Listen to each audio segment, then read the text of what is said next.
Story starts with Hyunjin, our protagonist, falling down from the top of a building, his mind racing with confusion about why he's falling. He had endured the torments of bullying and was close to graduating, but now finds himself in this dire situation. After 3 months in a coma, doctors declare him in a vegetative state, with no hope of recovery.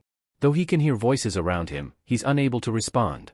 His grandmother sits beside his bed, tearfully pleading with him to wake up, refusing to give up despite the doctor's advice. She raised him after his parents' death, and her heartbreak is palpable. Days later, his brother visits and confides that the bullies who tormented him are now targeting him, leaving him battered. Their grandmother has taken a job at a restaurant to cover the hospital bills, injuring herself in the process. The family's suffering would have been less if he had just died, his brother laments through tears. Hyunjin, trapped in his mind, wishes he could help them. 3 years pass, and he remains comatose. Doctors discuss his case, noting how long it has been since Hyunjin first arrived. They mention that his grandmother has collapsed at work. He thinks of the bullies, Park Mincheol, Miho, Changsuk, and Yuncheol, and the teachers who protected them, wishing for a miracle to return to the past and confront them. A decade later, he is still in the same state, overwhelmed by despair to the point that tears escape his eyes as he prays for an end. Miraculously, he suddenly awakens to find himself back in his classroom. Disbelieving, he pinches himself to confirm it's real. He even stabs himself with his pen for confirmation that it's not a dream. He has returned to his school days. Witnessing a boy being bullied, the spark of his own suffering, he decides not to stay silent this time. He stands up and tells Mincheol to stop, ready to face the challenge head-on. Mincheol asks if he can handle the consequences. All eyes were on Hyunjin and Mincheol, the classroom holding its collective breath. No one dared to intervene, stunned into silence. The tension was palpable, and the students watched in shock as Hyunjin threw a powerful punch at Mincheol. It was a moment he had long envisioned, the moment that had haunted him for years. Hyunjin vividly recalled the day his life had changed forever. Mincheol had been half listening to the teacher, more interested in his next gaming session of Legend Online. He was a notorious bully, exploiting his peers for his amusement. That day, he had approached Young Min, a quiet and diligent student, and demanded that he boost his online character. Young Min, fearing retribution, reluctantly agreed, and his grades began to suffer as a result. Mincheol's demands escalated, eventually coercing Young Min into spending his own money on in-game items. The stress became unbearable, and Young Min finally refused. It was the first time Hyunjin had witnessed such brutality firsthand. He had wanted to avoid trouble but couldn't ignore the injustice done to someone who had helped him with his studies. When he intervened, the teachers arrived and defused the situation, but that only marked the beginning of his torment. From that day on, Mincheol's gang singled him out, subjecting him to relentless bullying. They beat him daily, dragging him into their cruel games and leaving him with no respite. Now, as he landed the first punch, Hyunjin felt a decade's worth of pent-up rage and frustration surge through him. He grabbed Mincheol's head and slammed it onto the desk, the impact reverberating through the room. He hit him again and again, each blow fueled by years of suffering. The classroom erupted into chaos, but Hyunjin was beyond caring. He threw Mincheol to the floor and kicked him viciously, indifferent to the potential consequences. Mincheol's friends, alarmed, rushed to intervene. They pleaded with Hyunjin to stop, but he refused, his eyes blazing with a newfound determination. Miho, one of Mincheol's closest allies, recognized the fierce resolve in Hyunjin's expression and felt a flicker of fear. Changsuk, the group's strongest member, stepped forward, declaring he would end this once and for all. Just as he was about to attack, a student shouted that a teacher was approaching. Mincheol, battered and bewildered, ordered his gang to disperse, promising retribution later. He stumbled to his feet, trying to process what had just happened. He remembered Hyunjin's initial punch, but the rest was a blur of pain and fury. Hyunjin, usually the reserved class president, had never posed a threat before. But now, he had crossed a line, and Mincheol vowed to make him pay. As the teacher entered the classroom, Mincheol and his friends seethed with anger and humiliation. They knew they had to act quickly to reassert their dominance. When the class ended, Mincheol sprang to his feet, eager for revenge. But Hyunjin was ready. He leaped across the room, delivering a powerful kick that sent Mincheol sprawling to the ground. The classroom erupted once more, the balance of power irrevocably shifted. Hyunjin seized Mincheol by the hair, yanking him up and sneering, "Let's pick up where we left off. You wanted a fight, right?" Confusion and fear flickered across Mincheol's bruised face as he struggled to understand the relentless onslaught. Meanwhile, in a nearby classroom, Changsuk's lesson ended. He and his cronies, anticipating trouble, hurried toward Hyunjin's class. As they approached, they were startled to find a crowd of students gathered outside, murmuring amongst themselves. Pushing through the throng, they were stunned to see Hyunjin still pummeling Mincheol. Chang-suk, the most formidable of the group, sprinted toward Hyunjin, who had been bracing himself for this moment. Hyunjin knew that while Mincheol was manageable, Chang-suk posed a far greater threat. Yet, this time was different. He had to act decisively. Grabbing a nearby padlock, he swung it at Chang-suk's head with all his might. The heavy metal struck Chang-suk repeatedly, and Hyunjin coldly remarked, "No matter how much you train, you can't withstand iron." Chang-suk, dazed and bleeding, crumpled to the floor. Hyunjin didn't let up. He straddled Cho Youngtaek, next member of gang, and unleashed a barrage of punches until his adversary lay unconscious. With Cho Youngtaek out of the picture, Hyunjin turned his attention to Miho, the last of the trio. Miho was visibly terrified, his eyes wide with fear. Hyunjin advanced on Miho, who trembled, clearly shaken by the sight of his fallen friends. "Ready to finish what we started?" Hyunjin asked, his voice cold and steady. Miho's hands quivered, and just as he was about to swing, the classroom door burst open. A teacher stormed in, demanding they stop. Miho, anticipating severe punishment, pleaded with the teacher. He feared that the school would hold him accountable for the fight, given the brutality of the injuries inflicted on Mincheol and Chang-suk.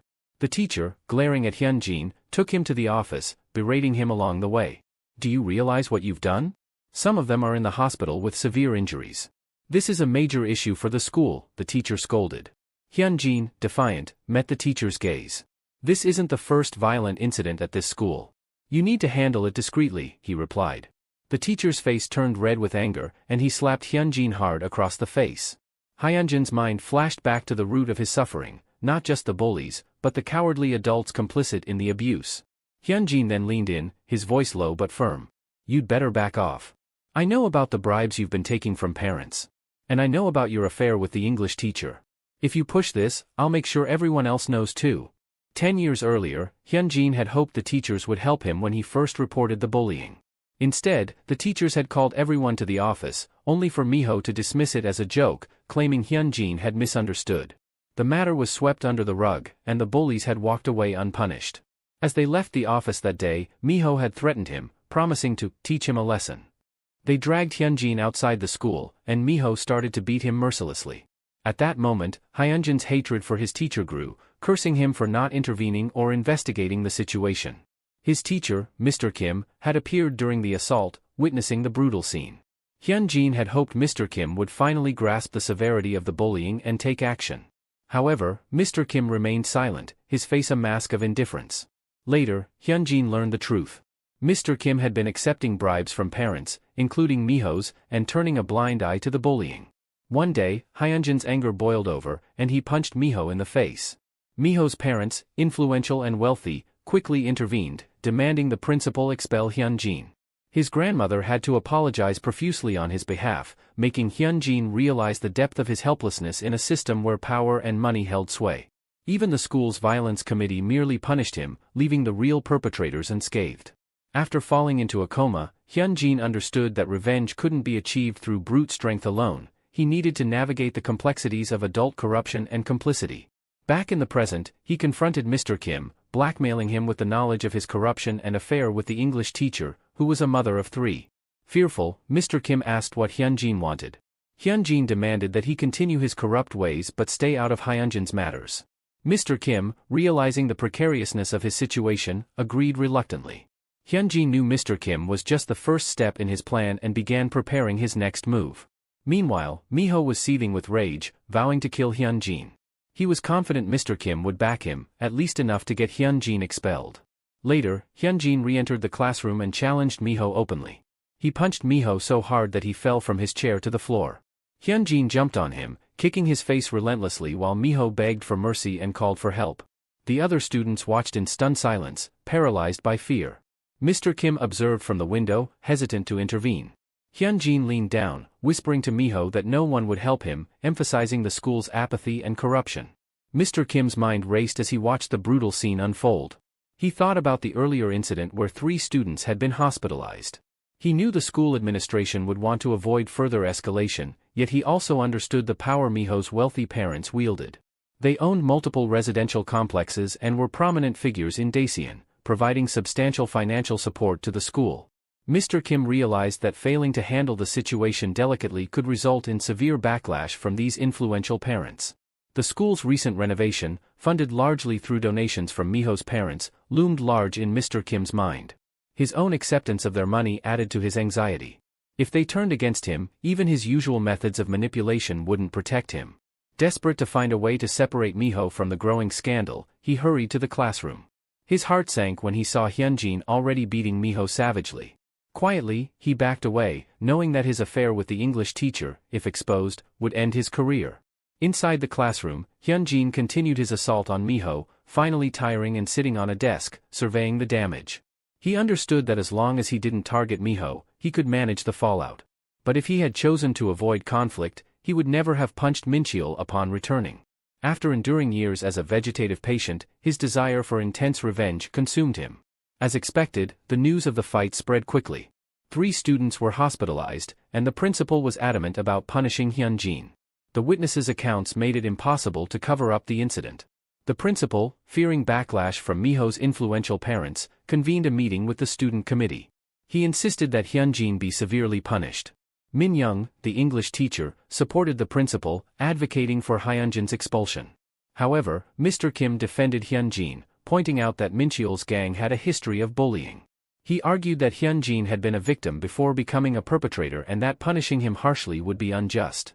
Nonetheless, the principal remained resolute, knowing that appeasing Miho's parents was crucial. The decision was made to suspend Hyunjin until a review committee could convene in a week to determine his punishment. As Hyunjin left the principal's office, Mr. Kim followed, whispering that he had done his best. Hyunjin threatened him, warning that he would reveal his secrets after graduation. Back in his classroom, Hyunjin gathered his belongings, ready to execute the next phase of his plan. As he walked home, he reflected on the familiar alleyways, finally feeling a sense of purpose. He arrived at his shabby villa, number 0, the house bought with his parents' death insurance. Grateful for the roof over his head, he called his grandmother, remembering she would be at work. With no time for sentimentality, Hyunjin set his sights on his next steps. He planned to dismantle the power structures of his tormentors and build his own foundation within 2 years. To do this, he identified 3 essential conditions. First, he needed to recruit a loyal team to take down the violent perpetrators. Second, he required allies who shared his goals, even the best plan would fail without the means to execute it. Finally, he needed experience and a solid background to ensure nothing could obstruct his path. Meanwhile, across town, Chang Boeum, the eldest son of Myeongjin Constructions, was causing a scene at the police station. His loud threats and attempts to bribe the officers underscored his dangerous reputation. The police, wary of provoking a powerful figure in Dacian, knew they had to tread carefully. Faced with the undeniable evidence of his actions, the police had no choice but to follow protocol. Chang Boeum had been involved in a fight, leading to his detention. He quickly realized the gravity of his mistake, especially given the ongoing succession race within his family. His father had recently announced that either he or his younger brother would take over the family business. Chang, with only a high school diploma, was at a disadvantage compared to his younger brother, who had graduated from a prestigious university and was married to a prominent woman in Dacian.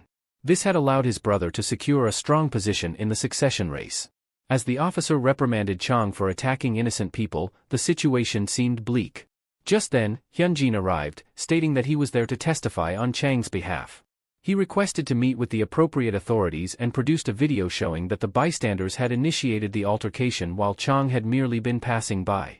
Hyunjin explained that he had witnessed the incident and had obtained footage from a nearby parked car's dashcam. The video clearly showed Chang attempting to avoid the confrontation, only defending himself when provoked.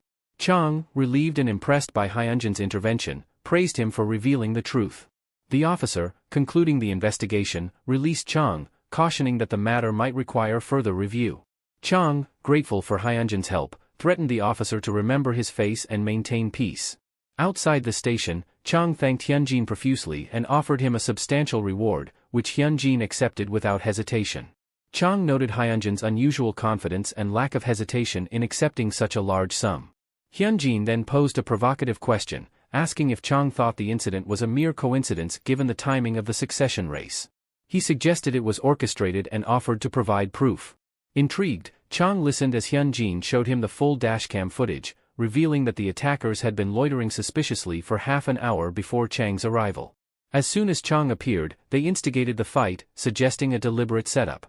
Chang, initially reluctant to suspect his younger brother, couldn't ignore the evidence. Hyunjin's assertion that Suk, Chang's brother, was behind the scheme to tarnish Chang's reputation struck a chord. Hyunjin's detailed explanation and the video evidence painted a clear picture of the conspiracy. Reflecting on the past, Chang recalled how Suk had always been the instigator of their familial conflicts.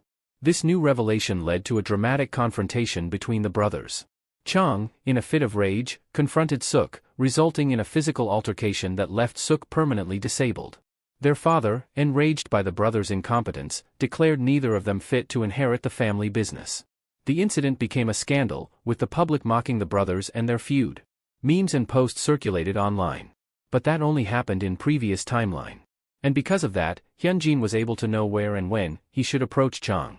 He knew that exacting revenge required not just strength but strategic alliances and a clear understanding of the power dynamics at play. With the first phase of his plan complete, he prepared to take the next steps toward dismantling the corrupt structures that had once controlled his life. After that pivotal incident, the chairman decided to hire a professional manager, which led Myeonjin Construction to ascend to the ranks of conglomerates. The eldest son, Chang, was not inherently evil but was seen as incompetent, characterized by a typical laid-back temperament. In contrast, the second son, Suk, was a vicious and cunning individual. Hyunjin saw an opportunity to leverage these traits to his advantage. Hyunjin approached Chang with an offer to help him take revenge on his younger brother and become the chairman of Myeonjin Construction. Chang found this proposition absurd, especially coming from a high school student. However, Hyunjin shocked him by revealing that Suk's informants surrounded him, even among his closest aides. Chang, bewildered by this revelation, left the cafe, deep in thought. As he stood outside, a man asked him not to smoke, to which Chang reacted angrily, threatening to destroy the man's cafe. Hyunjin watched from a distance, noting Chang's reckless behavior. Born as the eldest son of Myeonjin Construction, Chang had always been a time bomb in Daesun, known for his unpredictable and destructive nature. Despite this, Hyunjin saw him as a perfect pawn in his plan. Chang reflected on Hyunjin's words. He realized that his brother Suk was superior in almost every aspect and that his chances of becoming the successor were dwindling. Desperation led him to reconsider Hyunjin's offer. He decided to hear out the young man's plan before making a final decision. Hyunjin explained his strategy. He acknowledged that Suk surpassed Chang in every measurable way. However, he pointed out that their father, the chairman, had initiated the succession race because he still believed the eldest son had a desire to lead. Hyunjin's plan was simple: what if Suk, despite his superiority, were to fall to the bottom, where Chang currently stood? Meanwhile, Suk was enraged upon learning that his plan had failed. He blamed his father's outdated thinking. Just then, he received a call from his secretary informing him that his wife had broken into Hansung's office, where his girlfriend was present. Rushing to the scene, Suk was horrified to find his wife there, having already attacked his girlfriend. Back at the cafe, Hyunjin outlined 3 critical factors to win the succession war: background, reputation, and ability. He bluntly told Chang that he had already lost in terms of background and reputation. While Chang had been indulging in a life of luxury, Suk had proven his worth through various accomplishments. Hyunjin's plan to reclaim these 3 things began with the first: background. To achieve this, they needed to separate Suk from his wife. This strategy would destabilize Suk's foundation and create a scandal that would tarnish his reputation, thereby leveling the playing field for Chang. As Hyunjin detailed the plan, Chang realized the depth of the young man's insight and strategy. Despite his initial skepticism, Chang began to see the potential in Hyunjin's plan. The first step was to expose the cracks in Suk's seemingly perfect life, starting with his marriage. Later, they both visit the chairman's office. Suk apologizes for his actions but still harbors some anger. His father already contacted his in-laws. During the call, Chairman told his father-in-law that he will handle things to prevent the situation from escalating into a divorce. Meanwhile, his wife chooses to distance herself for a while. In a heated moment, Chairman angrily confronts his son, berating him for his behavior. He yells that if he wanted to play around with girls, he should have done so while he was single, like his brother Chang. He demands an explanation for Chang's frequent visits to the police station, and Chang, now remorseful, apologizes and promises to be more careful in the future. He bows deeply, assuring that he will be more mindful of his actions and his position moving forward. The chairman, surprisingly, becomes lenient, acknowledging that it was the others who instigated the fight and praising Chang for trying to avoid conflict. He pats Chang on the shoulder, expressing pride in his efforts to handle the situation. In the meantime, Suk vows to find and punish the person who informed his wife about the hotel incident. On the other hand, Chang feels elated that his strict father has finally recognized and praised him. He sees Hyunjin, thanks him for his strategic advice, and eagerly asks what steps he should take to become the chairman. Hyunjin cautions him not to get too excited, reminding him that they have only won the first round and brought Suk back to square one. To truly become chairman, Chang must win 2 more critical battles. Hyunjin advises him to start at the company as a minor employee to learn the ropes and promises to reveal the full plan when the time is right. He also mentions that their alliance is based on a quid pro quo, and Chang must grant him a favor in return. Curious, Chang inquires about Hyunjin's wish, asserting that he is ready to do anything for him. Hyunjin then shares his desire. Meanwhile, Miho's mother is furious and slaps Youngchul, accusing him of using flimsy excuses for not expelling the student who hit her son. She orders him to take action. Youngchul, worried, reflects on his earlier request for Hyunjin to humbly accept his mistakes to mitigate punishment. However, Hyunjin warns him to think strategically, threatening to expose Youngchul's hush money and extramarital affair, which would ruin them both. As the meeting day approaches, Miho's mother pressures the principal to expel Hyunjin. Youngchul, under immense stress, contemplates his next move. During the meeting, the committee advisor demands to know what exactly transpired.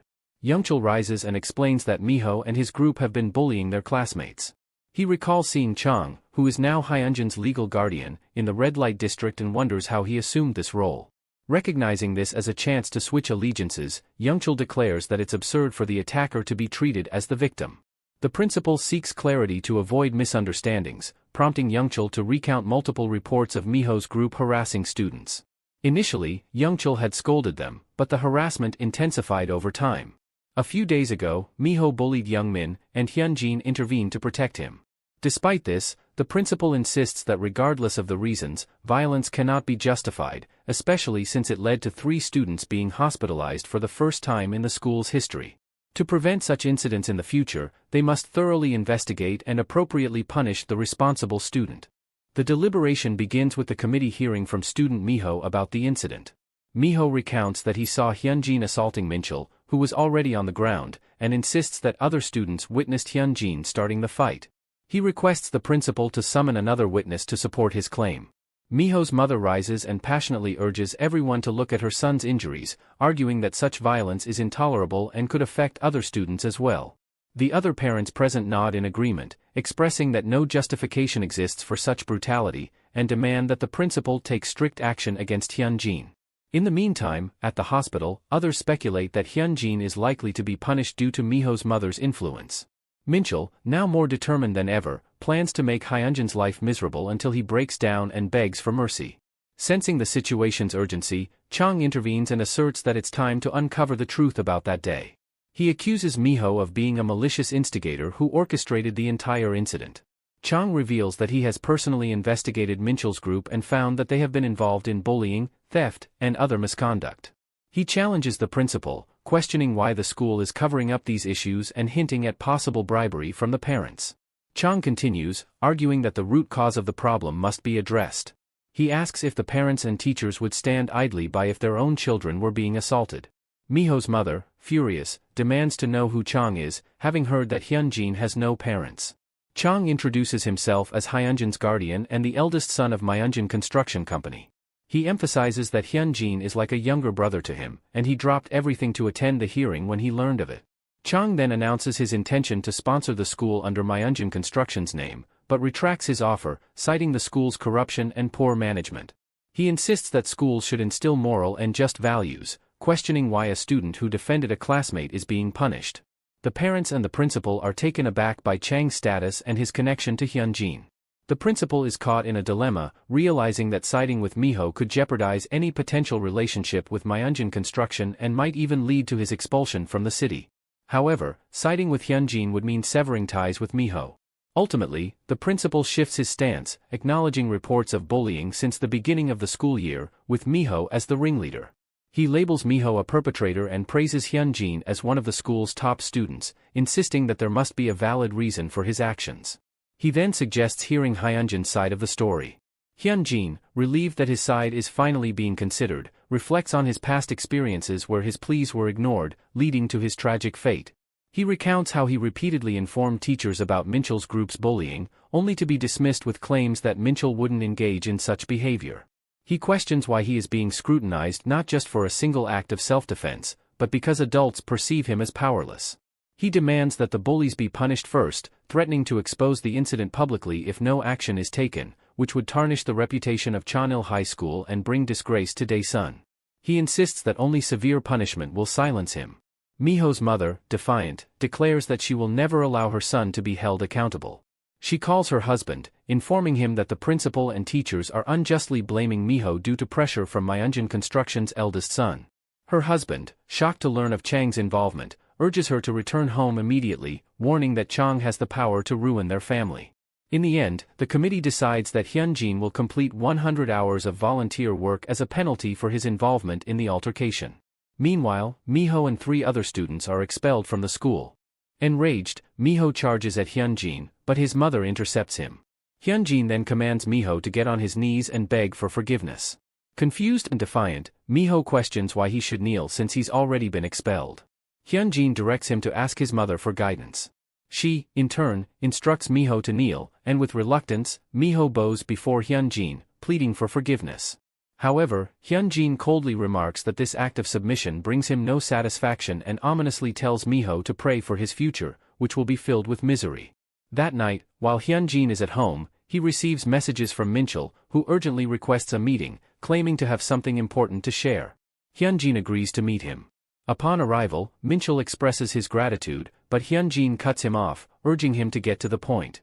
Minchul confesses that the bullying and violence were entirely his fault and acknowledges the pain he has caused other students. After spending a week in the hospital, he accepts the committee's decision and vows to change his behavior, pleading with Hyunjin to overlook this incident just once. He explains that the teacher mentioned Hyunjin's agreement could save them from expulsion, which would otherwise ruin their lives. Minchul then reveals that they were acting on orders from someone else. Hyunjin, already aware of this, recalls a time from his past when a bullied student, similar to him, committed suicide, leaving behind a note exposing the truth. He knows that the Golden Circle, an organization rooted in prestigious schools in Gangnam, orchestrates such acts.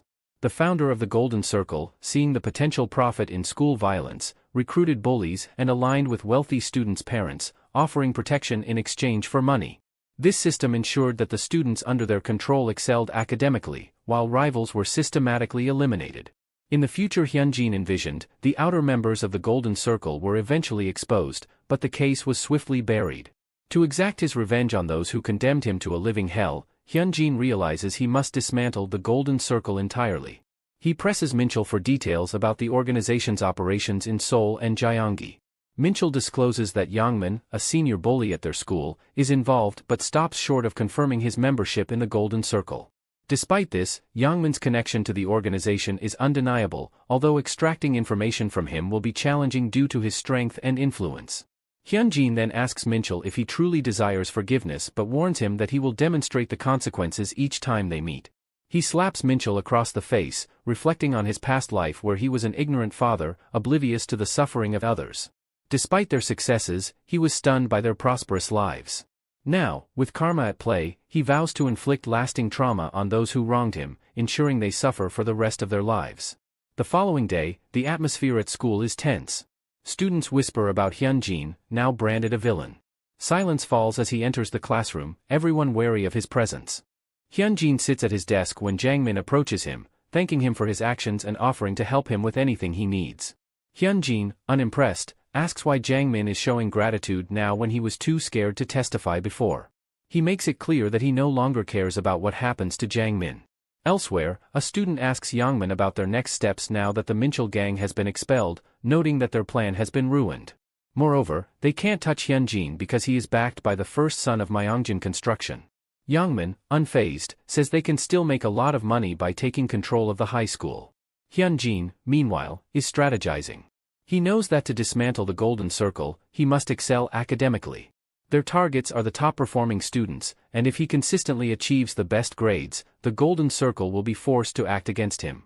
This will make him a thorn in their side, as he had high grades in middle school. After school, Hyunjin heads to Yangdu Kayal's academy, Korea's first-ever MMA fighter to become the UFL world champion. He tells Kayal that he wants to register and become proficient in fighting. At the same time, Yangmin contacts a student named Jin Woo, who was previously in a wrestling academy, and asks him to incapacitate Hyunjin permanently. At the gym, the owner, Du-chu, tells Hyunjin that he has come to the right place and assures him that he will meet his requirements.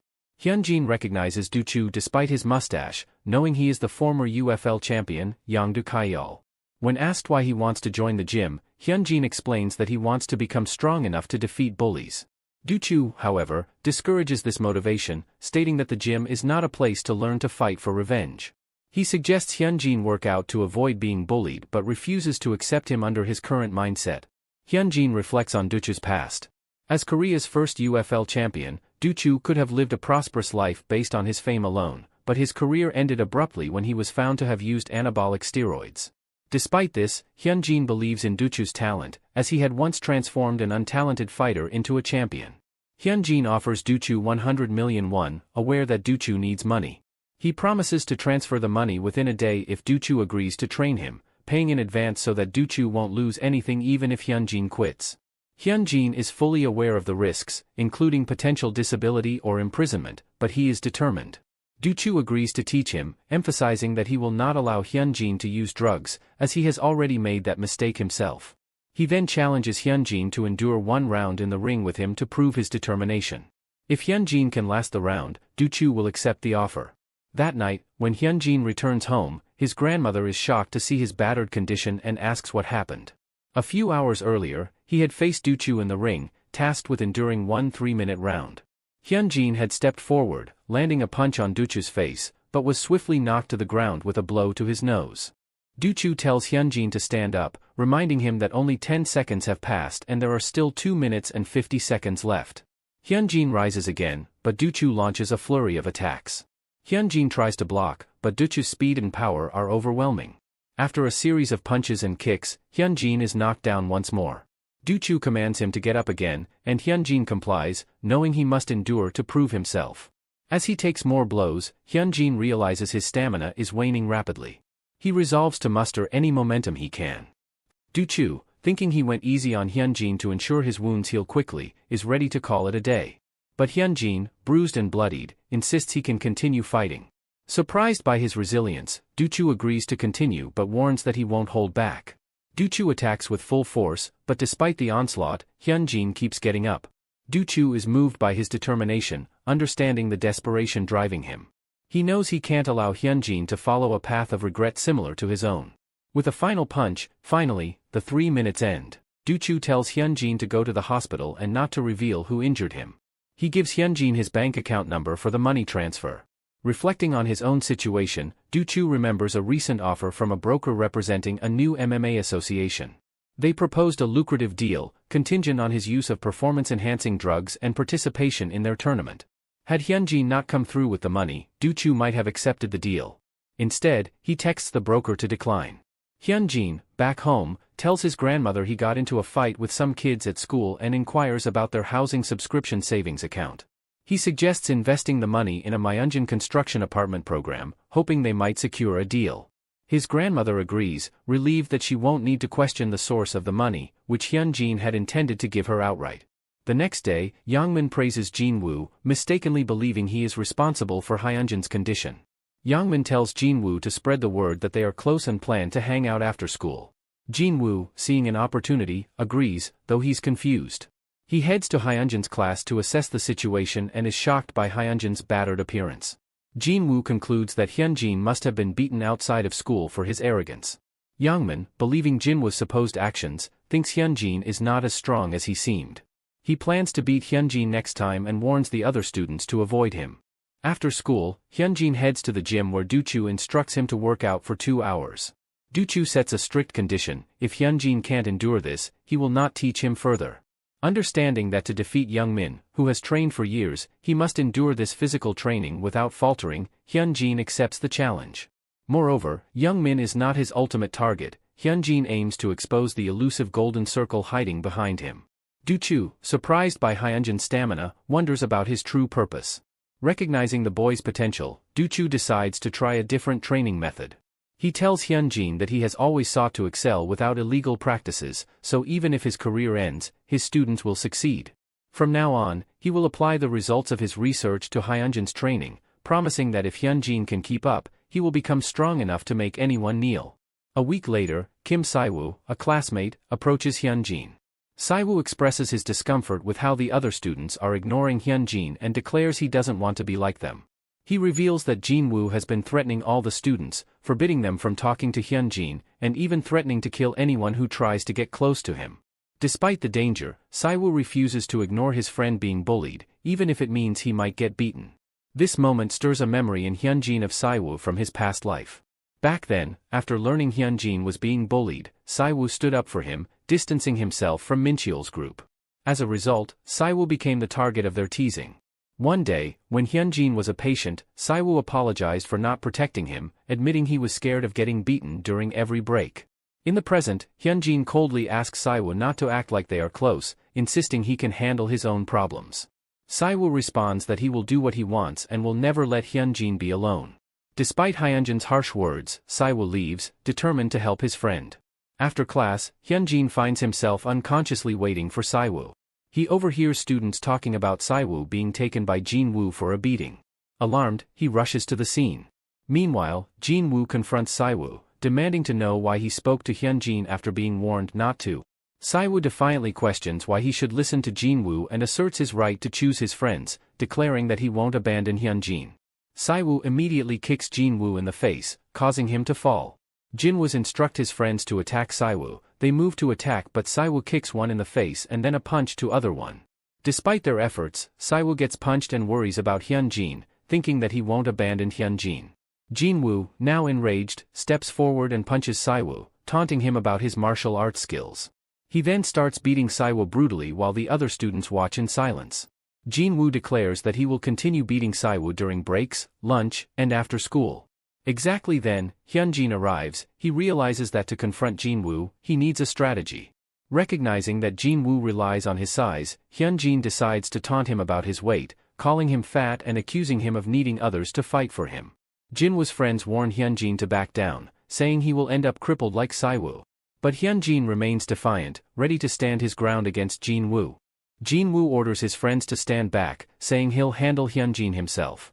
Charging at Hyunjin recklessly, Jinwoo is shocked when Hyunjin punches him back. Angered and frustrated, Jinwoo attacks again without thinking, giving Hyunjin the opportunity to exploit his blind aggression. Utilizing the techniques he learned from Duchu, Hyunjin lands precise blows to Jinwoo's face and stomach, quickly taking him down. Despite Jinwoo's fall, Hyunjin continues to beat him relentlessly, causing the onlookers to worry that Jinwoo might be seriously injured. Desperate, Jinwoo begs for mercy and apologizes for his earlier rudeness.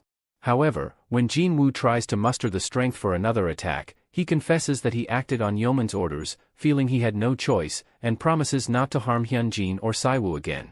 Hyunjin warns Jinwoo and his friends never to touch Siwoo again, threatening to hunt them down if they do. He then escorts Siwoo to the infirmary, advising him to stay out of his affairs to avoid further trouble. Siwoo, however, insists that he will continue to stand by Hyunjin, asserting that their friendship is unbreakable and he won't abandon him, even if it means facing more danger.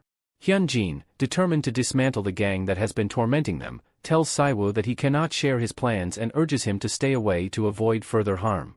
In the other class, Yangmin receives news of a salary increase and revels in the thought of earning millions of won for harassing students.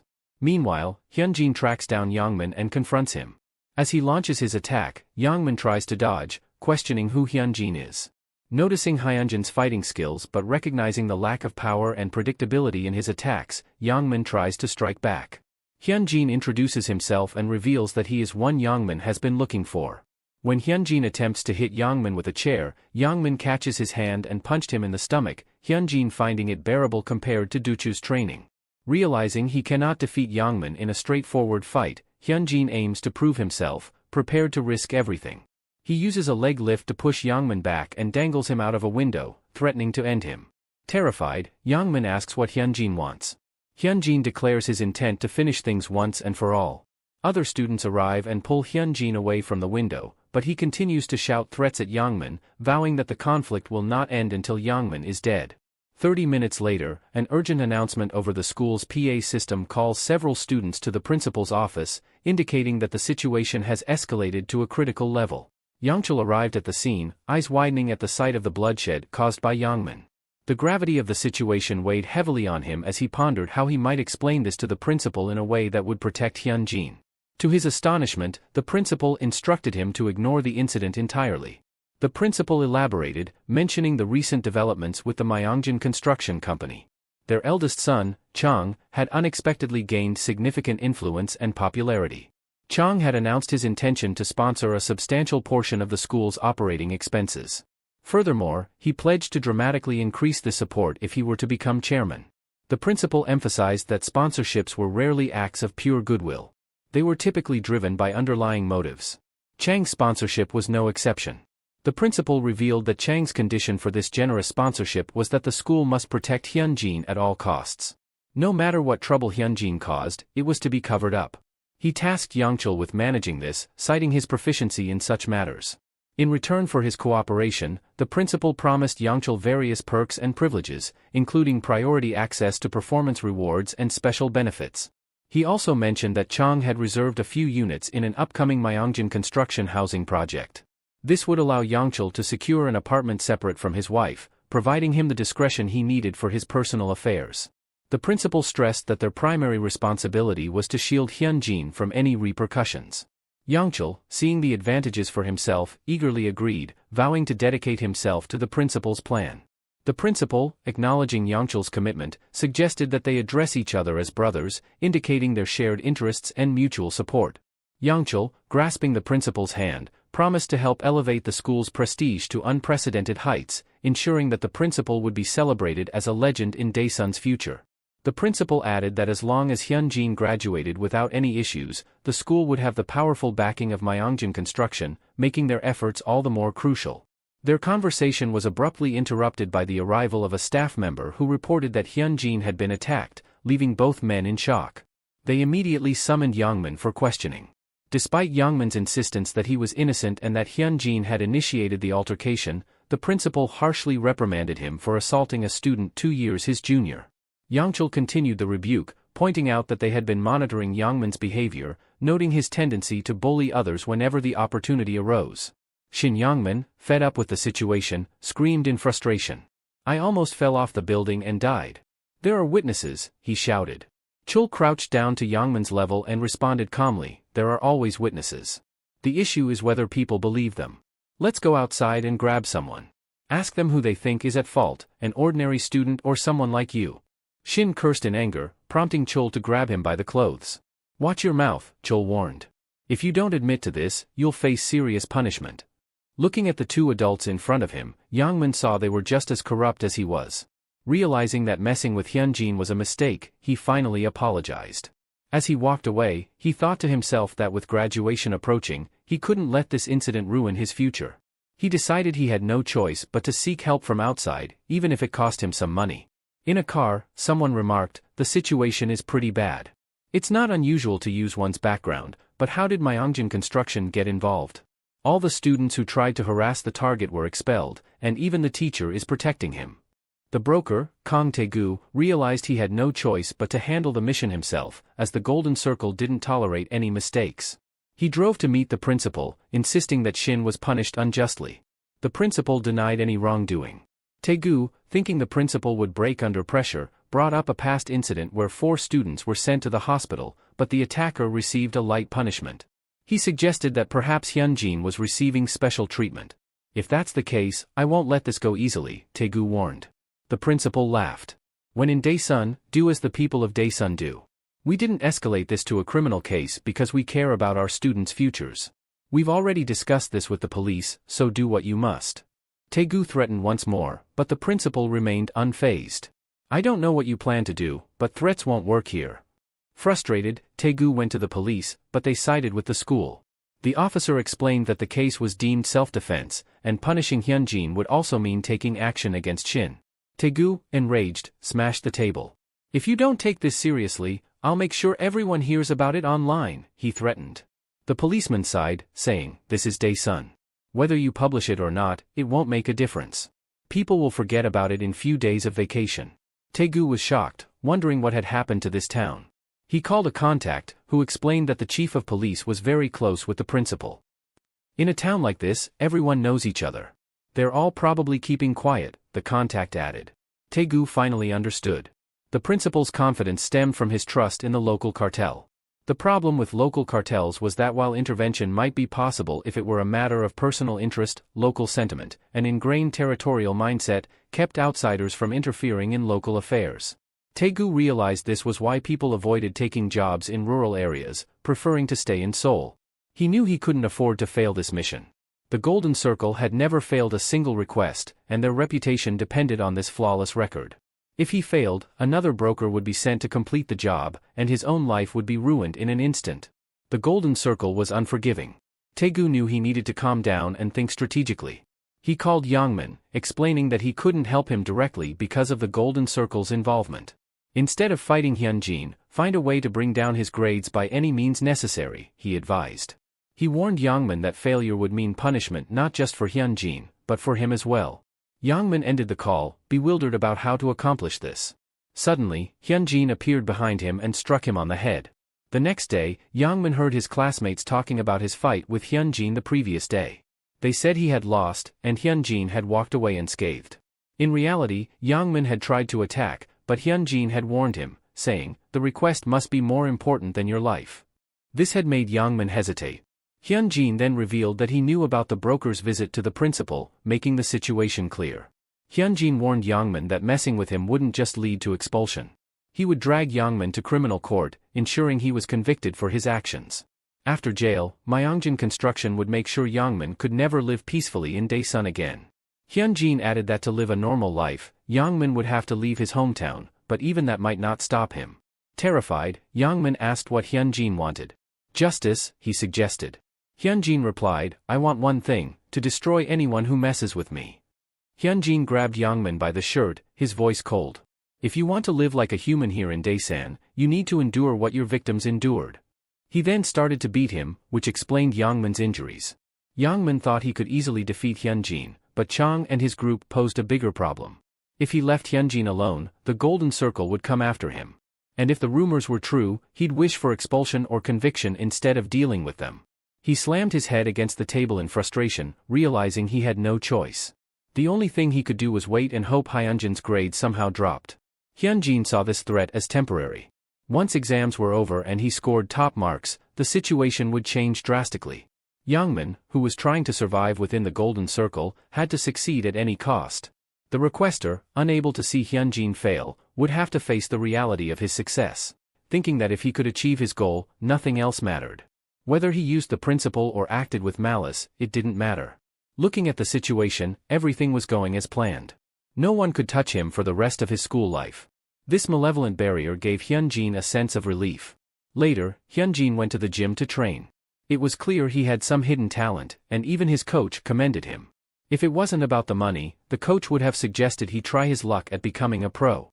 As Hyunjin got ready to leave, Sewoo walked into the gym for a scheduled consultation. A few days earlier, when Hyunjin rescued Sewoo, Sewoo noticed how much Hyunjin had changed. It was almost as if he was a completely different person from before. Sewoo shed a tear, remembering what Hyunjin had said to him earlier. What could he do now? Suddenly, a student barged into the infirmary, shouting that Hyunjin was in a fight with Yangmin. This made Sewoo think Hyunjin was still the same friend who always had his back. Sewoo now wanted to show everyone that messing with Hyunjin was a mistake. He got up and looked out the window, thinking that if Hyunjin was willing to go that far for him, he couldn't give up on such a friend. Back in the present, Hyunjin demanded to know what was going on, insisting that Sewoo not be taken away. He even offered to pay whatever was necessary, but the coach dismissed him. The coach believed that having a friend with him would make Hyunjin less likely to get into trouble. Coach grabbed Sewoo by the shoulder and led him into another room, asserting, "It's my decision whether you stay here as a student or not. Your training is done for today, so you can leave." The coach stated that his gym didn't encourage youngsters to fight and therefore couldn't accept him. He added that he would have liked to expel Hyunjin too, but certain circumstances prevented that. Sewoo acknowledged the gym's purpose but insisted the coach look at his wounds, explaining he got them while protecting Hyunjin. He described how severe school bullying was, far worse than most adults could imagine. If Hyunjin hadn't saved him, he would likely be crippled. Sewoo couldn't abandon a friend like that and pleaded with the coach not to force him to join another gym. He believed Hyunjin chose this gym for a reason. Sewoo then handed the coach some money, offering to work part-time if it wasn't enough. The coach slammed his fist on the table, questioning why Se-woo was so desperate at such a young age. Se-woo asserted that, regardless of whether he was accepted into the gym, he planned on standing by Hyunjin's side. The coach reflected on this, recognizing the harsh reality these kids were living in. Could he really tell them that violence was wrong when even their best friends were being bullied? He sighed and conceded, "You can come to the gym tomorrow, but if you can't handle the training, it's over." As Se-woo tried to leave, Hyunjin stopped him, stating that while the coach might have accepted him, he still had to prove himself. "You need to show that you can crawl back from the depths of hell," Hyunjin said. They entered the ring, and Hyunjin reminded Se-woo of his plans, questioning what he hoped to achieve through this constant fighting. "Friendship," he scoffed. "You could end up dead or in prison. Can you really handle that?" Se-woo affirmed that he wanted to help because two were better than one. With that, the fight began. Hyunjin quickly closed the gap, but Se-woo countered with a kick, reminding Hyunjin that he was an athlete. They exchanged a few blows, and Se-woo added that he would have beaten Park in a one-on-one fight. Hyunjin acknowledged that Se-woo was a talented athlete. In the taekwondo scene, he was known as Mr. Specialist and had won numerous gold medals. However, during a tournament, he fought against the son of the Korean Taekwondo Association leader and lost due to an unfair decision by the referee.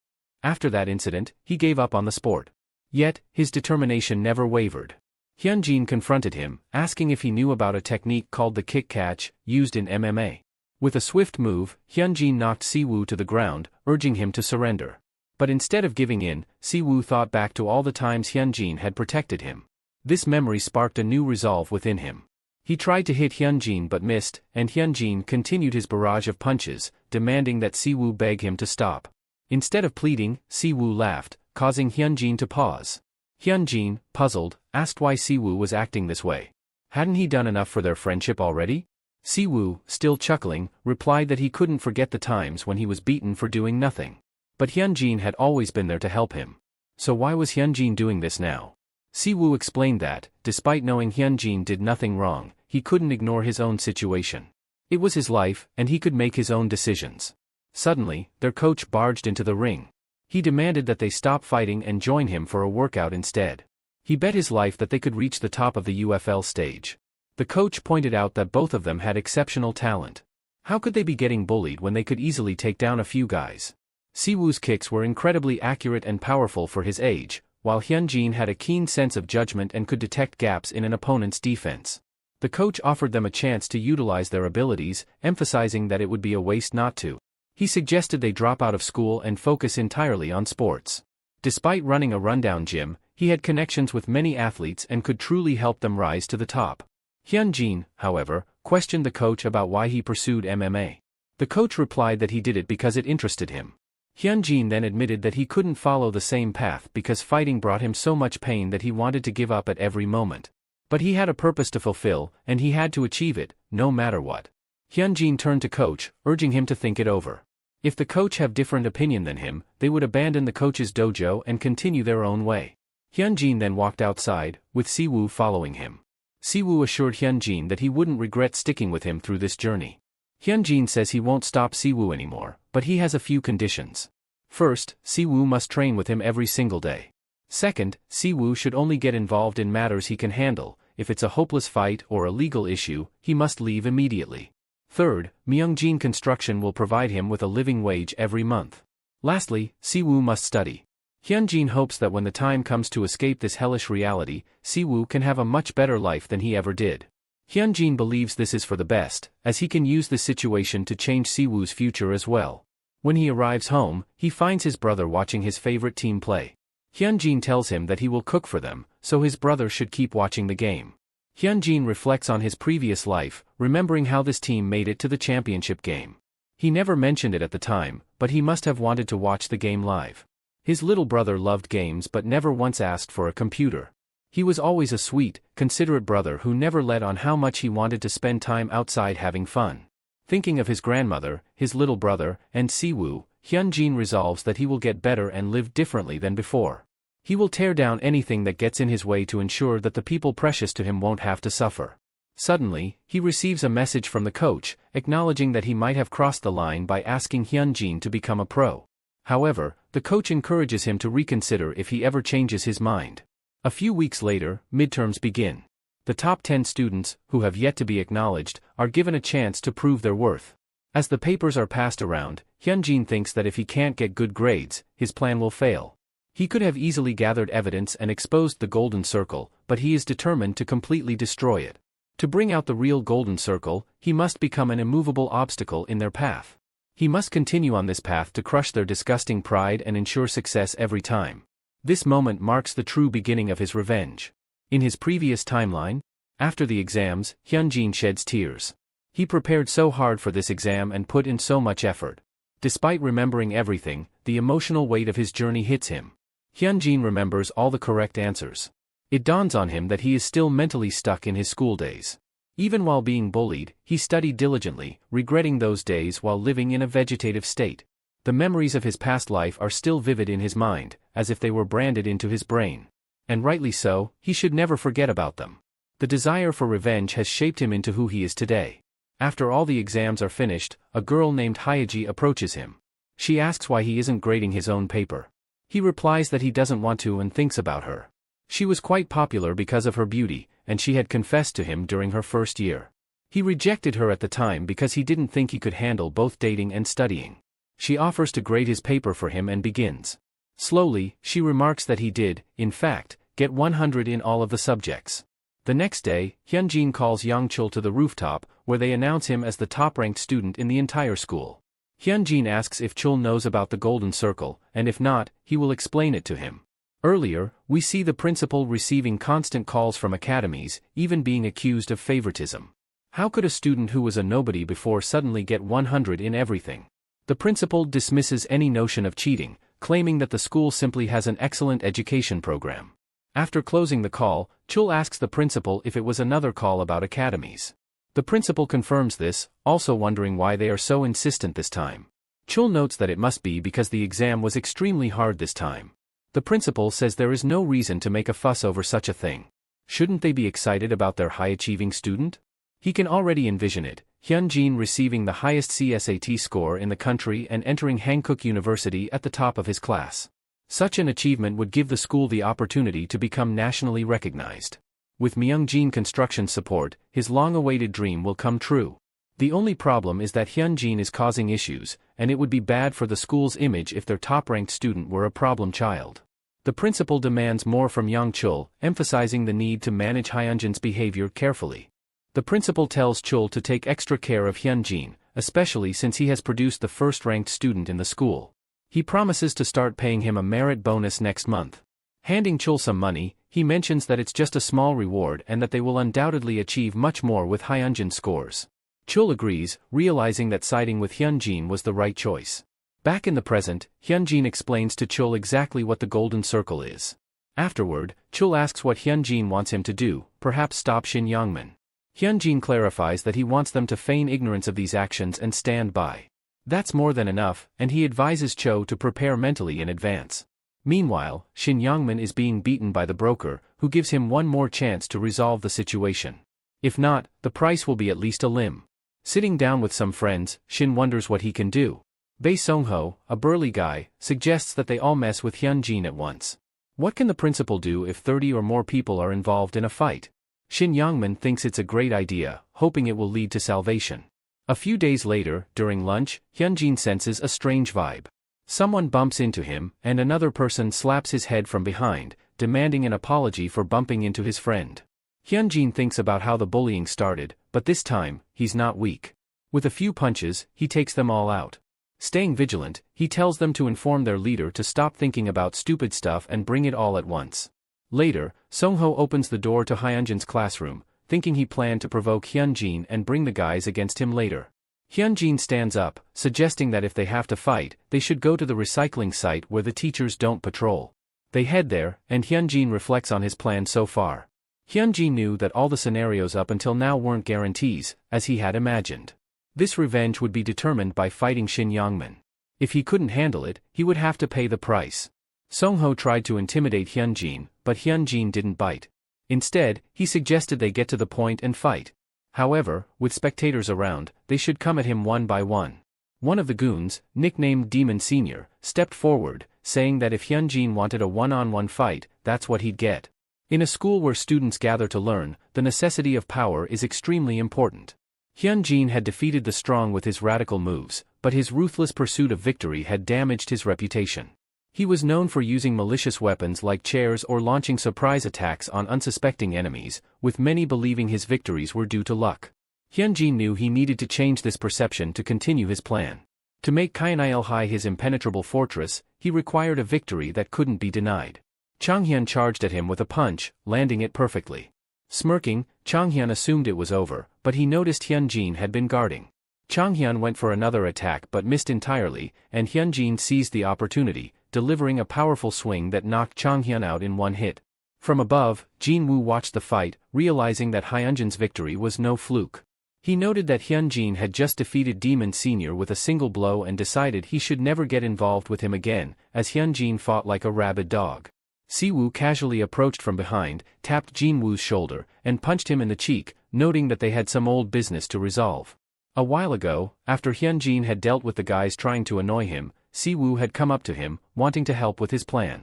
Hyunjin reminded him that he had promised not to get involved in reckless fights. Siwoo asked if Hyunjin was trying to face Shin's gang by himself.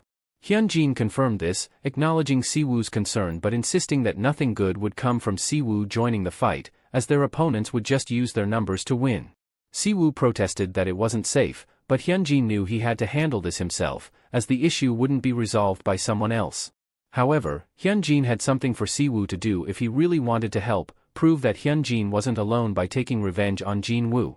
Jinwoo cursed at Siwoo, noting that he must be acting tough because of Hyunjin, and they needed to settle things. Jinwoo tried to attack, but Siwoo kicked him back.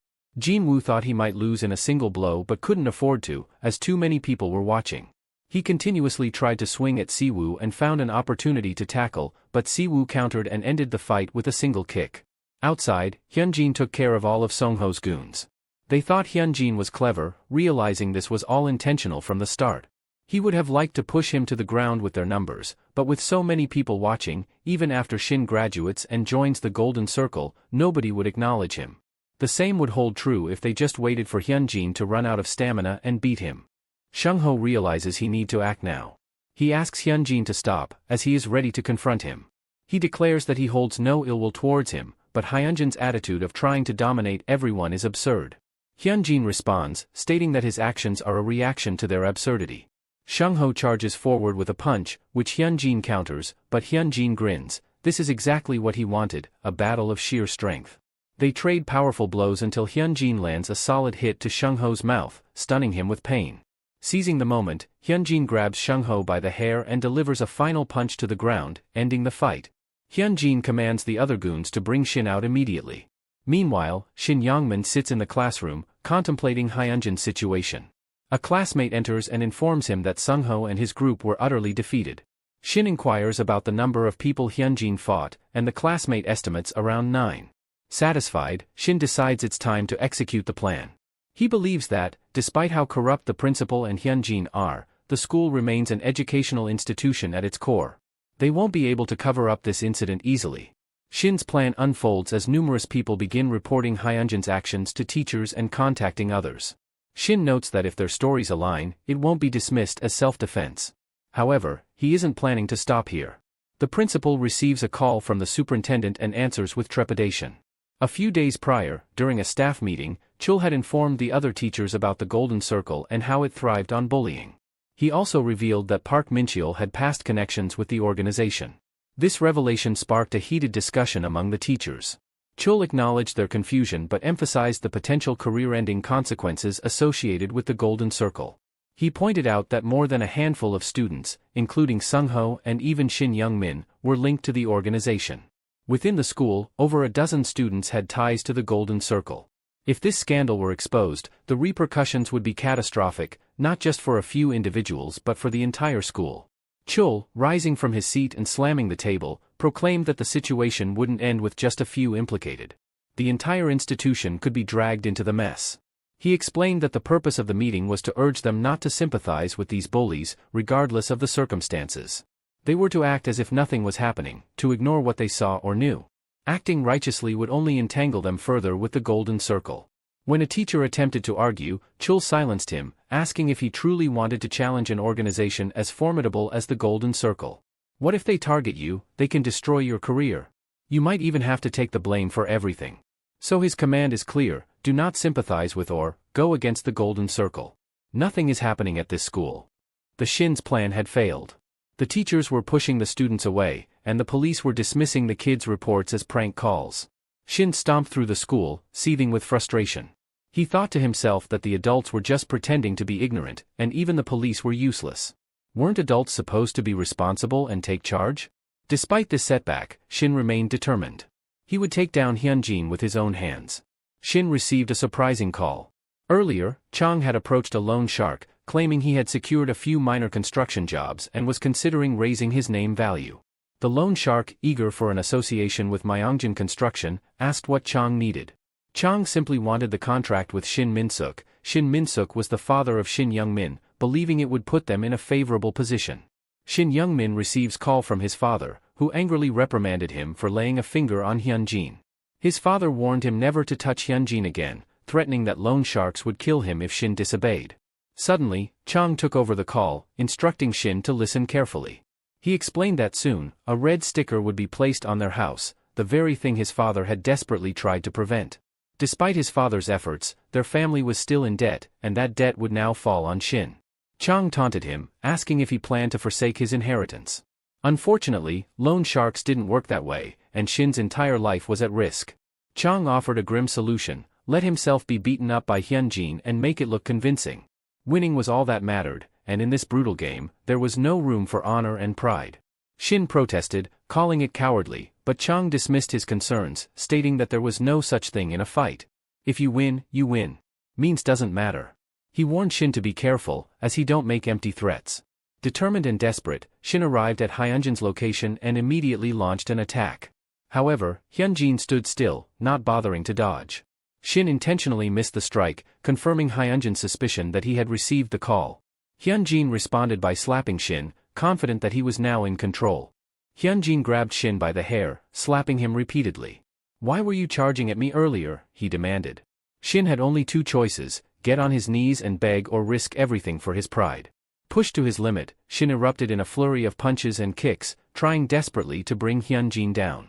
But Hyunjin had the upper hand. He had watched videos of Shin's amateur fighting competitions and knew his weaknesses. Shin's first mistake was exposing his face when he got excited. Using this knowledge, Hyunjin turned the fight into a one-sided beating, dominating Shin every time. When Shin was down, Hyunjin seized his arm and prepared to break it. Shin pleaded, but with a sickening crack, Hyunjin secured his victory. He had proven his dominance. Meanwhile, the principal spoke with the superintendent, feeling triumphant about the outcome. Hyunjin met with Siwoo, and they confirmed they had accomplished their goals. Siwoo expressed concern about breaking Shin's arm, but Hyunjin dismissed it, saying it was not a problem. He had realized something important: while fighting someone like Shin, the world did not favor the weak. Chul looked at the devastation Hyunjin had left behind and wondered how he would clean it up. He couldn't back down now. He had to either ensure Hyunjin graduated and moved on or face the consequences together. He warned Shin to heed his words carefully. Shin's arm wasn't broken in a fight with Hyunjin, it happened when he fell down some stairs while playing with friends.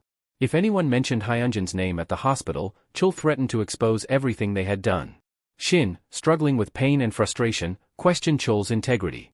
"How can you call yourself a teacher when you're supposed to prioritize the safety of your students?" Teacher Chul steps forward and remarks that he has used similar tactics to cover things up in the past. "But where was the lecture on being a teacher when you were the one benefiting?" he says. "You're still the same guy, and I don't know about the others, but I follow through on what I say." In an undisclosed location, Taegu is rudely awakened by a splash of water. He immediately begins pleading for another chance, even offering to stab Hyunjin if necessary. A man asks Taegu if he understands the basics of their work. Their job is to make school violence appear natural to satisfy their clients. "Are you willing to take responsibility if you cross the line and compromise our clients' confidentiality?" he asks. "Do you know why we've been able to maintain this business? It's because we keep secrets and maintain a perfect success rate. That's what the Golden Circle is all about." With that, he kicks Taegu into unconsciousness, noting that while Hyunjin is a tough target, he is ultimately just a cornered dog. This man is revealed to be young Chansu, a broker for the Golden Circle in the Seoul region. A week later, Shin is discharged from the hospital. He receives a message from Hyunjin demanding to know who his employer is, warning that he won't stop until he gets an answer. As Shin boards the bus, he curses Tang for sending a cryptic message about completed work. Both Hyunjin and Tang are major headaches, so Shin decides to sleep on it and figure out his next move later. When he arrives home, he finds his house ransacked. His father immediately tries to hit him but collapses to his knees in tears. "You shouldn't have touched Hyunjin," he sobs. "We were managing, even if it was like dogs. You've ruined everything. The house we live in, the food in the fridge, do you think any of it is free? I might not have been the best father, but I tried my hardest. And you just went and ruined it all. We're completely and utterly ruined because of you." Reeling from his father's words, Shin slips on a bottle in shock. Just then, his phone rings. They meet in a park, where Shin apologizes profusely. He admits he crossed a line and wants to reveal his employer, but he can't. The broker disappeared after sending a simple text. He begs for forgiveness one last time. Hyunjin, unimpressed, asks why he should forgive him. "I warned you enough not to lay a hand on me or those around me, but you did it anyway. You must have been confident you could handle the consequences, right?" Shin admits he was foolish. Hyunjin agrees, saying only fools throw themselves into the fire. He surmises that Shin genuinely doesn't know his employer's identity, as the Golden Circle doesn't divulge such information easily. Since Shin has begged enough, Hyunjin decides to give him a chance. He tells Shin he will have to endure something for 1 month but doesn't specify what. The next day, Shin hears people bad-mouthing him but endures it, thinking that if this is all he has to face for 1 month, it will be easy. A large guy stares at him with malicious intent. Shin thinks to himself that the world might favor a guy like him now, but it's only for a month. After that, he can graduate and start anew. The large guy walks up to Shin and pours a carton of milk over his head. When Shin tries to retaliate, the guy smirks and says, "According to Hyunjin, I can do this to you now." A few days prior, Hyunjin had addressed his classmates about Shin, detailing how Shin had disrupted their once peaceful school environment. Hyunjin announced that they could now treat Shin however they wished, as Shin wouldn't fight back. He emphasized that participation was voluntary, no one was compelled to join in the harassment. However, if no one chose to participate, Shin would live a quiet life until graduation, as though he had never existed in their school. Hyunjin made it clear, if they resented Shin and his actions, they could act without fear of punishment. For the past 3 years, Han's story had been monotonous and filled with torment. He was bullied simply because he had once made eye contact with Shin. Han's life became that of a toy, no one cared if it was broken. As he counted down the days to graduation, Han often wondered if Shin would ever remember him or recognize the wrong in his actions. But Han knew the answer, of course Shin wouldn't. He would forget and learn nothing. This realization drove Han to act, seeking some form of solace for his wounded heart. Han approached Shin, hitting him over the head and pinching him, mimicking what Shin had done to him before. He spits in Shin's food, saying, "Enjoy your meal, bastard," Han sneered, recalling the cruel words Shin had once said to him. But Han's actions were only the beginning. Others soon followed, harassing Shin at every opportunity. The relentless abuse drove Shin to the brink, contemplating if he should just give up and retaliate violently. Yet, the thought of Hyunjin's threatening glare kept him in check. He reminded himself he only had to endure this torment for 1 month. In the classroom, Hyunjin pondered his next steps. He had hoped to extract information about the Golden Circle from Shin, but since Shin knew nothing, he was back at square one. Still, he had some clues. The employer was likely a fellow student, wealthy enough to hire the Golden Circle. By narrowing down these parameters, he could identify potential suspects. However, he knew he shouldn't rush, he needed to focus on his current target for now. Meanwhile, Shin was suffering constant bullying. When he pleaded for help, his cries were met with indifference. After one particularly brutal attack, Hyunjin sent him a message with a proposition. He had a new game. If Shin accepted, his school life would become peaceful and the harassment would cease. Desperate for relief, Shin immediately agreed, much to Hyunjin's satisfaction. That night, Shin stands in front of a convenience store, questioning if he's making the right decision. But at this point, he doesn't care anymore. He enters the store where Park Min-cheol is working and beats him mercilessly. This was a premeditated attack, as Shin also targets Park Min-cheol's friends, leaving them battered and bruised. They contemplate reporting him, but realize it's futile. They decide to consider themselves lucky and try to forget the incident as if it never happened. When Shin encounters them all together, they demand to know why he did it. Shin explains that it's not out of spite but because Hyunjin knows his weaknesses. He tells them that if they endure 1 month of living in hell, Hyunjin will forgive him. This means they will all have to suffer together. Shin begins viciously assaulting them, declaring that none of this would have happened if they had just stayed out of it. Kang Chung-sik attempts to tackle Shin, questioning what they did wrong in the first place. Shin, now livid, feels no impact from Kang's tackle and is infuriated by the attempt. He tells Kang that their mistake was simple, they didn't do their jobs properly, ruining all their lives. He berates Kang for daring to challenge him, reminding him of his place. With a final knee strike, Shin knocks Kang out cold and stands over him, smiling.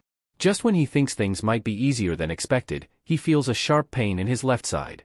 Desperate, Park Min-cheol has stabbed him, saying Shin should never have crossed this line. Park blames Shin for their doomed situation and questions why he is now attacking them. As Shin Yongman collapses to his knees, he realizes Hyunjin's true objective, mutual and total destruction. They were all doomed from the start, Hyunjin just decided who would suffer the most. The next day, rumors about the incident spread quickly, with Park Min-cheol being the prime suspect in Shin's stabbing. All involved end up in juvenile detention. Curiously, they all pleaded guilty immediately and requested to be sent to juvenile detention as soon as possible, eager to escape Daesan. Hyunjin, speaking on the phone with Chang, hears that everything went exactly as planned. Young Minho's family, seeing no future left in Daesan, sold all their properties and left. Relocating to Gyeonggi-do, where Minho prepared to enter a new public school. Hyunjin commented that it wasn't surprising the child of a wealthy family avoided juvenile detention.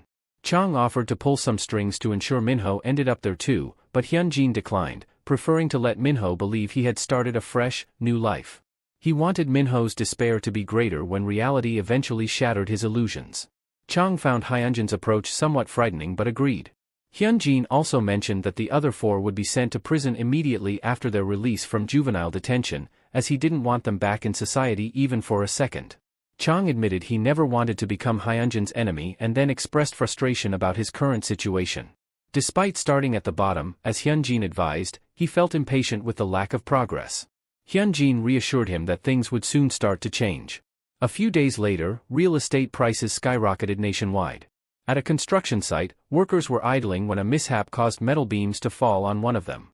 Panic ensued, and some workers wanted to call emergency services, but the foreman insisted they report to their superiors first, fearing financial losses if construction was halted. The injured worker was eventually taken to a hospital, but not the nearest one. He was sent to a facility an hour away that had ties to the company. After a delayed notification, his son arrived at the hospital, only to be told that his father's negligence had caused significant damage. The company, however, wouldn't seek compensation. The son, left with no support or answers, could only weep by his father's side. This was a day Jang Hyuk, a young man in his 20s, would never forget. Chang, walking around the construction site, thought about how he wanted to enjoy life, drinking and having fun with girls, but knew he had to trust Hyunjin's plans. Seeing how swiftly Hyunjin dealt with the bullies gave Chang hope that even someone as powerful as Chang Suk could face similar consequences. Determined to stay the course, Chang decided to return to work. Suddenly, a loud crash echoed through the site. Rushing to the scene, Chang discovered a major accident had occurred. A worker mentioned a potential spill, and when Chang asked if anyone was trapped, the worker confirmed that 5 or 6 people were stuck. Chang's expression darkened, and although the worker assured him that the superiors had been notified to prevent the situation from escalating publicly, Chang was furious. He grabbed the worker, demanding if that was really the priority. Surprised, he recalled Hyunjin's advice, in case of an accident, use his name and power to help, prioritizing the workers over financial losses. Chang instructed the worker to call 911 and request a rescue team. Despite objections about the potential public exposure and financial repercussions, Chang insisted, asserting that people's lives were not to be played with. He took charge, declaring he would take full responsibility, and urged the worker to hurry and make the call, emphasizing the urgency and the need to prioritize human lives over everything else. Chang inquired about their estimated arrival time, prompting a man in a suit to mention that the rescue team had departed for their location immediately after receiving the call. Chang suggested that they begin aiding the victims right away, but the man insisted that they had been explicitly instructed not to interfere. While they conversed, another man observed them closely. As more debris continued to fall, Chang emphasized the need to prioritize saving the trapped individuals. He argued that if they had time to talk, they should make another call to 911, as acting together in such crisis is more effective. Eventually, the rescue team arrived, and remarkably, most people only sustained minor injuries, with no lives at risk. Chang expressed relief at the fortunate outcome, but the man pointed out a lingering issue. Negative internet articles about the incident had already been published, with more likely to follow. He acknowledged that the situation had spiraled beyond their control, leaving them with limited options. Chang questioned what could be done next, leaving the man baffled since he thought Chang had a plan. Chang clarified that his priority had been the victim's safety. Just then, Chang's father called, but he ignored it to make a more urgent call to Hyunjin. Finding a secluded spot, he dialed Hyunjin's number. Later, at the Myeongjin construction office, Chang-suk seized the opportunity to criticize his brother's handling of the situation. He slammed 2 negative articles about Myeongjin's construction practices onto the table, questioning Chang's judgment in not reporting to his superiors first. Chang-suk stressed the importance of the company's reputation and the potential financial losses if the incident deterred buyers. He accused Chang of being naive and unaware of the burden he had placed on the real workers, who now had to rectify the situation. Their father mentioned that Chang's extensive emergency calls had not only alerted 911 but also the police, attracting reporters much quicker. With the gravity of the situation laid out, he demanded to know how Chang planned to take responsibility. Hyunjin had previously informed Chang that the company president took immense pride in their construction standards and was a master of the trade. Any future safety-related incidents would prompt his direct intervention. Chang found Hyunjin's advice daunting but trusted his guidance. Chang proposed that they demolish the apartment and start rebuilding it. Chang-suk, noting Chang's limited experience as a high school graduate, urged him to consider the financial implications more carefully.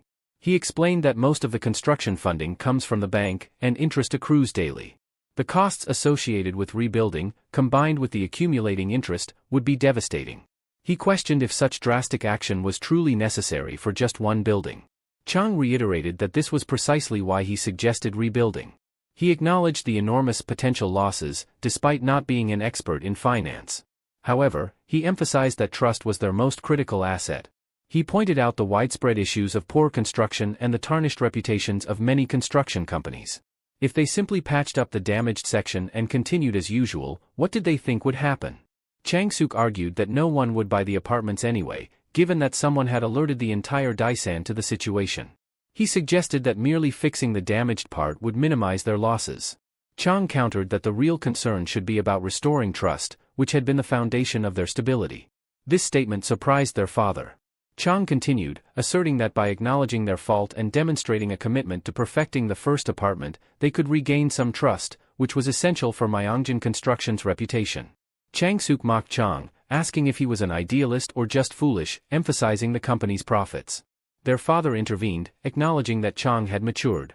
Hyunjin recounted a similar incident from another timeline, where the president publicly admitted his subordinates had hidden the issue and demonstrated his construction philosophy. The most infuriating aspect of the current incident was the basic mistake made in pouring the concrete, which should never have happened given the company's reputation. He stressed that safety in housing was paramount, with other concerns secondary. He praised Chang for his wise actions, recognizing that Myeongjin Construction, while a company, was also a family business that valued the quality of their work. He encouraged Chang to continue on this path, suggesting he might one day follow in his footsteps. A few days later, it was revealed that one of the incident's victims had suffered severe injuries, resulting in the amputation of both legs. His family, distressed, noted that Myeongjin Construction had not covered the hospital bills, nor had they addressed the issue of compensation. 3 representatives from Myeongjin Construction approached the grieving family, bowing deeply and apologizing profusely for the accident. Earlier, Chang had called Hyunjin, expressing his uncertainty about what to do next, and his father now have high hopes from him. Hyunjin advised him to prioritize addressing the accident, highlighting that there were 2 types of victims. The first group consisted of the potential new tenants of the apartment. To placate them, they should offer a delayed period of interim loan interest payment, an adjustment of the pre-sale price, and ensure transparency in the construction process. This approach would likely calm them down. The second group, the injured workers, posed a more significant challenge. Hyunjin urged Chang to do everything possible to alleviate their suffering, so much so that they would feel proud to have worked for Myeongjin Construction. The representatives assured the injured workers' family that while money could never fully compensate for their pain, the company would cover all hospital bills and provide an additional 500 million won in compensation. Moreover, they promised to employ the injured worker in a department where his field experience would be valuable, acknowledging his long-term dedication to the company. The family, overwhelmed by the gesture, expressed their heartfelt gratitude. Chang observed silently, and later, while sitting and smoking, he reflected with one of the representatives. He asked if the man knew what construction truly was. The man replied that it was about building things, but Chang shared his realization that it was more than just a money-making business. This incident had opened his eyes to the many people connected to construction, those who work to support their families and those who invest their life savings into buying homes. Chang admitted that he had taken his position too lightly and expressed his desire for a simple life. He noted that because of the accident, his perspective had changed significantly, and he realized he might be more like his father, caring deeply for those close to him. The representative acknowledged that Chang had indeed changed. Their moment was interrupted by someone reprimanding them for smoking in a non-smoking area. Chang immediately lashed out, showing that some aspects of his personality remained unchanged. A week later, the ripple effects of the incident began to unfold in unexpected ways.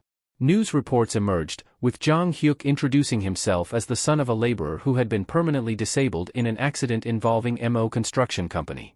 While the Myeongjin construction accident initially garnered little attention due to the lack of casualties, a subsequent apartment construction failure in Seoul, resulting in 5 deaths, brought significant scrutiny. Reports revealed that workers had tried to alert authorities about safety issues, but the company had suppressed their efforts. Public outrage grew as more hidden incidents came to light. Amidst the nationwide anger, Jang Hyuk appeared on TV to recount his father's unfortunate fate. The reporter asked him to detail what had happened, and Jang Hyuk began his poignant explanation. Jang Hyuk began explaining how his father sustained his life-changing injuries, focusing on the construction company's response. When asked by the reporter, Jang Hyuk detailed how, instead of calling an ambulance immediately after the accident, the foreman prioritized reporting to superiors. As a result, his father wasn't taken to the hospital until 2 hours later. The reporter pointed out that the hospital his father was eventually taken to was an hour away, bypassing a closer facility. Jang Hyuk explained that the company insisted on using their affiliated hospital to gain financial benefits, though his family never received any such assistance. The reporter then asked why the company made such a cold-hearted decision. Jang Hyuk explained that it was all about hiding the accident and minimizing construction delays, treating workers as expendable resources in their pursuit of profit. He stated that he came forward to prevent others from suffering as his father did. The reporter thanked him and mentioned that he had something further to say. Jang Hyuk revealed that he was now working at another construction site where a similar incident occurred. However, the new company's response was entirely different. Meanwhile, Chang had become the construction manager and began visiting the site early every day. The workers warmly welcomed him, which he found surprising. One worker even offered him homemade onion juice, noting its health benefits. As Chang settled into the site office, pondering his new role while making ramen, the worker informed him of a guest from a broadcasting company wanting to interview him. Chang, thinking he might have said something wrong, agreed to meet them. That night, at the president's mansion, the news highlighted Myeongjin Construction's decision to rebuild the apartment despite significant financial losses due to borrowed funds. The news credited Chang with playing a crucial role in this decision. They interviewed the injured worker's wife, who expressed her gratitude and surprise at receiving hospital bill payments and a personal apology from Chang, the company's eldest son. Despite her ongoing anger over her husband's injury, she appreciated the company's acknowledgement of his long service. The president turned up the volume as Chang's interview aired.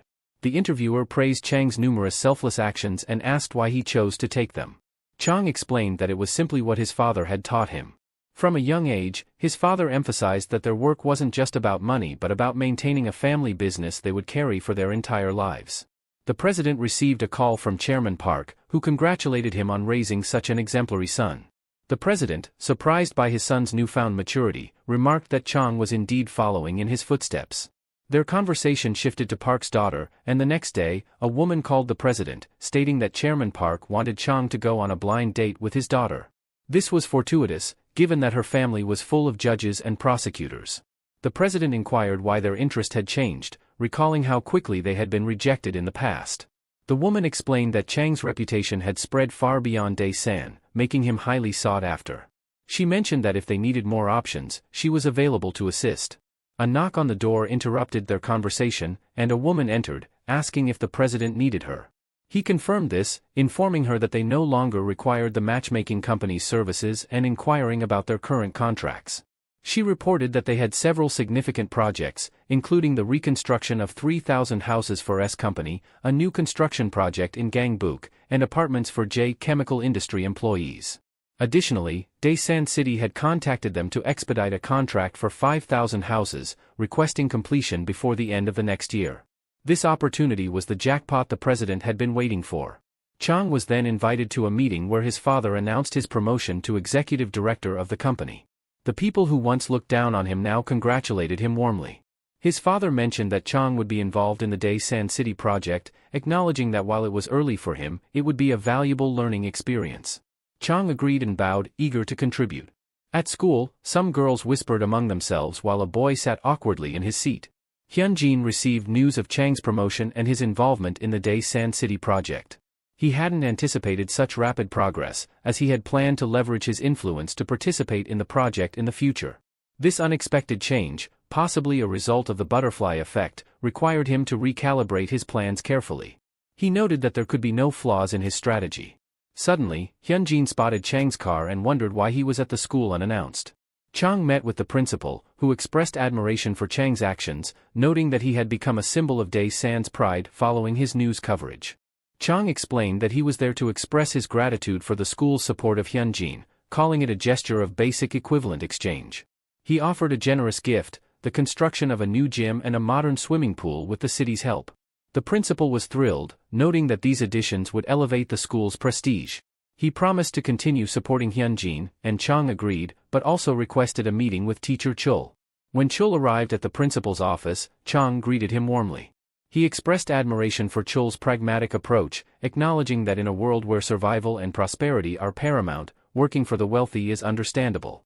He referred to the incident involving Shin Young-min, where Chul had punished him so harshly that rumors of bribery had spread. Chang dismissed these rumors, asserting that they were inconsequential. He assured Chul that his efforts would be rewarded and that in 3 years, Chul would be even prouder of his achievements.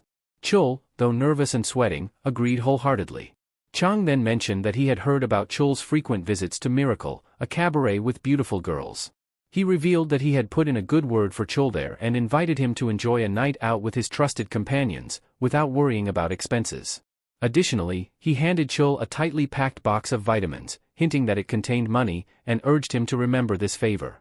Chang emphasized that he was not just any parent with some spare cash, but the successor of Myeongjin Construction, the city's most powerful and wealthy construction company. He wanted Chul to understand the significance of their interaction and the level of influence he wielded. Later, after everything had settled, Chang and Hyunjin went to the roof. Chang expressed his gratitude, but Hyunjin remained nonchalant. Surprised by Hyunjin's calm acceptance, Chang asked why he didn't inquire about the reason for the thanks. Hyunjin, with his keen mind, replied that it was obvious. Chang was thankful for his handling of the construction incident. Chang confirmed this, admitting that he now fully acknowledged Hyunjin's intelligence and strategic thinking. He mentioned that while bringing down Changsuk was relatively simple, involving just a bit of investigation into his private life, this recent feat was extraordinary. Hyunjin had accurately identified his father's tendencies and predicted the benefits of the reconstruction decision.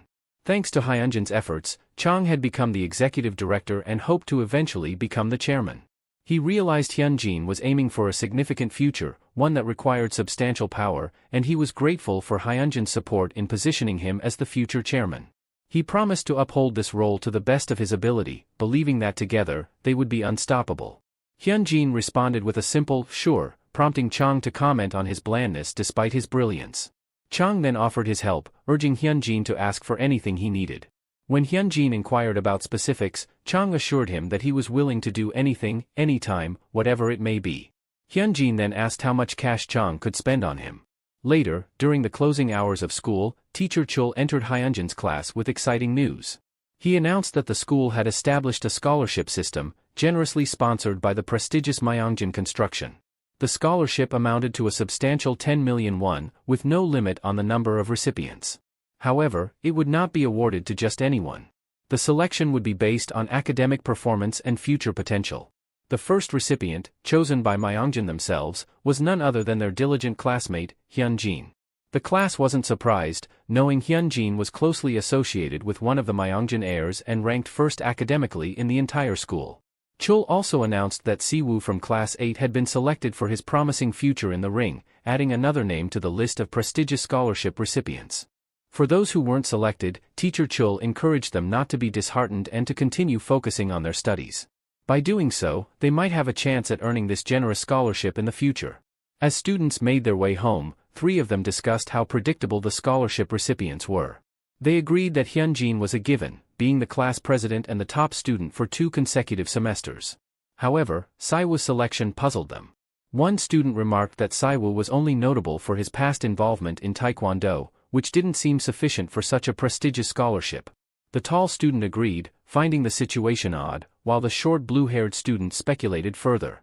He questioned what potential Saiwoo had to justify the scholarship, suggesting that he only received it because of his friendship with Hyunjin. He wondered why this wasn't handled discreetly and why Hyunjin was receiving so much support from Myeongjin Construction and the school. He even speculated if Hyunjin could be an illegitimate son of the chairman, but another student dismissed this idea, pointing out that if it were true, Hyunjin would have been treated much better from the start. The blue-haired student continued his rant until he spotted Hyunjin, who called him over. The blue-haired student, named Cho Jae-jin, regretted speaking ill of Hyunjin, knowing his reputation as the crazy psycho of Chownil. He feared Hyunjin might retaliate. However, Hyunjin told Jae-jin to lift his head and stand proud. He acknowledged Jae-jin as the school's infamous blabbermouth and assured him he wasn't angry. In fact, Hyunjin found Jae-jin's talkative nature useful. Hyunjin asked Jae-jin for a favor, promising that there was no reason for him to be afraid. Jae-jin, relieved but still wary, agreed to help. Hyunjin admitted that the scholarships were indeed unfairly awarded, using Saiwoo and himself as examples. He then revealed that there was no limit to the number of scholarship recipients, implying that Jae-jin could also receive one. Hyunjin instructed Jae-jin to spread a rumor throughout the school, just as he had been doing earlier. The rumor would claim that the Myeongjin construction scholarships were unfair. Hyunjin wanted Jae-jin to add a bit of exaggeration to make the story more compelling. The next day, Chownil High was buzzing with a peculiar new rumor. This rumor began with Jae-jin, who eagerly shared with everyone he met, that Myeongjin Construction had created their scholarship system to formally support students who were kind to Hyunjin. He encouraged everyone to consider this carefully. The scholarship awarded to Siwoo, the only person who befriended Hyunjin during his bullying ordeal, was clear evidence. Jae-jin spread this idea enthusiastically, suggesting that if they treated Hyunjin well, regardless of their number, Hyunjin would take good care of them in return. He also mentioned rumors he'd heard that Hyunjin had undergone a change of heart due to Park and his gang, and that they intended to purge Daesan of all troublemakers, starting with their school. Despite initial skepticism and someone dismissing Jae-jin's claims as fantasy, the students didn't entirely dismiss the idea and kept it in mind. Shangho, upon hearing these rumors, thought that aligning himself with Hyunjin might earn him the scholarship as well. Moreover, he believed that if Hyunjin needed fighters, he could prove useful, given his strength despite his previous defeat. Shangho later cornered Jae-jin in a stairwell and asked if the rumors were true. Jae-jin explained that Hyunjin planned to turn the school into his stronghold, his kingdom, and intended to dominate the surrounding schools and their leading figures. Those who showed strength and loyalty during this process would be greatly rewarded, with the scholarship being just a preview of future rewards. Shangho, comparing this to the money he had received for bullying Hyunjin, realized the scholarship was a substantial incentive. Despite their past conflicts, Shangho believed he could gain Hyunjin's favor if he showed commitment. Eventually, Shangho approached Hyunjin as he was leaving school and asked him to stay for a conversation. To his surprise, Hyunjin agreed without hesitation.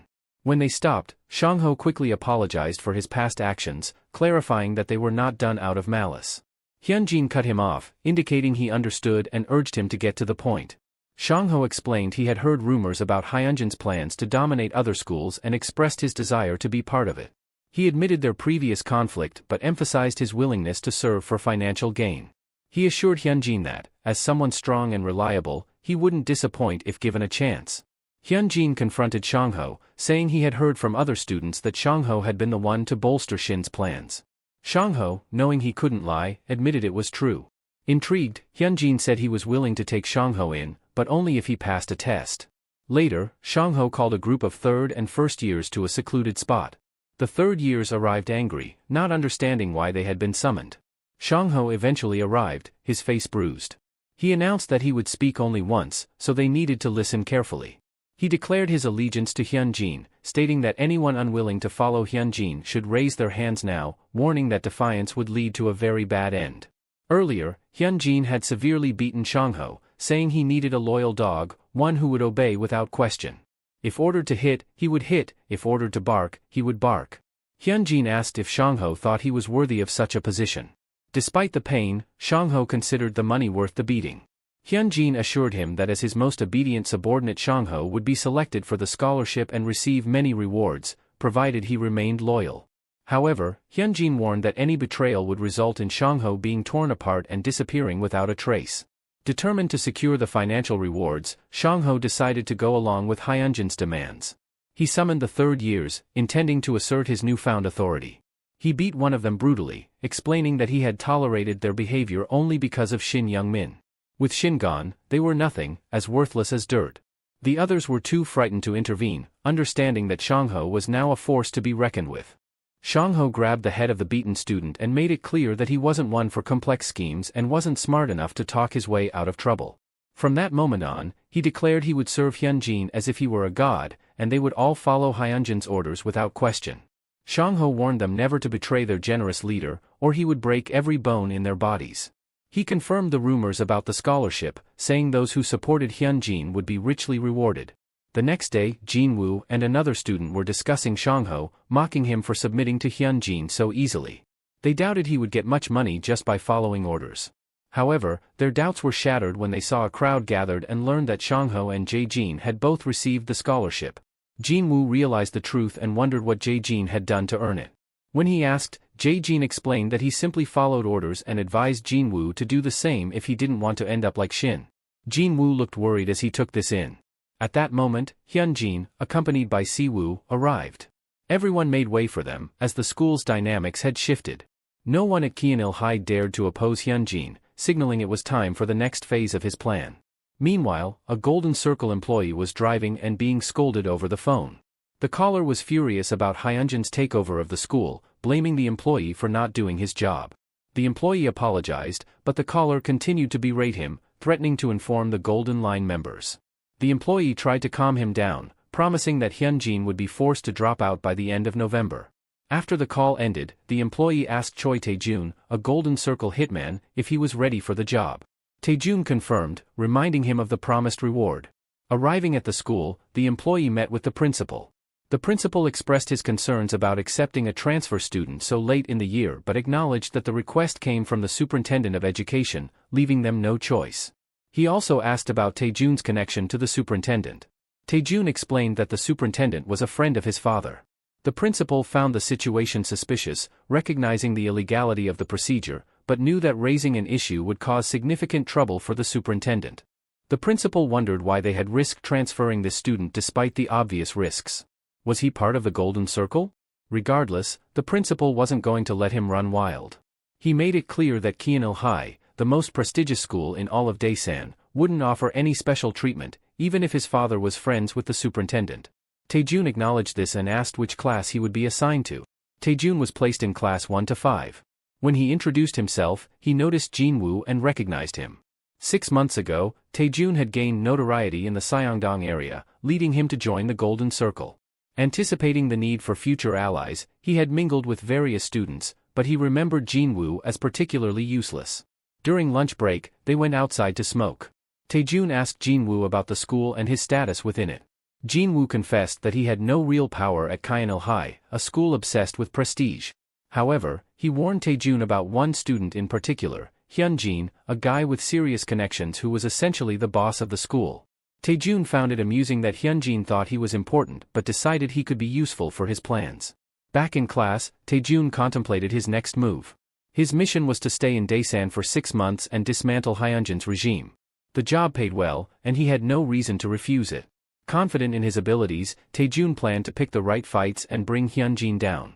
As a B-class member of the Golden Circle, Taejun knew he held significant power. S-class members were untouchable, A-class members were the top 0.1%, and B-class members like himself were the best in the nation. Taejun believed he could undermine Hyunjin's support by leveraging his connections with the superintendent. He planned to give Hyunjin a severe beating and then manipulate the second and third years into bullying him, ensuring a job well done. He asked Jinwoo to show him the other classes. When they reached Hyunjin's class, they found him sitting alone. Taejun immediately picked on Hyunjin for supposedly looking at him funny.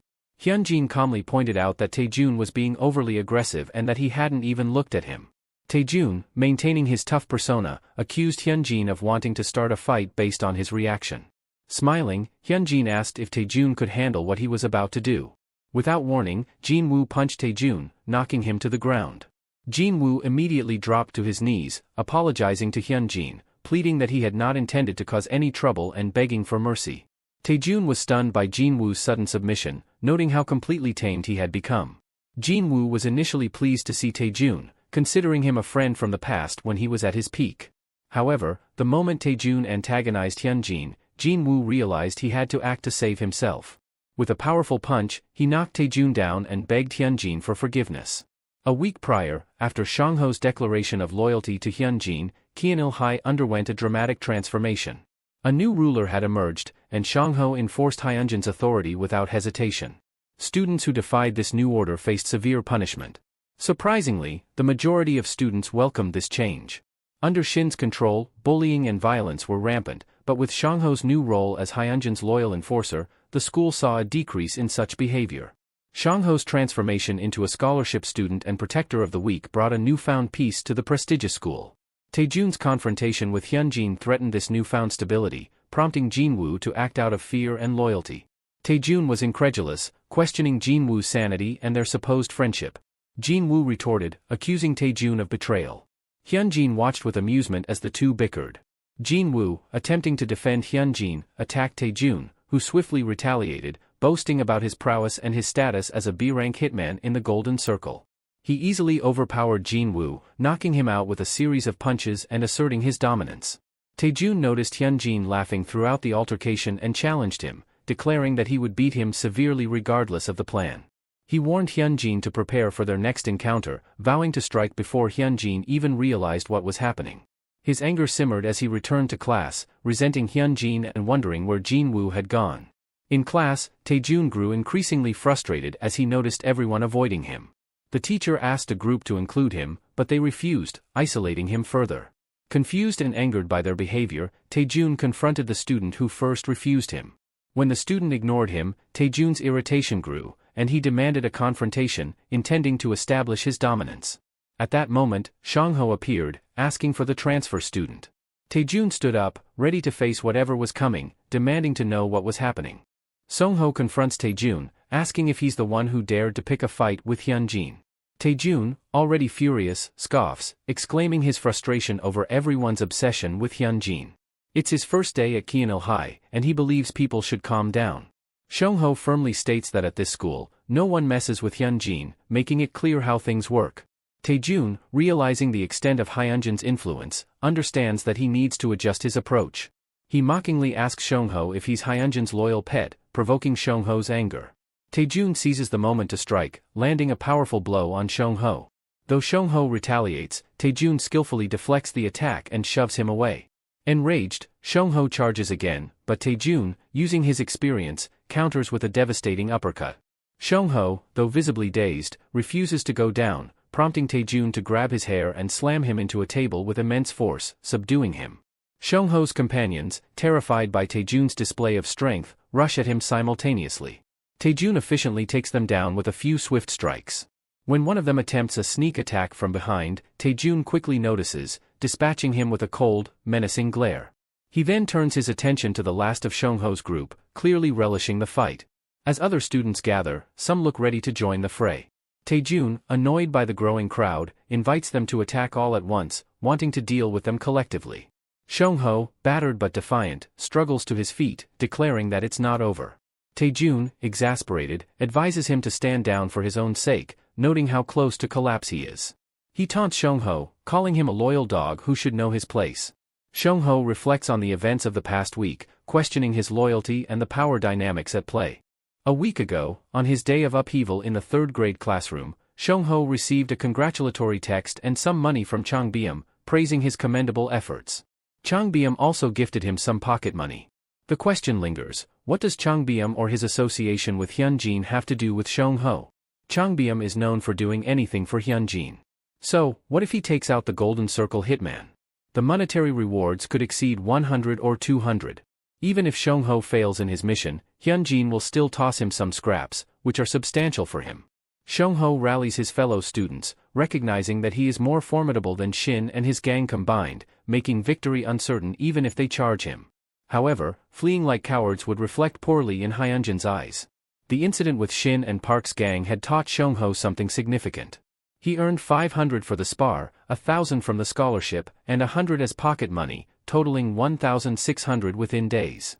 Understanding that money is power, he seizes the opportunity and orders everyone to charge and trample their adversary. Word soon spread that Seong-ho and the other students attacked Taejun together, yet Taejun single-handedly defeated them. From his first day at the prestigious school, Taejun was already disillusioned by the situation, as high schoolers rarely engage in a losing battle like this. However, Seong-ho and the others charged in recklessly. Taejun realizes that if their numbers increase, it could become problematic. But the current scenario is worse than he anticipated. Even seeking help from the broker wouldn't easily isolate Hyunjin. Hyunjin had turned the school into his empire, leaving only one option: to confront directly. If Taejun manages to injure one of Hyunjin's arms, he would at least have something to report back. Taejun, frustrated, bumps into someone and begins swearing at them for their perceived stupidity. Unfortunately, that person is Yang Chul, who becomes furious. About 10 minutes earlier, Jinwoo had informed Chul that the transfer student harbors malicious intent towards Hyunjin. Chul surmises that Taejun transferred with the goal of harming Hyunjin, viewing it as a cowardly tactic. The transfer was orchestrated to deal with Hyunjin, showing their deceitful nature. Chul inquires if Jinwoo received specific instructions, to which Jinwoo replies that he was told to handle the situation at his discretion. Chul interprets Hyunjin's message as neither encouraging nor discouraging action, yet it seems to imply not letting it slide. Seeing this as a chance to prove his worth and solidify his relationship with Hyunjin, Chul rises from his seat and asks for the transfer student's whereabouts. Upon locating Taejun, Chul drags him to the teacher's lounge by the ear. Once there, he delivers a resounding slap to Taejun. Taejun demands to know why Chul is laying hands on him. Chul retorts, warning Taejun that his disrespectful tone is inappropriate for addressing a teacher, one of his superiors. Taejun counters, cautioning Chul against rough treatment of students, implying it could jeopardize his position at the school. Should Taejun make a single phone call to have him expelled? Chul scoffs, stating that Taejun clearly doesn't grasp his situation. On his first day at this prestigious school, Taejun assaulted a student so severely that he had to be hospitalized due to excessive bleeding. Furthermore, Taejun incited a massive brawl in Class 5. Chul's trusted students reported that Taejun beat up his seniors and threatened the entire class with violence. How dare he ask such ignorant questions? Chul twists Taejun's ear again, chastising him for causing trouble on his very first day. Is Taejun not embarrassed by his actions? How dare he threaten a teacher who genuinely cares about his well-being? Chul challenges Taejun to complain to his father or friends and see what happens. Taejun realizes that Chul knows the superintendent supports him but still acts recklessly. What a lunatic, Taejun thinks. Chul continues, questioning if Taejun truly believed he could disrupt his life. He slaps Taejun again, ordering him to stop spouting nonsense. Chul has dealt with many temperamental students before and doubts anyone will believe Taejun's claims. What's Taejun going to say? That his teacher slapped him? What a joke. No one in the teacher's lounge will testify against Chul. Chul grabs Taejun by the ear once more, asserting that there is no evidence of the slaps and there never will be. Then begins a barrage of slaps. Saying, Jinwoo hit him here, Seong-ho's strike landed there, and the final slap is for the other students Taejun assaulted. Chul reminds Taejun that this is a consequence of his reckless behavior on his first day. Afterwards, Taejun contacts his broker, explaining that everyone at this school is insane. He recounts being slapped around in the teacher's lounge and describes the teacher's fierce loyalty to Hyunjin. How can he deal with such a situation? The broker acknowledges the severity of the issue, noting that if Taejun fails this countryside assignment, his position within the organization will be in jeopardy. Failure is not an option.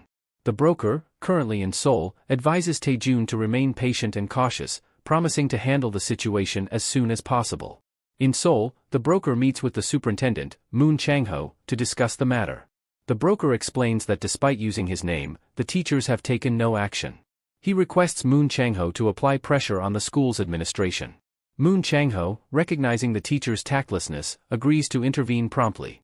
The Golden Circle had a subgroup known as the Golden Line, comprised solely of trusted members. For those who became part of the Golden Line, it was more than just a job, they became integral members of a network, supporting one another in a mutually beneficial relationship. Moon Chang-ho was one of many who reaped significant rewards from this Golden Line.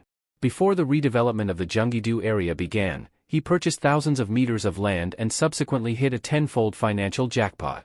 The orchestrator behind these dealings was Young Chon-soo. Chang-ho decides to call the Daesun representative to discuss the troubling situation at the school, where students were fighting and teachers were turning a blind eye. Chang-ho expresses his concern about the transparency of Korean education, suggesting that such issues could tarnish its reputation. He asks the representative to address the problem. The representative, however, questions why Chang-ho, who is based in Seoul, is meddling in Daesun affairs.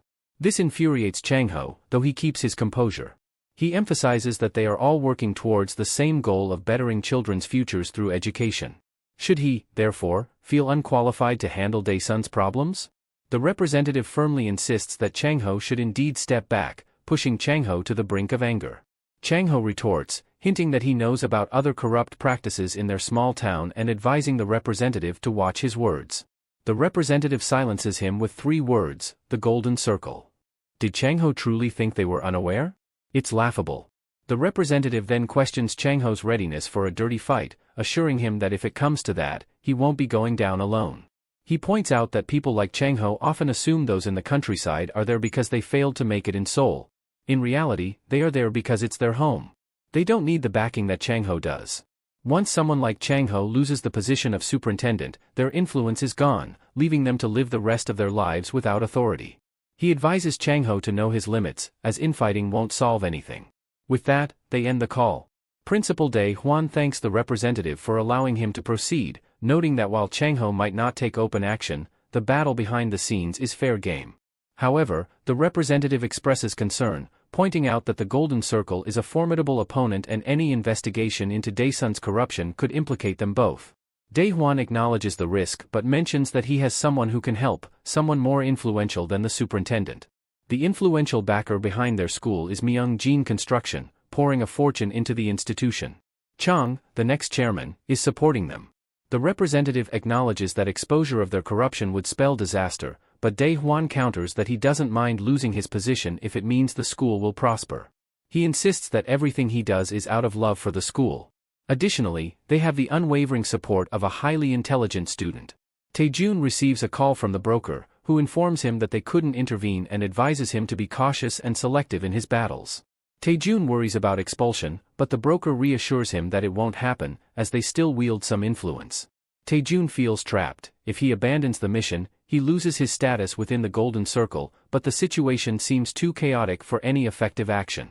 He must continually target Hyunjin, yet the overwhelming support Hyunjin has makes it seem impossible. However, success would significantly bolster his standing with the Golden Circle. After that tumultuous day, Tae-jun, who had disrupted the school's peace, became an outcast. He was excluded from all extracurricular activities, and whispers followed him wherever he went. Frustrated, he texts his crew, summoning them from Seoul to help take down Hyunjin. He doubts a mere countryside school can stop him. A few days later, during lunch, Tae-jun finds himself unable to enjoy his meal, uncertain if the food is genuinely bad or if it's the loneliness. His phone buzzes with messages from his group, confirming they are ready to come and confront Hyunjin. Just then, Hyunjin sits beside him, commenting on Tae-jun's displeasure with the food, judging by his expression. Tae-jun grips his phone tightly, contemplating if he should attack Hyunjin right then and there but decides against it, knowing it would only lead to more trouble. He reassures himself that his reinforcements will arrive soon and waits for the right moment. Hyunjin probes Tae-jun's aggression, suggesting things aren't going as planned. He mentions hearing about the superintendent's dramatic intervention, which quickly fizzled out. Tae-jun retorts that Hyunjin shouldn't get too comfortable, even if he rules over his little domain. If they met outside the school, one-on-one, Hyunjin would be easily defeated. Hyunjin cuts him off, questioning why Tae-jun is behaving this way if he's so confident. Suddenly, a hand appears behind Tae-jun, before he knew he was slammed, to his plate by Shong-ho. Hyunjin calmly questions Tae-jun, asking what makes him think he can survive here without fear. Why is he acting so boldly in someone else's territory? They drag Tae-jun outside, where Jin-woo and Shong-ho restrain him. Despite his struggles and demands to be released, they manage to subdue him.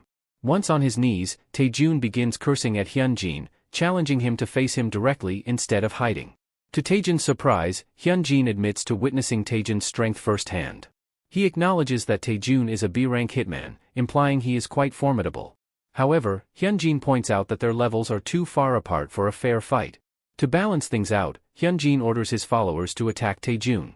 The students begin kicking Taejun, hurling insults at him. Jinwoo delivers a particularly heavy blow, followed by an even stronger kick from Seong-ho. Despite Taejun's strength, he finds himself overpowered and subjected to a one-sided beating. As Taejun reflects on his situation, he realizes he might escape if he can take down just one of his attackers. But then, Hyunjin grabs Taejun's arm, putting it in a lock, taunting him about his chances if he had only one functional arm. Hyunjin begins to pull on Taejun's arm, smiling as Taejun writhes in pain. Taejun's arm feels like it's breaking, and he gasps in agony. Hyunjin breaks his right arm. Hyunjin then instructs Seong-ho to make Taejun stand. As Seong-ho forces Taejun to his feet, Hyunjin grabs Taejun by the hair and presents him with two choices. First, Taejun can continue his work for the Golden Circle as he always has. However, this choice comes with immediate consequences. Hyunjin threatens to break his left arm. Without the use of his arms, each day at school would become a living hell for Taejun. The second option is pain-free. Taejun can fully submit to Hyunjin, report to the Golden Circle that the mission was a success, and become Hyunjin's loyal spy. In this role, Taejun would help Hyunjin uncover the identity of the person who hired him. Hyunjin demands Taejun's decision, leaving him to choose between enduring more pain or betraying his original mission. Taejun was taken aback by the proposition. "Are you seriously asking me to betray them?" he asked, his voice tinged with disbelief. He should have known that the Golden Circle was never to be taken lightly. Hyunjin had his answer ready and presented Seong-ho with an irresistible offer, 100 million won. All Seong-ho had to do was stab the target. If he refused, Hyunjin assured him there were others he could turn to. He wasn't asking for a murder, just a wound severe enough to have lasting effects but not life-threatening. These unexpected demands left Seong-ho and the others speechless. Hyunjin pressed his point further, questioning how long it would take them to save 100 million won after graduation.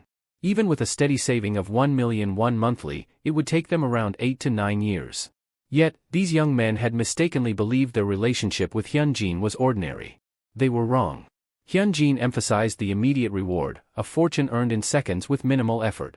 They were unaware that the real Hyunjin was a vengeful being, hardened by a decade of malice and a desperate drive for revenge.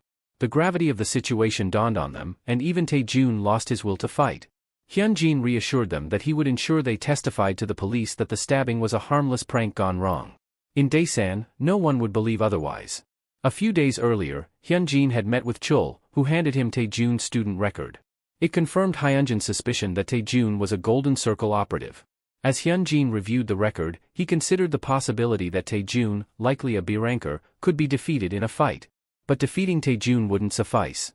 The Golden Circle's confidence indicated strong backing, possibly from the Superintendent of Education. Failure on Taejun's part would prompt them to escalate their efforts, potentially involving higher-ranked operatives.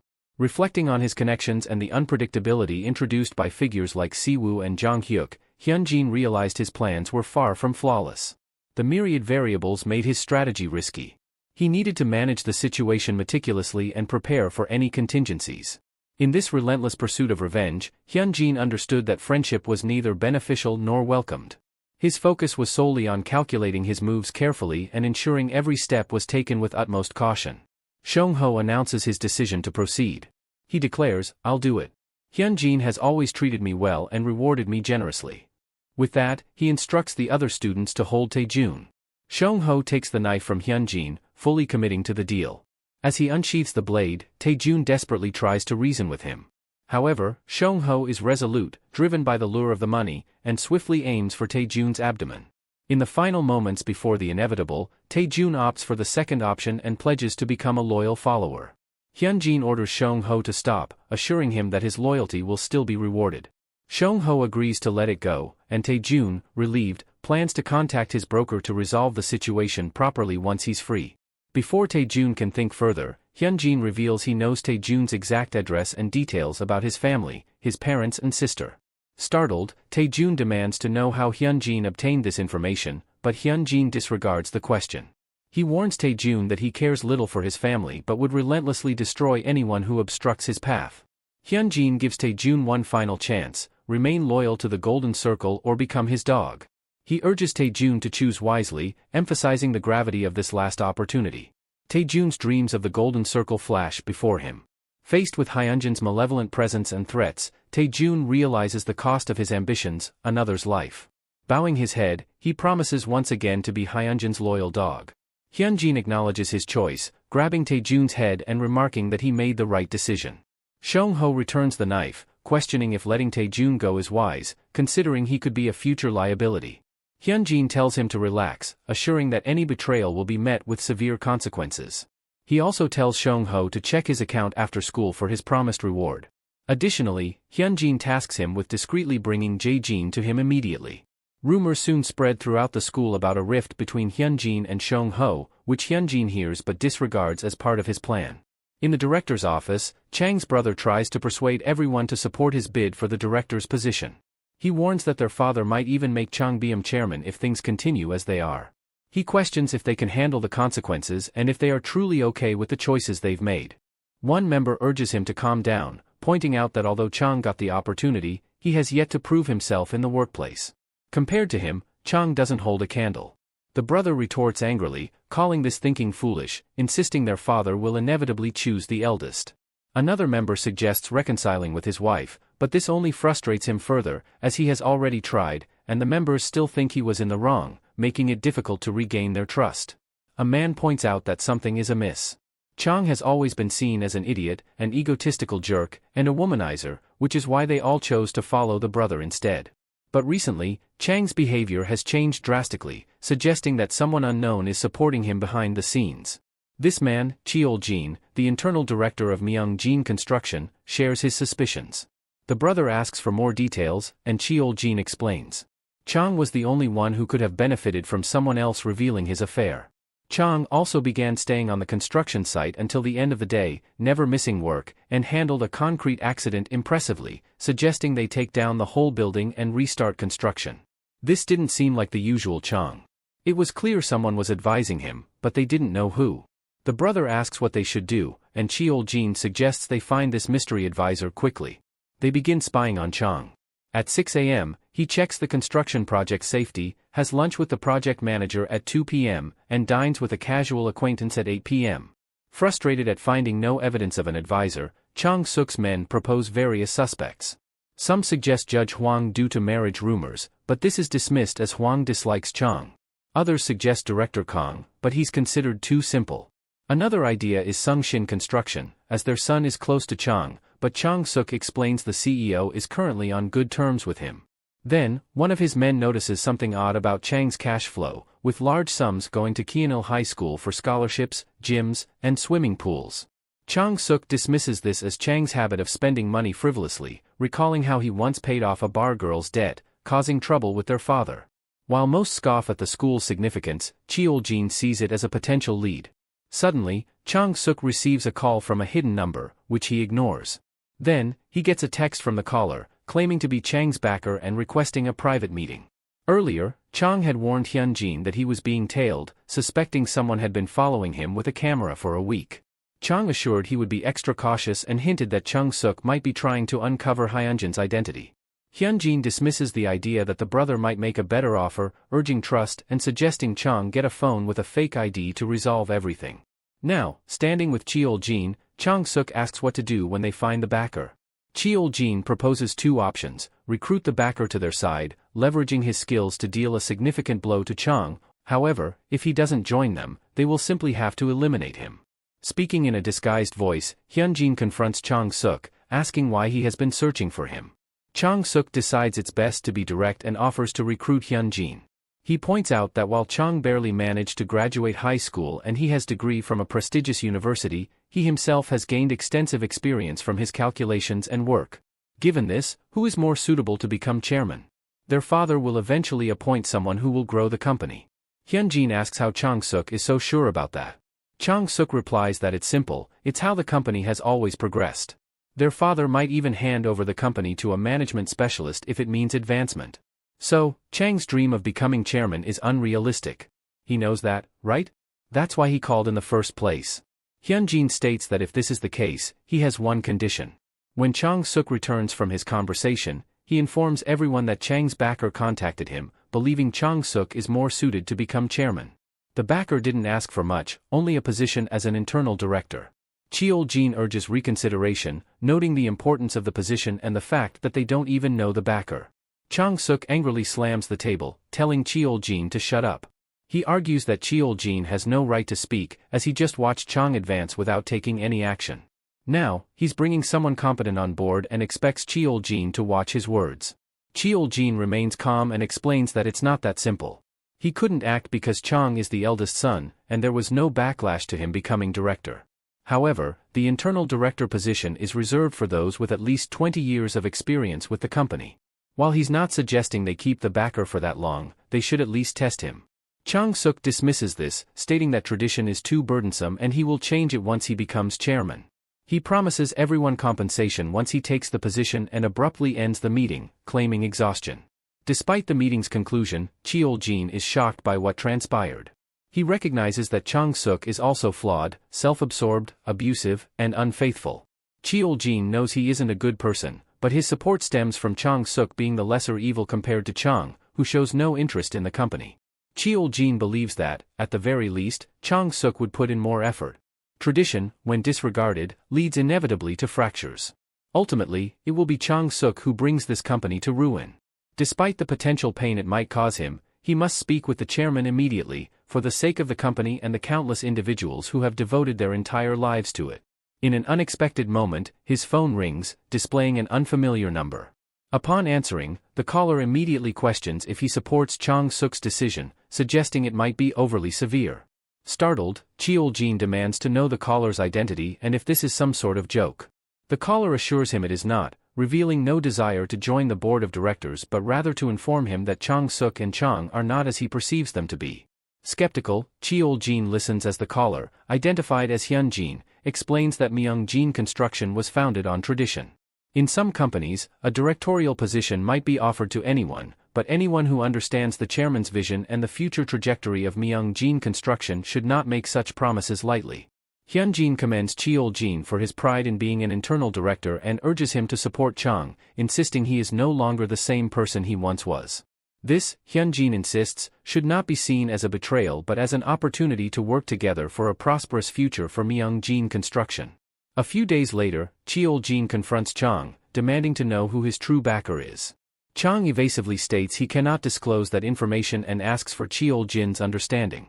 Frustrated, Cheol-jin reminds Chang of his early days visiting the construction sites, long before the company's current success.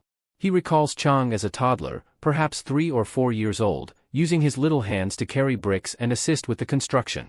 The sight of him, though not his own child, growing strong and healthy under his father's watchful eye filled him with hope and pride. However, as Chang grew older, Cheol-jin's hopes turned to disappointment.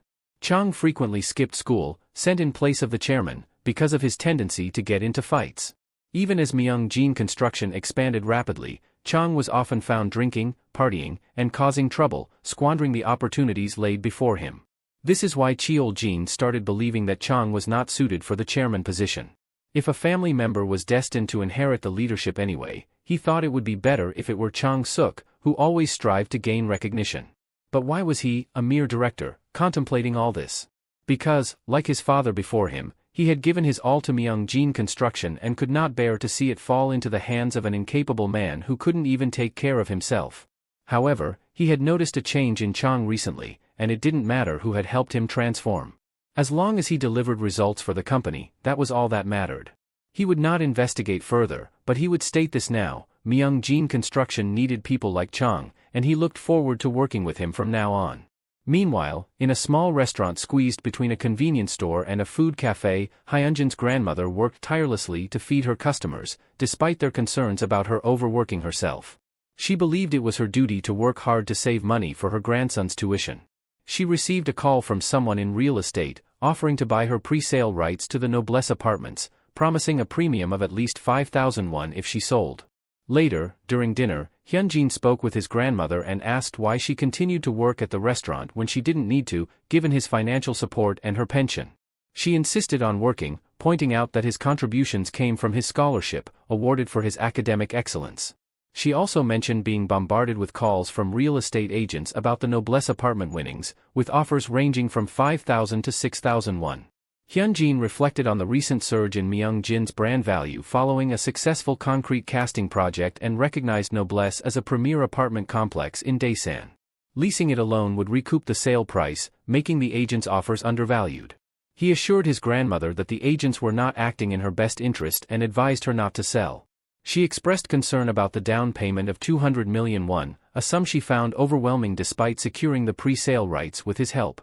Hyunjin knew he had the down payment saved in an account provided by Chang but couldn't reveal this to her. Determined to secure a permanent home for them, he promised her that they could manage the payments and even consider renting out the apartment. Reassuring her, he held her hand and vowed to figure it out. She touched his face, grateful for her dependable grandson. Suddenly, Hyunjin received a call and excused himself to answer it. As Hyunjin answers the call, the voice on the other end identifies themselves as a representative from the academy, informing him that his brother, Hyun, did not attend class today. Instead, Hyun had spent the entire day at the library and was now on his way back, trying to align with the academy's schedule. Observing a group of children nearby playing rock-paper-scissors, Hyun felt a twinge of envy. They were still able to enjoy simple pleasures without the burden of responsibilities. Determined to prove himself and succeed without relying on a private academy, Hyun pushed these thoughts aside.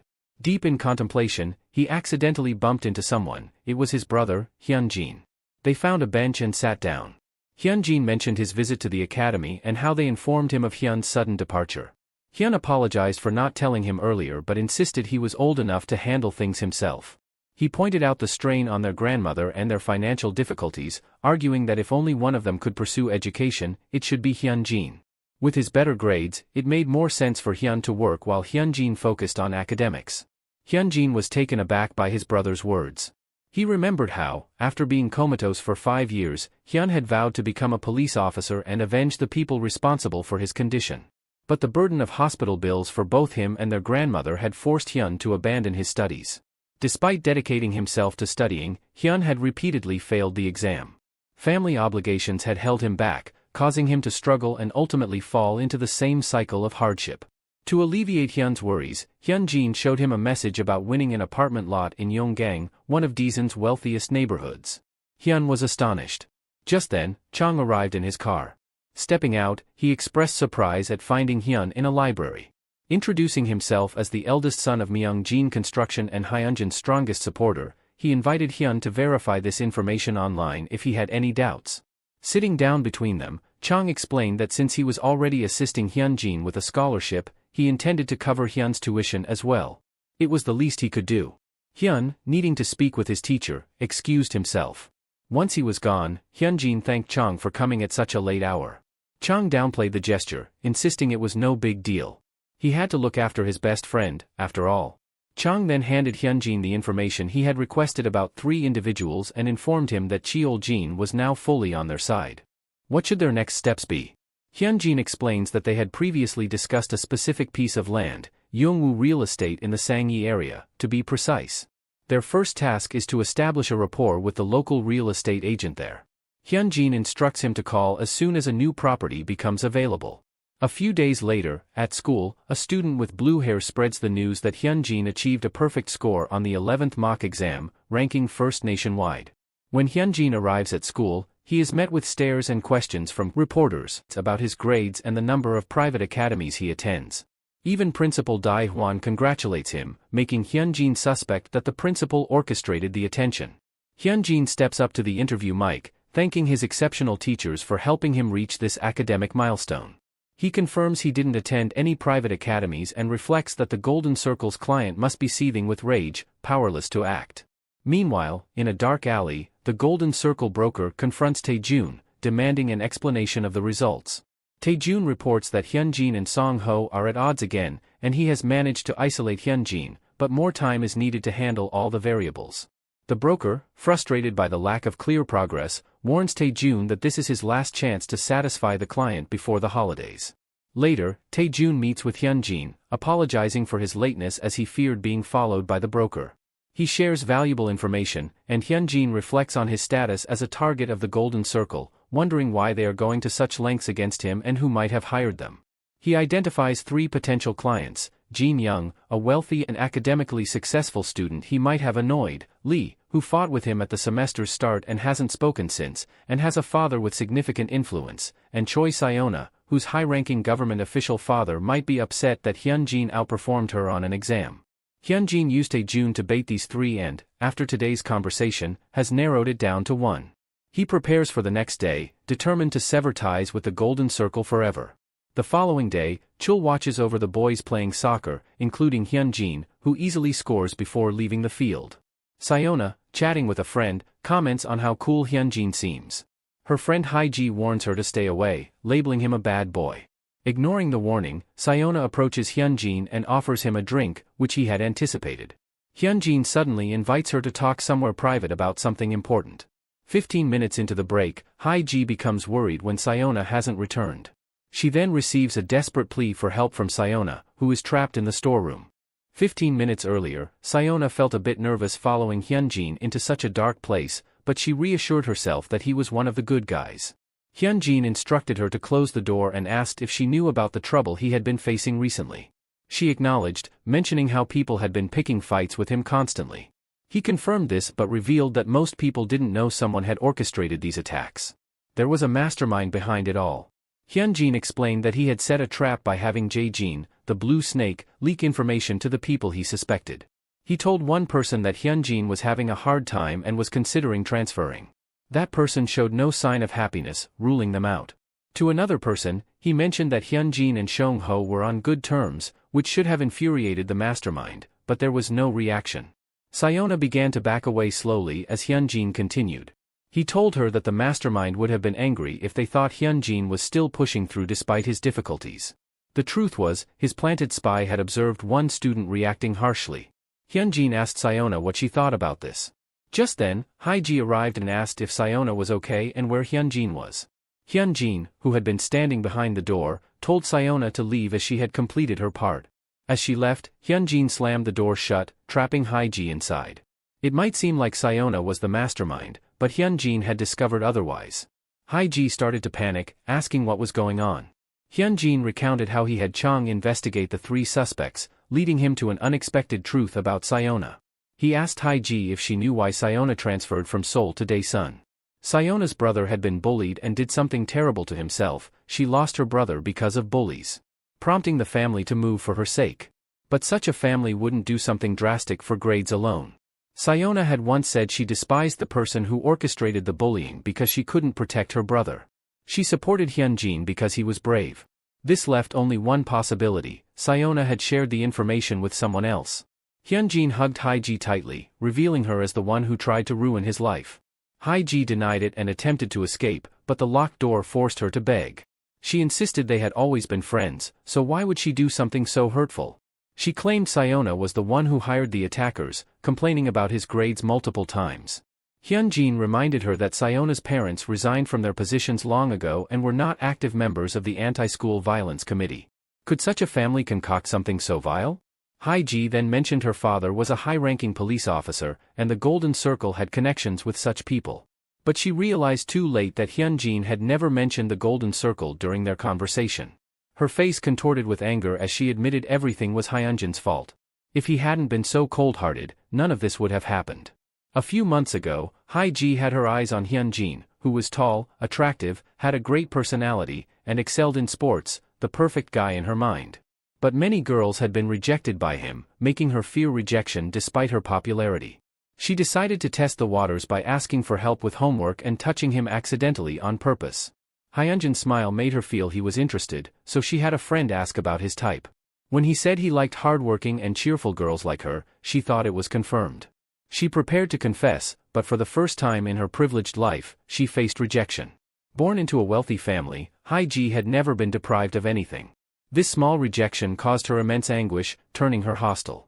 Hyunjin laughed at her explanation, but Haiji erupted in an emotional frenzy. She screamed that he was the one dropping hints, making her life hell as he grew more popular and successful while she felt left out and saddened. She never intended for things to spiral out of control. All she wanted was for him to feel the same pain she had endured. She begged for forgiveness, insisting she never intended for things to escalate this far. Hyunjin laughed coldly. Faced with someone whose intentions were purely malicious, Hyunjin steeled himself emotionally and felt nothing. He explained that his rejection wasn't because he disliked her, but because he couldn't afford to date her. She overwhelmed him with gifts, making him feel burdened, so he rejected her out of concern.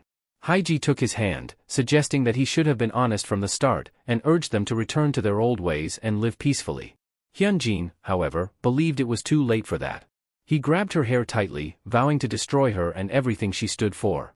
He slapped her repeatedly, convinced she would never comprehend his actions. He blamed her for turning him into a vegetative patient and destroying his family. Hyunjin beats her brutally. He couldn't fathom how she could call herself human after inflicting such pain and simply watching. After he finished, he mockingly suggested she find a good plastic surgeon, but warned she wouldn't have the money for the golden circle anymore. Chul entered, alarmed by Hyunjin's violence towards a woman. Hyunjin revealed that she had hired the golden circle, changing Chul's perspective. Despite the excessive beating, Chul agreed she needed to face consequences but warned that her influential father in Daesan wouldn't let it slide easily. Hyunjin, unbothered, instructed Chul to send her home. Her father, upon seeing his injured daughter, was enraged and vowed to imprison everyone involved, even if it meant selling his soul. He called the broker, Young Chon-soo, intending to hold him accountable, but Young was already on a call with Hyunjin, who revealed his identity. After Hyunjin finished with Young, Haiji's father contacted Young, demanding an explanation for his daughter's brutalization. Young, cornered, admitted that despite the Golden Circle's flawless record, this incident had ruined him. He handed over all their dealings to Hyunjin, revealing he had kept insurance in case things went wrong. Haiji's father, enraged but fearful, threatened mutual destruction, but Young dismissed it, asserting that from now on, the consequences were solely his to bear. With that, he hangs up. Suddenly, a visitor calls from outside their home. Young lights another cigarette, reflecting on Hyunjin's recent call. Hyunjin had revealed his exact role and name, mentioning he had just sent Haiji home. Surprised, Young listened as Hyunjin accused him of failing at his job but still pushing boundaries. Hyunjin warned that if his client's identity were exposed, it would spell disaster. Young, thinking quickly, asked if Taejun had betrayed him, suspecting it was the only source of the leaked information. Hyunjin commended his quick thinking but made it clear that this knowledge made Young a threat to the Golden Circle and its future. There was only one solution: silence Young permanently. Hyunjin laid out his demand: if Young valued his life, he should report back to his boss, claiming the job was a complete success and that the client was extremely satisfied. Then, he should send Taejun back to Seoul. Young protested, saying the client wouldn't be pleased, but Hyunjin insisted he prioritize his own safety over others. The unexpected visitor at Hyeji's home turned out to be Hyunjin. He demanded Hyeji's father sit down, despite his initial resistance. Hyunjin calmly insisted, presenting him with two choices. First, he could seek revenge against Hyunjin, reporting the case to the authorities and requesting the Golden Circle to resolve it. However, if this path was taken, Hyunjin would release the evidence provided by Young to the world. This wouldn't destroy the Golden Circle but would certainly eliminate Young and lead to prison time for the father and juvenile detention for his daughter. Hyunjin pointed out the irony: the father would be imprisoned for years, while his daughter would only be in juvenile detention for a few months. Without her father, would she truly be safe from him? The father shouted, accusing Hyunjin of threatening him with petty warnings. Hyunjin, remaining calm, told him that such outbursts were futile. With Chang's backing, he could order Hyeji's legs to be broken and her eyes to be gouged out. If he doesn't believe what he can do, he should look at his daughter right now. Hyeji begins to scream and eventually faints from fear. Hyunjin suggests everyone calm down, offering a second choice. He drops a knife to the floor, ordering the father to cut Hyeji's Achilles tendon with his own hands, ensuring that she remains maimed and unable to unleash her inner demon upon the world. After Hyunjin leaves, Hyeji's mother urges the father to call the police, but he only stares at the knife, feeling trapped. Slowly, he reaches for the knife, acknowledging that they are completely cornered. If he ends up in jail, who will handle Chang and Myungjin construction? Who will protect the family, the house, and the business without him? Picking up the knife fully, he tells his wife this is why children shouldn't be spoiled. Despite her attempts to bring him to his senses, he lunges at Hyeji in desperation and fear before she can escape. Hyunjin meets with Young at a cafe, where Young points out that even if Hyeji's father chooses the more brutal option, Hyunjin isn't done with them. Hyunjin confirms this, explaining that he plans to slowly drive the man to the edge, exposing his illegal actions one by one until he releases the evidence to the public. If the father cuts his daughter's Achilles tendon, Hyunjin will report him for domestic violence, leaving Hyeji crippled, penniless, and alone. Jung asks what Hyunjin is really planning, acknowledging that he bought some time but that the Golden Circle will eventually find out.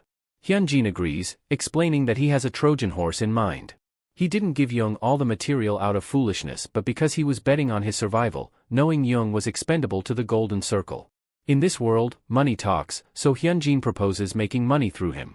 Jung laughs, doubting that having Myungjin Construction's backing will be enough to convince him.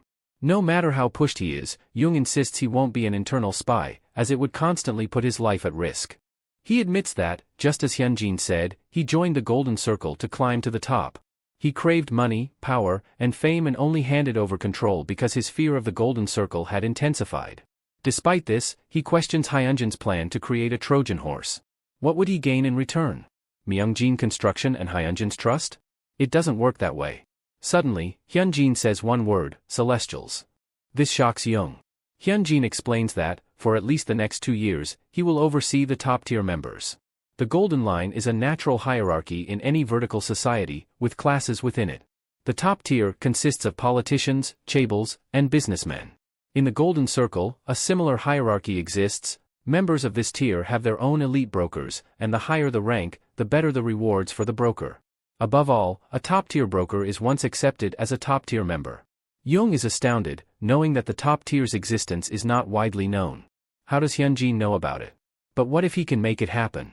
Naturally, if the Golden Circle discovers any of this, there will be severe consequences. However, after 2 years, Jung could leave Korea without any regrets. Besides, if Hyunjin manages to take down the Golden Circle, it would be an ideal scenario, killing 2 birds with 1 stone. Jung asks how Hyunjin will make him a top-tier member. Hyunjin's only request is for Jung to remain silent about this for 1 month. At the end of that month, he will get what he wants. With that, their conversation ends, and Hyunjin takes a bus somewhere. As he travels, he contemplates everything, the Golden Circle, the Golden Line, and the top tier. Jung must wonder how he knows these things, but that's something everyone would discover years later when the Golden Circle finally came into the limelight. Even then, the case was closed without revealing a single top-tier member. For Hyunjin, taking down the Golden Circle is not enough. The wealth and power that created it won't falter easily. It's time for him to take the next step in his plan. Entering a certain building, he meets with Senator Kim Pan-ho of the Prosperity Party, who questions the note Hyunjin sent. He warns that playing such pranks could be dangerous. Hyunjin thinks the senator sounds like a true politician. He sits down and acknowledges how absurd it sounds but asks the senator to hear him out before judging. After all, he's here to make a deal. During his days as a professor, Pan-ho formed numerous connections by looking after the children of powerful people. Leveraging those connections and funds, he was promoted to senator. Just as his past seemed to be fading from memory, Senator Jang Hoyle of the opposing party exposed his corruption to the public. Hyunjin had been waiting for this moment when Pan-ho would need him as much as he needed Pan-ho. Hyunjin questions why Jang Hoyle would make such accusations. He's certain Jang holds no personal grudge and wouldn't gain any political advantage from this. Hyunjin suspects someone asked Jang to do it, someone like Senator Yang Minggu, the leader of the Prosperity Party. Pan-ho warns that Hyunjin's statement is dangerous, but Hyunjin remains confident. He believes Yang orchestrated this to destroy a rising senator without attacking a party member directly. Using Jang as a puppet made it appear more reasonable. Pan-ho is impressed by Hyunjin's insight but asks for a solution. Hyunjin admits there's no perfect solution, acknowledging that powerful people's children often have high grades, which invites gossip.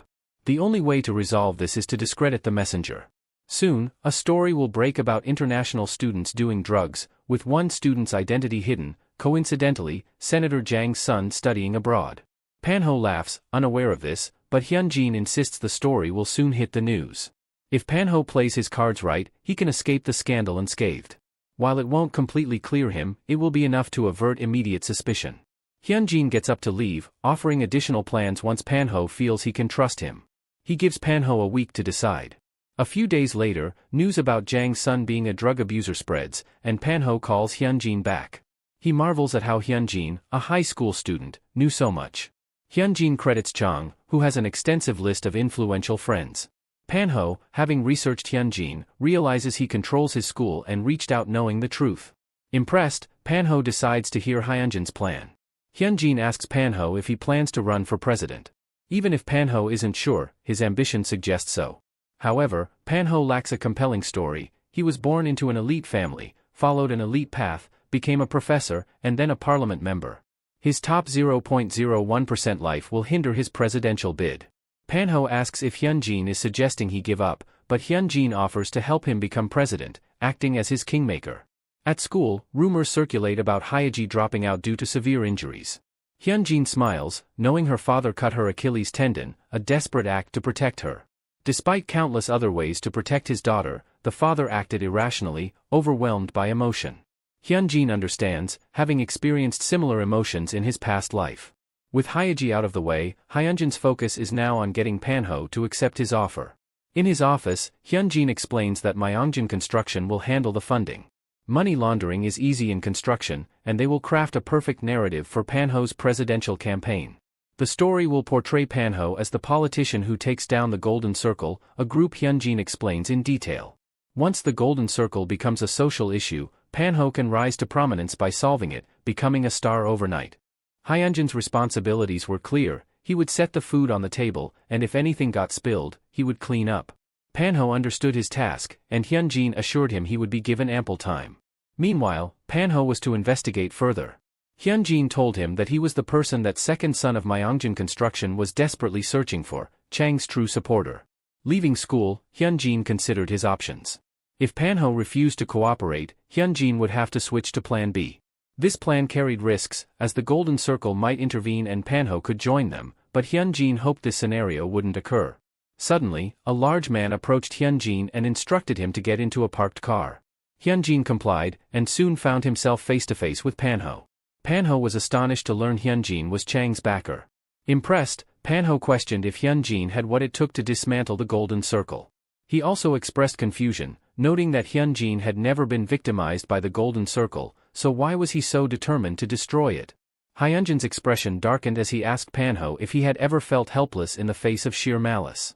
He explained that powerful individuals like Panho could easily fight back, but the Golden Circle never targeted such people.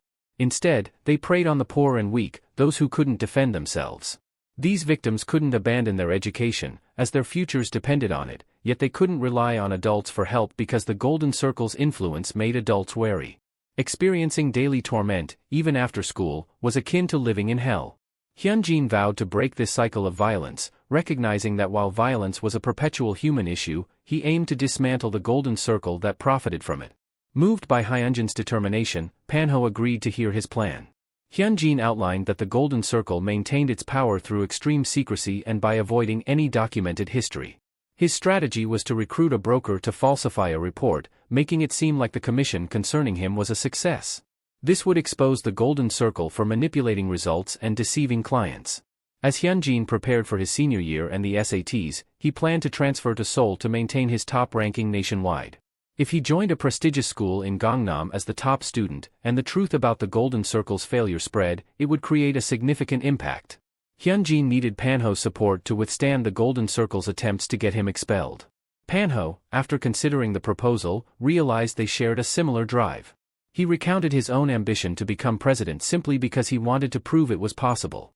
He had never failed in life, so why not aim to be the best in the country?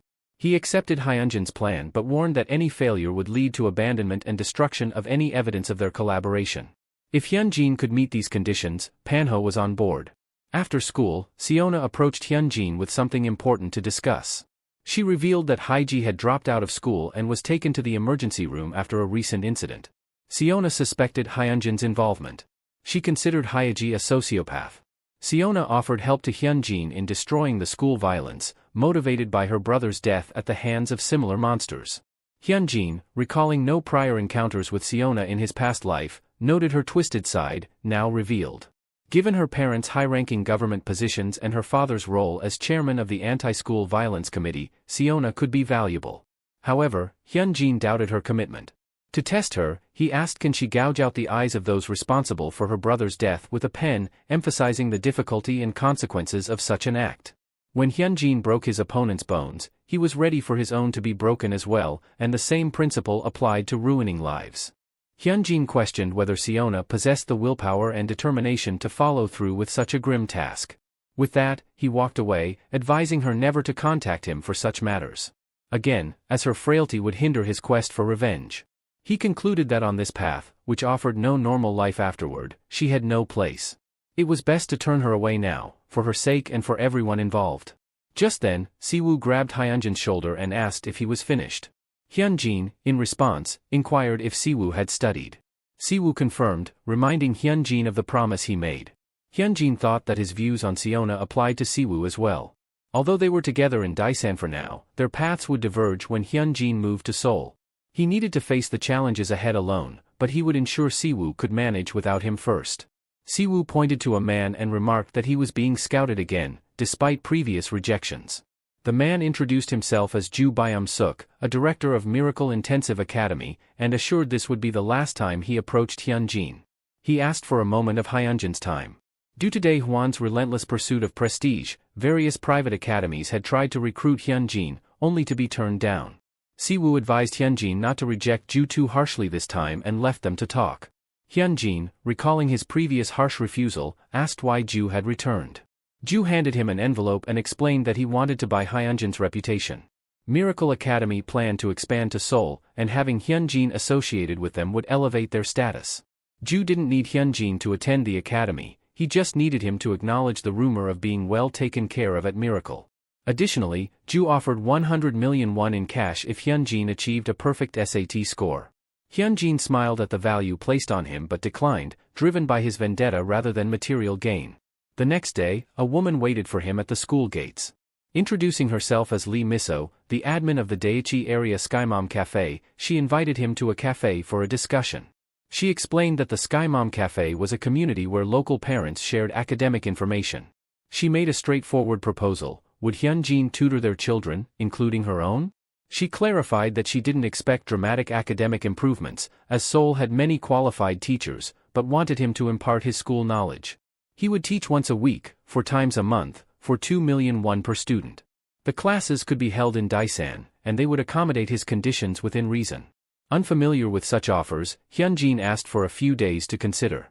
Later that night, Hyunjin browsed the Skymom Cafe website and discovered a hidden page for paid members, revealing discussions about him and others who achieved unprecedented grades. In his past life, when the Golden Gate scandal broke, the most vocal were the helicopter parents, intensely focused on their children's futures. They weren't upset about the injustice faced by the bullied victims of the Golden Circle, but feared their own children losing out. Hyunjin saw potential in channeling this behavior for a better cause. He called Miso and agreed to her proposal. The following day, a group of rowdy, spoiled kids, including Miso's son Minwo, arrived at the meeting spot Hyunjin suggested. They immediately began mocking him, calling him a peasant and questioning his ability to teach. Minwo proposed skipping class, but the girls hesitated, fearing their mother's threats. However, Minwo insisted that if they all skipped, their parents would just find another tutor, and that Hyunjin couldn't stop them anyway. Persuaded, they agreed and decided to leave for some fun. While in class, Hyunjin talks with Young Chon-soo, who shares that thanks to him, he met Lim Cheol-young, the CEO of Future Investment and Securities. Hyunjin explains that Lim's oldest child will be starting high school next year and will undoubtedly engage the Golden Circle. This is Shansu's chance to climb to the top tier. Once Chon-soo is entrusted with this role, he will start providing Hyunjin with valuable insider information. However, Hyunjin warns that if Chon-soo slips up even slightly, the Golden Circle will find out, and he will be on his own. After ending the call, Hyunjin reflects that once Young becomes his spy, he will inevitably learn about the Golden Circle's victims. Hyunjin knows he can't save them all, but his desire for revenge drives him to involve himself in their stories. His memories are now clear, and he feels a strong urge to act. But for now, he has to handle some unruly students who are late to class. The study group is currently at a karaoke place, enjoying themselves. Hyunjin tracks them down, and when he asks if Minwo is there, Minwo stands up, demanding to know who Hyunjin is. Hyunjin punches Minwo in the face, introducing himself as their teacher and demanding respect and proper greetings. Minwo threatens to call his parents, claiming one call will ruin Hyunjin's life and everything he has built. Hyunjin calmly tells him to go ahead and call them, to tell them the truth about cutting his first tutoring session and getting beaten by his teacher. Surprised that Hyunjin is the top student in the nation, Minwo nevertheless calls his mom, Miso, trying to play the victim. He lies, saying he was tired from the trip to Daesan and decided to skip the first day with his friends. Miso immediately scolds him, reminding him that this was his last chance and that he should have listened to his tutor instead of goofing off. She questions when he will stop being a disappointment. Hyunjin takes the phone, puts it on speaker, and explains that he had asked them to be punctual, yet found them at a karaoke parlor. Miso apologizes profusely, stating they never expected their children to act this way. Hyunjin asks if she remembers the right to punish, and she confirms. She agrees that if Manhwa or the others misbehave, she will not interfere with whatever punishment Hyunjin decides, regardless of what it is. Hyunjin then gives the children a choice, tutoring or a beating. They choose tutoring, although they are still angry at Hyunjin for making a fuss over an hour of studying. Manhwa then turns to his friend, Shin Yumi, asking if she knows anyone in Daisan who can help him get back at Hyunjin. Yumi mentions a person who claims to be Daisan's boss but questions if Manhwa's mother will be happy with this decision. Manhwa dismisses her concern, saying his mother always forgives him eventually, as blood is thicker than water. Yumi arranges a meeting with the so-called Daisan boss, noting that it has been a while since they last met. 2 days later, Yumi meets with Jin-woo. As they head to their destination, Yumi shares details about their tutor, including his training routine and schedule, to ensure they catch him at the right moment. She expresses concern about Hyunjin's formidable punch, but Jin-woo, confident in his reputation as the Daisan boss, assures her that he will handle the situation easily. Upon arriving at the training gym, Jin-woo forcefully opens the doors and announces his intention to spar with a first-year student. The trainer, impressed by Jin-woo's build, sizes him up. Suddenly, Si-woo appears and questions Jin-woo's presence, causing Jin-woo to freeze, thinking Si-woo was the one who beat up Yumi's friend. However, Yumi's reaction clarifies that Si-woo isn't the one. When Hyunjin enters, Yumi points him out as the person who attacked her friend. Realizing the truth, Jin-woo makes a swift exit, much to Yumi's surprise. Yumi chases after Jin-woo, trying to understand his sudden fear. When she grabs his arm, he pulls away and yells, "Hyunjin is your tutor." Jin-woo then gently holds her and advises her to focus on her studies and avoid contacting him again if she doesn't want her life ruined. He insists that obeying Hyunjin is her only option. Back in the classroom, Hyunjin now has a full group of students and teaches them patiently. Noticing Manhwa asleep, he urges them to concentrate. He acknowledges their exhaustion from traveling to Daisan 3 times a week but reminds them of their parents' expectations. If their grades don't improve despite the expensive tutoring, the consequences will be severe.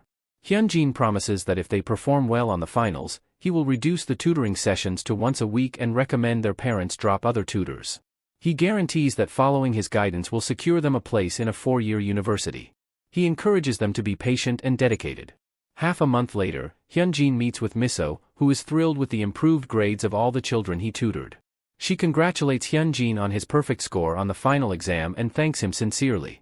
She extends an offer to pay him 10 million won per student per week, along with a bonus to incentivize him. Although Hyunjin isn't motivated by money, he agrees as long as Miso keeps her promises. Before they part, Hyunjin inquires about Miso's husband's occupation. Despite their wealth and commitment to their children's education, Manhwa's parents are not associated with the Golden Circle because Manhwa's father, Kang Dong-cheol, is the deputy chief prosecutor of the Seoul Central District Prosecutor's Office. At school, Chul announces the start of winter break and encourages everyone to study during the vacation, emphasizing the importance of their future. He also invites Hyunjin to visit if anything happens during the break, reassuring him that his door is always open. Initially, Hyunjin viewed Chul as a potential disruptor to his plans, but he has come to see him as more of a harmless, fortunate charm. They exchange well wishes for the vacation, and Hyunjin decides to let Chul enjoy his current life for now, knowing that when his plans come to fruition, Chul's path will be fraught with difficulties. As Hyunjin and Si-woo head to the gym, Hyunjin reflects on Chul. Once his plans are fully in motion, Chul will face numerous challenges and obstacles. Upon arriving at the gym, they ask their coach to evaluate their martial arts skills. The coach praises Si-woo's striking techniques but notes his weakness in grappling, suggesting he has the potential to be a competent amateur. Hyunjin, on the other hand, is judged to be capable of competing with lower-ranked professionals due to his excellent judgment and boldness, though his physical maturity is still lacking. Hyunjin asks the coach if he can help them bulk up during the winter vacation to address this issue. At 5 a.m., their training begins with a long run, followed by intense strength training exercises, including barbell push presses, pull-ups, and lunges. The coach also prepares nutritious meals for them, emphasizing that proper nutrition is essential for their progress. Despite the rigorous training and forced meals, which cause Hyunjin to vomit, He remains determined to push through the pain and exhaustion. Hyunjin knows that if the coach discovers his struggles, he would likely reduce the training intensity, so he hides his discomfort. He is motivated by his inability to defeat Taejun, a lowly B-ranker, in a one-on-one fight. This is just the beginning, and Hyunjin resolves to endure whatever it takes to crush the Golden Circle. He recalls the misery and desperation he felt in the past, constantly begging for a second chance. Now, he is driven by the desire for revenge, even if it means sacrificing his own well-being. Si-woo, concerned about Hyunjin's condition, approaches the coach, fearing that Hyunjin's relentless training will cause him serious harm. The coach, understanding Hyunjin's determination, decides to let him continue. He knows that if he stops Hyunjin, he will find a more dangerous alternative.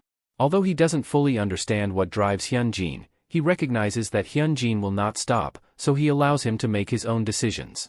After 5 weeks of training, Hyunjin shows significant improvement. His attacks are faster, stronger, and heavier.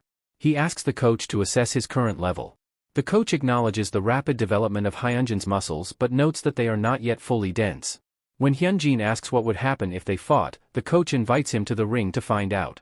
Equipped and ready, they bump fists and the match begins. The coach tests Hyunjin's reaction speed with an initial attack, impressed by Hyunjin's focus and dedication. However, Hyunjin still leaves himself vulnerable, likely due to overconfidence. The coach decides to correct this by teaching him through experience. Hyunjin lands a swift gut punch on the coach and presses forward, creating opportunities despite the circumstances. He knows that regardless of the opponent or conditions, he must win.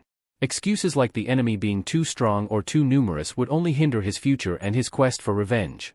The coach launches a powerful but exposed attack, giving Hyunjin the opportunity to land an uppercut.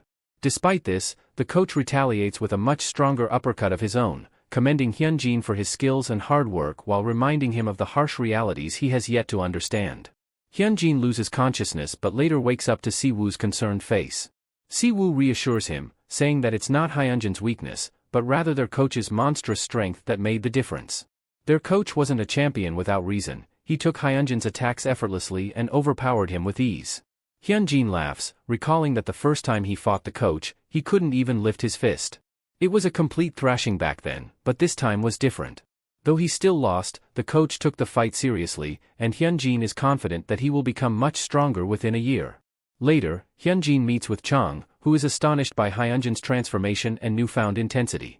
Chang informs him that the house Hyunjin was interested in has finally come up for sale. Puzzled by Hyunjin's choice, as the entire neighborhood is deserted and seemingly unsuitable for a villa or shopping center, Chang speculates about the potential use of the property. Hyunjin reveals that he received insider information from Senator Kim Panho about the land's future value. Upon hearing this, Chang promptly buys the land, much to the relief of the landowner who did not expect anyone to purchase it at 500,000 won per square meter. Generously, Chang even doubles the price. Hyunjin explains that a large-scale industrial park will be constructed between Sejong City and Daesan City, and part of the land will be expropriated for a freeway connection. This strategic location will make the property highly profitable. Hyunjin shares that in his previous life, a similar plot of land saw a 2,000% increase in value due to favorable developments. He asks Chang if he noticed the cadastral map, explaining that the landlocked 20,000 pyong plot behind their purchase is currently worthless but could be incredibly valuable if combined with their lot. Even at the current low price, the combined land could generate a profit of at least 30 billion won. Myungjin Construction's reputation for adding premium value would further enhance its worth.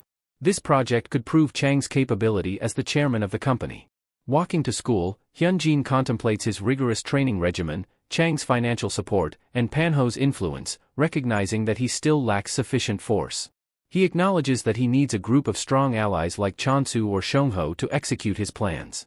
He resolves to perfect his strategy during his second year, knowing that there is much to prepare. As the seasons change, March arrives, marking the start of a new school term. At the back of the school, a group of delinquents discuss rumors about a dangerous sophomore who recently defeated Shin Young-min. One of the freshmen, Young Hyuk-jin, dismisses these claims, asserting that no one can beat Shin Young-min. Suddenly, someone demands that Young put out his cigarette. Young reacts aggressively but is restrained by his friends when they realize the person confronting them is Hyunjin. Reluctantly, Young complies, not wanting trouble. On the school roof, Hyunjin gathers a group and reveals his plan to eliminate senseless thugs like Shin Young-min and establish order at Kyeonil High. He intends to expand this effort to all schools in Daesan within 6 months. Seung-ho warns that this will inevitably lead to conflicts with other schools. Many students are aware of the Golden Circle and have formed alliances, making it crucial to have justifiable reasons for any fights. Hyunjin promised them to give 500 for each school and extra for taking down bullies to the key person. Few days later, in Class 1, Jang was bullying a student with thought of dominating the freshman. Hyunjin arrives and beat the shit out of him. Chul arrives but seeing Hyunjin in class he returns. Hyunjin warns him that bullying is not allowed here, making him an example so no one dare to do that again to anyone. On other hand, Jae-jin spread the word that Hyunjin is going to dominate all school in Daesan and whoever joins him will get hundreds in their bank account. With Chang's expert's help, Hyunjin learns that Young Haeman from ICT High School, a skilled fighter and Golden Circle mercenary, is central to the transformation of Daesan into a place resembling Gangnam. To counter this, Hyunjin plans to use the victims of these thugs as his justification for action. At Daesan Jail High staff room, a student is reprimanded by a teacher for stealing 500,000 won from other students. Despite his apologies and promises to return the money, the teacher demands punishment. After that is over, Sung Dae-hoon is dragged out in an alley by bullies. Dae-hoon's tormentor mocks him, suggesting that instead of stealing money, he should beg, given his dire circumstances. The others merely watch as the bully continues, bringing up Dae-hoon's recent whipping and expressing a desire to see the extent of his teacher-inflicted punishment. Despite Dae-hoon's pleas for mercy, the bully persists, reminding Dae-hoon of a middle school promise to obey him no matter what. Reluctantly, Dae-hoon exposes his bruises to the bullies, who only mock him more viciously. The bully then demands more money, and when Dae-hoon refuses, he kicks him in the stomach, threatening to attack his mother's snack bar if he continues to resist. Dae-hoon finally snaps, screaming for the bully to stop. This, however, only prompts the bully to prepare for an even more severe beating. At this moment, Hyunjin appears and punches the bully, scattering the onlookers who question his identity.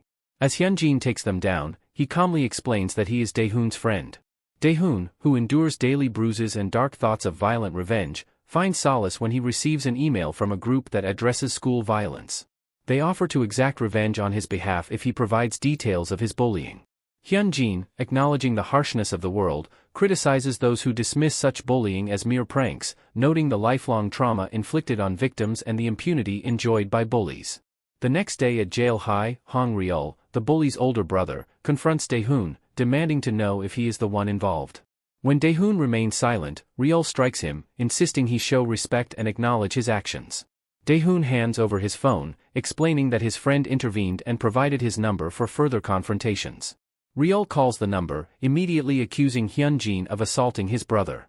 Hyunjin calmly clarifies, explaining that he only retaliated after his friend, Dae-hoon, had been bullied by Hong Jin for 4 years.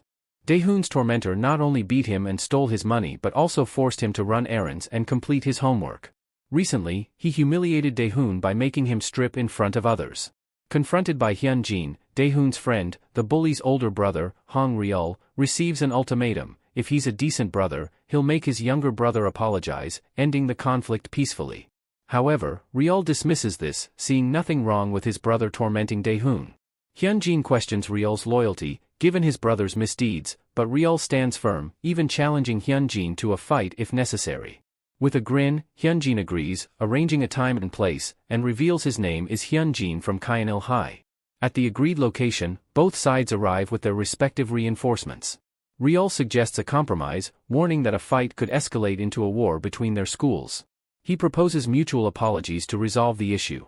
Hyunjin, suspecting Ryul's motives, scoffs at the idea, stating only Hong Jin owes an apology. Realizing the situation's gravity, Ryul reluctantly forces his brother to apologize.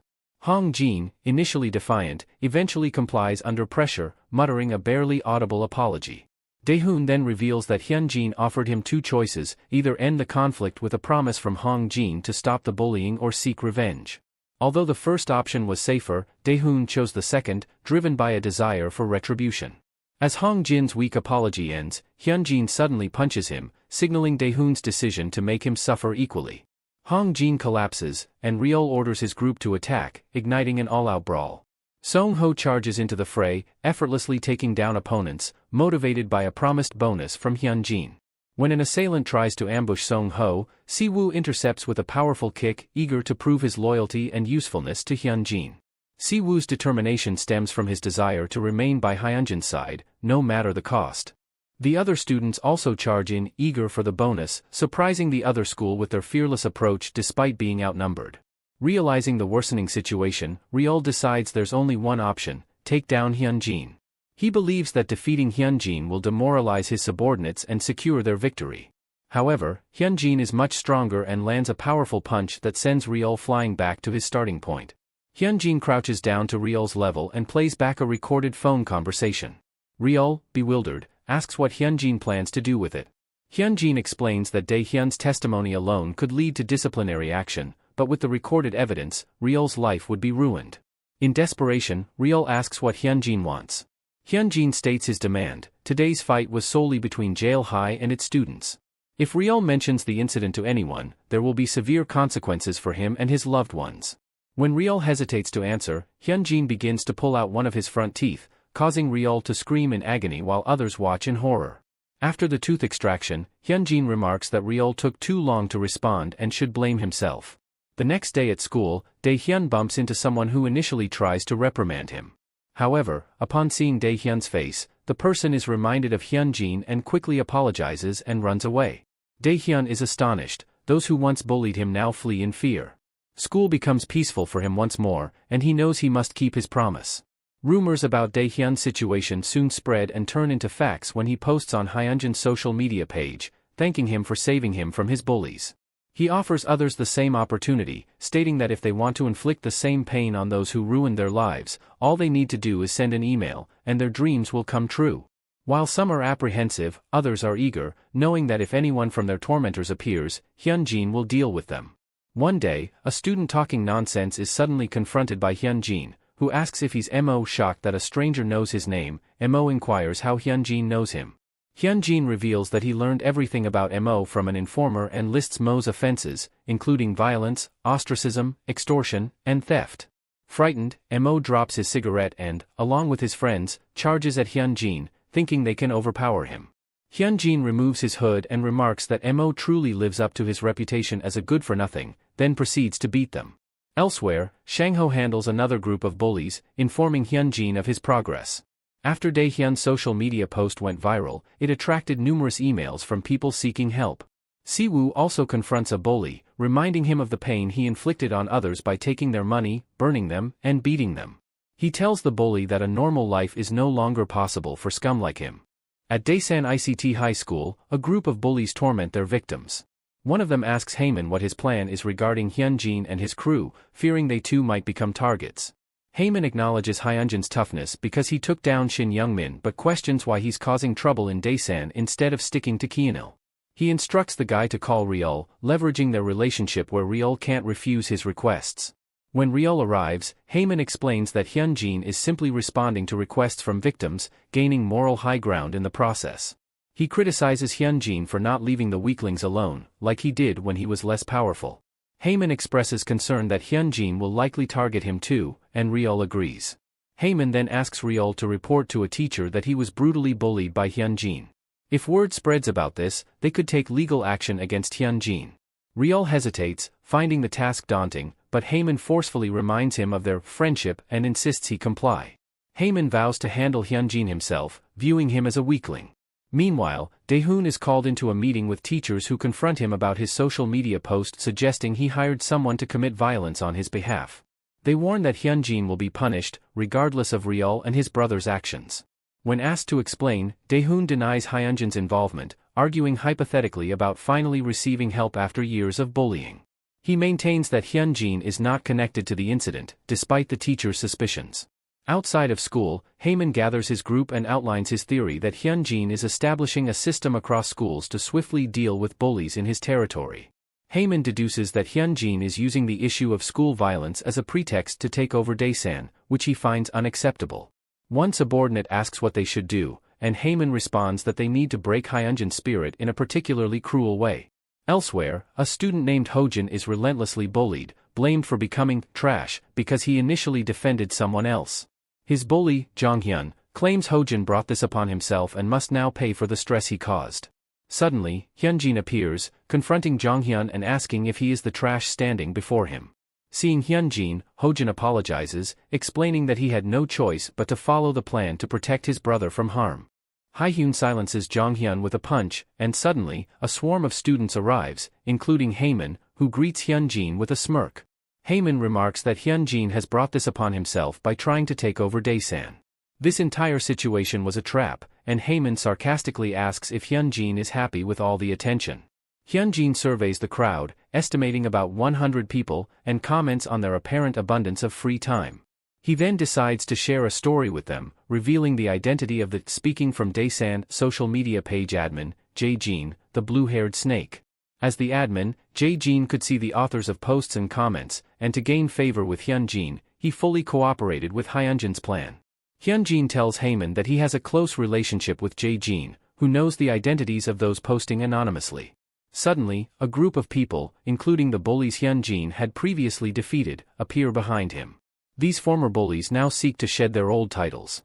Hyunjin reassures Hojin, telling him not to regret trying to save his friend, even though it made him Haehyun's puppet. Hyunjin asserts that the real trap was set for the bullies, who will now face their comeuppance. Earlier, Hyunjin had confronted Ryul, asking who he thought was responsible for sending his friend from Kyanil, Young Min, to juvenile detention. Hyunjin threatened to do the same to Ryul, who, terrified, begged for forgiveness, promising to avoid any further trouble. Hyunjin, seeing an opportunity, decided to use Ryul for his own purposes, instructing him to gather everyone from Ja'il and have them ready to act on his command. Haemin observes that Hyunjin only has about 20 guys with him, a much smaller number than his own group, and includes the guys Hyunjin had previously beaten. Haemin mocks Hyunjin for recruiting weaklings and spots Ryul among them, questioning his sanity. Ryul, unfazed, retorts that the situation at Daesan is irrelevant to him. He accuses Haemin of being delusional for thinking he is the top dog and questions his authority to order them around. Haemin asks if Ryul can handle the consequences of his actions, but Ryul declares he won't be handling anything. He asserts that the strongest among them will take over Daesan and doubts Haemin can defeat Hyunjin. Ryul provocatively suggests Haemin fight Hyunjin one-on-one, implying that a victory would earn Haemin much respect. This challenge was orchestrated by Hyunjin, who now cracks his knuckles and asks Haemin what he plans to do. If Haemin accepts, Hyunjin would relish beating him publicly. If he refuses, Hyunjin has another plan. Haemin, weighing his options, acknowledges Hyunjin's strength but notes their numerical advantage. Hyunjin mocks Haemin's hesitation, declaring he will begin cleaning up the place. Hyunjin methodically defeats Haemin's men, one by one, surprising Haemin. Seeing Hyunjin's determination to fight alone, some of Haemin's remaining men hesitate, but others charge in. Siwoo recalls Hyunjin's earlier instructions not to act. Hyunjin knows he can't defeat all 100 students, but he needs to demonstrate the consequences of disobedience. He recalls how Gangnam has tougher, more organized groups, with many individuals stronger than Taejun. He has to be prepared for anything and only seek help when absolutely necessary. If he can't handle this, he won't be able to exact his perfect revenge. Shangho, concerned, asks Siwoo if he'll be okay. Siwoo reassures him, emphasizing that they must trust him and stay back as instructed. An orange-haired student, furious with the situation, orders the others to attack Hyunjin, calling him just one man. They comply and manage to land a few hits, but Hyunjin quickly rebounds, his trademark evil grin plastered on his face. Haemin, stunned, realizes Hyunjin is truly insane. Hyunjin thinks they should see this through, no matter the cost, and won't back down while he's conscious. Haemin watches in shock as Hyunjin systematically takes down his men, all while wearing a sinister smile. Realizing the best option is to flee, Haemin tries to escape, but the others call him out for cowardice. Distracted, they fall victim to Hyunjin's brutal counterattacks. The orange-haired student, fed up, tells everyone to stand back and charges at Hyunjin. Hyunjin effortlessly dodges the attack, seizing the moment to tackle and pin him to the ground. He recognizes the student as Yu Jong-yun and begins a relentless assault. The others rush to help, but stop in their tracks, horrified by the savage beating. Eventually, Jong-yun begs for mercy, conceding defeat. Hyunjin's allies cheer, and Shangho instructs everyone to clear the area, with Siwoo following suit. Hyunjin stands and declares that from now on, all high schools in Daesan will follow Kyanil High's orders. They will come when called and leave when told. With no objections, the matter is settled. 2 weeks later, rumors of Haemin's cowardice spread, and he finds out. Even if he had beaten Hyunjin, he knows Hyunjin would have retaliated with far greater force. Angered, Haemin tells his classmates to stop gossiping. Just then, Hyunjin peers through the door and calls his name. Hyunjin taunts him, mentioning something he couldn't say before Haemin ran away. Does Haemin know Moon Byung-seon? Hyunjin received a touching email from him. Haemin, recognizing the name as a golden circle target, knows he must silence Hyunjin to keep this secret. Haemin charges, questioning why it matters if he knows Moon Byung-seon. Hyunjin, unmoved, effortlessly knocks Haemin out with a single punch. Haemin wakes up in the infirmary, the principal by his side. He immediately plays the victim, insisting Hyunjin, not a student of our school, should be punished. The principal, however, sides with Hyunjin, noting Haemin threw the first punch and that witnesses confirmed his troublemaking history. Furious, Haemin threatens legal action, but the principal's demeanor changes. Leaning closer, he asks if Haemin knows Moon Byung-seon. While Haemin was unconscious, Daehwan covered for Hyunjin, allowing him and Principal Yeonseok to strike a secret deal against the Golden Circle. The principal leans in closer, his voice cold and threatening, and tells Haemin that if he doesn't want his life completely destroyed, he should shut up and get lost. Meanwhile, unbeknownst to Haemin, Hyunjin has already begun laying plans to drag him into utter ruin. As Haemin walks the streets, he reflects on how this day has been the worst of his life. First, he got expelled because of Hyunjin, then his father called, blaming him for losing his job. Little does Haemin know that this, too, is Hyunjin's doing. Out of nowhere, Haemin receives a call from Byung-seon. Byung-seon mentions that he heard about Haemin's misfortunes, but he shouldn't be surprised. Even Jo Dongjuan's family has fallen apart because of Hyunjin. If Haemin doesn't know who Jo Dongjun is, he's the one who hired the Golden Circle to target him. Byung-seon warns that Hyunjin vowed to ruin his and his clients' lives, so even Haemin's career as a fitness trainer is at risk. Just then, Shangho and Siwoo appear. Byung-seon tells Haemin something crucial: his dreams might not come true because, starting today, he won't be able to use his hands no matter how hard he tries. At Daesan Science High School, two students discuss the recent surge in street fights. Suddenly, one of them accidentally bumps into someone and starts yelling, demanding an apology. The person he bumped into, who had already apologized, is none other than Hyunjin's brother, Hyun. The yellow-haired bully, unimpressed, claims his shoulder hurts and demands more groveling. Hyun calmly explains that he was the one at fault for not watching where he was going, but the bully doesn't listen and slaps him across the face, asking if he has a death wish. Last winter, Hyunjin asked Hyun which high school he wanted to attend. Hyun, wanting to follow in his brother's footsteps, expressed a desire to attend the same school and eventually the same university. Hyunjin, thinking of his brother's safety, suggested Daesan Science High School instead, promising it would be the perfect fit for someone like him. Smiling, Hyun agreed, trusting his brother's judgment. Back in the present, both Hyun and Byung-soo, the yellow-haired bully, are taken to their homeroom teacher. Hyun explains that he was just walking when Byung-soo picked a fight, despite his attempts to apologize. Byung-soo, trying to defend himself, yells that Hyun hit his shoulder and wanted to fight. The teacher, seeing through Byung-soo's lies, doesn't allow him to continue his defense, leaving Byung-soo fuming and thinking that the teacher is too stupid to understand the situation. Homeroom teacher Hakbyum is aware of the incident and now faces the challenge of addressing it. He decides to call both students' guardians to school the next day, despite Hyun's reluctance. Hakbyum insists that it's necessary. As they part ways, Byung-soo warns Hyun, saying that if he doesn't accept the situation, his grandmother will suffer, and it will be Hyun's fault. Hyun tells Byung-soo to stop talking to him, but Byung-soo gives one final warning: his father owns a construction company, their homeroom teacher is likely a suck-up, and his brother is the top dog at Daesan Future High. Byung-soo taunts Hyun, saying he should have stayed in his place like the orphan he is. The next day, Byung-soo's father, Han Chul-ho, arrives, visibly angry about the incident. He insists that the other child is to blame. Other teachers pressure Hakbyum to accept that it was entirely Hyun's fault and to take disciplinary action against him alone, arguing that the other student needs to focus on his studies. Chul-ho adds that if Hyun's guardian apologizes, he will drop the matter. Hakbyum, however, stands firm, asserting that his duty is to guide his students correctly, not to appease powerful parents. He tells Chul-ho that Hyun's guardian is waiting in the counseling room. Chul-ho reluctantly follows, grumbling that they will crush their opponents. In the counseling room, they find Hyunjin, who explains that Hyun's grandmother couldn't come, so he is representing her. Upon seeing Hyunjin, both Chul-ho and his son fall silent. Hakbyum states that a witness saw Byung-soo hit first. Chul-ho immediately apologizes, agreeing to discipline his son at home. Byung-soo's brother also tells him to apologize, which confuses Byung-soo. His brother hits him and orders him to apologize, which he does. Hakbayam announces plans for formal disciplinary action against Byung-soo, to which Chul-ho agrees. After the session, Hakbayam asks Hyun-jin to stay behind for a private conversation. Hakbayam reveals that despite being labeled a goody two-shoes, he is committed to ensuring his students lead proper lives. He admits to disliking the rumors about Hyunjin's backing by Daesan's elite, but he values having a good student like Hyun in his school. Hyun-jin reflects that Hakbayam's dedication was why he wanted his brother to attend this school. In his previous life, Hakbayam was fired for defending a student targeted by the Golden Circle but never stopped caring for his students. Hyun-jin assures Hakbayam that he trusts him to act in the best interest of the students and that he will gladly accept any punishment for Hyun if he misbehaves again. Outside, Byung-soo's father and brother scold him for underestimating his opponent.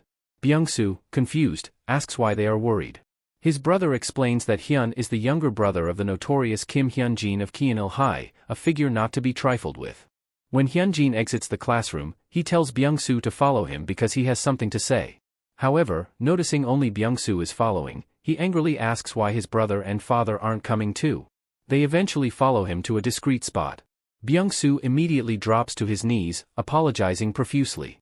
His father also apologizes, admitting it's his fault for raising his son this way and promising it won't happen again. Byung-soo's brother adds that he'll beat some sense into Byung-soo if necessary to ensure it doesn't happen again. Hyun-jin warns them that a single phone call from him could ruin the construction company owner who can't raise his son properly and consign the brother who can't control Byung-soo to a hospital bed for life.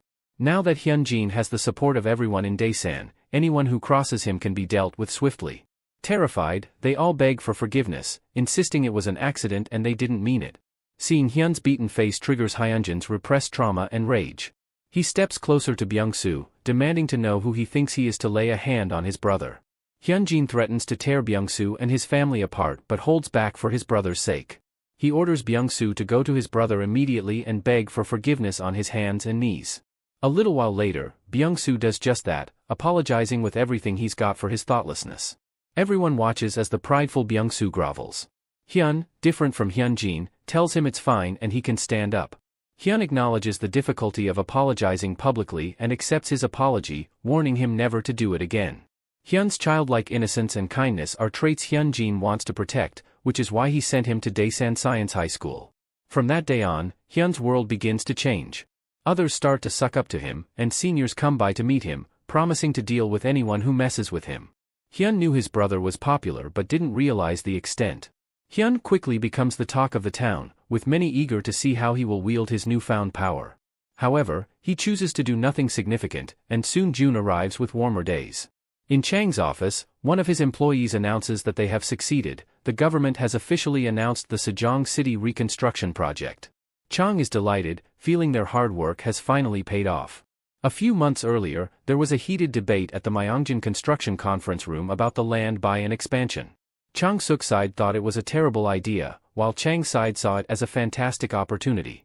They believed buying the land at a bargain price and developing a luxury villa complex would be highly profitable.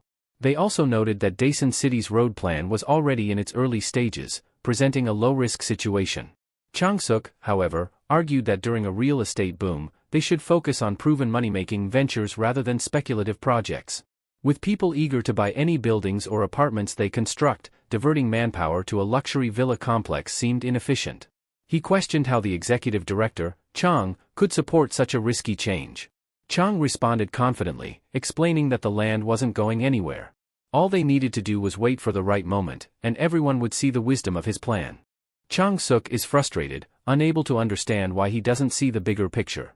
If he wants to become executive director, he needs to stop whining and focus on the company's future.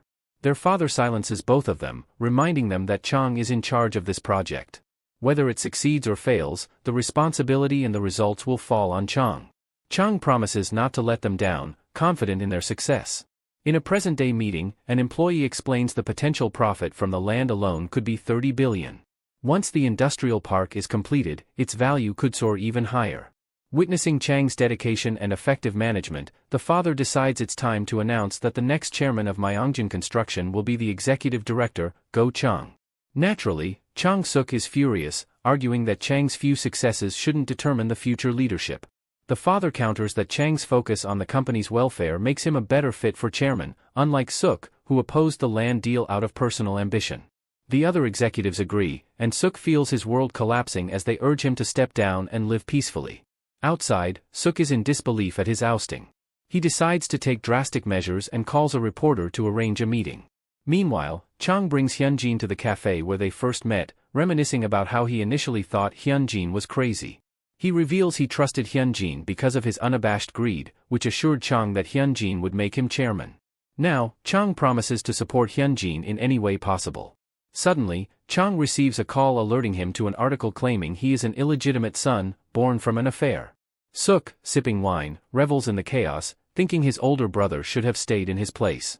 The accusation stems from their mother discovering their father's affair years ago, with the woman allegedly having a child, Chang. Chang, distressed, tells Hyunjin to do whatever it takes to remove the defamatory articles, even if it requires bribery.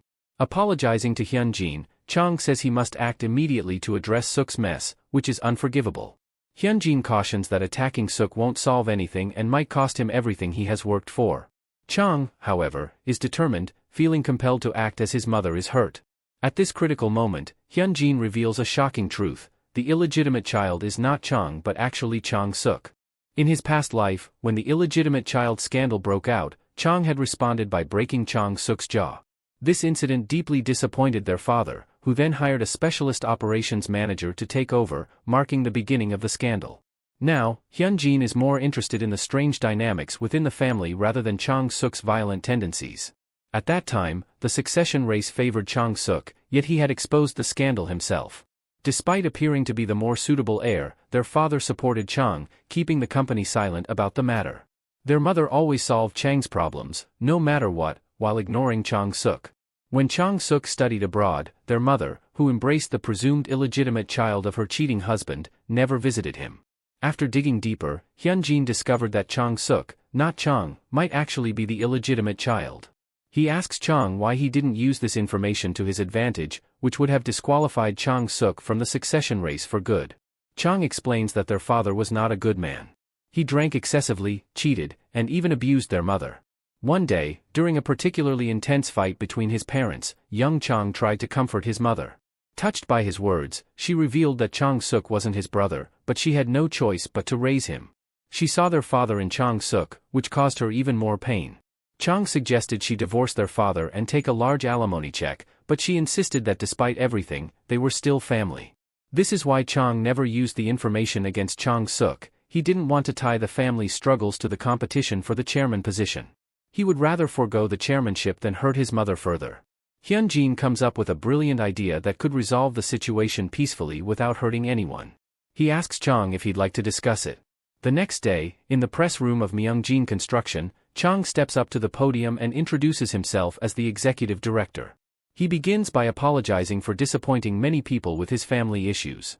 He acknowledges the affair his father had and confirms that a woman was pregnant with his child, but clarifies that he is not that child. He presents a DNA test proving he is the son of the chairman and his wife, hoping to dispel any doubts.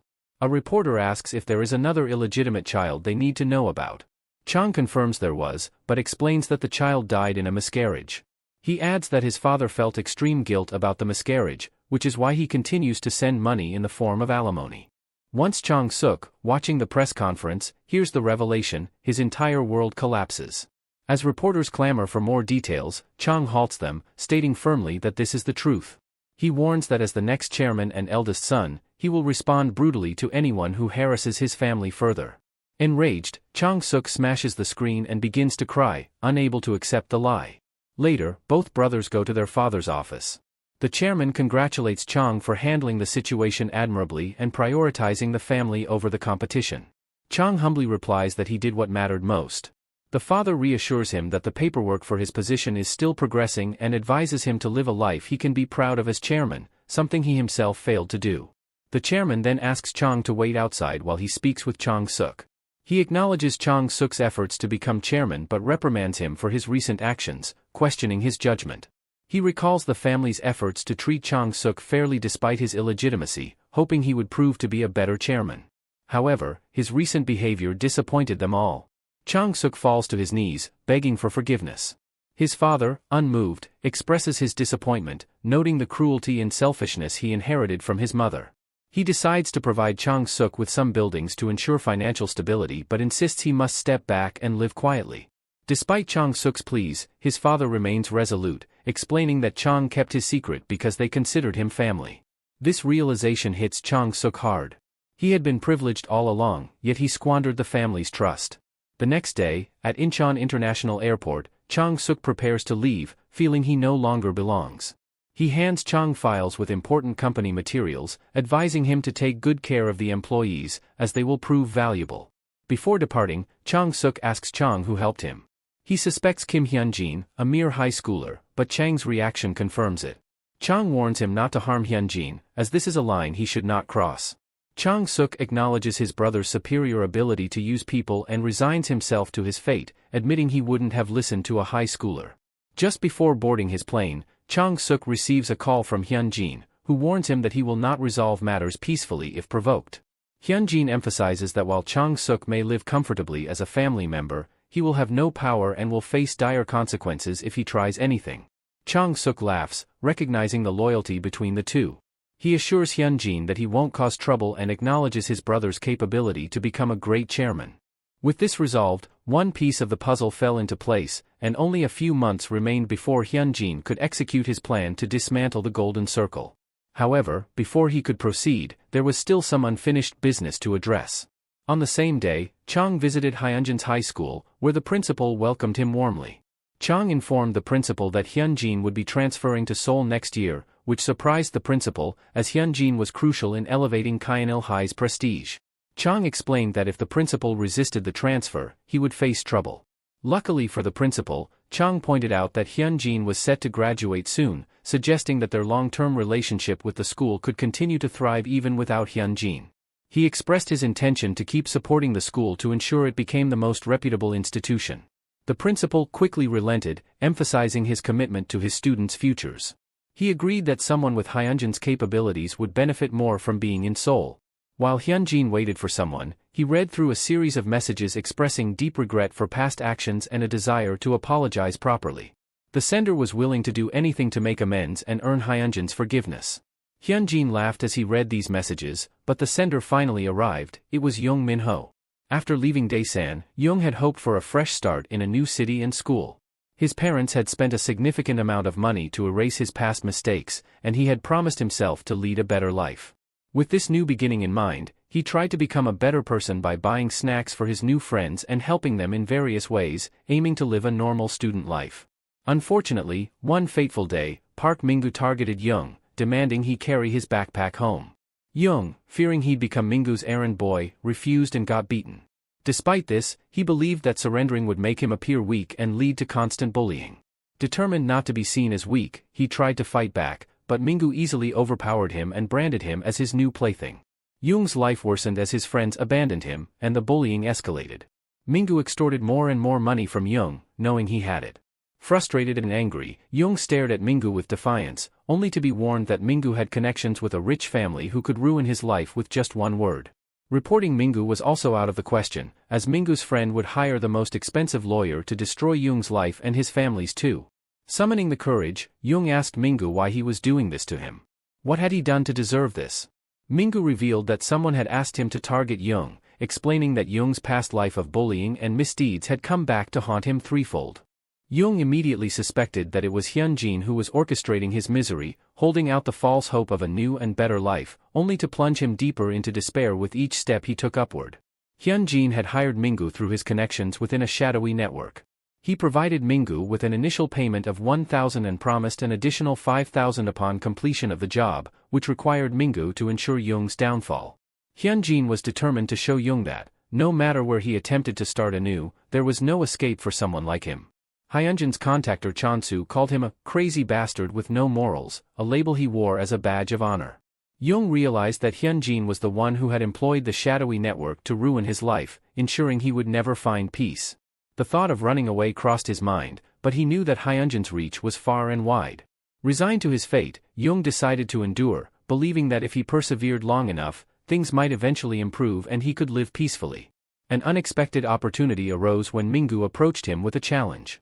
Minggu offered him a deal. If Jung could drink an entire carton of milk that had been left in the sun for 3 days and endure the next hour-long class without going to the bathroom, Minggu would leave him alone.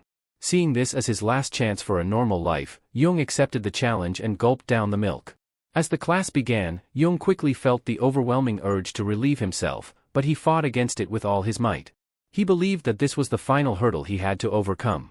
However, despite his determination, his body betrayed him, and he soiled himself in front of the entire class. Humiliated, he ran to the bathroom amid the laughter of his classmates.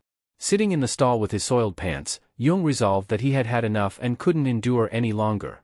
Yet, he saw a glimmer of hope in his humiliation. He now had evidence of the bullying. With the soiled pants as proof, he approached the teachers, hoping for justice. Unfortunately, the teachers dismissed it as a prank, with Minggu claiming that they were the best of friends, a statement corroborated by their classmates. After this, Minggu savagely beat Jung, explaining that the teachers wouldn't intervene because they preferred a peaceful life. Even if some teachers did investigate, Minggu had his own evidence against Jung. Minggu demonstrated this by punching himself and threatening to use the injuries and testimonies from his friends to frame Jung as the aggressor. Walking to class, feeling betrayed by the teachers, Jung's old friends approached him, asking if it was true that he had been expelled from his previous school for bullying. With his hope for a better life shattered, Jung decided to drop out of school entirely. A few days later, Jung was shocked to find Minggu at his house. When he asked what Minggu wanted now that the job was supposedly over, Minggu explained that client had requested one more thing, to beat Jung once a month to remind him that his torment was far from over. This revelation led Jung to grovel at Hyunjin's feet, begging for forgiveness. Hyunjin coldly informed him that malice could and would destroy him over time, and there was no escape from his retribution. Hyunjin offers Jung one final chance for redemption: take down Minggu, the one who tormented him. Jung is initially shocked, but he clings to Hyunjin's leg, desperate for a way out, willing to do anything as long as it doesn't involve money or power. Hyunjin tells him that his own body will be sufficient. He instructs Jung to create a disturbance at the school significant enough to force police intervention. If Jung truly desires freedom, he must prove his resolve. While Minggu sits in class, smug about his earnings from the Golden Circle, $6K upfront and an extra $1K per month, an investigator interrupts, summoning him for an ongoing investigation. In the interrogation room, the investigator informs Minggu that Jung has jumped from the 4th floor of his house. Though Jung is still alive, he is in a coma with no signs of waking. When Minggu questions his involvement, the investigator reveals that Jung named him in his will, blaming him for the suicide attempt. There are witnesses and CCTV footage of Minggu at Jung's house, leaving him little room for explanation. Realizing the severity of his situation, Minggu understands that the Golden Circle will expect him to take the fall, but he refuses to comply, yearning for freedom. He confesses to the investigator that he was hired by a group known as the Golden Circle to assault Jung. The investigator, however, leans in and warns him to stay silent if he values his life. He switches off the microphone and redirects the camera, explaining that Minggu was paid not just for the job but to take the blame if things went south. The investigator reveals that the Golden Circle has infiltrated the prosecutor's office and the courts, making it impossible for Minggu to expose them without solid proof. He advises Minggu to take the blame and avoid further trouble. At Gyeonggi-do General Hospital A, news reports about Jung's suicide attempt due to bullying. Public opinion is harsh, with many agreeing that the culprit should be imprisoned for life. Among the onlookers, Hyunjin walks, reflecting on how Minggu ended up taking all the blame. Hyunjin knows that he could have easily been in Minggu's position. To dismantle the Golden Circle, Hyunjin resolves to seize and capitalize on every opportunity, viewing it as an endless gamble, all while enjoying the chaos he creates. Hyunjin enters Jung's hospital room, where Jung's mother immediately curses at him and demands he leave. Hyunjin insists he is there only to talk to Jung, reasoning that he wouldn't dare cause trouble in a hospital. The mother remains suspicious, thinking Hyunjin is trying to deceive her. Hyunjin explains that he promised Jung not to harm him, but if she forces him out, the deal is off. Jung's mother decides to let Hyunjin in, but warns him that there will be severe consequences if he harms her son in any way. After she leaves, Hyunjin crouches down and takes Jung's hand. He admits that on the way there, he prayed for Jung to be conscious. He wanted Jung to feel the weight of his words while being trapped in his unresponsive body. Hyunjin confesses that watching Jung struggle to survive has been thrilling, giving him goosebumps. He warns Jung that he won't honor their promise, so Jung better stay unconscious if he wants to remain unharmed. If Jung wakes up, he will face the same torment repeatedly until he is completely broken. Afterwards, Hyunjin goes grocery shopping, reflecting on his path of revenge. Despite his vendetta, he can't let it consume him entirely. He needs to ensure his family and friends are happy too. At the store, he notices someone in front of him who suddenly bolts upon seeing him. It's Haiji, someone who shouldn't be able to run. Intrigued, Hyunjin tells Chang to investigate. Chang discovers that Haiji's doctor lied about severing her Achilles tendon. Thanks to her father's wealth, she's perfectly fine. Chang asks Hyunjin what he wants to do. Hyunjin decides to leave them alone, knowing her father won't abandon her and recalling that he even hired the Golden Circle for her protection. Chang is surprised by Hyunjin's apparent mercy, but Hyunjin explains it's not mercy. Haiji's life is already miserable enough. She pretended to be a patient for months, feeling trapped, and now she hides her identity with a hoodie, indicating this isn't her first time sneaking out. Though she can walk, she can't let anyone see her. She lives in a self-imposed prison, a fitting punishment for what she did to him. As time passes, Hyunjin's sophomore year ends.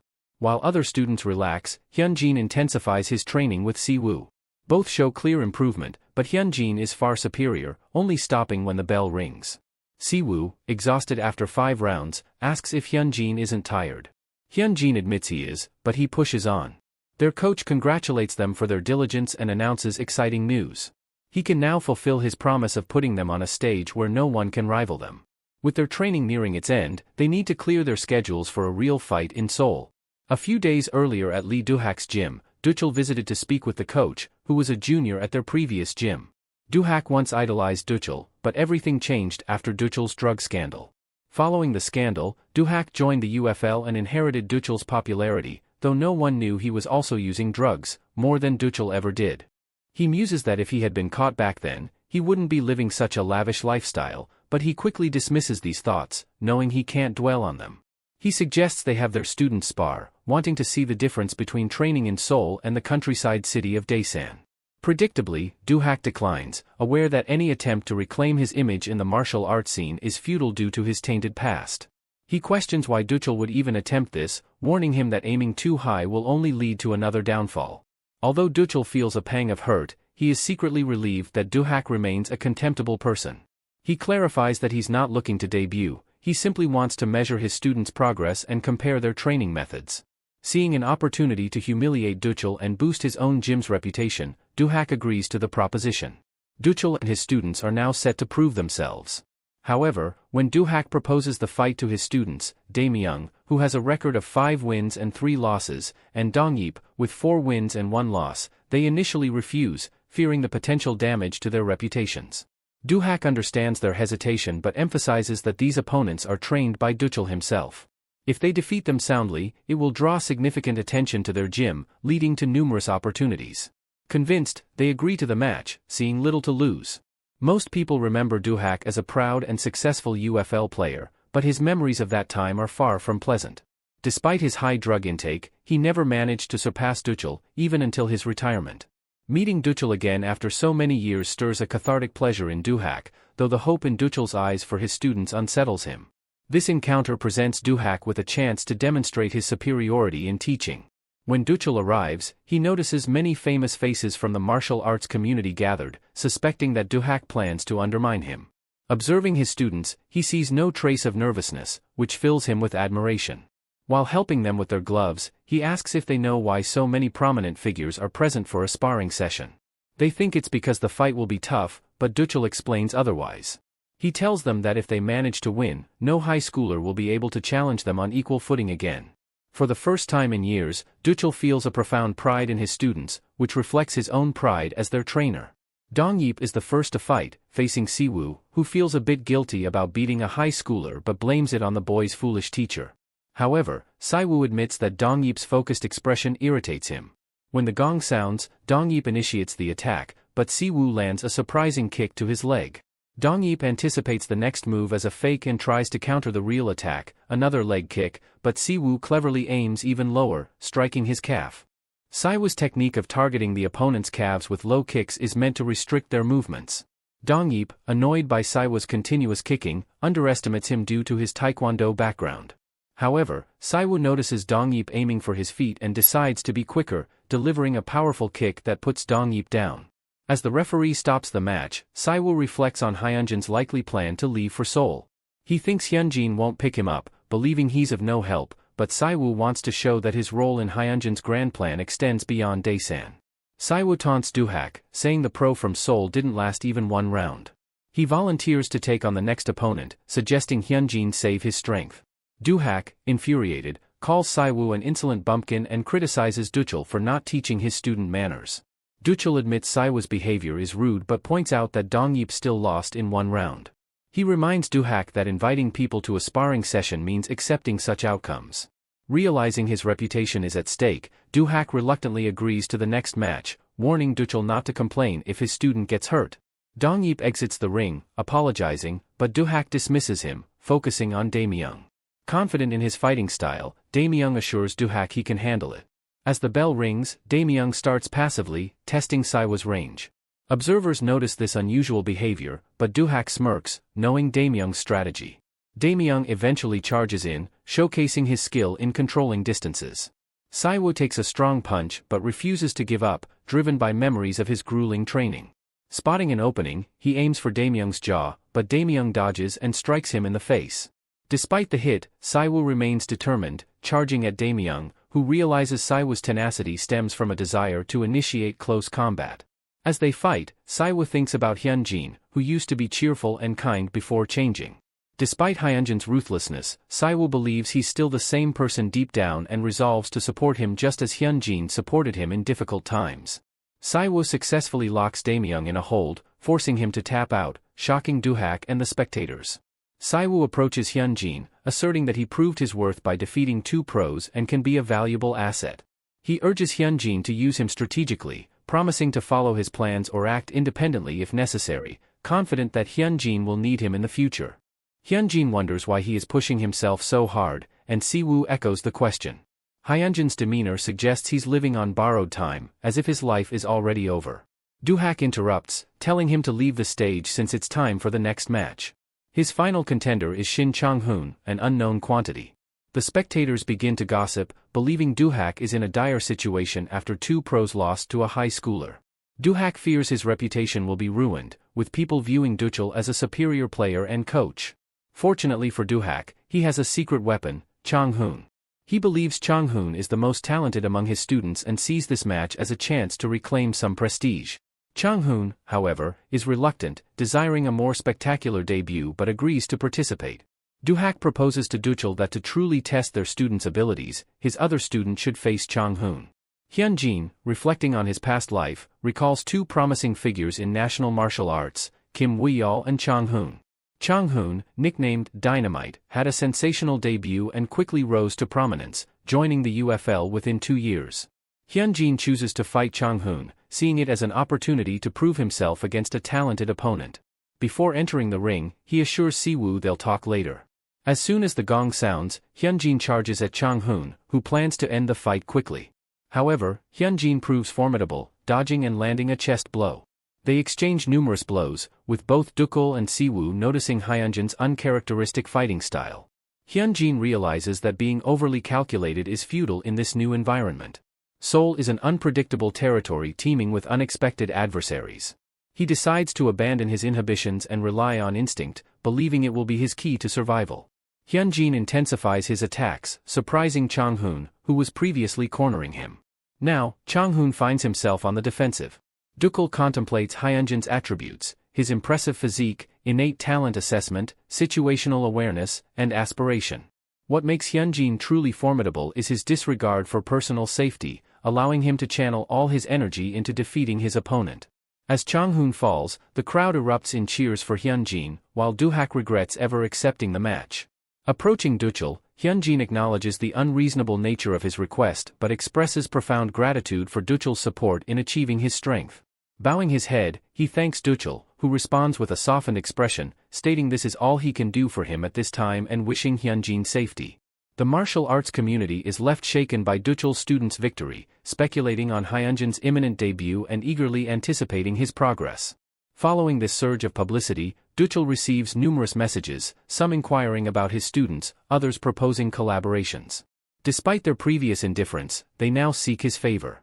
However, for Duchul, these offers are meaningless. With his deal with Hyunjin and Siwoo concluded, he feels a loss of purpose in the martial arts scene. Initially motivated by money, he eventually discovered a passion for teaching, finding fulfillment in guiding students from the ground up. In the past, Duchel often felt overshadowed by Duhak. However, as he watched his two students grow and excel, those feelings of inferiority gradually faded. One day, he received a call from a gym, prompting thoughts about potentially signing up with another gym to earn money and recruit new students. Yet, he wondered if it would ever feel the same. During this contemplation, a young man entered and asked if he was Coach Duchel. Recognizing him, the visitor expressed how the recent match had left a lasting impression. Despite others' negative remarks, he believed in Duchel's exceptional talent and wanted to train under him, certain he would become a champion. This determination reminded Duchel of Hyunjin, so he asked for the young man's name. With a big smile, the visitor introduced himself as Kim Muyol. A few days later, Hyunjin met Siwoo in a park. Hyunjin told Siwoo that he would not take him to Seoul because of the dangers involved. Siwoo was angry, questioning the purpose of all his training. Hyunjin reminded him that he had previously stated he wouldn't take him but clarified that it didn't mean Siwoo wasn't needed. He promised to contact Siwoo to join him in Seoul when the time came, accepting Siwoo's dedication. Until then, Hyunjin entrusted Daesan to Siwoo. The next day, Siwoo approached Shungho directly, asking who would take over the school after Hyunjin left. Shungho, surprised, replied that it should be him since he hadn't achieved much despite their friendship. Siwoo agreed but pointed out a problem. Once Hyunjin left and Siwoo eventually graduated, the title would be vacant again. If he tried to claim it, the bullies wouldn't respect him. Thus, Siwoo challenged Shungho to a fight. Shungho warned Siwoo about the allure of power but agreed to fight. Siwoo, confident in his training under Hyunjin, assured Shungho not to worry. They fought, and Siwoo emerged victorious. News of his win spread quickly, but Siwoo didn't stop there. He began defeating every bully who defied him, restructuring the school's hierarchy. The third years attacked first, followed by the second and first years, but all fell to Siwoo's might. Jin Woo, when asked why he wasn't intervening, explained that his ambitions of being the top dog were long gone. He was content with being second or third. With this, the hierarchy at Kyeonil High was firmly established, and Siwoo became the top dog. Time passed, and the final exams, signaling the end of the year, concluded. As usual, Hyunjin achieved perfect scores, setting the stage for his future. Confident that his academic record would make waves in Gangnam, where such achievements were highly valued, he prepared to leave. However, a student stopped him, wanting to talk. The student admitted his past mistakes, acknowledging how he had ignored Hyunjin's requests and was now ready to accept any rebuke. Despite being ostracized and treated as invisible, he found solace in studying and was actually happy, free from Park and his minions' harassment. He experienced a normal high school life, even without friends, which he found to be a fair trade. Eventually, he met others in similar situations and formed a bond with them. Reflecting on the past, he sometimes wished he could go back and do things differently, but he knew he would likely act the same due to his inherent cowardice. However, he couldn't keep running because he was transferring schools. Promising never to forget that day, he wanted Hyunjin to know that they were all grateful. Because of Hyunjin, they could all live a better life. Hyunjin's actions became a catalyst for other students to approach him, expressing their gratitude. Although his initial intention was to deal with the bullies without considering others, the thankfulness of his peers was overwhelming. Even though he wanted to listen, he had to let their gratitude pass by. He knew that if his thirst for revenge faded, he would lose sight of his goal. However, the appreciation extended beyond his school. A student from another school thanked him, explaining that without Hyunjin's actions, his life would have been different. Hyunjin dismissed the thanks, stating that he only crushed the bullies to prove his strength. The student insisted that the reason behind Hyunjin's actions didn't matter, what mattered was the positive impact they had on others. Many kids in Daesan felt the same way. He handed Hyunjin a phone showing that the group Hyunjin formed had made a significant impact. Bullies had become inactive, and even those who had no direct interaction with Hyunjin wanted to thank him. The student explained that many kids dreaded going to school, but now they lived in a changed world where they could enjoy peaceful high school lives, all because of Hyunjin. As Hyunjin walked home, he noticed more students smiling at him. These smiles made him think of the fearful gazes of his enemies, a memory he couldn't shake. He believed that hatred begets hatred, but he didn't care. To him, his twisted sense of justice was still justice. He thought people would shun him for his actions, but instead, the more he rid the school of bullies, the happier people became. Were his actions truly evil? He concluded they weren't. This was judgment by blood, a necessary role no one else wanted to take. He would gladly fulfill this role, believing it might be the reason he was given a second chance at school. With winter vacation approaching, Hyunjin's time at Kyeonil High was coming to an end. He finalized his transfer with the principal and said farewell to Youngchul. Despite their help, Hyunjin had no intention of sparing those who might aid future bullies. He believed in cutting down the entire tree to allow a new one to grow. As he left school, Seona stopped him, mentioning that her father wanted to speak with him. Surprised, Hyunjin agreed. At Seona's house, her father, Choi Song-pil, a former high-ranking government official and now chairman of the Anti-School Violence Committee, welcomed Hyunjin and offered him food. Hyunjin encouraged Song-pil to speak openly. Song-pil, who had lost his son to bullying, explained that he was impressed by Hyunjin's efforts to fight school violence. He admitted that Hyunjin, a high schooler, had achieved more in reducing bullying in Daesan than he had. Song-pil shared a heartfelt reflection, wishing his son had had a friend like Hyunjin or that someone had spoken up earlier. He admitted his own shortcomings as a father, failing to notice the signs his son was giving. He felt incompetent, acknowledging that children in double-income households often struggle to express their feelings.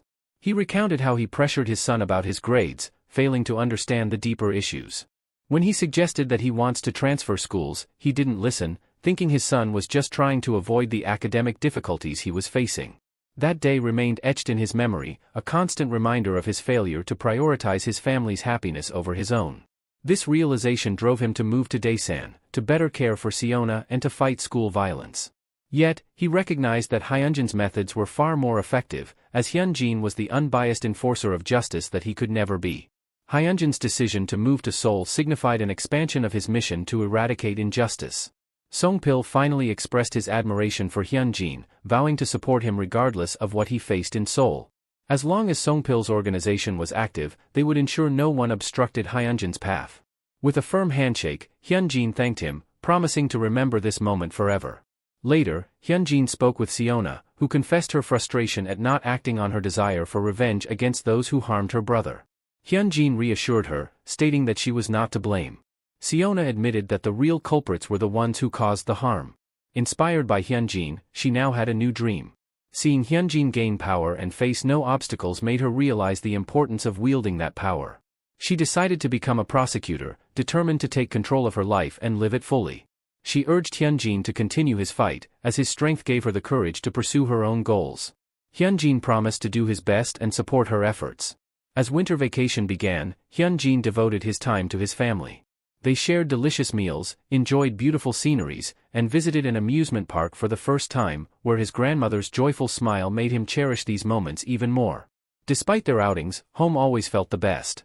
While cleaning his grandmother's ears, he suggested buying hair dye for her, but she declined, considering it a blessing to age naturally.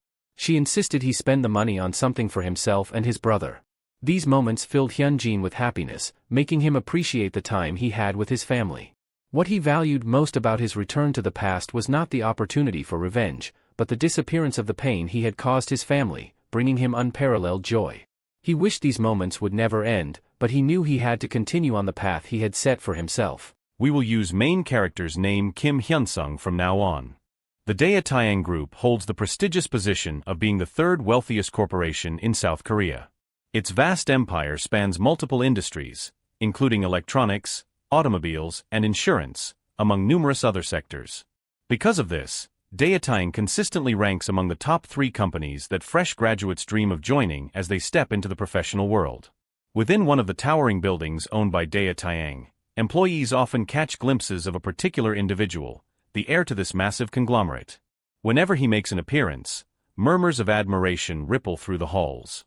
Whether it's his striking features or the effortless charisma he exudes, people can't help but discuss him. This man is Yoon Hyun-min, the successor to the esteemed Dae Taeyang Group. Offering polite greetings to the employees he passes, he carries himself with an air of confidence and warmth. 2 female employees exchange hushed words about how he reached this position through sheer competence. Even without his inheritance, they insist, he would have succeeded on his own and secured a high-ranking position anywhere. There's simply no way he wouldn't. However, upon entering his office, the relaxed expression he wore moments ago vanishes. His face hardens, his jaw tightening as he takes in the situation before him. Something has clearly gone wrong, and his growing frustration suggests it's a matter that occurred elsewhere. Meanwhile, in another part of the city, an intense commotion unfolds. A group of mothers, their voices raised in agitation, crowd into the office of a school principal. The head of Daesung Mairi High School, a man named Aniksu, sits behind his desk, attempting to maintain control of the escalating situation. He repeatedly asks the parents to lower their voices and speak calmly, but his pleas fall on deaf ears. The women, whose children are all in their final year of high school, are far too enraged to listen. The cause of their outrage is clear. News has spread that a student who ranked first in the entire country on the mock exams will be transferring to their school. This revelation has sent shockwaves through the parent community, and they demand an explanation. With a sigh, the principal tells them that the decision has already been made, and there is nothing more to discuss. But one woman steps forward, her presence commanding. This is Jo Hae-ju, the formidable head of the school's parent association. Married to a highly respected doctor, she holds considerable influence and has used it on multiple occasions to pull the school out of difficult situations. Not to mention, she has also helped Principal Aniksu with personal matters, something he would surely prefer not to be reminded of. Fixing him with a knowing gaze, she questions him directly. Are you really just going to accept this transfer without a fight? The principal swallows hard. He understands their frustration, but the truth remains, his hands are tied. There is simply no alternative. A month ago, a devastating amount of incriminating evidence surfaced against the principal, proof of misconduct so severe that it could easily land him behind bars, let alone cost him his position. The person who delivered this damning information made their intentions clear. They reminded him, almost mockingly, to be more mindful of his drinking habits. After all, wasn't it reckless to head out for a second round of drinks with his friends when he had a family waiting at home? But more importantly, wasn't it even riskier to be seen drinking with someone underage? Imagine how the public would react if that little detail were to leak. Cornered, the principal had no choice but to ask what the blackmailer wanted. Money, he guessed. But the man only laughed. Nothing so complicated. A student is going to transfer to your school. His academic record is impeccable, which means parents are bound to raise hell over it. But I'm sure you'll agree, it's far more important to keep this quiet, don't you think? Even if the principal wanted to resist, he knew there was no way out. The parents of Gangnam were powerful, influential, and relentless. Handling this situation as the school's headmaster would be like walking on a tightrope. But the man reassured him not to worry, someone would be sent to assist him. Now, as the argument in his office intensifies, the principal finds himself anxiously looking around. Where is that person? Why haven't they shown up yet? He needs to stall for time. Taking a deep breath, he attempts to reason with the enraged parents. I tried to prevent the transfer, he says, his voice strained. But the student changed his address, and all the paperwork that reached me was flawless. There was nothing to reject. If I had refused, it would have caused an even bigger uproar for the school. But his words do little to calm them. The mothers, whose children are on the verge of applying to universities, are furious. They believe the new student will disrupt the rankings, damaging their kids' chances at top colleges. One of them demands, and how exactly do you plan to compensate for that? The principal opens his mouth to respond, but before he can, Jo Hae-ju steps forward, her patience worn thin. Her expression is one of pure disdain as she narrows her eyes at him. I gave you too much credit, she says coldly. I thought you were capable of making rational decisions, but clearly, I was mistaken. Then, without hesitation, she makes her declaration. If he refuses to handle this properly, they will expose everything. Since you've taken so many damn bribes, shouldn't you at least do your damn job, she snaps. Panicked, the principal stammers out an apology, but before he can finish, her handbag swings through the air and lands hard against his face. Are you an idiot? She demands. Her voice is sharp, filled with pure contempt. He barely manages to steady himself, but the look in her eyes makes it clear, this is far from over. No matter what anyone says, Hae-ju refuses to back down. To her, this isn't just an inconvenience, it's a direct threat to their children's carefully planned futures. Because of the principal's poor handling of the situation, their kids now face an unexpected obstacle, one that could jeopardize their hard-earned opportunities. Did he really think he could sweep this under the rug without facing consequences? Just as she continues to berate him, the atmosphere in the room shifts. The door opens, and another woman steps inside, Min Woo's mother. Unlike the others, she carries an air of quiet authority, and it's immediately clear that she holds considerable influence here. Her name is Lee Miso, a well-known figure in Gangnam's elite private education circles. But her rise to prominence didn't happen overnight. Everything changed for her the day she crossed paths with Kim Hyun-sung. The better Kang's grades became, the more favor she earned from her husband's family. Her standing in the world of private education skyrocketed. Then came a pivotal moment. Kim Hyun-sung himself reached out, requesting a favor. Following his instructions, Lee Miso carefully released study tips online, disguised as casual advice. The results were staggering. The Daechidong Skymom Cafe, an already well-known forum for academic discussions, saw its user base explode, growing over 30-fold in just a few weeks. This unprecedented surge cemented her authority. Now, as the administrator of Gangnam's largest and most influential college entrance exam forum, she wields undeniable power. Surveying the tense scene before her, Lee Miso raises an eyebrow. Haven't things gone a little too far, she muses, her voice laced with amusement. Why are you all ganging up on this poor principal? All he did was allow a hard-working student the chance for a brighter future. Ha-ju, unfazed, turns to her with a scowl. You're not a parent at this school, so this isn't your concern, she states firmly. Don't interfere in matters that don't involve you. Lee Miso chuckles at the bold remark. Oh? You sure you want to speak to me like that? She asks smoothly. I suppose that means you no longer need the information I shared earlier, right? Ha-ju visibly stiffens. For the first time, uncertainty flickers in her eyes. She demands, why are you even here? Min-woo doesn't even attend this school. Lee Miso's smile remains, but her tone sharpens ever so slightly. True, my son doesn't go here. But the student transferring in, Kim Hyun-sung? He's a close friend of my child. And as a mother, I won't just stand by while his rights are being trampled on. She crosses her arms and adds, of course, this is a free country. You can all do as you please. But just know, some actions will be taken as hostile. The weight of her words settles heavily over the room. The once fiery parents suddenly exchange nervous glances, realizing the implications of her warning. One by one, they begin to excuse themselves, retreating before they risk making an enemy out of someone far more powerful than they expected. Even Ha-ju, after a brief moment of consideration, slides her glasses back on and sighs. Fine. For your sake, we'll let this go, she mutters. Though her tone carries irritation, the underlying message is clear. Lee Miso's influence is not something to challenge lightly. Meanwhile, the news quickly reaches Kim Hyun-sung. The parents have been silenced, the opposition removed. A small smirk plays on his lips. This is merely the beginning. His decision to transfer to this particular school was far from random. Daesung Mairi High School serves as the very heart of the Golden Circle's activities, a breeding ground for the elite's power plays. And with the country's highest-ranked student suddenly entering their domain, there's no chance they'll allow him to enjoy a peaceful school life. Here, gaining a spot on their target list is inevitable. His ties to Daesan? They mean nothing in Gangnam.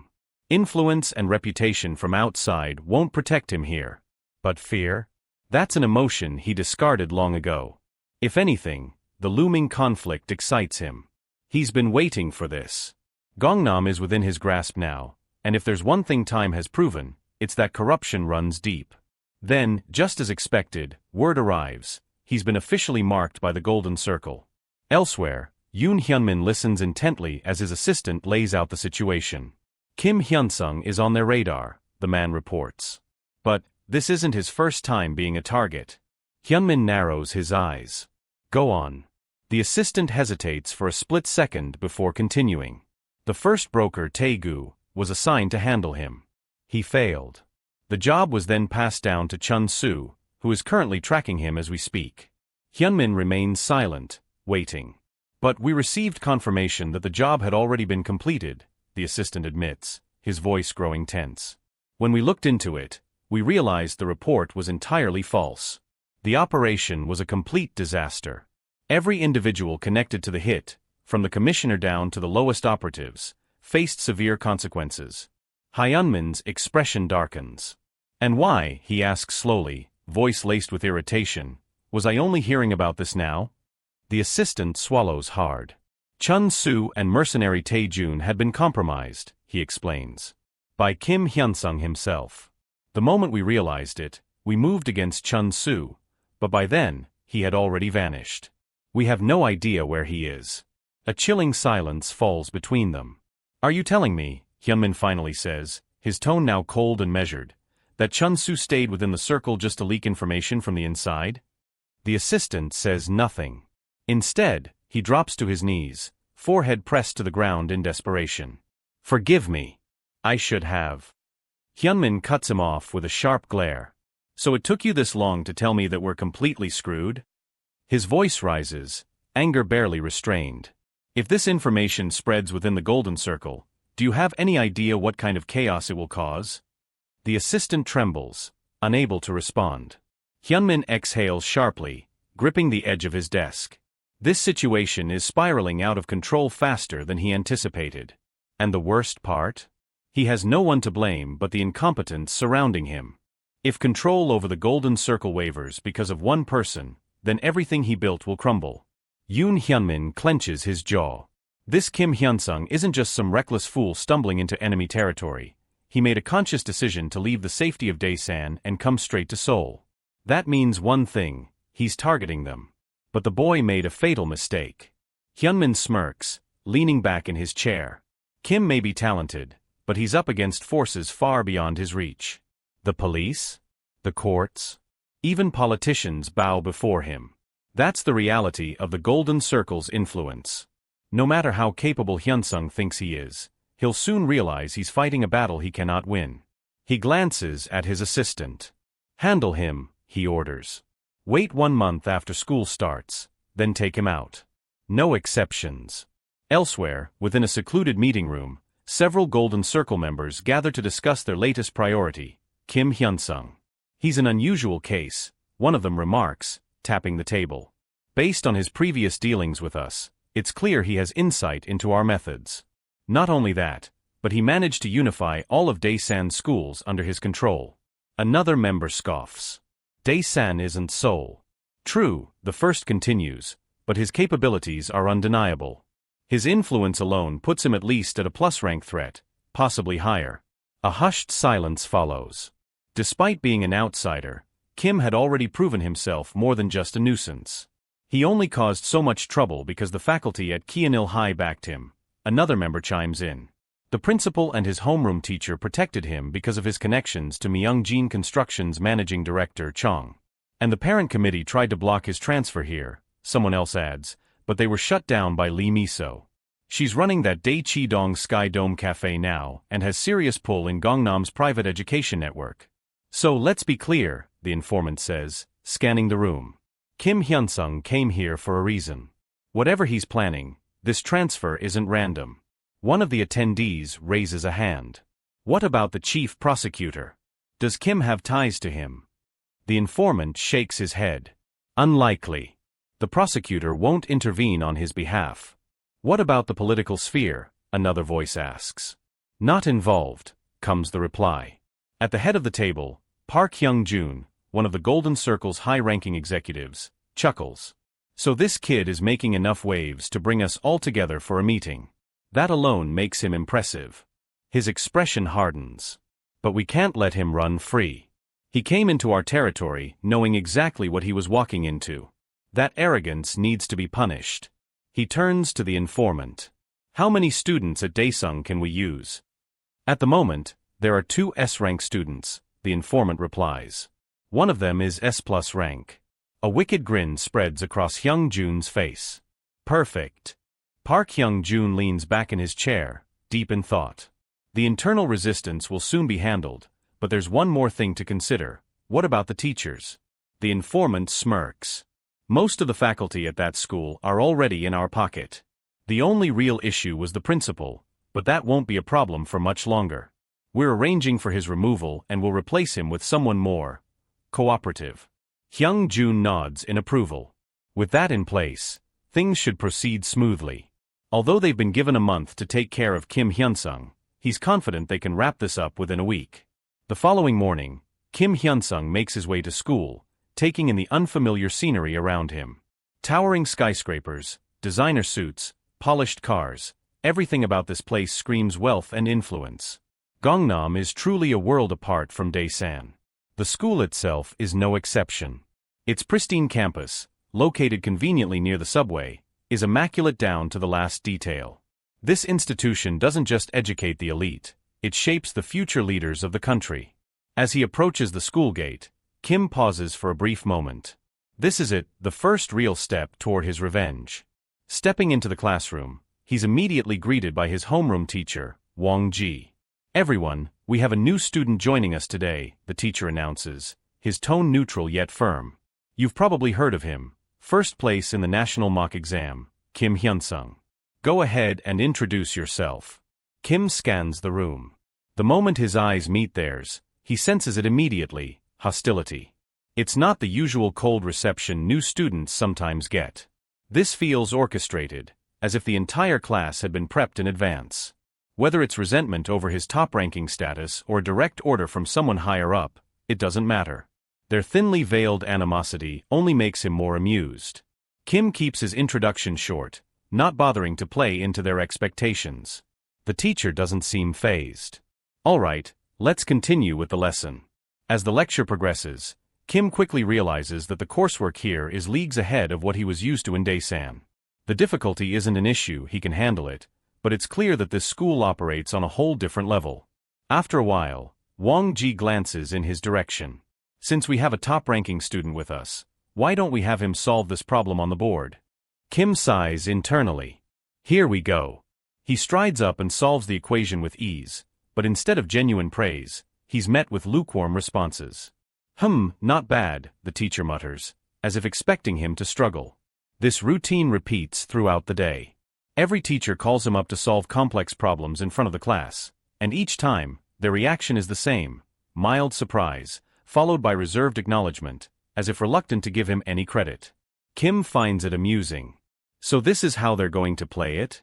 If they think a few subtle slights and orchestrated hostility will shake him, they're sorely mistaken. Kim Hyun-sung understands the situation perfectly. The reason the teachers offer only half-hearted praise is simple: they prioritize the other students over him. Eventually, the true nature of this place will reveal itself. Sure enough, during break, a group of students nearby start whispering among themselves, making sure he can hear every word. "Can you believe they let the national top scorer transfer in just like that?" One of them scoffs. "Yeah, it's not even the school's fault. It's his. Why would he come here, of all places? What kind of person willingly throws himself into a school like this and makes life harder for everyone else? Maybe he's just arrogant," another chimes in. "Did you see how eager he was to jump up and answer questions? He must think he's better than us." Kim doesn't react. Their words are nothing more than desperate attempts to get under his skin. This isn't some lawless territory where they can do whatever they please without consequences. One of the more vocal students, clearly frustrated by his lack of response, suddenly slams his palm against Kim's desk. "Hey, are you deaf or something?" he sneers. "Answer the damn question. Why the hell are you here?" Kim remains silent, refusing to entertain the nonsense.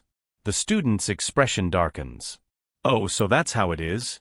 You think you're too good to talk to us?" Then, without warning, he smacks himself across the face, hard enough to leave a visible red mark. Kim watches him, unimpressed. "What the hell are you doing?" The student grins maliciously. "Oh, nothing much. Just ruining your life." Suddenly, he starts making a scene, clutching his cheek and staggering back. "Ow. What the hell, man? You think you can just hit people and get away with it?" Before Kim can say a word, the commotion attracts a teacher, who storms over and drags both of them to the staff office. Their homeroom teacher glares at Kim, his voice filled with anger. "Do you have anything to say for yourself?" Kim meets his gaze calmly. "I didn't touch him." The teacher crosses his arms. "Oh really? Then how do you explain the clear mark on his face?" Kim remains composed. "He hit himself." The teacher snorts in disbelief. "Do you really expect me to believe that?" Turning to the other students who had witnessed the scene, the teacher asks, "Did Kim Hyun-sung hit him?" The students' friends nod solemnly, their expressions full of false concern. "We were too scared to step in," one of them lies. "But we saw everything. He just attacked him out of nowhere. Yeah, and we've heard about him before, another adds. He caused all sorts of trouble in his old school. Kim stays silent, watching them spin their web of lies. He knew they would pull something like this eventually. The real question is, how far are they willing to go? Kim Hyun-sung narrows his eyes, analyzing the situation. Were these students working for the Golden Circle, or did they simply want to get rid of him for their own reasons? Either way, he had walked straight into their trap without even making the first move. This only confirmed one thing: the Golden Circle was already aware of him and his motives for transferring here. Without an informant on the inside, he had no way of tracking their internal movements. This wasn't just some minor conflict, it was an all-out war. Still, there was a way to turn things around. He calmly suggests that they bring in neutral witnesses, students who aren't friends with either party. If those witnesses also claim that he was the aggressor, he would accept whatever punishment the teacher deemed necessary. His homeroom teacher scoffs, shaking his head. You're really something else, trying to make excuses and twist the story on your very first day. Kim doesn't argue. Instead, he pulls out his phone and dials the police. Hello? I'd like to report an incident of school violence, he says coolly. It's a serious case, so I'd appreciate it if you sent someone over quickly. The room falls silent. The other students and the teacher stare at him in disbelief, completely thrown off by his unexpected move. Kim leans back slightly. It's simple. We need facts to resolve this situation fairly. Luckily, I have evidence. He pulls out a sleek pen from his pocket. Everything was recorded here. A precautionary habit of his, he always came prepared. Now, it was proving to be quite useful.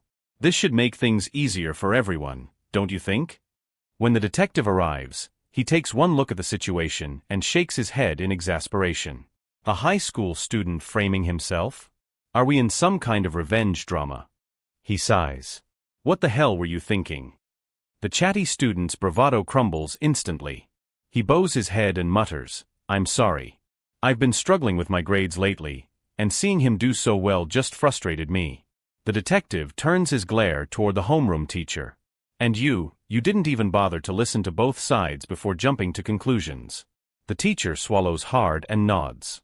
I saw the mark on his face and assumed the worst. I should have handled it better. The detective isn't satisfied. An apology alone doesn't fix this. You do realize this is his first day here, right? And this is the kind of welcome he gets? Do you have any idea what kind of impression that leaves? Just as the tension reaches its peak, a woman steps into the room, her voice smooth but firm. Let's not be too hasty.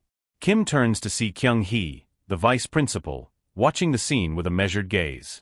This is a school where grades dictate everything, she continues. I'm certain there was no real malice behind this incident. High school seniors act on emotions, and in that moment, the teacher simply trusted the students who had been here longer. Kim doesn't miss the subtle message behind her words. This wasn't just about the truth, it was about maintaining the school's hierarchy. But now, he had made it clear. If they wanted to play games, he wasn't going to play fair. The detective, despite acknowledging that this might have been a misunderstanding, states that he still has a duty to follow through on the report.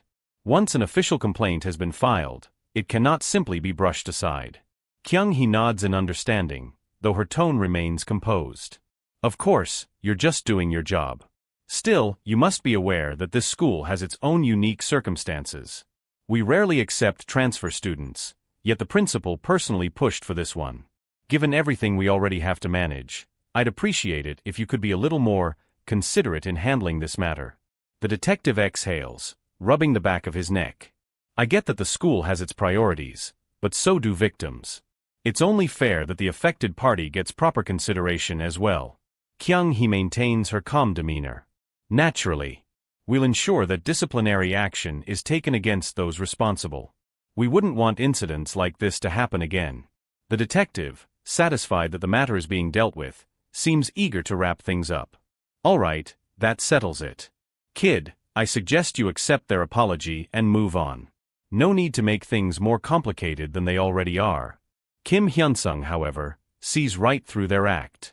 This entire exchange, Kyung-hee's calculated reasoning, the detective's attempt to mediate, it was all just another tactic to control the narrative.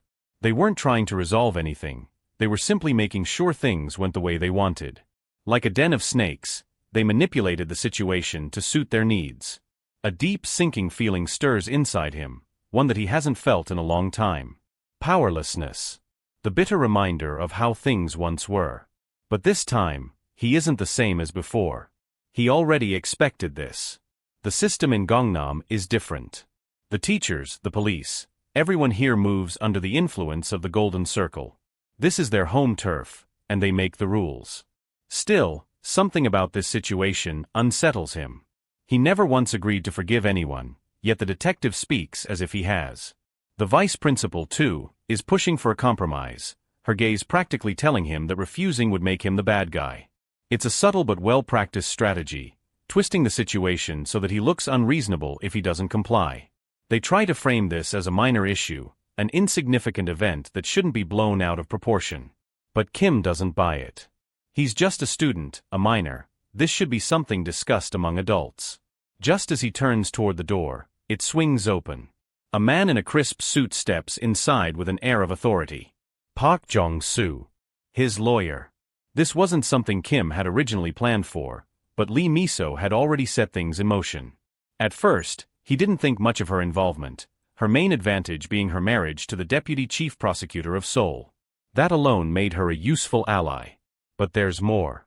Someone had dug deeper, uncovering something interesting about the prosecutor himself. They called him the cattle prod. A man known for his unwavering pursuit of justice, unwilling to turn a blind eye, no matter the pressure. His reputation was flawless, and more importantly, he had never lost a case. Park Jong-soo was a force to be reckoned with in the courtroom, an untouchable demon in the legal world. His reputation for being relentless and uncompromising made him someone no one wanted to face in a legal battle. Kim Hyun-sung hadn't expected someone like him to get involved. Lee Miso, who had arranged this, was different from Jong-soo in many ways, but her influence had brought him into the picture.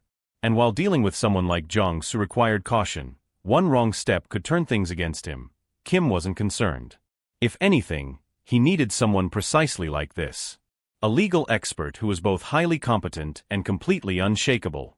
That's why he had reached out to Lee Miso again, leading to Jong-soo taking the case. Now the lawyer assessed the situation with a sharp eye, his voice carrying a weight that immediately silenced the room. This incident is severe enough to warrant formal charges. From self-inflicted harm used as a threat to intentional concealment of facts, this isn't just petty school drama, it's criminal behavior. The homeroom teacher opened his mouth as if to protest, but Jong-soo cut him off before he could utter a word. "I wasn't speaking to you." His tone was cold and final, making it clear that any argument would be meaningless. He shook his head in disappointment.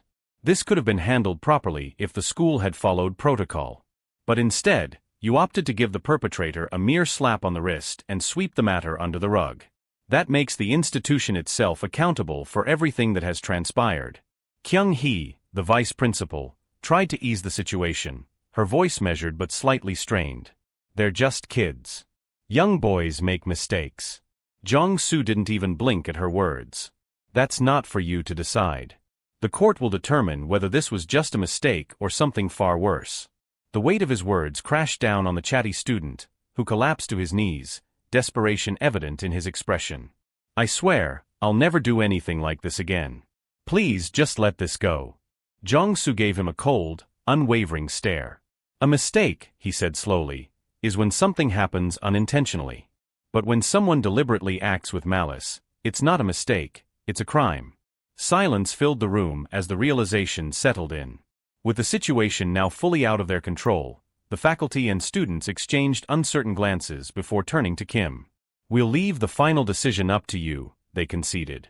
As the group dispersed, Jong-soo walked alongside Kim, casually adjusting his cufflinks. He had already decided to take this case under highly favorable terms. The offer he had received was more than generous, $10,000 per appearance, and he would act as Kim's personal lawyer for an entire year. For a few hours of work without needing to go to trial, this was easy money. A court case would be another matter entirely. Park Jong-soo made one thing clear: he would only represent Kim Hyun-sung if he was completely clean. His sense of justice was unwavering, and he refused to betray it for anyone. Once, he had walked away from being a prosecutor in pursuit of justice, only to discover the world was far more corrupt than he had imagined. Becoming a defense attorney had opened his eyes to just how deep the rot ran. Despite knowing the reality of how things worked, Kim's case intrigued him. But there was something odd. Why had Kim instructed him to wait outside the school on his very first day? As if he had already anticipated something would happen. Curiosity got the better of him, and he asked, "Who exactly are you?" Kim didn't have a clear answer. He wasn't sure himself. The only thing he did know was that he wasn't welcome here. Meanwhile, Vice Principal Kyung he wasn't pleased. "I was the one who vouched to handle this, yet you couldn't even do one thing right," she scolded the homeroom teacher. "From now on, we need to be cautious. He's sharper than we initially thought." The teacher quickly nodded, swearing to be more careful. But Kyung he still looked unsettled. With deadlines approaching and things spiraling out of control, they needed to rely on the tried-and-true methods that had worked in the past. Kim, on the other hand, found himself satisfied with how things had played out. Jong-soo had proved to be a valuable asset. Once the school handed down suspensions to the chatty student and his accomplices, the atmosphere around him shifted. Some students actively avoided him, while others treated him differently. The influence of the Golden Circle remained, but isolation had made things easier for him, far easier than he had expected. That's when a familiar presence appeared. "Bold of you to come to the cafeteria at lunchtime," a voice sneered. "Does the food even taste good?" Kim barely looked up as a hand snatched a piece of food from his tray. He had already expected this encounter. Choi Myung-hoon. The Golden Circle's infamous S+ hitman. Myung-hoon's gaze flicked to Kim's recorder, but he showed little interest in it. "You can record whatever you want," he said, unconcerned. "But don't fool yourself. This school won't start treating you like a human just because you stirred up some trouble." He leaned in slightly, lowering his voice. "Sure, some students might be wary of you now, but that's only temporary. Once you slip up, once you let your frustration get the better of you, the teachers will bury you alive. Your Daisen background? Worthless here." Kim remained impassive, absorbing every word. "I'm only telling you this because things are about to get interesting," Myung-hoon continued, a smirk playing on his lips. "And you? You're right in the center of it all." With that, he turned to leave. One of Myung-hoon's lackeys caught up with him, looking puzzled. "Why'd you let him off so easy? We've got the backing of every teacher here." Myung-hoon simply chuckled, his expression unreadable. "I read the report the Golden Circle put together on him," he said. "That guy? He's not normal." "Not in the slightest." Choi's companion, still skeptical, asked just how bad this guy really was. With a smirk, Choi leaned in slightly and explained, "This lunatic took on his entire school by himself, hunted them down one by one, and beat them into submission until they either fell in line or became his personal lapdogs." He let out a short laugh. "And those were the lucky ones. The ones he didn't like? He either had them locked up in juvie or turned them into something unrecognizable." His friend swallowed hard, but Choi wasn't finished. "Oh, and get this, the poor bastard he turned into paste? He was one of ours. A Golden Circle member." His grin widened. "So yeah, Kim's on a whole different level?" But despite everything, Choi wasn't too concerned. If he played his cards right, there was a hefty reward waiting for him. Hyun-sung hid his identity and put in a request to the Golden Circle, he admitted. "If I succeed, I'll be walking away with a cool 100 million, and that's just the base pay. There's a nice fat bonus on top if I do things right." His expression turned serious. "We can't treat him like some average high schooler. Breaking a limb or two won't stop him. He's the type who keeps going, no matter how bad things get." His friend, now visibly sweating, nodded in understanding. "We need to make a move," Choi continued. Daisen was just a playground for him. Seoul? Seoul is hell. Kim was already aware of the Golden Circle's plans. They had a deadline for dealing with him, likely before the first semester's midterms. If his grades suffered, the commissioners would start breathing down his neck. But at the same time, the Golden Circle's lackeys wouldn't just sit back and do nothing. Even with his recorder as a deterrent, they would find ways to provoke him. Right on cue, something small flew across his desk. An eraser shaving landed on his notebook. Slowly, he turned his head. Behind him, one of Choi's friends was casually flicking the shavings in his direction, a smirk on his face. Kim wasn't surprised. He had expected petty harassment like this. But this? This was so juvenile it was almost laughable. A simple test, seeing how much he could take before he snapped. The moment he reacted, they would twist the narrative and use it as an excuse to escalate things however they wanted. Did they really think he wouldn't see through this? They knew what kind of person he was. They knew what he was capable of. And yet, they were still willing to poke the beast. Kim had already resigned himself to this kind of lifestyle. Taking Choi out wouldn't change anything, someone else would just take his place. That much was inevitable. But for now, he had to make one thing clear. The school's rules meant absolutely nothing to him. Rising from his seat, he walked over to the lackey who had been tossing the shavings and stopped in front of him. "Are you having fun?" Kim asked, his tone eerily calm. The guy blinked in surprise. Kim tilted his head slightly. "I asked you a question." Before the student could even react, Kim reached over, turned off his recorder, and without a moment's hesitation, drove his fist straight into the guy's face. The impact sent him reeling, clutching his nose in shock. But within seconds, his expression twisted into one of indignation, and he immediately started whining. "This is school violence," he shouted. "I'm telling the principal." Kim remained unfazed. Unlike Dong-soo's situation, this time was different. This wasn't a slip-up. He hadn't been tricked into reacting. No, this time, he had struck first. And he had done it deliberately. Kim was merely setting the stage for what needed to be done. As he stood there, he turned his gaze toward the onlookers, his voice cutting through the tense atmosphere. "Watch closely," he said. "You're all my witnesses." And with that, he delivered another sharp slap across Yeonho's face. Then another. And another. A twisted grin stretched across his lips as the student flinched under the repeated blows. Kim wasn't just reacting, he was making a statement. Naturally, the commotion didn't go unnoticed. Soon enough, both of them were dragged to the faculty office. Yeonho wasted no time in explaining himself. "I was frustrated about what happened to Dong-soo because of him," he said, casting a bitter glance at Kim. "So yeah, I flicked some eraser shavings at him. It was just a joke. But then, as soon as class ended, he jumped me. Just started beating me." His voice wavered slightly as he continued, "I know I started it, and I admit I was wrong, but this was way too much." One of the teachers nodded, seemingly convinced by his account. The vice principal let out a sigh before addressing him. "The disciplinary action taken against Dong-soo was entirely fair," she said. "But it's good that you understand your mistake." Then, her sharp gaze shifted to Kim. "But you," she continued, "why resort to violence over something so trivial? Just a joke? Your actions are no different from Dong-soo's." She crossed her arms. "If you truly believe you're innocent, why don't you play that recording of yours?" A silence fell over the room.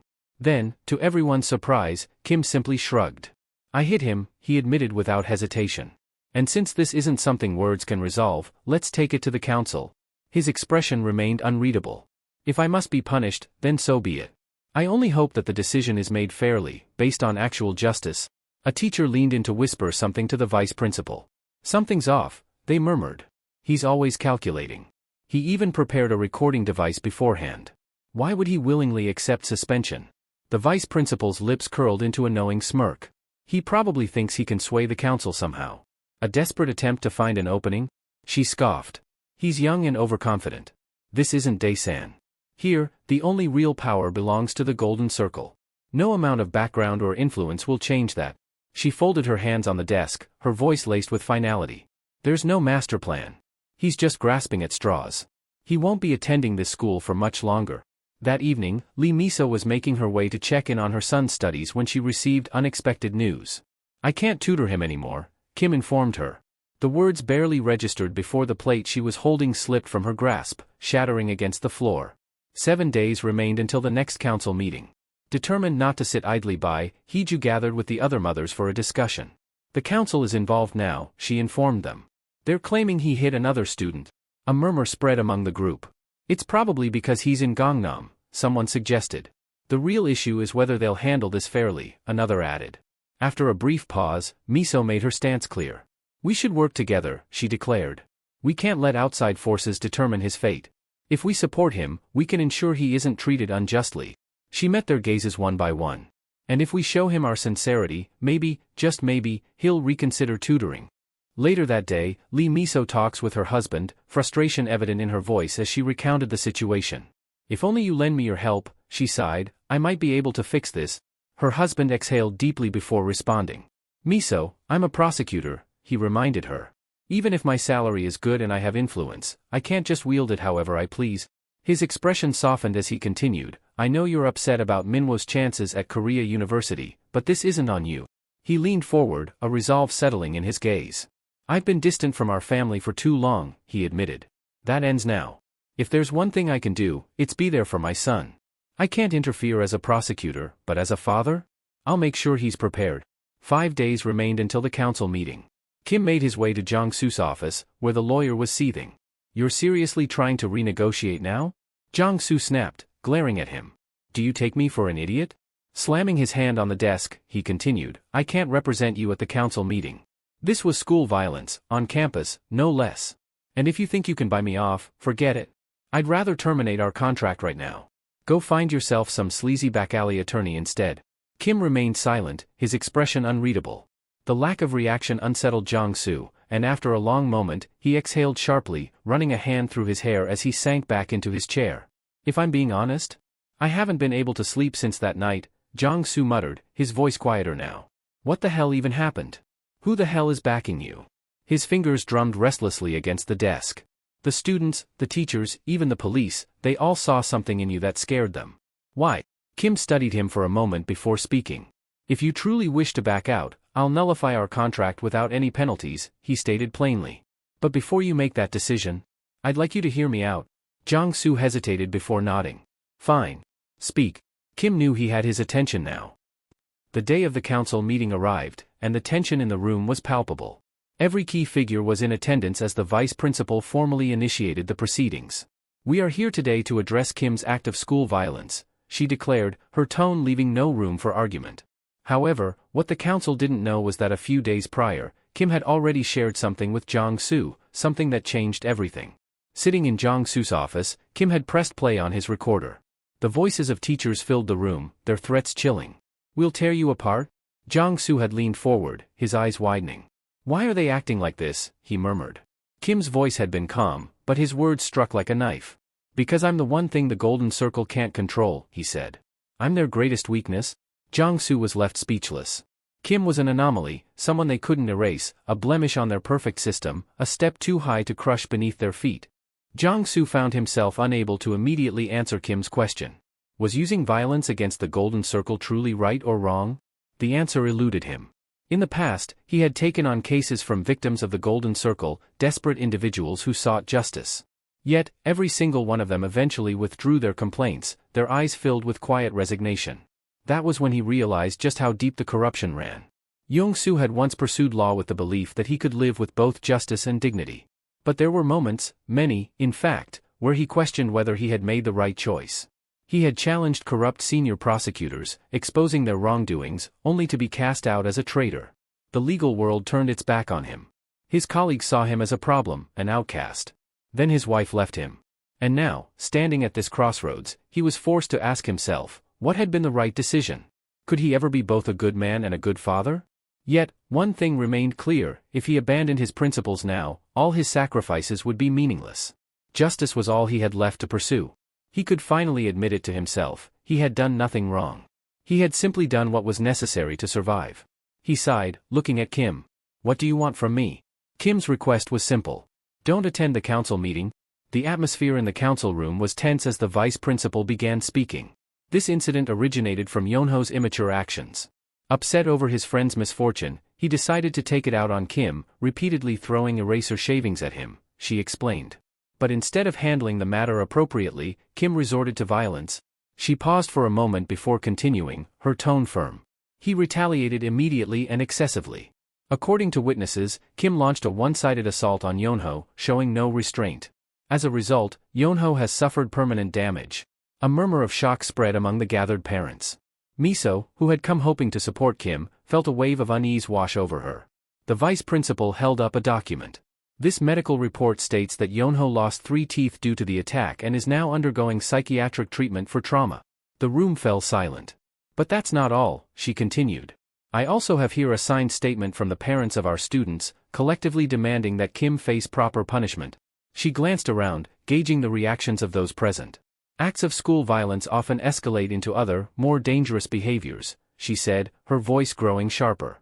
"Considering all the evidence at hand, we believe Kim must face strict disciplinary action." Miso sat frozen, unable to think of a single way to help. There was nothing she could do. Meanwhile, the vice principal's irritation grew. Why was Kim so calm? His lawyer hadn't shown up, and he hadn't spoken a single word in his own defense. Yet, he sat there completely unfazed.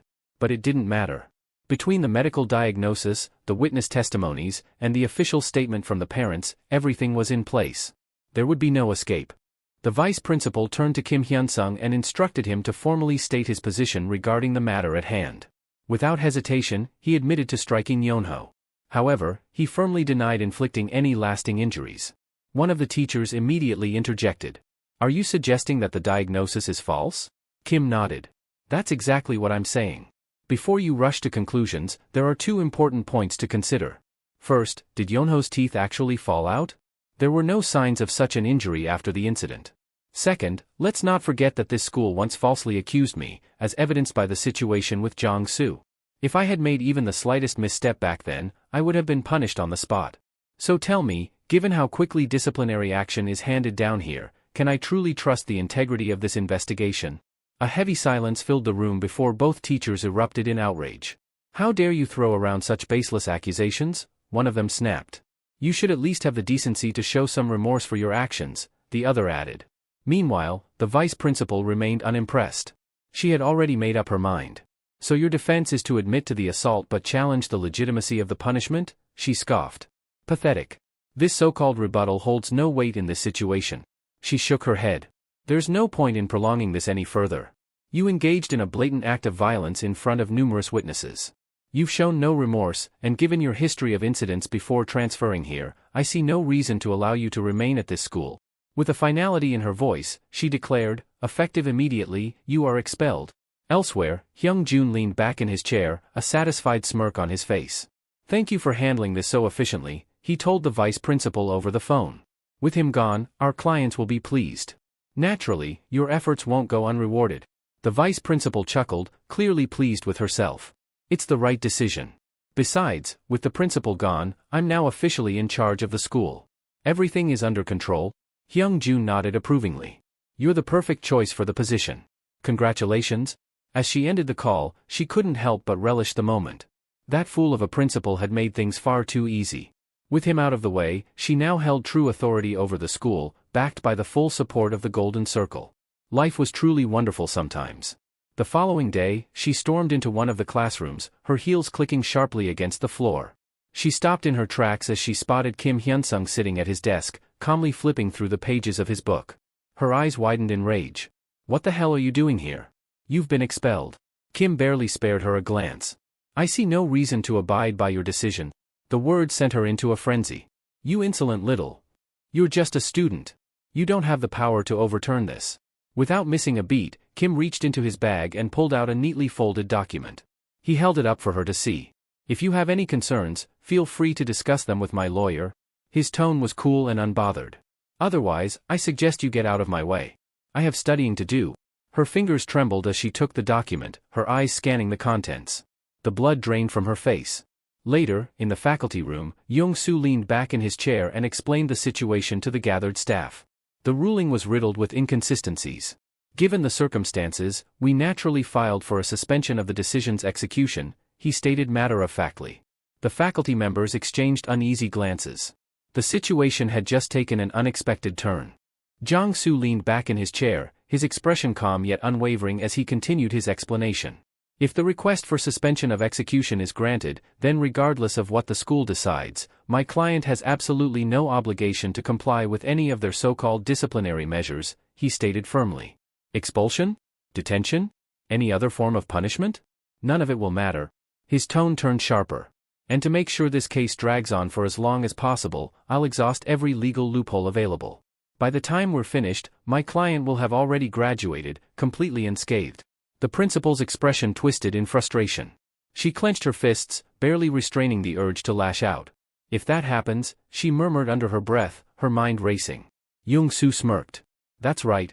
If he walks away clean, the people who orchestrated this entire mess, the ones who hired the Golden Circle to take him down, will inevitably face the consequences." The principal's nails dug into her palm. These lunatics.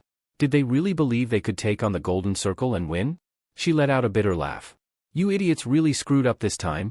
Her voice dripped with contempt as she continued, "Instead of running your mouths at me, maybe you should have gone to a damn church and prayed that the Golden Circle wouldn't catch wind of this." She narrowed her eyes. "Do you seriously think you can slip past their influence? That you can just challenge them and get away with it?" Young-soo picked up a worn, crumpled document and tapped his fingers against it. "No amount of money thrown into a courtroom can change legal precedents," he said, his tone casual yet firm. The law isn't so easily rewritten. That's why precedent exists, to prevent rulings that contradict established legal logic. If a ruling is made without precedent to support it, then an appeal can be filed, and the entire case could take a completely different turn. He smirked slightly. And if things go that far, it could even cost the judge their position. No one in their right mind wants that kind of risk. The principal's confidence wavered slightly, but she refused to back down. Young-soo then gestured toward a thick stack of papers in front of him. "Do you know what this is?" he asked, watching her reaction carefully. She hesitated before glaring at him. "What?" "This is undeniable proof of just how often the Golden Circle has used the exact same method we're using right now." He flicked through the pages, scanning the countless names listed. "If the school wants to reject our request for suspension, then they'll have to go through the Golden Circle's past cases and explain why their method was valid before, but not now." Kim Hyun-sung sat silently, listening as Young-soo laid everything out. He already knew about this loophole. The Golden Circle had relied on it far too many times before. In his previous life, he had heard of a horrifying case where a promising student was framed for pushing a classmate to doing something horrible. The accusations against him were severe, yet thanks to a suspension request, all disciplinary action was postponed indefinitely. The student remained enrolled, his reputation tarnished but his future intact. It was a ruthless manipulation of the system, and Kim had no intention of being their next target. Now that he had reconciled with Chon-soo, he had come to understand the Golden Circle's strategies far better than before. He knew that as long as he was a student at Daesang High School, they would keep summoning him to disciplinary hearings, attempting to corner him. But this time, he wasn't going to let them. This time, he would beat them at their own game. Young-soo placed a set of documents in front of the principal. "Take a good look," he said. "These names, Min-hee, Ji-hoon, do they sound familiar?" Her eyes flicked over the list, her stomach sinking as she recognized them. They were all Golden Circle clients, he continued. Every single one of them had disciplinary action filed against them, yet they managed to graduate without a single issue. Why? Because they used this exact same method to delay and evade punishment. His voice dropped into a warning tone. "If the Golden Circle continues interfering with my client, then we will take this matter to court and use these precedents to justify his right to stay. And let me tell you, when the truth comes to light, it won't be my client who suffers the consequences." The principal gritted her teeth, her fury barely contained. Kim Hyun-sung watched in silence, satisfied. The Golden Circle had played this game for too long, believing themselves untouchable. But now, they were about to experience what it felt like to be on the losing side. The principal's expression darkened as she leaned in, her voice sharp with determination. "You think you can stop us?" she sneered. "We'll do whatever it takes to bring Kim Hyun-sung down. Sacrificing a single judge is nothing in the grand scheme of things." Young-soo smirked, completely unfazed by her threat. "Go ahead and try," he said smoothly. "It won't change a thing. No matter how far you push, you won't be able to lay a finger on my client." Then, as if suddenly remembering something, he tilted his head. "Ah, that reminds me. I was meaning to bring up an interesting topic, our client. He prefers to remain in the shadows, which is quite convenient, don't you think?" He gestured toward the window. "But if you insist on making a scene out of this, then you might want to take a look outside. We've prepared something special for you." The principal hesitated, then strode toward the window, pulling back the curtains. Her eyes widened in shock. Just beyond the school gates, a large group was gathering. Among them stood Choi Song-pil and several other members of the Anti-School Violence Committee, marching with somber expressions. Banners and signs were raised high, carrying powerful messages. "Anyone can become a victim of school violence," a voice rang out from the protest. "Even the children you cherish most?" The atmosphere was heavy. Parents and concerned citizens stood together, united by grief and determination.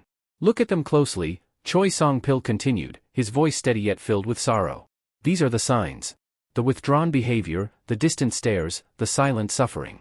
If we, as adults, fail to notice, if we turn a blind eye to their pain, we'll be left with nothing but regret." His voice trembled slightly as he continued. "I know this regret all too well. I lost my own child to this system. And I refuse to let anyone else suffer the same fate." The principal's fingers clenched around the fabric of her sleeve as she turned away from the window. Jong-soo with a grin told her, "Will power and money be any help to you, principal?" Hyung-jun, after listening to her hurried explanation of the situation, couldn't help but chuckle in amusement. "I have to admit, I'm impressed," he admitted. "He actually pulled it off. Now, we're backed into a corner." She frowned. "You're making it sound worse than it is. We still have leverage. Everything we've kept hidden hasn't been exposed yet." Hyung-jun's smirk faded, his tone turning cold. That doesn't matter anymore. Things have already escalated too far. We need to deal with this quickly. His eyes gleamed dangerously. Spread the word to the staff. Tomorrow, no one lifts a finger. No matter what happens in that school, no matter if students start tearing each other apart, they are to stand by and do absolutely nothing. While the principal stewed in frustration, elsewhere in the school, another unfortunate victim of the Golden Circle was facing his own nightmare. Kang Jae-wook gasped for breath, his back slammed against the cold, grimy wall of a bathroom stall. Blood trickled from his lip as he clutched his stomach in pain. Please, he muttered weakly. I'm sorry. The boy looming over him, Choi, sneered. Oh, now you're sorry? He grabbed Jae-wook by the collar, dragging him closer. You think you're smart, huh? You were ordered to drop out. Or at least transfer. And yet here you are? Jae-wook swallowed hard, his body trembling. Choi scoffed, shaking his head. I know exactly what you're thinking. You figured you'd just stick around for one more year, didn't you? Graduate quietly and walk away unscathed. He chuckled darkly. I've seen plenty like you before. But it's been a while since someone was this stupid. Jae-wook let out a strangled gasp as another punch landed against his ribs, his vision blurring from the pain. Choi's voice was almost pitying as he leaned in. I almost feel bad for you. But the glint in his eyes said otherwise. It would have been so much simpler for Jae-wook to just leave. To transfer schools and escape this nightmare. But he had convinced himself to endure. Then, with a sickening snap, a sharp pain shot through his hand. Choi had just broken one of his fingers. Jae-wook let out a scream, but Choi only clicked his tongue in irritation. Tish. Be quiet, will you, he muttered, looking almost bored. His lackeys smirked as they watched, enjoying the spectacle. Jae-wook had never wanted to get involved with people like them.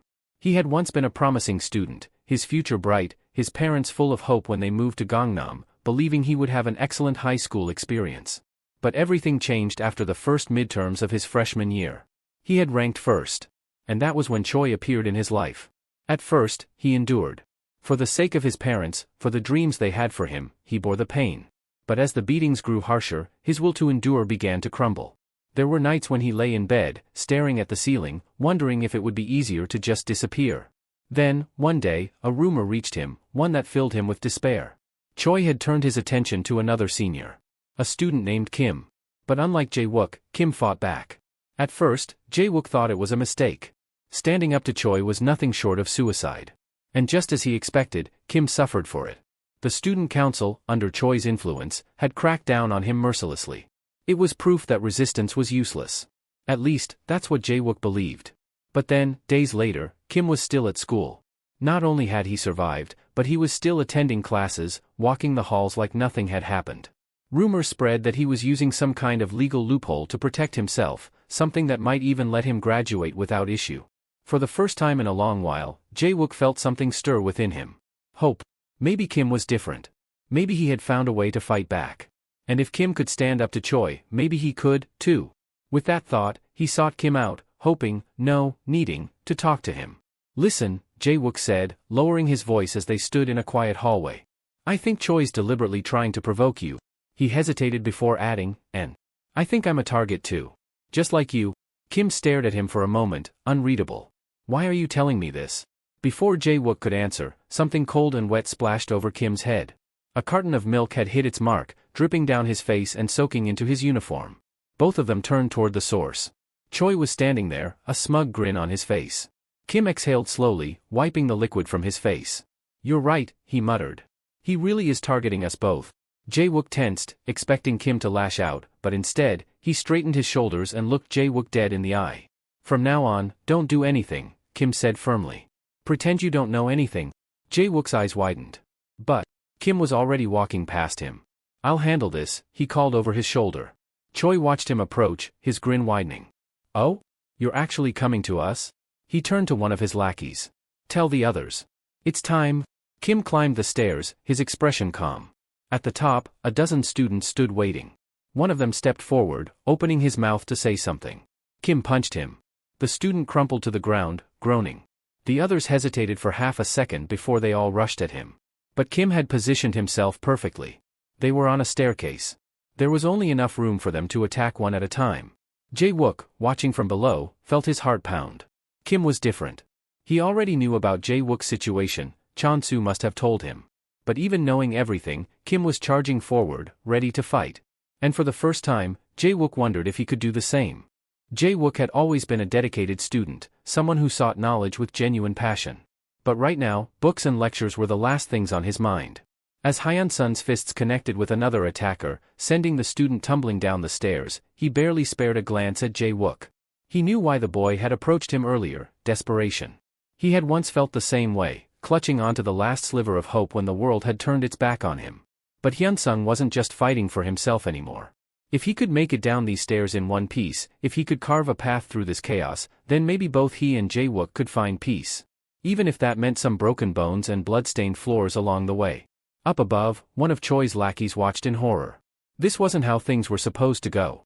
They had sent a group of guys to take care of Hyun-sung, and yet, they were the ones left sprawled on the cold steps, groaning in pain. The sight was unbelievable. Hyun-sung was standing there, unshaken, his breathing steady. And worse, he wasn't finished. Oh no, far from it. This was only the beginning. Jae-wook wandered through the halls, his mind clouded with worry. Would Hyun-sung really be okay? Just as the thought crossed his mind, a student rushed past him, muttering excitedly to a friend. There's a fight happening on the stairs in the next building. Jae-wook's breath hitched. Yeah, it's that senior, Kim. All the guys in school are after him. He's probably dead by now. A sickening chill spread through Jae-wook's chest. No. If Hyun-sung was gone, that meant there was no one left to stand against Choi. And if no one could stop Choi, then Jae-wook's fate was sealed. He had to act. Without hesitation, he sprinted toward the teacher's lounge. Throwing open the door, he stumbled inside, his chest heaving.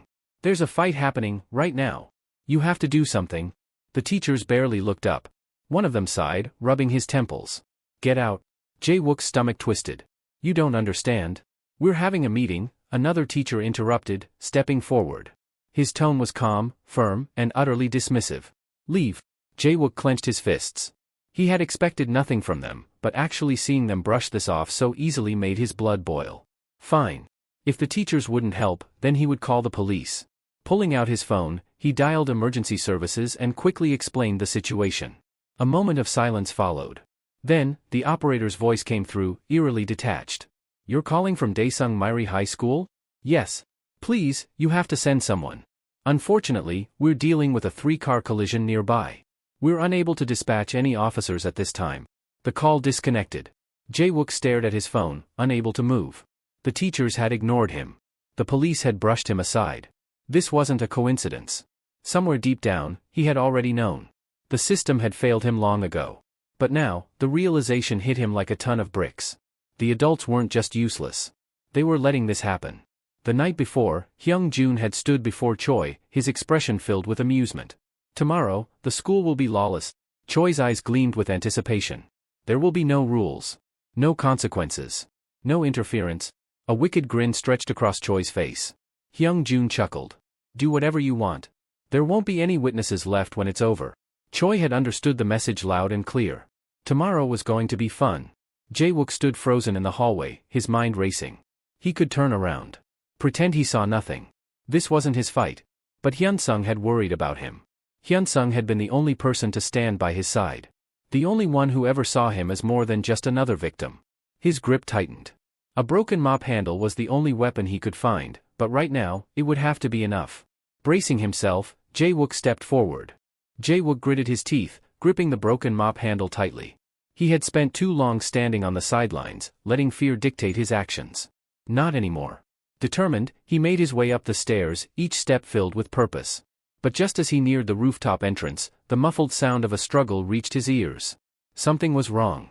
Without hesitation, he threw open the door. And his blood ran cold. Kim Hyun-sung stood in the center of the rooftop, his body rigid, his hand clutching at his stomach. A knife was buried deep in his gut. Jae-wook's breath hitched as the realization hit him like a freight train. He was too late. Flashback.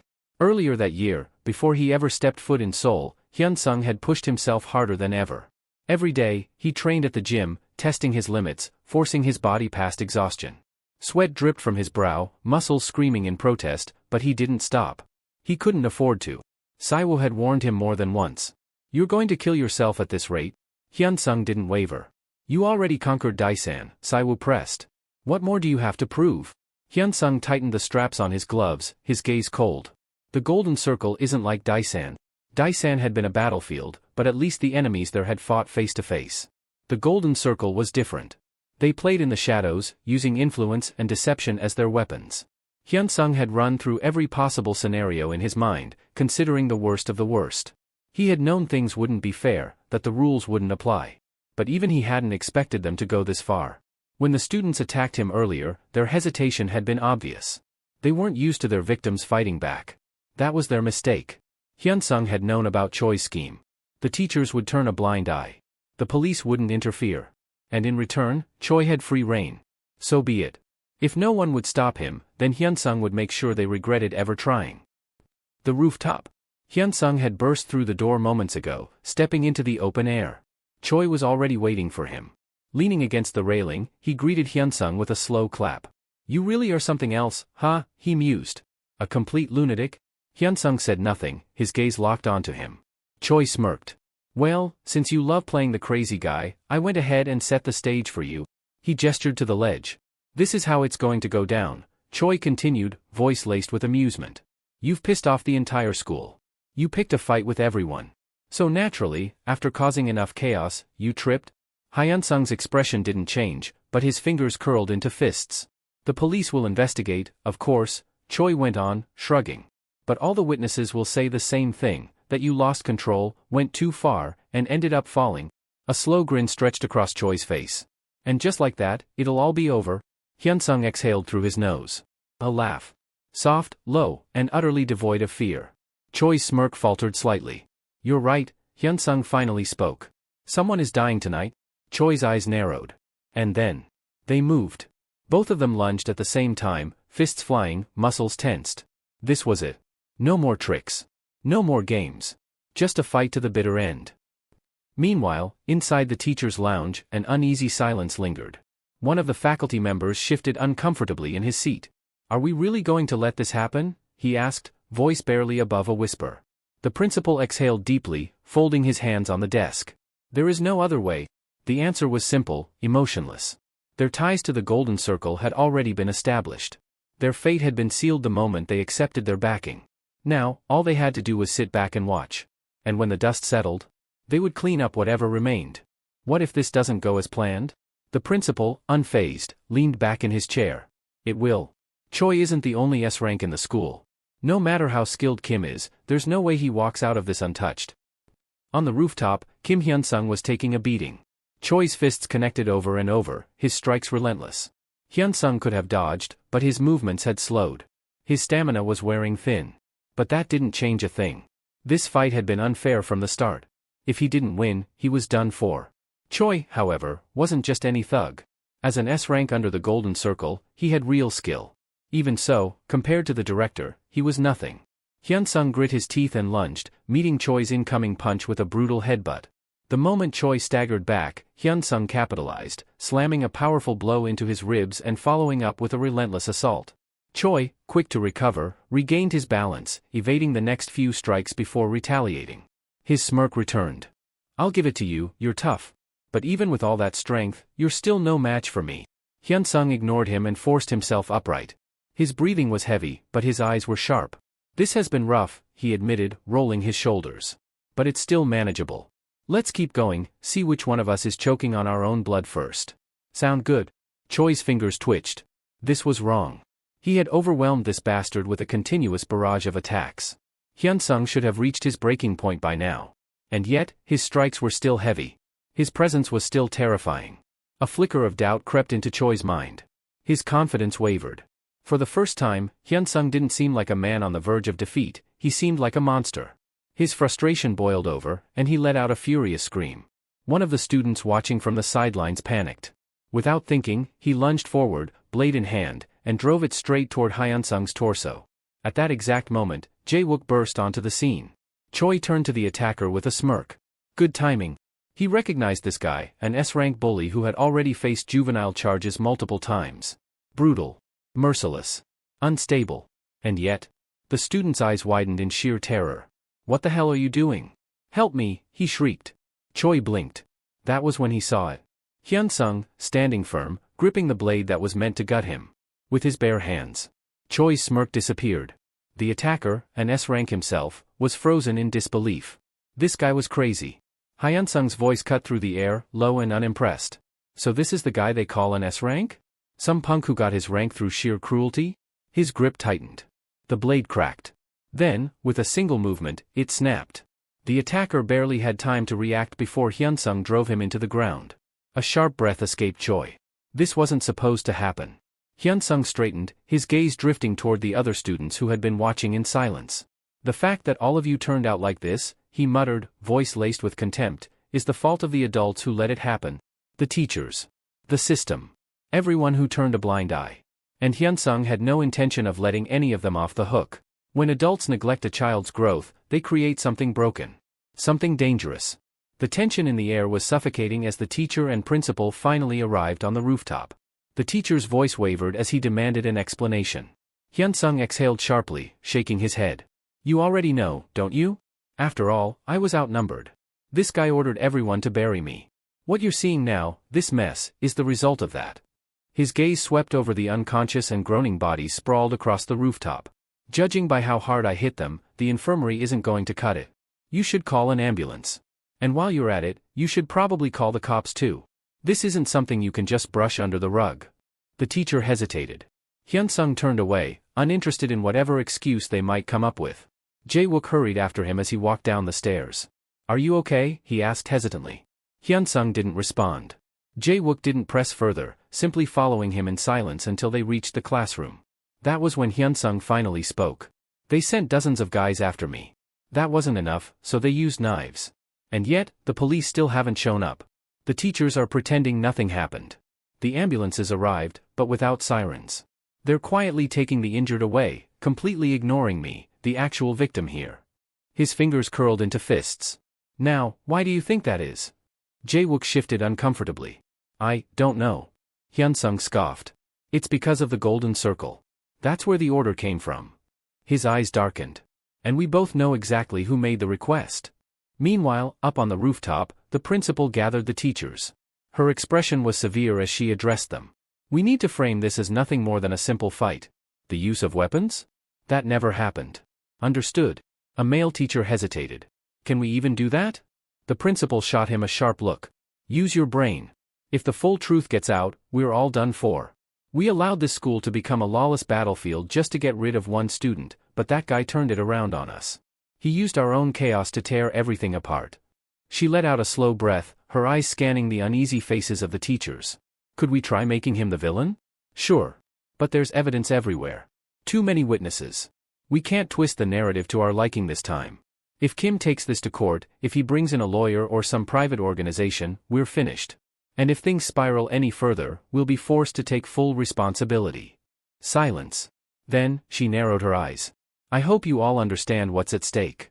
The male teacher swallowed hard. I apologize for questioning you. The principal's gaze remained cold. I don't care about apologies. If you want to keep your job, then make sure you understand why we're doing this. The teachers would claim ignorance, acting as if they had been locked in an important meeting, completely unaware of the chaos unfolding in their own school. That would be their official stance. But someone still had to take the fall. As the faculty members dispersed, the principal allowed herself a moment of relief, believing everything had been settled. Yet, an unease lingered, a nagging feeling she couldn't shake. Then, it hit her. Her expression darkened as she turned sharply to Teacher Ji. Go downstairs. Now. We forgot about Su-chan. Ji's face paled, and without another word, he hurried off. But it was already too late.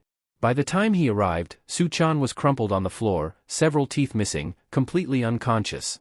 Su-chan wasn't just any student. He ranked second in the entire school, a spot that all but guaranteed his admission to any prestigious university. A model student by all appearances. So why had he been beaten to a pulp? Some might ask that question. But the answer was simple. Su-chan had never been able to accept that Jae-wook, a student from outside their social circle, someone who didn't attend expensive private academies, had somehow outranked him. That resentment had led him to a place that thrived on the suffering of others, the Golden Circle. An underground organization specializing in ruining the lives of students for a price. Su-chan had placed a bounty on Jae-wook, ensuring that his life would become a living nightmare. That way, his grades would inevitably drop, securing Su-chan's place at the top. And that was the beginning of the twisted, systematic bullying everyone had witnessed. But what did that have to do with today's events? Jae-wook knew. Because of Su-chan, someone had placed a similar request. Hyunsung glanced around the classroom. He could already tell that some of the students weren't convinced, skeptical of how unbelievable it all sounded. For them, he would provide proof. It's been, what? 5 minutes, he said, leaning against the desk. When I was fighting a dozen guys alone, no one intervened. The teachers didn't even pretend to care. But now that I've laid out dear Su-chan? His eyes gleamed with amusement. Let's see how fast they move. Right on cue, the classroom door slammed open. Ji stood there, his face twisted with rage. What the hell do you think you're doing? But the damage had already been done. The students had seen the truth. For the first time, they understood just how deep the corruption ran. They had been betrayed. Ji's voice rose, filled with faux outrage. Why are you targeting an innocent student? Before Hyunsung could respond, Jae-wook stepped forward, eyes burning with something darker. Innocent? His voice was cold. You ignored me when I begged for help. You told me you had an important meeting. But now you're suddenly here, stopping us from talking? Funny how that works. Ji stiffened. You treated me and Kim like we didn't exist, Jae-wook continued, his voice growing louder. But the moment someone touches Su-chan, you come running. Why? His lips curled into a bitter smile. Just like Kim said, it's because all of you are being paid off by the Golden Circle. Ji's expression twitched. I don't know what you're talking about. We'll discuss this later, he said hastily, attempting to regain control of the situation. Elsewhere, Young Jun received an urgent call from the principal. It's over, she said, her voice low. We failed. Or rather, the Golden Circle did. Young Jun clenched his jaw. How bad is it? Bad. We managed to contain it for now, but you need to clean up this mess. His grip tightened on the phone. This couldn't be happening. His job was to handle damage control, but the fact that they had failed meant one thing: Kim was beyond the capabilities of ordinary high schoolers. Taking care of him outside of school would be the easiest solution. But that option was off the table. The Golden Circle had rules. School violence was often dismissed, overlooked, and given leniency. That loophole was what allowed them to operate freely. But anything beyond those boundaries? That would change the game entirely. The Golden Circle had thrived for years by exploiting a system riddled with loopholes, allowing them to operate without consequence. Never once had they encountered a situation spiraling out of their control like this. Young Jun sat frozen, unable to find the right words. Then, his phone buzzed. The name flashing across the screen made his stomach sink: Myung Hyun-suk. Su-chan's father. An enraged executive from Gunman Enterprise. The moment he answered, Hyun-suk's voice thundered through the receiver. Do you understand what's going to happen to that punk Kim? He'll rot in prison like the thug he is. I'll make sure of it. His son had been beaten to a pulp, and now, Hyun-suk wanted revenge. With his influence, he had the power to bury Kim's future entirely. Kim, however, remained unfazed. If I'm punished for this, he responded coolly, I'll bring in a private organization to expose everything. The great Myung Hyun-suk, an executive of a powerful corporation, personally hired the Golden Circle to terrorize an innocent student just for the sake of his dear son. Do you think your position will survive that kind of scandal? The line fell silent. Executive roles weren't as stable as they once were. One wrong move, and Hyun-suk's career could come crashing down. Young Jun felt the weight of the situation shift. This had escalated beyond anything he had anticipated. Not only had Kim turned the tables on them, but now one of their own clients was at risk of exposure. Kim's voice cut through the tension. Did you really think no one would find out? Even if the Golden Circle enforces anonymity, nothing stays a secret forever. Hyun-suk's breathing was heavy on the other end. Damn it, those idiots. Kim pressed on. I'm not the one who should be held accountable. I simply uncovered the truth and retaliated. The real culprit here is the Golden Circle. They failed to protect their client's confidentiality. Fury boiled in Hyun-suk's chest. His reputation was on the line, and someone had to pay for this mess. Moments later, another call came through, this time from Hyun-suk himself to Young Jun. The executive didn't waste a second before launching into a tirade. You incompetent idiots. My son got the shit beaten out of him, and you've done nothing to fix it, he spat. You know what? Forget it. I don't want you handling it anymore. Young Jun barely had time to react before Hyun-suk continued, his words dripping with venom. I'm taking this straight to the Golden Line. They'll hear about how badly you screwed up, and trust me, they won't be happy. The Golden Line, an elite faction within the Golden Circle. And now, Young Jun was under their scrutiny. As expected, Hyun-suk wasted no time exposing the situation. The moment word reached the Golden Line, the pressure on Young Jun intensified. They would be monitoring his every move, watching him like a hawk. The stress was unbearable. His hands trembled as he reached for a cigarette, but he was so consumed by rage that he abandoned the idea entirely. He needed to eliminate Kim. If this continued, he would be the one thrown to the wolves as the scapegoat. Lost in his frustration, another call disrupted his thoughts. Annoyed, he nearly barked at the caller to leave him alone, until he saw the name on the screen. The blood drained from his face. It wasn't just anyone. It was someone he feared. Later that evening, Young Jun found himself at a high-end restaurant, seated across from a man who radiated authority. The proxy of the Golden Circle's boss. A figure who spoke directly on behalf of the organization's true leader. Calmly, the man poured a cup of steaming tea and slid it across the table. "You know why you're here, don't you?" he asked, his voice deceptively gentle. Young Jun swallowed hard. He didn't need to be told. He already knew. The proxy of the Golden Circle leaned back, exhaling slowly as he considered the severity of the situation. A client's identity had been exposed. Chansu, the traitor. This wasn't an isolated incident either. Across Gangnam and even in surrounding regions, he had tampered with sensitive information, recklessly jeopardizing the organization's secrecy. But this time was different. Never before had a member's name been revealed. If word spread, what would happen to their reputation? How could they continue operating if clients began to doubt their discretion? Young Jun swallowed hard, fully aware of what was at stake. If this continues, no one will trust us. The Golden Circle's influence will collapse. The proxy nodded. Precisely. The room fell into silence, the weight of their crumbling authority settling like a noose around Young Jun's neck. He couldn't let it end like this. "Give me one more chance," he pleaded, his voice laced with desperation. "I'll fix this. I'll handle everything." The proxy, unimpressed, lifted the teapot and began pouring its scalding contents over Young Jun's trembling hands. "You're asking for another chance," he murmured, watching as the younger man bit back a pained hiss. "Then prove to me that you can turn this situation into a victory. Show everyone that Kim can be crushed under the weight of our methods." The liquid burned his skin, but Young Jun refused to pull away. "If you succeed," the proxy continued, "not only will the Golden Circle restore its authority, but you'll earn something invaluable, the chance to meet the boss in person." Gritting his teeth, Young Jun reached for his teacup and drained its contents in one determined gulp. "Rest assured," he declared, his voice steady. "I'll get it done." Meanwhile, Kim knew that neither side had gained much from this ordeal. But for him, that was a victory in itself. The Golden Circle hadn't won, which meant their frustration would only grow. And frustrated enemies made mistakes. To get rid of him, they would pour in resources, deploy manpower, and exhaust their influence, all of which would inevitably expose weaknesses. And when that moment came, he would strike. The future held two major events. The first was the midterm exams. The school, eager to bury this entire scandal, would do whatever it took to eliminate him before then. The second was something beyond his control. At a high-end restaurant, Young Jun absently reached for a handful of ice from a passing server's tray, pressing the cold cubes against his burned skin. His mind was already elsewhere. He pulled out his phone and made a call. "Gather everyone," he instructed, his voice cold. "We're cleaning up Daesan, completely." Kim could only place his trust in those he had left behind. The rest was out of his hands.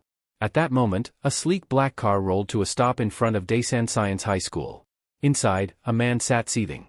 Having to travel all the way to this backwater city for one insignificant person? Unbelievable. But that fool had chosen the wrong enemy. No matter what measures he took, there was no way to shield his people from what was coming. As he sat in his car, lost in thought, a light tapping on the window startled him. A police officer stood outside, peering in. "Good evening, sir." "Just a routine check," the officer said, his tone polite but firm. "You've been parked here for quite a while. May I ask the reason?" The man, maintaining a calm facade, offered a casual smile. "I was on a call. Didn't realize how much time had passed. I'll be on my way now." He reached for the window controls, but before he could roll it up, the officer placed a hand on the glass. "Before you go, I'll need to see some identification." The man's expression barely flickered, but inwardly, he felt a twinge of irritation. "And why would that be?" he asked, his voice measured. The officer remained composed. "We've received reports about someone targeting students in this area. Nasty business. Just in case, we're increasing patrols around places where kids tend to gather. Not saying you're involved, of course, but standard procedure is standard procedure." With a slight sigh, the man retrieved his ID and handed it over. The officer examined the details. "Young Ki-ho. From Seoul. Business trip, I assume." Ki-ho nodded. "Something like that. Appreciate your cooperation, Mr. Young. Just a heads up, Daesun's police force is stepping up security, so try to stay out of trouble while you're here. As the officer returned the ID, Ki-ho studied him carefully. Did this guy know something? No, that wasn't possible. Even so, it was better to lay low for now. If the police had even a hint of suspicion, it would be unwise to continue tailing his target. Instead, he'd familiarize himself with the area first. There was a local by the name of Hyunjin, Hyunsung's little brother. Getting to know his surroundings would be a smart move before taking action. Pulling a cigarette from his pocket, Ki-ho lit it up, taking a slow drag to ease his frustration. Seriously? A voice interrupted his moment of solace. Ki-ho turned to see a young man approaching, his arms crossed in disapproval. You're smoking here? The newcomer asked, raising an eyebrow. This is a non-smoking zone. Ki-ho scoffed, blowing out a stream of smoke. And who the hell are you supposed to be? The young man remained unfazed. Saiwoo.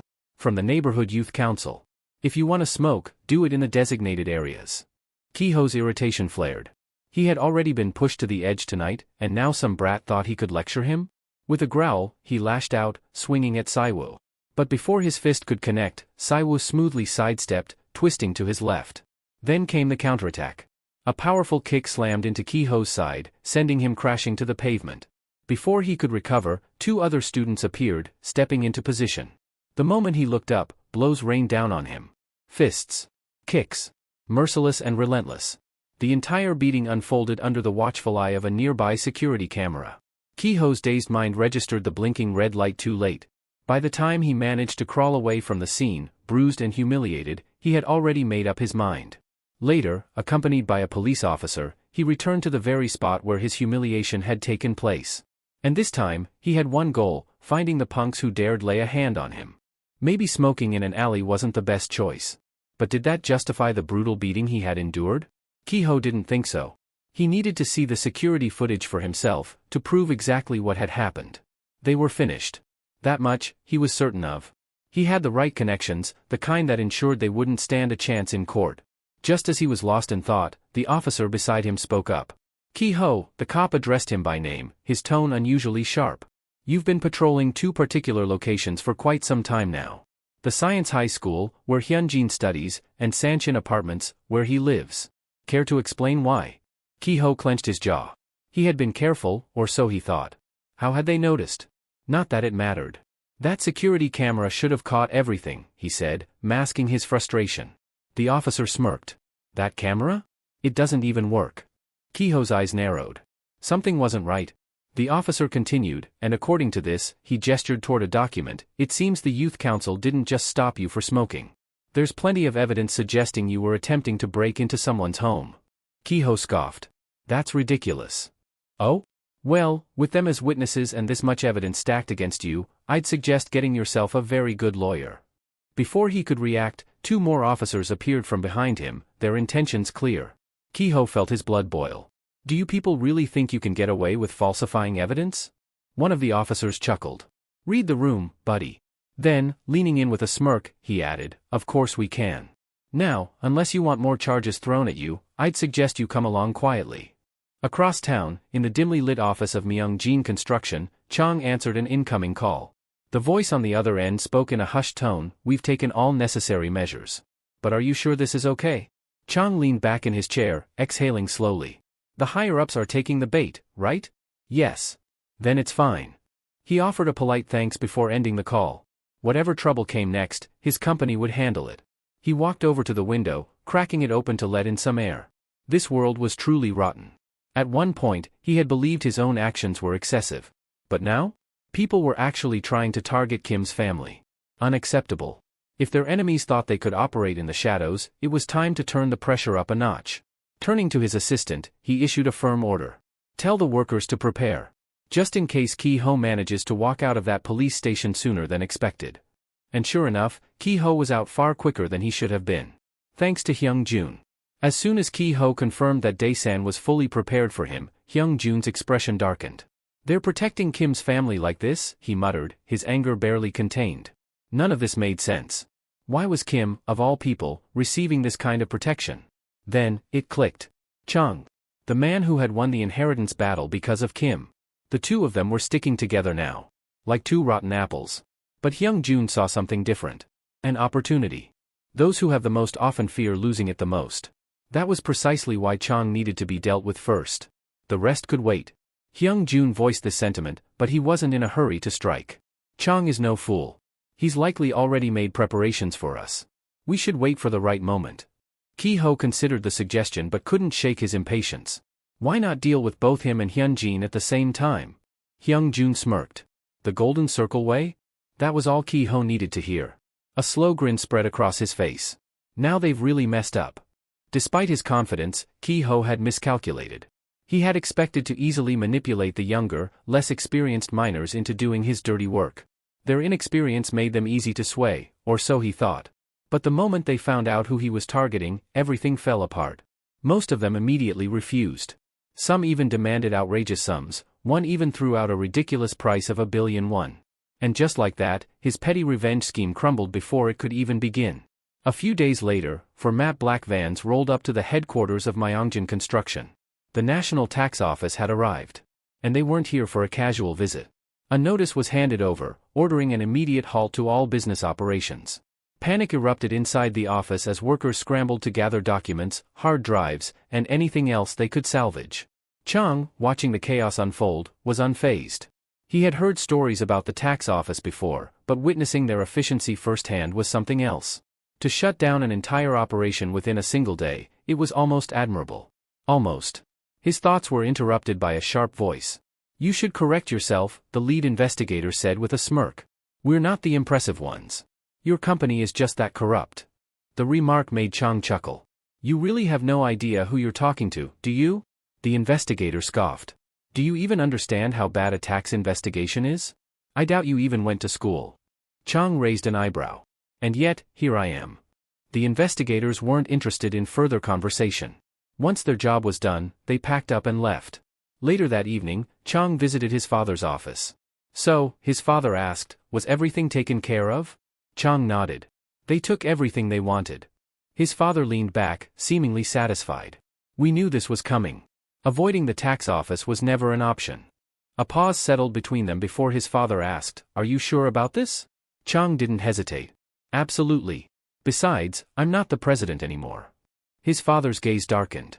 2 months ago, I found a ledger," he said slowly. "One that was connected to Kim. Our company name and funds were being used under different disguises. With evidence like that, do you really think you can become president?" The implication was clear: if Chang wanted to lead, Kim had to be eliminated. But Chang had already made his decision.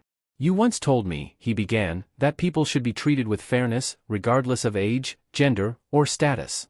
That's why I fought my brother back then. It was because of Kim." His father remained silent. "Kim and I struck a deal," Chang continued. "He would help me become president, and in return, I would stand by him in the war he's about to start." He exhaled, his voice steady.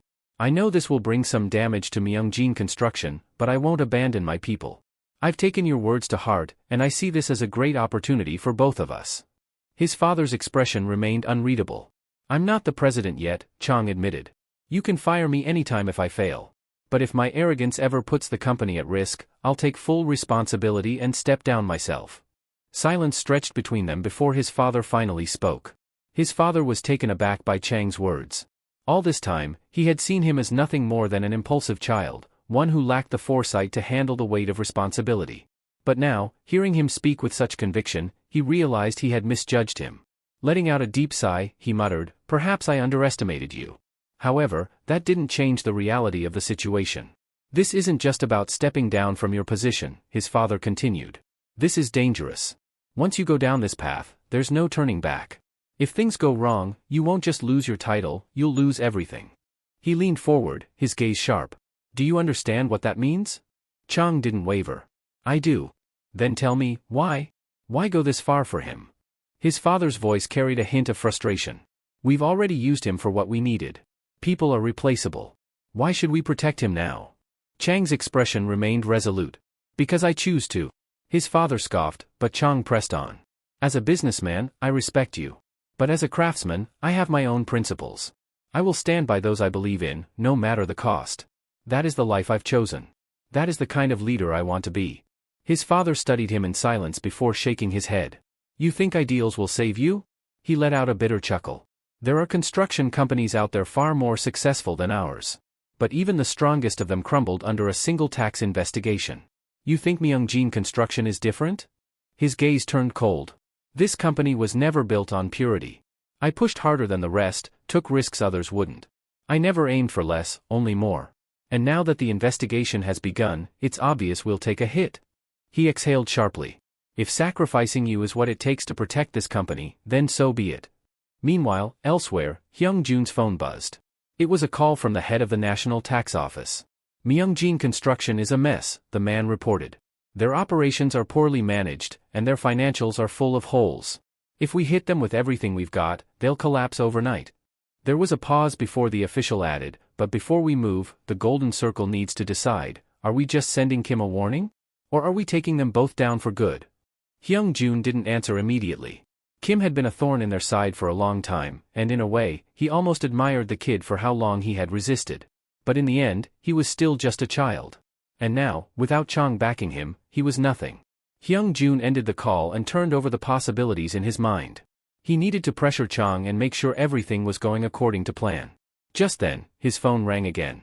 This time, it was Yong Chang, one of the high-ranking executives of the Golden Circle. The moment he picked up, Yong Chang's voice burst through the speaker, laced with urgency. Call it off. Now. Hyung-jun smirked. Why would I do that? Because you have no idea what you're playing with, Yong Chang snapped. That company is a ticking time bomb. If you don't stop now, it'll explode right in your face. Hyung-jun remained silent for a moment before replying coolly, rank isn't everything. Once I finish this, I'll be right up there with you. This isn't a game. Yong Chang barked. This is an order from the higher-ups. If you have a problem, take it up with them. Hyung-jun's eyes darkened, but he said nothing and ended the call. Elsewhere, Kim was tending to his wounded hand. Wrapping a bandage around his palm, he sighed. He had been training too hard again. The bruises and cuts weren't anything serious, but he needed to be more careful. After all, he would need his hands in perfect condition. Because soon, he would bring the Golden Circle to its knees. It was obvious they would target those closest to him. But that was fine, he had already taken precautions to ensure his family's safety. That wasn't the real issue.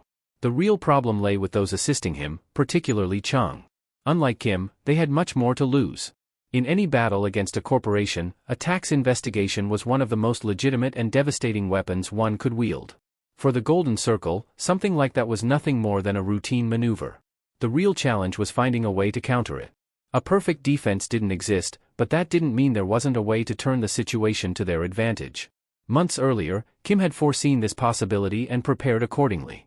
During a private meeting with Chang, he had handed over a flash drive filled with incriminating data, information that detailed the financial dealings of the Golden Circle's top-ranking members, all gathered through Shansu's efforts. Send money to them through Myungjin Construction, Kim had advised. Chang immediately understood. If those high-ranking individuals accepted the payments, they would be directly implicated. When the inevitable tax probe descended on Myungjin, it wouldn't just bring down the company, it would also drag the Golden Circle's most powerful figures into the mess. Kim had smirked. Once they realize the danger, they'll be forced to reveal themselves to protect the company. And in doing so, we'll be able to eliminate a few rats hiding in the shadows. He leaned back, eyes gleaming. Aren't you curious to find out who the real boss of the Golden Circle is? As planned, Hyun Sung had exposed numerous individuals who had made secret deals with the organization's upper ranks. And after Chang became familiar with those elites through Manhwa, he had used the deadliest poison against them, money. At first, it seemed like an incredible investment. Chang's stock soared, and those in power, politicians, corporate executives, and government officials, saw nothing but benefits. None of them believed there would be any repercussions. Then came the day of Myungjin's tax investigation. Suddenly, Chang's phone was bombarded with frantic calls. Executives, businessmen, and government contacts, each one of them panicking over the looming audit. The prospect of scrutiny terrified them because they knew they were entangled in financial dealings they couldn't afford to have exposed. Of course, there was no way for Chang himself to stop the investigation. But if someone higher up in the hierarchy could intervene, things might be different. Using that leverage, he pushed those he suspected held significant influence, giving them a strict deadline. Now, he had complete trust in Kim's plan. He knew it would work. But beyond that, this was an opportunity. The competition in the construction industry was growing fierce, yet if Myungjin could prove that even a tax probe wouldn't shake them, their reputation and status would rise to unprecedented heights. A few days later, Chang received a call. It was Hyung Jun. "Let's meet," the man said. Chang had been expecting this. With a calm tone, he accepted the invitation. They met at a small cafe, the atmosphere deceptively casual, though both knew the weight of the conversation that was about to take place. Hyung Jun wasn't the type to waste words, so he got straight to the point. "Walk away from Myungjin Construction. If you keep pushing, there won't be much you can do when things escalate." Chang couldn't help but smirk. This was their first time meeting, yet the man was already spewing nonsense. "This is your last-ditch effort, huh? Because you know damn well you can't do a thing about that tax investigation." He leaned back, unfazed. "By the way, do you even know the name of this cafe?" Hyung Jun didn't answer. Of course, he didn't. "The Golden Circle really is just a bunch of pathetic nobodies," Chang muttered, shaking his head. This place wasn't just some random coffee shop, it was the very spot where he had first met Kim Hyun-sung. Back then, Kim wasn't some high schooler worried about grades or girls. He was different. The kind of person who looked ready to sacrifice anything to reach his goals. Chang hadn't understood it back then, but now, sitting in the same place, it was clear. That guy had always radiated an insatiable hunger for revenge, a ruthless ambition that could devour anything in its path. Hyung Jun, however, remained firm. "If you refuse, Myungjin Construction will be wiped out." The moment those words left his mouth, Chang slammed his fist against the table. "You have some nerve," he spat. "A scumbag who makes money off kids thinks he can threaten me? Do whatever the hell you want. You'll go down with the rest of the idiots who took my money."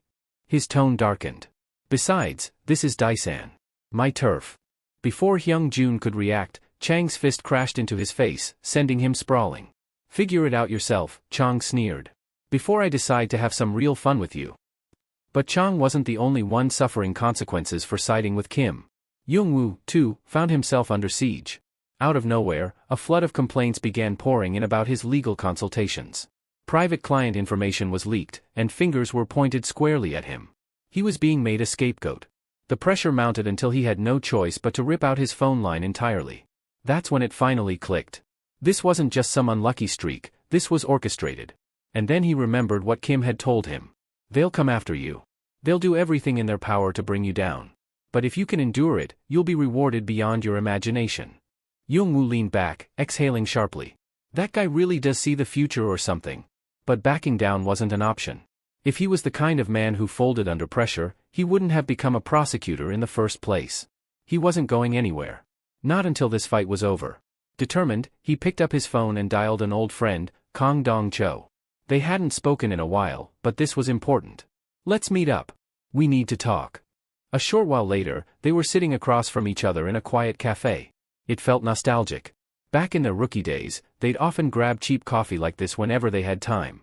But now, Dong-cho had changed. He was colder, distant, probably because of the weight of his position as a prosecutor. Young-woo decided to lighten the mood. "You're as stiff as ever. Come on, loosen up a little." Dong-cheol wasn't in the mood for small talk. "Just get to the point. What do you need?" Without another word, Young-woo pulled out a folded piece of paper and gave it to him. Dong-cheol had certainly heard of the Golden Circle before. Though he lacked a full understanding of the extent of their influence, the number of reports against them had been rising at an alarming rate. Yet, he knew that what had surfaced so far was likely only the tip of the iceberg. As Young-woo slid a folder across the table, Dong-cheol hesitated before opening it. He skimmed through the pages, his expression hardening with each line he read. Among the many crimes committed by the organization, Young-woo had carefully selected cases with solid evidence, ones that could hold up in court. "If you go through that," Young-woo said, "you'll realize exactly what kind of people they are." Dong-cheol exhaled sharply. "Is this a personal request?" Young-woo shook his head. "No. This isn't just about me. This is an indictment from society itself, a poison chalice, if you will. If you decide to take this on, there's no turning back. You'll have to risk everything, maybe even resign."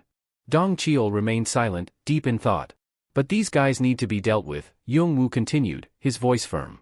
"And you're the only one capable of doing it." He leaned back, crossing his arms. "I'm leaving that copy here.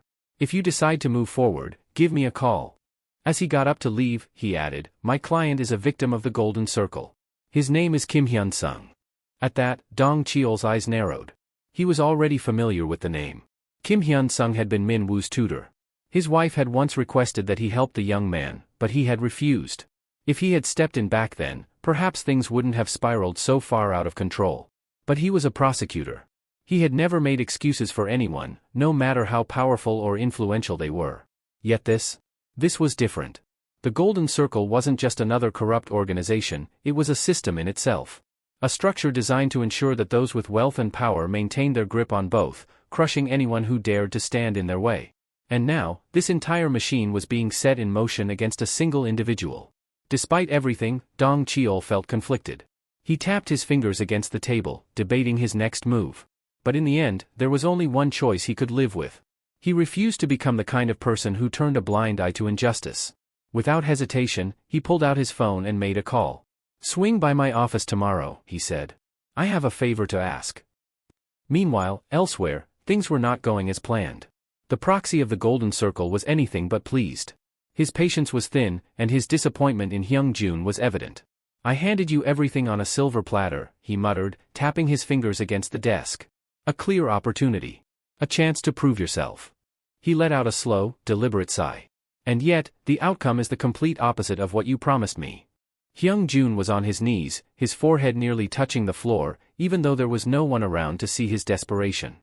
"I have no excuse," he admitted, his voice shaking. "But I swear, I'll fix this. I'll handle the situation properly." The proxy eyed him with an expression of cold indifference. "Oh? And how exactly do you plan to do that?" Silence. The proxy leaned back in his chair, smirking slightly. "You prodded the wrong beast, Hyung-jun. And in doing so, you've lost access to Kim Hyun-sung's entire network." He clicked his tongue in disappointment. A top-tier member making mistakes like this. Do you have any idea what the master will say? Hyung-jun clenched his fists, his body trembling. He already knew. This wasn't just a simple failure. It was a death sentence. Hyung-jun slammed his forehead against the ground, his voice trembling with desperation as he begged for forgiveness.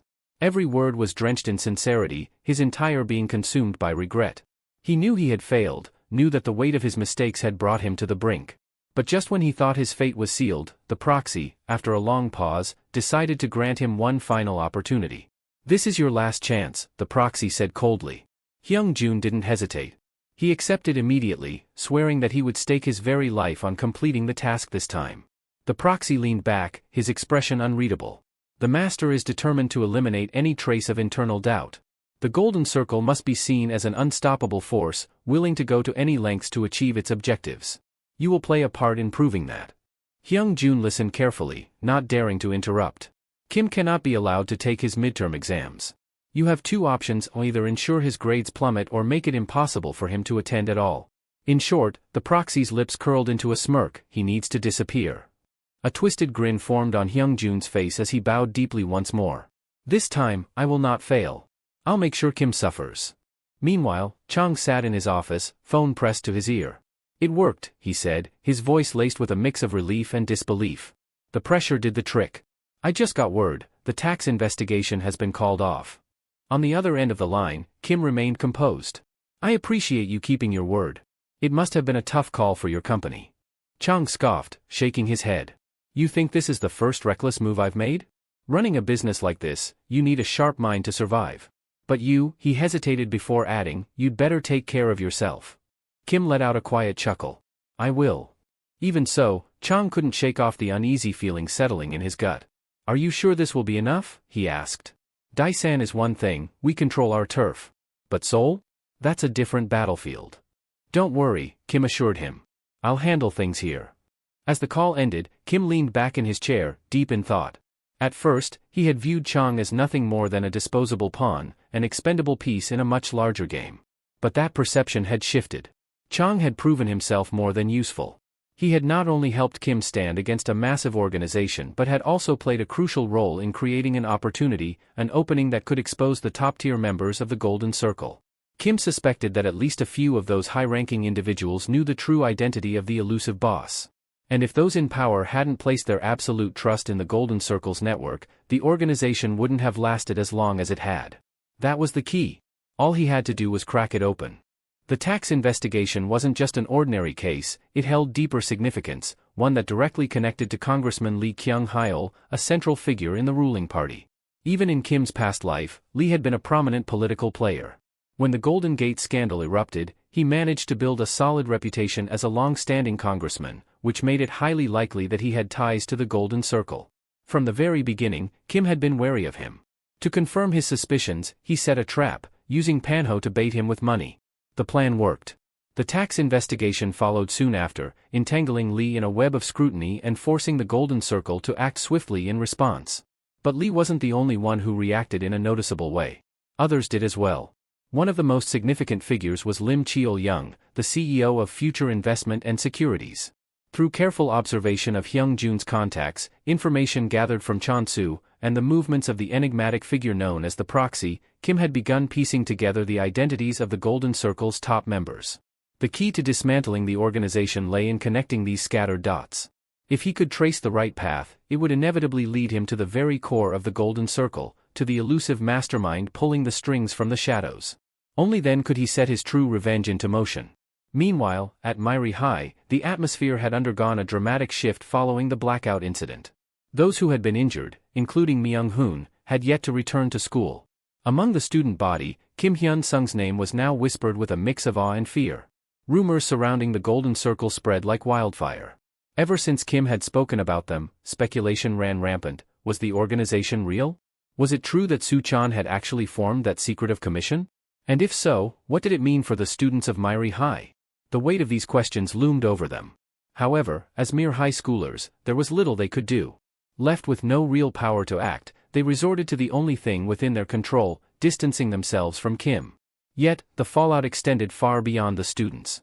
The principal, already struggling to maintain order, found herself in an even worse predicament. The teachers no longer placed their trust in her, and even the student body had turned against her leadership.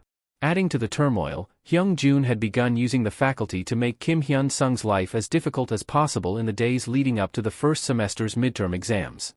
The principal, overwhelmed by the chaos, could hardly contain her frustration.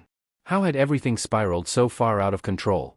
How could this reckless idiot openly talk about the existence of the Golden Circle? Desperation clawed at her. She attempted to reason with him, urging him to step back and assess the situation before making any further moves. But whether he would listen or not, that was an entirely different matter. Hyung-jun, however, remains unfazed by the principal's hesitance. With a sharp glare, he reminds her that they are in the same predicament. If she fails to handle the situation, they will both bear the consequences. And when that time comes, he won't be the only one paying the price. His words send a chill down the principal's spine. The sheer audacity leaves her momentarily speechless, but deep down, she knows he's right. She had already aligned herself with this scheme. Backing out now would be nothing short of self-destruction. How naive she had been to think otherwise. With reluctance, she concedes. As much as she despises the plan, there is no other choice. They will proceed as intended. The next day, Kim steps into the classroom only to be met with an immediate interrogation. The teacher wastes no time in questioning his tardiness. I had to run an errand for the literature teacher, Kim explains calmly. But the teacher dismisses the excuse without hesitation. That's irrelevant. An errand and a class are two completely different things. Their tone is laced with hostility. Are you acting like this because you're ranked first? And what's with that glare? Do you think you can intimidate me? Or perhaps you want to hit me? This was merely the beginning. Every attempt Kim made to participate in class was met with petty retaliation. If he tried to answer a question, the teachers would deliberately slam the chalkboard, drowning out his voice. Each instructor devised their own subtle ways of making his life difficult, ensuring that his treatment was noticeable yet not extreme enough to raise alarms among the oblivious students. To the rest of the class, it was clear something was off. The situation felt excessive, unfair even. However, Kim remained unfazed. He endured it all with quiet composure, refusing to give them the reaction they wanted. Days later, he was summoned to the teacher's lounge. "You've had quite the attitude problem lately," one of the teachers remarked. "I understand that you have excellent grades, but that doesn't excuse disrespectful behavior." Without giving him a chance to respond, they continued, "As punishment, you'll write a reflection paper, right here, right now. And if it doesn't meet our standards, you'll rewrite it until it does." Kim accepted the task without argument, but inwardly, he saw through their ploy. This wasn't about discipline, it was about control. They were systematically cutting into his time, forcing unnecessary tasks onto him to create obstacles in his daily routine. This had the Golden Circle's fingerprints all over it. Later, a few students cautiously approached him. "Are you okay? It's obvious the teachers are targeting you," one of them said hesitantly. "It's like they're out to get you on purpose." Kim glanced at them before offering a calm but firm response. "It's the Golden Circle. They've paid the teachers off. His words left the student stunned. A powerful, secretive group bribing the faculty to harass a single student, it sounded absurd. And yet, everything happening to Kim made it hard to deny. But this is the extent of their reach, he continued. No matter how powerful those guys are, they can't do much inside a school. There's no reason for me to be afraid. In truth, the ones who should be afraid were the teachers themselves. Kim had already formulated his counterattack. His plan was simple: endure. He would bide his time, waiting for the moment they pushed too far, breaking the very rules they were supposed to enforce. And once they did, he would expose them, shattering whatever protection they believed they had. The Golden Circle couldn't simply eliminate him by exploiting school regulations. Their power had limits, and Kim knew it. Returning to the teacher's lounge, he handed over his reflection paper, his expression unreadable. The teacher who received it eyed him with curiosity, wondering just how much longer Kim could withstand their harassment. But as his gaze swept over the contents of the paper, his face contorted with rage. "You must be insane," he shouted, his voice laced with fury. The teacher slammed the paper down before tearing it apart and hurling the pieces away. Kim merely watched with an amused glint in his eyes. His so-called reflection had been nothing more than a scathing mockery, detailing how the faculty lived in luxury, thanks to the bribes they received from the Golden Circle. Every word had been a taunt, an open provocation. He mused aloud, his tone casual yet sharp. I wonder how the Golden Circle would react if the corruption within this school were to be exposed? Would they risk the collapse of their entire organization just to silence him? Or would they abandon the very people they had once bribed, treating them as disposable pawns? Either way, it would be an entertaining experiment to watch unfold. He smirked. They should brace themselves. This reflection paper serves as the perfect tool to sever unnecessary ties. And just as he had anticipated, a formal report had already been submitted to the Department of Education. The moment that realization struck, the teacher bolted out of the room in a panic, just as Kim had predicted. The Golden Circle had miscalculated. They had hoped to suppress internal dissatisfaction while keeping their own members in check, but in the process, they had failed to handle even their own subordinates properly. The organization thrived on maintaining the loyalty of its clients, but now, with everything spiraling out of control, they were unable to put a stop to a single high school student. Their downfall was only a matter of time. With no benefits left to gain from the school, their priority would shift. Instead of defending their connections, they would erase all evidence linking them to this debacle. That meant cutting loose anyone who could be traced back to them. From their perspective, Kim was no longer just an obstacle, he was a direct threat.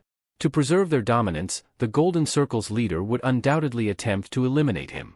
But not within school grounds. And that worked in Kim's favor.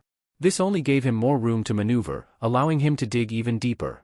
However, the real issue wasn't their intimidation tactics, it was the upcoming midterms. They wouldn't dare harm him outright, but they had other ways of sabotaging him. Tampering with his answer sheets or manipulating his grades was well within their reach. That meant one thing: he needed to end this before the exams even took place. He already knew how events would unfold. Teacher Wang Ji would rush to the principal, seeking a solution. In turn, she would reach out to the Golden Circle, pleading for intervention. But that was the extent of their options. They were cornered, unable to act beyond their limitations. Kim had ensured that this issue would snowball into something far bigger than they had anticipated. Meanwhile, at the Civil Service Support Center, chaos erupted. Du Kiol, fuming with rage, led an aggressive protest, exposing the rampant corruption within Myri High. With undeniable proof in hand, he revealed that the school's teachers were accepting bribes to torment students. An overwhelmed employee attempted to de-escalate the situation. "Sir, this is merely a support center. We don't have the authority to."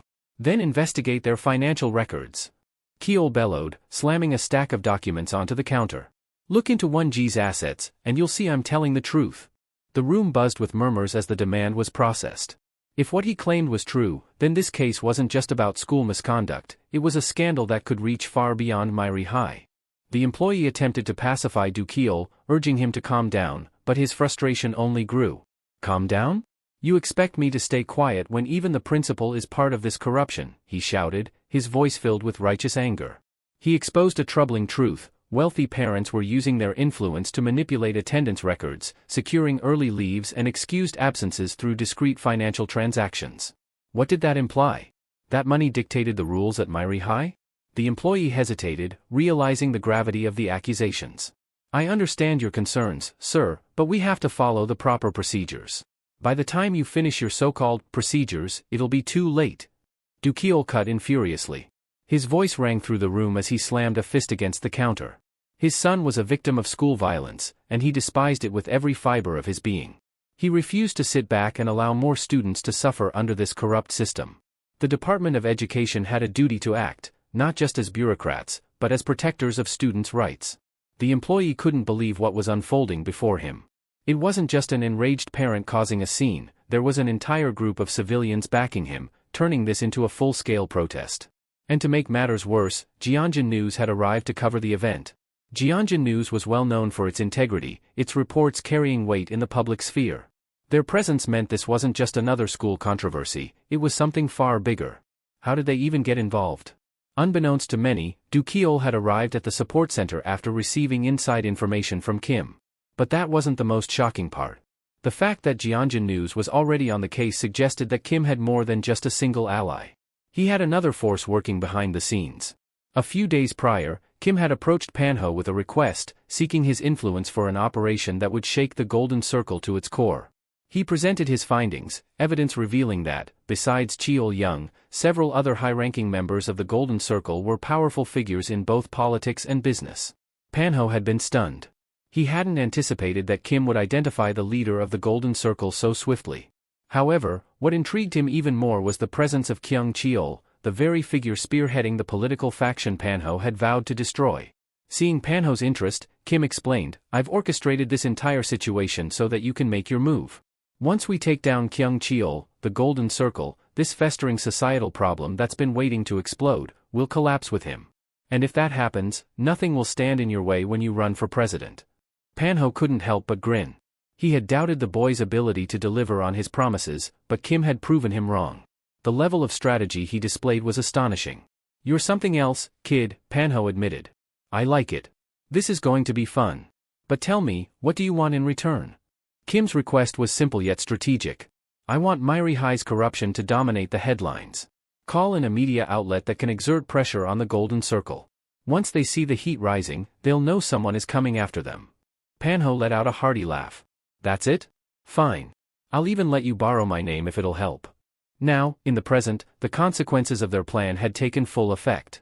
With irrefutable evidence in hand, the enraged civilians propelled the case into the public eye, stirring up a nationwide uproar. It didn't take long before Gyeongjin News seized the opportunity, swiftly publishing an exposé detailing the deep-rooted corruption within Myri High. The Golden Circle had thrived in the shadows for far too long. But now, with the weight of public scrutiny crashing down on them, they were running out of places to hide. Although the published article did not directly mention the Golden Circle, its exposure to the public sent shockwaves through the organization. With the unwanted attention now drawn to Myri High, the group was left with no choice but to withdraw from the school. Sensing the growing controversy, the Department of Education swiftly stepped in, urging students to come forward with any incidents of school violence or corruption they had witnessed. However, their sudden eagerness to investigate wasn't entirely noble. The department was wary of the backlash. If the students turned their reports against them, the department itself could become a target of public outrage. Among those given the opportunity to report was Jae-wook. Staring at the blank paper before him, he hesitated. What would be the point of provoking those guys? Would it even make a difference? He had long accepted that Myri High was an unfair, unjust institution, but Kim's words echoed in his mind. Living independently required courage. If someone crossed a line, there needed to be consequences. If he remained silent, nothing would ever change. A surge of determination coursed through Jae-wook. He clenched his fists. He refused to let them walk away unscathed while he stood by, doing nothing. This was his chance, an opportunity to fight back. And he intended to take it. Later that night, in the dimly lit office of the principal, Wang Ji paced anxiously before slamming a fist onto the desk. "This is a disaster," he muttered, his voice laced with frustration. "The public is involved, and now the Department of Education is conducting an investigation. If this keeps up, we're done for." His gaze hardened as he turned toward the principal. Has the Golden Circle even lifted a damn finger to fix this? Someone is going to have to take the fall. The principal remained composed, tapping the ash from her cigarette before extinguishing it in the tray. "Be patient. I've already contacted them. We'll get a response soon enough." Wang Ji scoffed. "And what if they decide to cut us loose?" His voice rose in anger. "Those people haven't been handling things properly for a while now. Just look at this mess." Despite his outburst, the principal remained unfazed.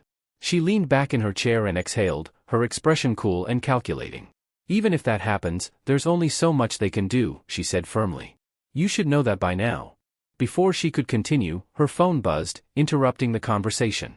She checked the screen, her expression shifting slightly. A meeting had been arranged. At the meeting, Hyung-jun addressed the situation directly. "The one we serve built this organization on unconventional principles," he began. "Even though they're largely conservative, they've always been unyielding on one particular rule." His gaze darkened as he continued. "They refuse to take action beyond the school grounds."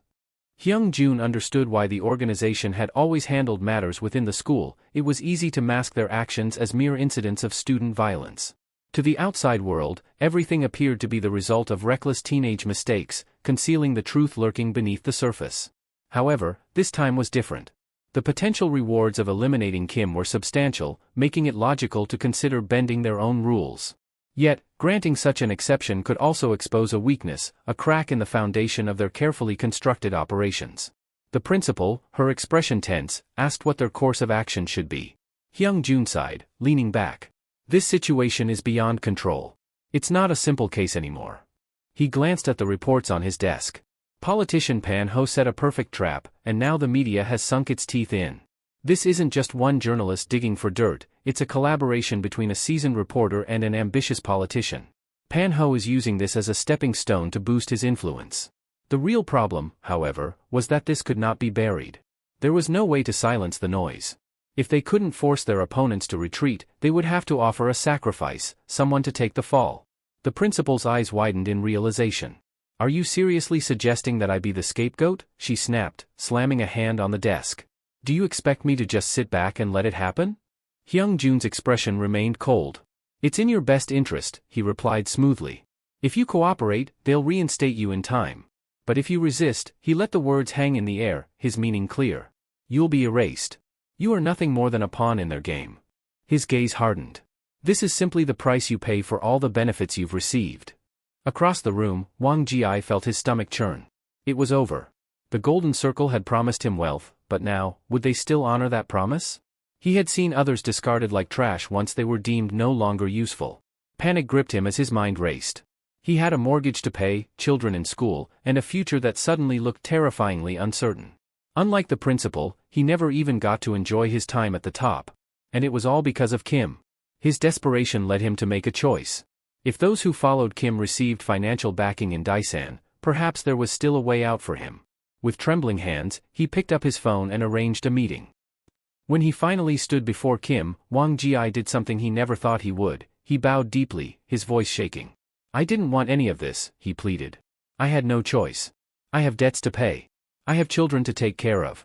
Please, you have to understand. I know I was wrong, but I just need one chance. I'll do whatever you ask, I'll be your puppet if I have to." Kim watched him, his face unreadable. Then, he spoke. "Do you remember Yang Minho?" Wang Ji flinched at the name, but Kim continued, his tone cold. "He graduated 5 years ago. He was bright, so much so that he could have attended Korea University. But one day, for no clear reason, he became a target.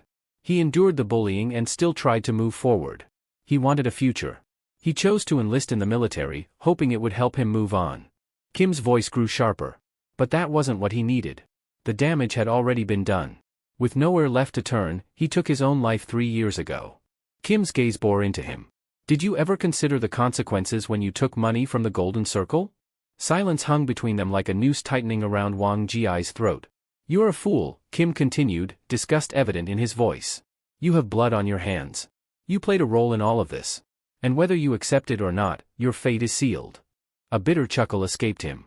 "Don't get the wrong idea, though. You're not some tragic figure who deserves pity. You're just a pig, cold and trembling in a slaughterhouse, waiting for the blade." His eyes darkened. "And just like a pig, you will all be butchered." The Department of Education, which had long turned a blind eye to the rampant corruption within schools, suddenly took decisive action. In a public statement, they confirmed that the soon-to-be principal, Kyung-hee, along with Won Ji, had been implicated in a scandal involving embezzlement and bribery. Both individuals were immediately removed from their positions, with the possibility of facing criminal charges looming over them. During the course of the investigation, students openly spoke about various issues, including the notorious blackout incident, the widespread corruption among teachers, and even mentioned the Golden Circle by name. However, despite these revelations, the focus of the authorities remained solely on Kyung-hee and 1GI, leaving the rest of the organization untouched. Yet, this was far from the biggest problem. The Golden Circle had successfully manipulated the flow of information, preventing the news from spreading beyond a controlled scope.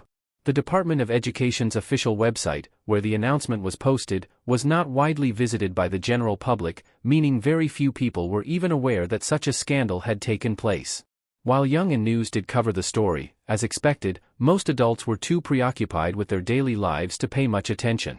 They discussed it briefly, indulging in gossip for a short while, but before long, the incident faded from their minds, lost in the never-ending cycle of fleeting news. However, the consequences of the scandal did not end with the mere dismissal of those accused. Things took a turn for the worse.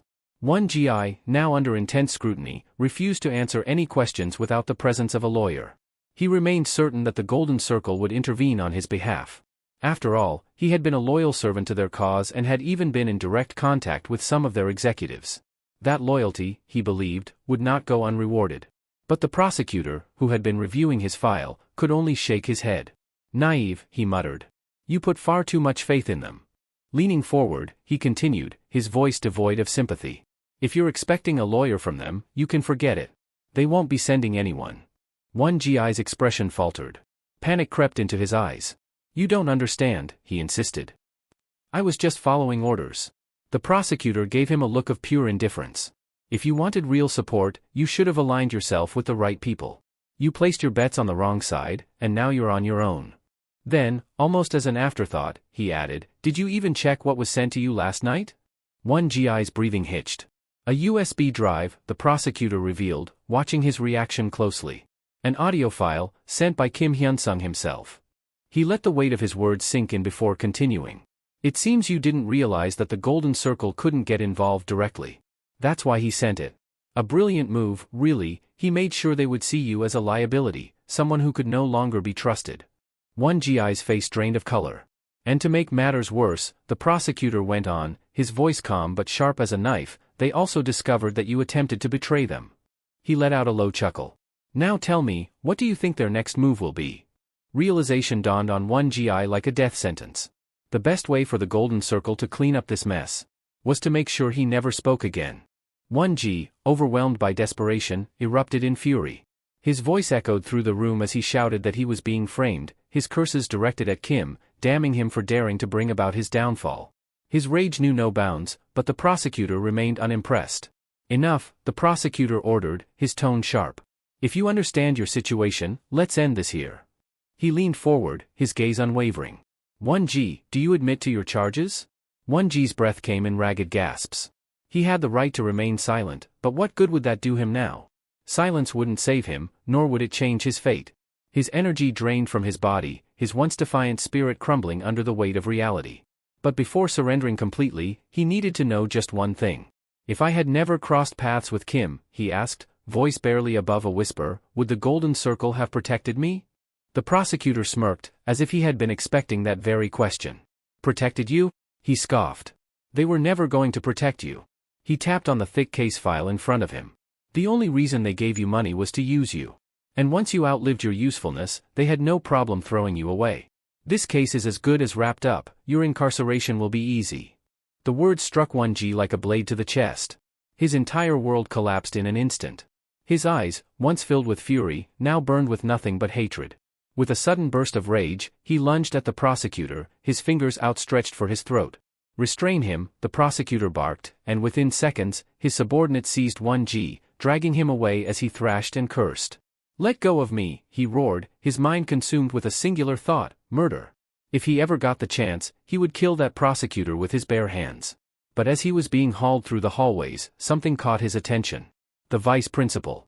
The man stood frozen in place, his face ashen, his body trembling as if his very soul had been ripped from him. Before 1G could process the scene, the vice principal collapsed, and staff members rushed to his aid, immediately calling for an ambulance. Back at the school, tension hung thick in the air.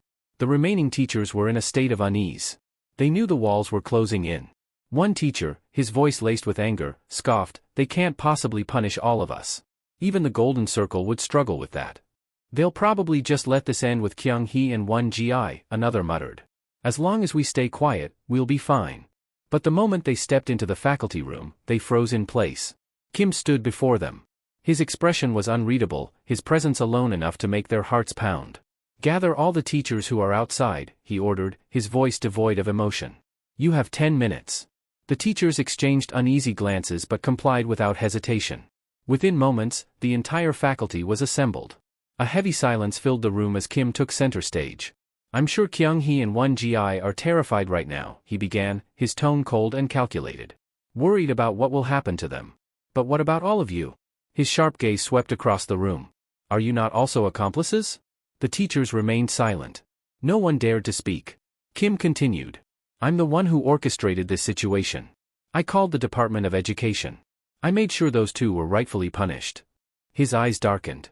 "Now, what I do next will determine your futures. And the futures of your families." A nervous teacher, unable to withstand the pressure, mustered the courage to ask, What do you want from us?" Kim's lips curled into a smirk. "It's simple," he said. "Do exactly what you've been doing all this time." The teachers exchanged wary glances. "No matter what orders come from the Golden Circle," Kim continued, his voice commanding, "no matter what happens within these school walls, you will act like you know nothing. You will be incompetent. You will look the other way." A suffocating silence settled over the room. The teachers understood. This was not a request. It was an ultimatum. Even in the direst of circumstances, that was all Kim required from them. Their compliance, their silence. As long as they didn't obstruct his plans, he had no reason to target them. He had already demonstrated, time and time again, that his warnings were far from idle threats. The teachers understood that well. With that in mind, Kim shut the faculty room door behind him, a slight smirk tugging at his lips. He knew he had them. Fear and self-preservation had ensnared them, securing their obedience without further resistance. The first phase of purification was complete. With the teachers now under his thumb, the Golden Circle would be forced to tread carefully. Their response would not be immediate, giving him just enough time to move forward. Now, it was time for the second stage to begin. By the time Choi returned, this school would no longer be the same. It would be reshaped entirely, molded into something unrecognizable. Daesung's future would shine just as brightly as Kyeonil's, and Kim would ensure that no one could interfere. Meanwhile, Choi received the news, and his blood ran cold. 2 teachers had been removed from their positions. Interrogated by the authorities. The entire structure of the school was shifting beneath his feet, and at the center of it all was Kim. Choi's fingers tightened around his phone. That guy. The Golden Circle prided itself on absolute perfection, yet they had allowed Kim to act on his own terms. They had let him run wild. It was almost laughable, unthinkable, even. But Choi was no fool. He knew exactly what this meant. Kim had already seized control of the school. If Choi returned now, he was as good as dead. The Golden Circle was no longer his safety net, they had abandoned him the moment things went south. He couldn't rely on them anymore. His mind raced. He needed a plan. Without wasting another second, he dialed a number. "Gather everyone at our usual spot," he ordered. "We don't have much time." The following day, they assembled as instructed. Tension crackled in the air as Choi surveyed the group, their expressions a mix of uncertainty and dread. "You all know why we're here," he said, voice firm. "It's because of Kim." His gaze swept over them, eyes narrowing. "I have to go back to school, but let's be honest, the teachers won't be of any help. They're pretending they don't see what's happening, and the Golden Circle has already washed their hands of us." Some of them shifted uncomfortably, unwilling to face the reality of their situation. "But we can't just sit here and do nothing," Choi continued. "We need to stick together. If we don't, we're finished." He turned his attention to Minsik, his expression hardening. "And you," he said sharply. "An S-rank, trembling like a coward? What the hell happened to you?" Minsik clenched his fists but didn't meet Choi's gaze. "What do you expect me to do?" he snapped. "You saw what happened. That guy almost got stabbed, and he just laughed it off." A heavy silence followed. The fear in Minsik's voice was evident, and the others felt it too. Choi exhaled sharply, running a hand through his hair. "I get it," he admitted. "You're scared. We all are. But right now, survival is all that matters." His voice dropped, his tone leaving no room for argument. "We don't have a choice. Dropping out isn't an option without the Golden Circle's permission. So if we want to make it through this, we need to protect ourselves." The group exchanged glances, reluctant but understanding. They were on their own now. If they simply stood idle, waiting for fate to decide their future, they would only end up as prey. They had to act. One of them spoke up in agreement, and soon, the others followed suit. A fire ignited within them, fueled by desperation and a shared enemy. Choi seized the moment, raising his voice in encouragement. This is the time for unity. Strength comes from standing together. Days passed, and when Choi finally set foot back in the school, he was no longer alone. Every person he had rallied stood firmly behind him, a force ready to strike. Confidence surged within him. Now, they held the advantage. Kim might be formidable, a fighter beyond reason, but at the end of the day, he was still just one person. If they all attacked him at once, how much could he really do? However, the moment he stepped into the classroom, Choi sensed that something was off. The air was heavy, and the stares that met him were nothing like before. In the past, students had either feared him or respected his presence. Now, they looked at him with nothing but contempt. But he paid them no mind. All he needed was for class to pass. Once the period ended, their plan would unfold. That was when a girl approached. Her voice was casual, but her words carried weight. Kim wants to see you and your group in the gym. Choi's jaw tightened, but he didn't hesitate. It was best to see what he wanted firsthand. The gym was already filled when Choi and his group arrived. Kim stood at the center, his expression relaxed, almost amused. As his gaze swept over the gathered crowd, a smirk tugged at his lips. Look at that. Everyone's here, Kim said, his tone dripping with mock appreciation. I really missed your ugly faces. Choi clenched his fists, but Kim didn't give him the chance to speak.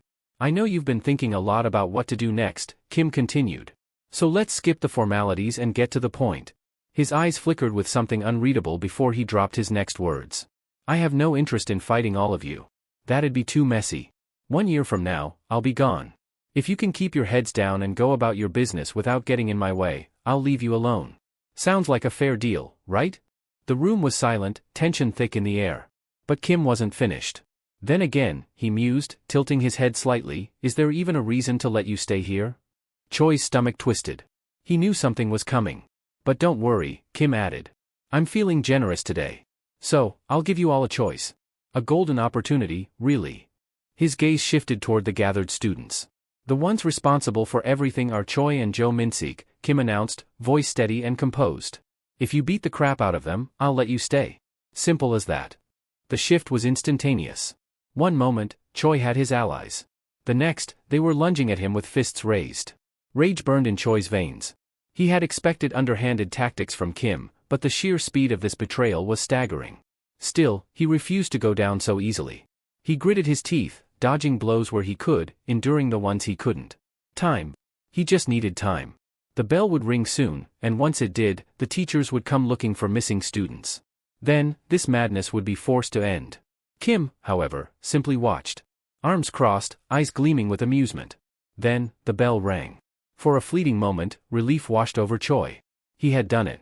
But Kim merely chuckled, shaking his head. Did you really think the teachers would come running to help you? Choi's breath hitched. They already know what's happening, Kim continued. No one's coming. No one cares. He took a step forward, his smirk widening. And you? You came here alone, like the pathetic mutt you are. And now, you're going to die alone, too. The weight of those words settled over Choi like a crushing force. This was far worse than he had imagined. They had once stood on the same side, yet now, without hesitation, they turned against him. Their betrayal was infuriating. Could they not see the reality of their situation? Did they truly believe Kim would spare them? They were fools, blind, pathetic fools. The red-haired bully scoffed at Choi's outburst. To him, none of it mattered. Whether it was the golden circle or Kim pulling the strings, the outcome was the same. Their lives were already ruined. So, before things got any worse, they needed to get rid of Choi and escape while they still could. His words struck a chord with the others, and, as if reaching an unspoken agreement, they all rushed at Choi. This time, he couldn't hold them back. Blow after blow rained down on him, sending him to the ground. As he struggled beneath the onslaught, Kim watched calmly, his expression unreadable. You know, this isn't exactly how things were supposed to go, Kim remarked. The Golden Circle is aware of what's happening, yet they remain silent. Do you know why? Choi barely managed to lift his head. They know you, Kim continued. They know what kind of person you are. And because of that, they didn't even bother stepping in. A sharp chuckle left Kim's lips. In the end, you were just another disposable pawn. Thrown away like garbage. Choi's blood boiled, but there was nothing he could do. His so-called allies had turned on him, the teachers refused to intervene, and now, even the Golden Circle had abandoned him. Kim crouched down to meet his gaze. If you really want to survive, there's only one option left for you, he said. Go to the teachers, tell them you're dropping out, and then turn yourself in. You've got 10 days. If you ignore this last chance. His smirk widened. I'll make sure you regret it. Choi had no choice. Dragging his battered body toward the teacher's lounge, he pushed the door open and, without hesitation, announced his decision. We're dropping out. The teacher barely reacted. With a slight nod, he reached for a form. All right. Have your parents sign this. Choi frowned. He had expected resistance, questions, at the very least, but there was none. His own homeroom teacher didn't even ask why. That's it? Choi asked, irritation creeping into his voice. You should be more focused on graduating and getting a job instead of wasting time fighting, the teacher said dismissively. But if this is what you want, I won't stop you. Choi gritted his teeth. He didn't know what Kim had done to make the school like this, but the change was undeniable. Kim knew Choi had taken the easy way out. He had dropped out to save himself. But would someone like him, someone who had never once felt remorse, actually turn himself in? Probably not. But it didn't matter. Choi had already lost. Choi's pride had been shattered, and that wasn't something he could just accept. He had been humiliated, cast aside like trash. There was no way he would let it end like this. Revenge was inevitable. After everything Kim had done, wouldn't it be natural for him to want to kill him? Sure, he could simply follow orders, turn himself in, serve his time in juvenile detention, and attempt to live a normal life afterward. But knowing what had happened to Kyung-hee and Wang Ji, Choi wasn't naive enough to believe that option was anything but a carefully laid trap. That left him with only one logical course of action. Like the rat he was, he would crawl back to the Golden Circle. And in return, they would surely lend him their strength, possibly even calling in an S+ ranked member to handle things. The midterms were just around the corner, so it didn't really matter what moves Choi made. Kim only needed to stay focused on his preparations. Just as he had predicted, Choi dismissed the idea of turning himself in. Meanwhile, Min-sik had made up his mind to leave Seoul altogether. Before parting ways, he gave Choi one last piece of advice: stay away from Kim unless he had a death wish. Choi scoffed. Pathetic, he muttered under his breath. Pulling out his phone, he knew he had to strike first. There was no way he was going to juvie. Instead, he would regain the Golden Circle's trust and position himself favorably once more. Without hesitation, he sent a message to Hyung-jun. I'll do whatever it takes to get rid of Kim. Hyung-jun's response was swift. I like the sound of that. Come to the office. I'm in the middle of planning something. Wasting no time, Choi made his way there. The moment he arrived, Hyung-jun greeted him with an almost amused expression. We have to acknowledge Kim's skill, he admitted. He's just a high schooler, yet he managed to take over our base.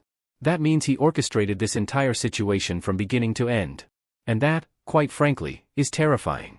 There was a flicker of something in Hyung-jun's eyes, perhaps begrudging respect. If I'm being honest, he would have made an excellent S rank. Maybe even S+ if he had joined us. Then, his expression hardened. But we can't let this continue. It's time to put an end to him. Tomorrow, Kim would face the consequences of his actions. Days passed, and the midterms were just around the corner. Yet, something felt off. Too quiet.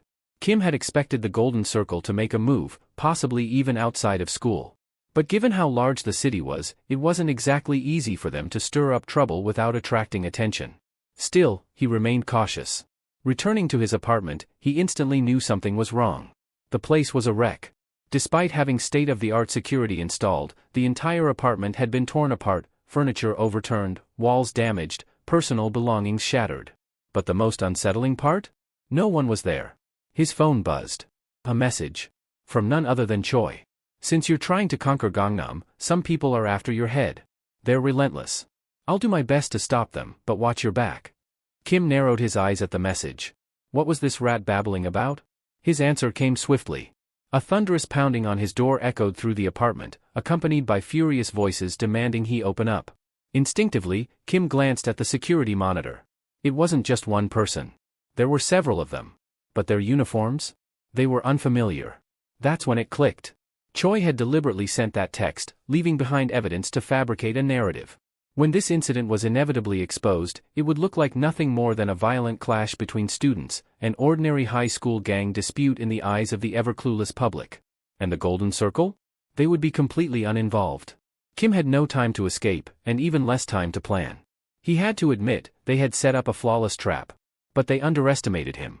If they thought they were the only ones who could play dirty, they were gravely mistaken. Unlike them, he could do it better. These idiots would undoubtedly charge in like a pack of rabid dogs, giving him no room to maneuver. If he tried to fight them inside, he would be torn apart. No. He couldn't afford to let them dictate the battlefield. Before they could break down the door, Kim took the initiative. With a swift, brutal kick, the door flew open, slamming into the nearest attackers and sending 2 of them crashing to the floor. Kim stepped out, eyes cold as he gestured for the rest to come at him. "What are you waiting for?" he taunted. "You didn't come all this way just to stand there, did you?" One of them lunged, swinging a club-like weapon straight at his skull. Kim sidestepped effortlessly, striking back in a flash. His fist connected with bone, and the man crumpled to the ground.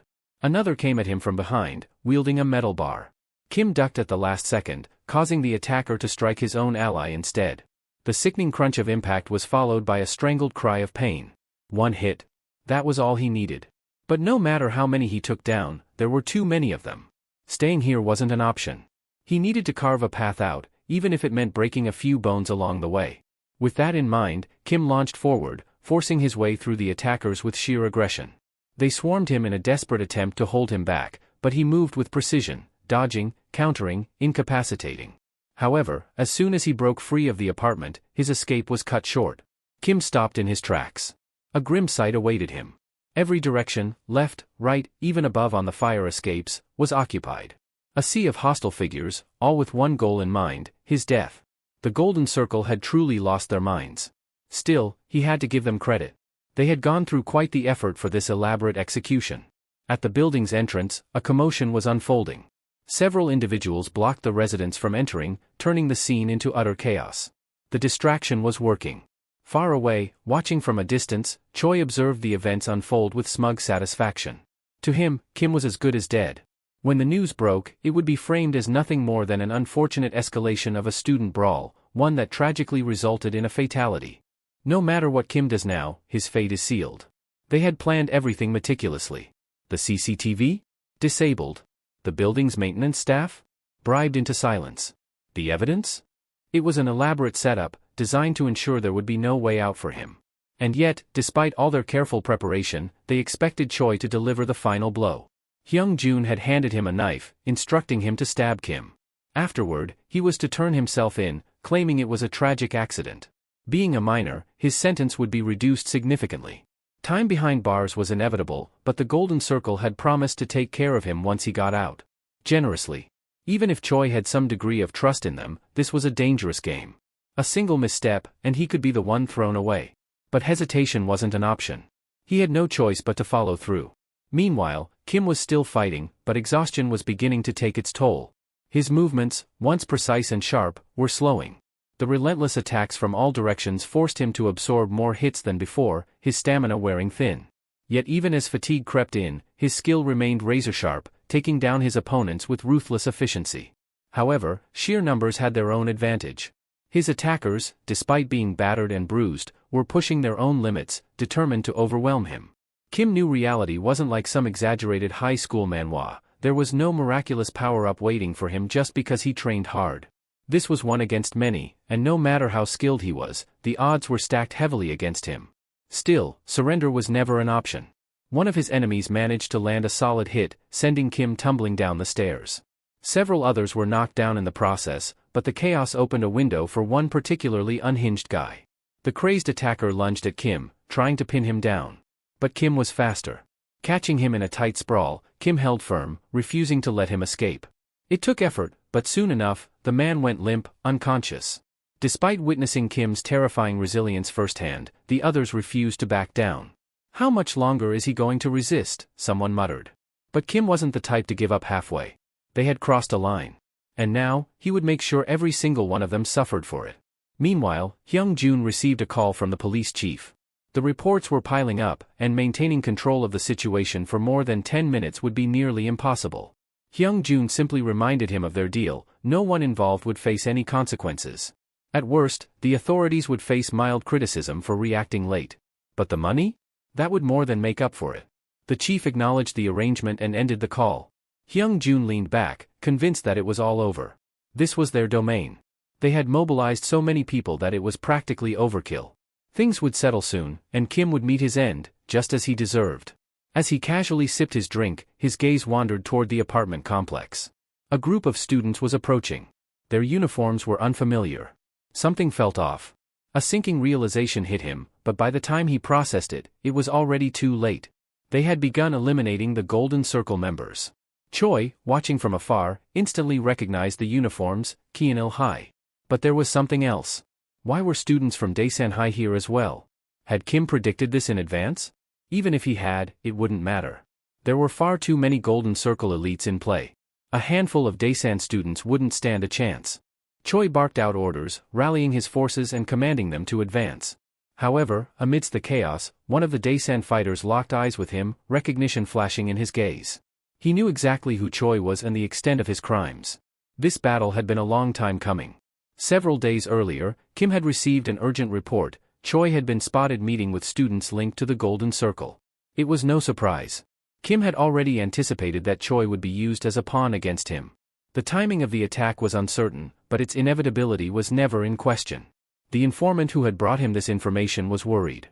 The growing tension was undeniable, and it was only a matter of time before things escalated. He had even offered to find a safe place for Kim to hide. But Kim refused. The informant, growing more anxious, warned him again. This time, it wasn't just a handful of students out for revenge. The Golden Circle had committed everything to ensure his downfall. Wouldn't it be wiser to retreat for now? Kim rejected that idea outright and hung up. Backing down wasn't an option. If he gave in, even once, it would send the message that he could be forced to kneel. That was something he could never allow. With that in mind, he reached out to Saiwoo, explaining everything. Saiwoo, however, wasn't convinced. The situation was too unpredictable. They didn't know when or where the attack would come, making it impossible to prepare properly. And in a fight like this, a single misstep meant death. But Kim's goal wasn't simply to dismantle the Golden Circle. If that were the case, he could have chosen a far safer approach. No, he wanted to wipe out everyone involved. Taking down the Golden Circle alone wouldn't be enough.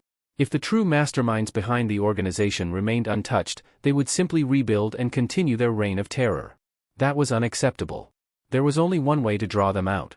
If he survived this and managed to secure first place in the midterms, he would gain a valuable lead on the real figures pulling the strings. And to achieve that, he needed to make himself their prime target. Saiwoo took a moment to process Kim's reckless, yet terrifyingly logical plan. Then, he asked what he needed to do. Kim's request was simple: his strength, and the strength of as many Daesan students as he could gather. Saiwoo wasted no time. However, he made sure to be brutally honest with them. This wasn't just some high school scuffle, it was an all-out war. If things went wrong, they wouldn't just walk away with a few bruises. Some might face serious injury, others could end up arrested. Yet, despite the risks, they weren't forcing anyone to join. If anything happened, Saiwoo promised he would compensate them like always. The room was silent for a moment. Then, without hesitation, Daehoon stepped forward. If it weren't for Kim, I wouldn't be alive right now, he admitted. Since meeting him, Daehoon had realized something: true strength wasn't just about survival. It was about using that strength to protect and change things for the better. And to do that, he had been pushing himself harder than ever, training relentlessly. Hearing his words, others followed suit. For them, Kim wasn't just a leader, he was their hero. Saiwoo could see it in their eyes. Everyone knew they were standing on the right side of history. Now, all that remained was for Kim to hold out long enough. No matter what happened, he could not die. Saiwoo knew exactly who Choi was. And he wasn't going to let that guy win. Choi was nothing more than a bottom feeder. Hearing Saiwoo's taunts, he bristled with anger, attempting to fire back with words of his own. But before he could utter a proper retort, Saiwoo dodged his attack with ease and countered with a sharp blow, sending him staggering backward. Choi's eyes burned with frustration. He wasn't about to be humiliated like this. Spotting a small opening, he lunged forward, aiming to turn the tide of the fight. But Saiwoo read his movements perfectly, effortlessly intercepting the attack with a sharp kick to his fist. "I'm busy," Saiwoo said, his tone as casual as if he were discussing the weather. "Let's wrap this up." Choi clenched his jaw. He didn't want to resort to this, but he was out of options. Without hesitation, he pulled out a concealed knife and lunged at Saiwoo in a desperate attempt to take him down. The blade found its mark, stabbing him directly in the torso. But Choi's triumph was short-lived. His expression twisted in shock as he realized that the knife hadn't pierced flesh. Instead, it met resistance. A stab-proof vest. Saiwoo smirked. "Nice try." Before Choi could react, a crushing blow struck him square in the face, his consciousness fading as he collapsed to the floor. Meanwhile, the Daesan students were making quick work of their opponents. The Golden Circle's foot soldiers were nothing more than disposable thugs, their skill levels laughably low. Saiwoo continued plowing through anyone foolish enough to stand in his way, his fists striking with pinpoint precision. However, a group of bullies managed to catch up to him. Most of them went down in seconds, but one of them caught Saiwoo off guard, delivering a well-placed blow to his arm. Saiwoo briefly assessed the force behind the attack. Not bad. He estimated the guy's strength to be around S rank, but that didn't worry him. Kim was still waiting for him. He had no time to waste. With renewed urgency, he retaliated with a powerful kick. It wasn't enough to knock the guy out, but before the bully could recover, a hooded figure appeared out of nowhere and slammed into him with bone-crushing force. The thug crumpled. Saiwoo turned toward the newcomer. It was Shung Ho. Go, Shung Ho ordered, stepping forward. I'll clear the path. Saiwoo hesitated for only a second before nodding in gratitude. Shung Ho wasn't here by chance. He had been working construction after school to make ends meet, but Kim had approached him with an offer, 100 million. For that amount of money, he was willing to take on any job, even if it meant risking prison time. This is just business, Shung Ho muttered, cracking his knuckles. Saiwoo didn't argue. He had his own mission to complete. As he sprinted ahead, the sound of combat continued behind him. Meanwhile, a different kind of battle was taking place online. Deezon's infamous Rat was streaming the chaos, providing his audience with a dramatic play-by-play. According to his version of events, they had rushed into the building after one of their own had been attacked, and now, they were locked in a fierce struggle. But something wasn't adding up. He had called the cops the moment the fight broke out, yet they still hadn't arrived. And the police station was only a 5-minute walk from here. Viewers began flooding the chat with comments, pointing out the strange delay. Many had even filed reports themselves. There was something off about this whole situation. The Rat had done exactly what Kim had instructed him to do, and in return, his channel had exploded in popularity. But despite that, one question still lingered in his mind. Would Kim really make it out of this alive? Kim himself had no time for such thoughts. After cutting his way through wave after wave of opponents, he finally arrived at an elevator. He took a breath, knowing full well that escaping this place alone was impossible. This wasn't over yet. Taking the elevator was a gamble. Kim knew that better than anyone. It could either be his escape route or his coffin. But at this point, he was out of options. The thugs chasing him were growing desperate, and one of them managed to grab hold of his ankle, yanking him backward. Before he could shake them off, another came barreling in, slamming into him with full force. The impact sent him hurtling through a door and into a room teeming with hostile faces. A trap. The moment he hit the ground, they swarmed him, fists and feet raining down. But to Kim, this wasn't fear, it was irritation. These guys just wouldn't quit. With sheer determination, he lashed out, sinking his teeth into the leg of one of his attackers before dragging himself forward. Yet, it was pointless. More of them appeared, blocking every exit, their grins widening as they realized he was completely cornered. He had thrown everything he had into this fight. There was nothing left. No energy. No strength. Only one option remained. His fingers scrambled for the elevator button, slamming it desperately. The thugs saw what he was doing. They rushed him all at once. But Kim refused to fall. No matter how many blows rained down, no matter how much pain surged through his body. He wasn't dying here. Somebody was coming. And then, a chime. The elevator doors slid open. Kim let out a breath and tilted his head up, his lips curling into a smirk despite the bruises forming across his face. Took you long enough. Saiwoo stepped out, eyes burning with cold fury. You really don't know when to quit, do you? Without wasting another second, he launched himself forward. His fists found their targets with ruthless precision, striking down anyone foolish enough to stand their ground. Bones cracked, bodies collapsed, and within moments, the once crowded room was littered with groaning figures, too broken to fight back. Panic spread among the remaining thugs. Then, a shout. The cops are here. That was all it took. Chaos erupted as the bullies abandoned their mission, scrambling to escape. Footsteps thundered through the building as they disappeared into the night.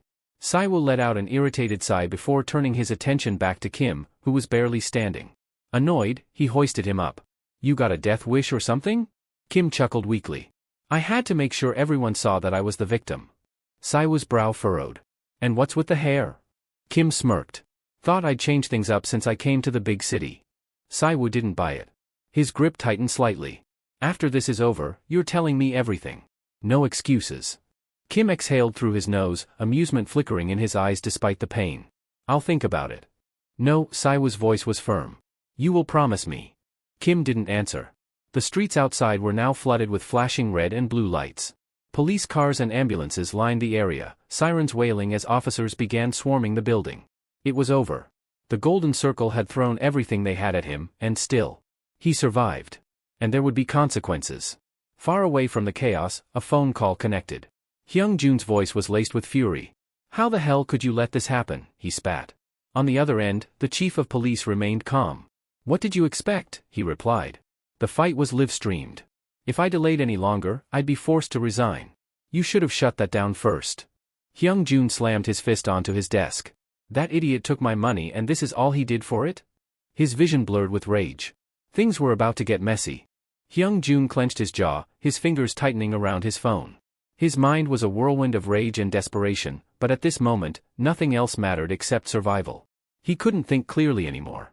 His gaze fixated on his phone screen, sweat trickling down his temple. This was his last chance, but no solution presented itself. His breath came in shallow bursts as the weight of the situation bore down on him. Meanwhile, at the police station, Kim sat across from a detective in a dimly lit interrogation room. The officer leaned forward, his expression unreadable. "Let's make this easy," he said. "If you cooperate, we'll go easy on you." With a deliberate motion, he slid a phone across the table, displaying a conversation between Kim and Choi. It was a damning piece of evidence. According to the messages, Kim had orchestrated a plan to take control of Gangnam, which ultimately led to the violent confrontation. Given his reputation back in Daesan, it wasn't hard to believe. The detective watched him carefully, waiting for a reaction. Kim, however, only chuckled. "You expect me to believe this nonsense?" he said, shaking his head. "This so-called evidence is laughable. The messages don't even hold the most basic level of credibility." The detective raised an eyebrow. "Then what do you suggest we use?" "Something real," Kim shot back. "Instead of grasping at straws, why don't you present actual proof?" The officer sighed, rubbing his temple. "Fair enough," he admitted. "We do need something more concrete. But let me remind you, repeated coincidences don't go unnoticed." His gaze hardened. "The students from Daesan just happened to be in Gangnam at the exact moment the fight broke out? That's not something that happens by chance." His voice lowered. "They were clearly called in advance. And without a motive, something like this doesn't just happen, does it?" Kim leaned back, an amused glint in his eyes. This guy was determined to spin a narrative. It was obvious. The detective was working for someone, and the judge overseeing this case had already been bribed. Not that it mattered. Kim had anticipated this. Casually, he pulled out his own phone and scrolled through his messages. With a smirk, he placed it on the table, revealing a message congratulating him on the incident. "Lucky, isn't it?" he said. "My friends just happened to be in Seoul for a field trip, and I simply asked them for their support." He tilted his head. "Disappointed?" The detective's face darkened. Without a word, he reached for his own phone and made a call. Moments later, a voice on the other end confirmed the truth. Kianil High School had indeed arranged a field trip for job experience on the very day of the incident. A heavy silence filled the room. The detective exhaled sharply, clearly frustrated. The detective furrowed his brows, frustration evident in his expression. Something wasn't adding up. Was it really just a coincidence that the vocational school's field trip happened to take place so close to the apartment complex where the fight broke out? It seemed too convenient. With no progress from Kim, he shifted his focus to another detainee, Seongo.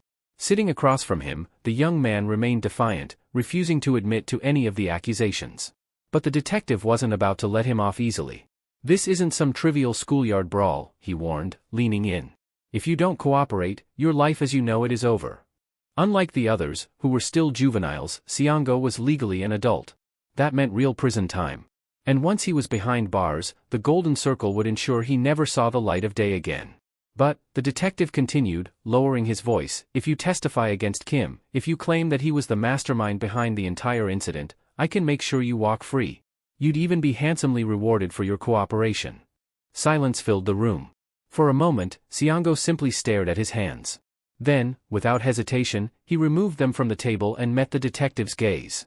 "I know exactly what the Golden Circle is capable of," he said calmly. "Erasing someone like me? Child's play for them." The detective's lips curled into a smirk, thinking he had finally broken him. But then Seongo continued. "There's one person in this world that no one should make an enemy of," he said, his tone unwavering. "And that person is Kim Hyun-sung." The detective's smirk vanished. "You probably already know," Seongo went on, "Kim doesn't do anything half-heartedly. I don't even want to imagine what he'd do if I betrayed him. He let out a short chuckle, shaking his head. Yeah, I'm dumb, he admitted. But I'm not that dumb. So do whatever you want. Report the truth. I was passing by when I saw a junior in trouble and stepped in to help. At most, I'll be charged with violence. Nothing more. The detective clenched his jaw, realizing that this interrogation was going nowhere. Hours later, Kim finally emerged from the police station, only to be swarmed by reporters the moment he stepped outside. Camera flashes went off like a relentless storm, and voices clamored over one another, throwing question after question at him. Kim, how do you explain your involvement in this incident? Were you truly unaware of the events leading up to it? Kim raised a hand, signaling for them to quiet down. Once the noise died slightly, he spoke. I have no idea how I got tangled up in this mess, he said, his voice steady. But there's one thing I can say with certainty. The reporters leaned in, hanging on to his every word. The same thing happened before, back in Daesung, Kim continued. At that time, the victim was Choi Myung-hoon. And just like today, the incident was brushed aside, dismissed as simple school corruption without any real investigation. A murmur spread through the crowd. Kim's gaze swept over them before he continued. Looking at everything that's happened, it's clear, someone out there wants me dead. One of the reporters stepped forward, microphone in hand. Are you saying this was a targeted attack? They asked. Do you know who's behind it? Kim smiled, but there was no warmth in it. That's for you all to figure out, he said. But based on today's events, I can tell you this much, whoever they are, they're far from ordinary. Although this was only the beginning, the small spark Kim had ignited quickly turned into a wildfire, spreading across news outlets and beyond. As citizens caught wind of the unfolding scandal, the situation escalated, sending shockwaves through society. Even if much of the information remained speculation, the damage was irreversible. Hyung-jun sat in complete despair, his mind racing. Beside him, Choi, equally distraught, had resorted to slamming his forehead against the floor, mumbling frantic apologies. Hyung-jun slowly rose to his feet, his expression clouded with confusion. This plan was flawless. Every possible outcome had been accounted for. Every contingency had been covered. And yet, Kim had countered them at every turn. The reports from their interrogators confirmed that the Daesan students had been well prepared, because of him. This level of foresight was impossible, unless there was a leak. Hyung-jun's eyes darkened as the realization set in. There was a traitor among them.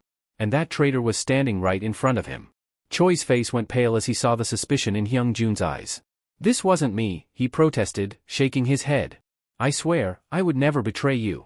If this plan fell apart, I'd be the first one to go down with it. Hyung-jun narrowed his gaze, but Choi pressed on. Think about it, Choi continued, voice trembling but determined. If I were the mole, would I still be here? No, I'd be in hiding right now, running for my life. But you already knew that, didn't you? His words made sense, but logic didn't matter. For someone to survive, someone else had to take the fall. That was how the game was played. Hyung-jun clenched his fists. And then, without hesitation, he began beating Choi to a pulp. As he rained down blows, he built a story in his head, one that he could sell to those above him. The mole had been identified and dealt with. The problem had been eliminated. And now, all that was left was to grovel for another chance. That would have to be enough. Later that day, Hyung-jun found himself in the presence of the one man who could decide his fate, the leader of the Golden Circle.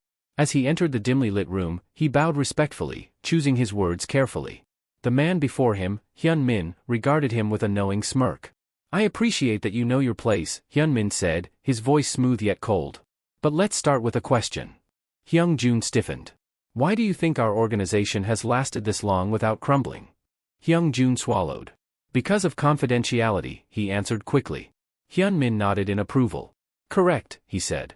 But we are nearing the limits of secrecy. Sooner or later, the world will see us for what we are. And when that time comes, what do you think will happen? Hyung-jun hesitated. Hyun-min leaned forward, his sharp gaze locking onto him. It is inevitable, he continued. Society will eventually recognize the reality that true power and wealth are not inherited through mere bloodlines, but through a network of carefully constructed influence. A cartel of society's untouchable elites. His words sent a chill down Hyung-jun's spine. The question is, Hyun-min said, his tone growing heavier, are we ready for that future? A future where our existence is undeniable?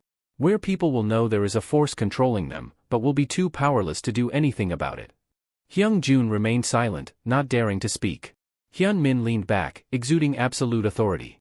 To achieve that future, we must become an overwhelming force, something so untouchable that no one would dare to oppose us. A slow, amused smile formed on his lips. And you, Hyung-jun, will help us accomplish that. Hyung-jun felt his throat tighten. You will bear the sins, Hyun-min continued. You will serve as the warning, the example. We will show the world that anyone who crosses us is nothing more than an itch to be scratched away. Hyun-min's gaze darkened. But when you emerge from prison, if you prove your loyalty, his smirk returned, I may just have a place for you. Hyung-jun felt his body go rigid. There was no room for refusal. His fate had already been decided. Hyung-jun can't help but wonder, will he ever leave this place? The possibility lingers in his mind, but another thought takes root. If he can uncover Hyun-min's weakness and exploit it, then perhaps, just perhaps, he can climb to the top. Yet, the moment that notion crosses his mind, Hyun-min narrows his eyes, displeased by the look on Hyung-jun's face. Do you really not understand why I revealed myself to you, he asks, his tone edged with disdain. Hyung-jun remains silent, tension creeping into his posture. Hyun-min smirks. There's already someone prepared to take my place in prison should you try anything foolish, he continues. Not that it matters, because if you do, you will die before it even comes to that. A cold shiver runs down Hyung-jun's spine. That's the reaction Hyun-min was waiting for. Fear. That is the foundation upon which the Golden Circle will thrive. After the meeting, the organization's proxy contemplates whether revealing himself to Hyung-jun was a mistake. Trust was not a luxury they could afford, yet Hyun-min had chosen to show his face. But from Hyun-min's perspective, it was necessary. If his subordinates knew who he was, they would obey him without question. Still, another matter weighs on his mind. Why is that child going this far? Hyun-min mutters, referring to Kim Hyun-sung. The proxy hesitates. At first, they assumed it was nothing more than a personal vendetta. But Kim's actions had proven otherwise. This wasn't just revenge. Something much deeper was at play. Hyun-min's curiosity is piqued. He turns to the proxy with a sharp gaze. I want a full background check on him, everything. How he was raised, how he lived. Find out who he really is. The proxy furrows his brows. On what grounds? Hyun-min chuckles darkly. Simple, he says. I want him. Elsewhere, Kim Hyun-sung schemes through the reports detailing what had transpired at the hotel. The outcome is satisfying. The involved parties had either been sentenced to prison or expelled from school. But Choi and Hyung-jun had suffered far more severe consequences compared to the others, despite not being the only ones responsible. Kim pauses. A memory from his past life resurfaces.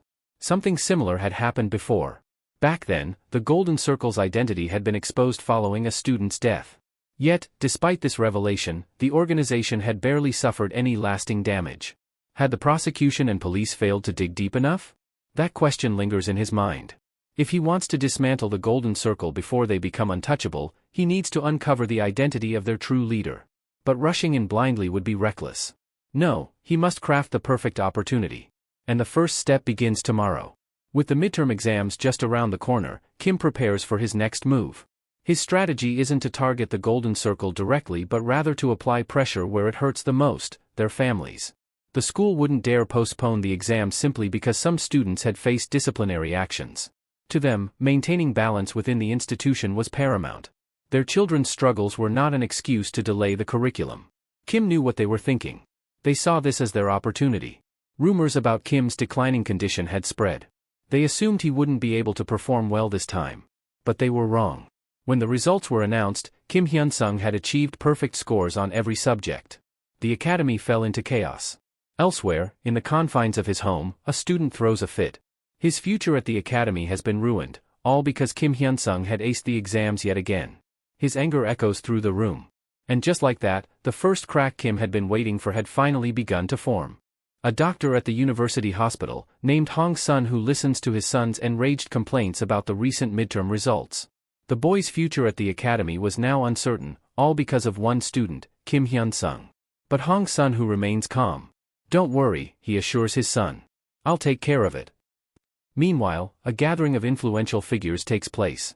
They had placed their faith in the Golden Circle, believing in the organization's promise of secrecy and guaranteed success for their children. Yet, those assurances had been shattered. Confidentiality had been breached. Their children had not remained at the top. Doubt begins to fester among them. Was there still any reason to remain loyal to the Golden Circle? One of the attendees, Sun, voices the concern aloud. We joined this organization because we trusted him, the president, he states. But now, he must act to restore that trust. Among those present is Lim Cho-young, CEO of Future Investment and Securities and a high-ranking executive within the Golden Circle. Unlike the others, he isn't surprised by the growing unease. This issue was being discussed among the upper echelon of the organization as well. Their operations had been publicly exposed. The media had caught wind of their activities. And worse, they had been forced to make sacrifices, losing one of their own in the process. Lim Cho-young recalls that Hyun Min had personally assured him that nothing would go wrong. Yet, here they were, scrambling to contain the damage. This uncertainty was intolerable. If Hyun Min had an explanation, he needed to hear it directly. When the two men meet, Cho-young wastes no time. I came for a clear explanation, he states firmly. Our relationship is built on trust, after all. Hyun Min leans back in his chair, his gaze sharp with disapproval. The Golden Circle, especially its top members, should never hold meetings like this without a valid reason, he remarks coldly. Have you forgotten that rule? Cho-young stiffens. No excuses, Hyun Min cuts him off. There are no exceptions to that rule. You broke it. His words carry a weight that lingers in the air. This rule had been unshaken for decades. Yet, Cho-young had disregarded it. The CEO's patience snaps. Now you talk about rules, he snarls, frustration spilling over. I trusted you because of your results, because you delivered. But time and again, you've failed to eliminate Kim. He clenches his fists. If mistakes like this continue, we cannot work together any longer. Hyun Min's expression remains unreadable. Then leave, he states simply. The room falls silent. I created this organization for our mutual benefit, he continues. It was never meant to be a tool for one side to exploit as they pleased. His eyes darken. And you, of all people, should reconsider who is responsible for these failures. Cho-young flinches. You were the one who introduced Chonsu to our circle, Hyun Min reminds him. Did we ever blame you when it turned out that your recruit was essentially Kim's informant? The words cut deep. Hyun Min exhales, shaking his head. I let that go because I assumed we were on the same side, he says. But with this attitude you're showing me now. His lips curl into a smirk. Perhaps I should throw you overboard? A cold chill runs through the room. Hyun Min leans forward slightly. All I ask is that you trust me and wait. His voice is calm but firm. I told you from the very beginning, I will deliver the results you expect. Silence stretches between them. And then, Cho-young storms out. As soon as he's gone, Hyun Min turns to his assistant. Get in touch with some media outlets, he orders. The assistant bows. What should be released? Hyun Min smiles faintly. Make it known that due to a recent investment issue, Great Sun Corporation is in talks with Future Investment and Securities. Hyun Min leans back in his chair, exhaling slowly. Though his expression remains composed, a flicker of irritation crosses his face. The public exposure of his association with Future Investments and Securities does not sit well with him. This level of scrutiny wasn't something he had planned for. And he had a good idea of who was behind it. That guy Kim Hyun-sung. Despite holding information that could deal a devastating blow to the Golden Circle, Kim had yet to use it. Instead, his actions had been unpredictable, deviating from any rational strategy Hyun Min had anticipated. Which only made him all the more fascinating.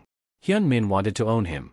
He had already solidified the Golden Circle's influence, bringing it to a position where, if he so desired, he could extend his grasp over South Korea entirely. But Kim remained a persistent thorn in his side. If the nuisance refused to disappear on his own, Hyun Min would have to remove him. On the other hand, Lim Cho-young seethes in frustration. Hyun Min had grown too arrogant. He strutted around like some undisputed ruler, acting as if everyone else were merely his subordinates. The sheer gall of it made Cho-young want to end things right then and there. But he couldn't. The benefits he had amassed through his connection to the Golden Circle were too great to abandon. Cutting ties now would mean losing everything, and worse, if the organization crumbled, Hyun Min wouldn't hesitate to eliminate them all to cover his tracks. Somewhere along the way, they had stopped being partners. Hyun Min had become the master. And they? Nothing more than pawns. The thought made Cho-young grit his teeth in frustration. His phone buzzes. When he answers, he's met with an all-too-familiar voice. A short while later, he finds himself in a private meeting with Pan-ho. Pan-ho had heard about Cho-young's recent troubles, the repercussions of having introduced Chonsu to the Golden Circle, and had shamelessly invited himself over. I heard you've lost some influence, Pan-ho says casually. I came to see how you were holding up. Cho-young doesn't deny it. His power within the organization had taken a hit. It's because of that mess, he admits, though his tone lacks resentment. Pan-ho offers an insincere apology, but Cho-young waves it off. There's no need, he says smoothly.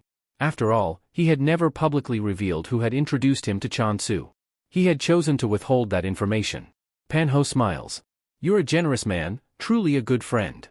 If Cho Young had exposed the truth, Hyun-min would have undoubtedly been prepared to retaliate. But burning a bridge with a powerful figure like Pan-ho wasn't worth the trouble. Instead, he chose to let it slide, knowing he could still reap benefits from their association. He smiles knowingly. We were both victims of that idiot, he muses, raising his glass. He's a man who will one day control South Korea, he adds. I can't afford to waste my time on trivial matters. Pan-ho, blissfully unaware of Kim's true intentions, doesn't even consider the possibility that their paths have already crossed. He nods in agreement, chuckling. You're right. Deep-seated grudges should be handled carefully, like life itself. After all, power is meaningless without purpose. With that, the two clink their glasses and drink deep into the night. Meanwhile, Kim is drawing closer to the truth. Piece by piece, he uncovers the intricate web of connections among Golden Circle members. At first, it had seemed as if more than a dozen individuals were pulling the strings behind the scenes.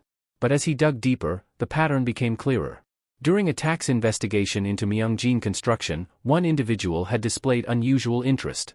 Kim had suspected his involvement back then, but the lack of concrete evidence had forced him to hold back. However, the moment he applied pressure to the Golden Circle, Lim Cho-young had gone straight to meet Yoon Hyun-min. A direct link. Kim smirks. He's almost there. For someone who had always adhered to a rigid schedule, the sudden release of an article detailing a meeting with Cho-young was completely out of character. The timing was suspicious, and its impact was immediate. The stock market wavered, experiencing a noticeable dip. At the same time, whispers began to circulate. It was said that when Pan-ho and Cho-young went out drinking, the latter seemed unusually tense. Anxiety was not an emotion Cho-young typically displayed, leading to speculation. Had something gone wrong between them? But this was just one piece of the puzzle. There was also the matter of Lee Kyung-chul. Back when he had faced a major crisis in his political career, it had been none other than the Great Sun Corporation that had stepped in to resolve his financial troubles. And when the Golden Circle came into existence, Hyun-min had taken deliberate steps to prove himself worthy of inheriting the Great Sun Corporation's legacy. During that period, nearly every major power with ties to the corporation had found themselves entangled in its affairs. All roads led back to one person. Kim had spent an agonizingly long time searching for a single name, digging through records, following trails that often led to dead ends. But now, at last, he had his answer. The true leader of the Golden Circle. Yoon Hyun-min. Just thinking about it made his blood boil. Everything, the suffering, the relentless pursuit, the battles fought in the shadows, all of it was because of this man. If Kim allowed himself to be consumed by rage, he'd want to rip Hyun-min's spine out and beat him with it. But that would be far too merciful. A quick death was not what Hyun-min deserved. No. Kim was going to make every second of his remaining years an unrelenting nightmare, a prison from which no amount of power or influence could free him. But before he acted, there was one last thing he needed to do. He had to confirm, without a shadow of a doubt, that Hyun-min was truly the one pulling the strings. He couldn't afford to make a mistake. Not after coming this far. One wrong move, and everything would be lost. This plan would not be rushed. It would unfold carefully, piece by piece, leading to a single, inevitable conclusion. At an abandoned factory in Busan, a man sat in the dim, empty space. Bound. Helpless. Chan-su. He hadn't expected this, to see the face of the man standing before him. The realization settled like a weight in his chest. Yoon Hyun-min. The true leader of the Golden Circle. Looking down at him with an expression as unreadable as ever, Hyun-min asked a single question. Why is Kim after us? Chan-su hesitated. He didn't know the exact reason. But there was one thing he did know. To Kim, the Golden Circle was his sworn enemy. And worse, he was actively searching for their real leader. Hyun-min's expression didn't change, though he absorbed the information carefully. He had already known that pacifying Kim wouldn't be easy. However, the situation was not entirely bleak. If there was one thing he could count on, it was that every high-ranking member of the Golden Circle understood one crucial truth. They were all bound together. A shared fate. That meant that now, more than ever, their unity had to be reinforced. Chan-su, desperately clinging to hope, thought that perhaps he had earned himself a chance to live. But he was wrong. Hyun-min had other plans. He would use Chan-su to send a message, to remind everyone that their allegiance to the Golden Circle was not a matter of choice, but necessity. As Chan-su was dragged further into the darkness, his frantic screams echoed through the empty space. Hyun Min, unfazed, turned to his assistant. Tell everyone that I will personally find Chon-Soo, and take care of him. Yet even as he spoke, his mind was elsewhere. On Kim. And on the unsettling changes happening within the school. Just what would he do next? On the surface, Kim's life seemed calm, uneventful, even. To those around him, he was just another student, engrossed in his studies, carrying out his daily routine without incident. But beneath that carefully maintained facade, his mind remained restless. Though the immediate dangers had passed, his search for Hyun Min never stopped. He had combed through every shred of evidence he could find, but nothing directly pointed to him. Only circumstantial clues, fleeting hints, enough to raise suspicion but not enough to act on. And yet, that only made Kim more certain. He had already laid the groundwork for his plan to dismantle the Golden Circle, and with the assumption that Hyun Min was its true leader, every necessary adjustment had been made. The goal he had spent years fighting for was now within reach. All he needed was a little patience. As he approached his apartment door, a flicker of unease crept up his spine. The security measure he had put in place, a small, nearly invisible strip of tape, was torn. A silent warning. He hesitated for only a moment before placing another small object between the doorframe and the door. If it fell, that meant someone was already inside. His instinct screamed at him to leave. It would be the logical choice. But logic wasn't everything. If someone had gone to the trouble of breaking in, then this was an opportunity as much as it was a threat. He quickly dialed the number of the contact Chang Byung had hired, ensuring backup was aware, and then stepped inside. The moment he entered, his entire body tensed. Sitting comfortably inside, as if he owned the place, was Yoon Hyun Min. Kim's breath caught. This was not something he had foreseen. A direct confrontation? Here? Now? His mind raced. Why was he here? Was he really the leader? If so, why take such a reckless risk? The security camera in the room was still operational, proof that Hyun Min knew he was being recorded. That alone told Kim one crucial thing. This wasn't an assassination attempt. If Hyun Min had come to kill him, it would have already been done. He was too meticulous to leave loose ends. Which meant this visit had a different purpose. Hyun Min's lips curled into a faint smirk. No need to be so tense, he said smoothly. I'm not here to harm you. Kim remained silent, his body coiled like a spring. He wasn't foolish enough to take those words at face value. But then, I assume by now you know who I am, Hyun Min continued, his gaze sharp and unwavering. So let me confirm it for you, I am the one you've been searching for. Kim's pulse pounded in his ears. For over a decade, he had been consumed by a singular question. Who was the person responsible for turning his life into this endless nightmare? He had imagined this moment countless times in the solitude of his mind. A faceless enemy, someone untouchable, lurking in the shadows with careful precision. Someone who had been flawless in their execution. And yet? The man sitting before him was both bold and calculating, meticulous yet unafraid to take risks. He wasn't just cautious. He was confident. The kind of confidence that only came from never having tasted failure. A man raised in absolute privilege, someone who had never doubted his own power. Hyun Min tilted his head slightly, watching Kim's reaction with amusement. Why so quiet, he mused. Don't tell me you're afraid. That would be disappointing. I've always seen you as someone valuable. Then, with an almost casual ease, he leaned forward. So what do you say? Kim's eyes narrowed. To what?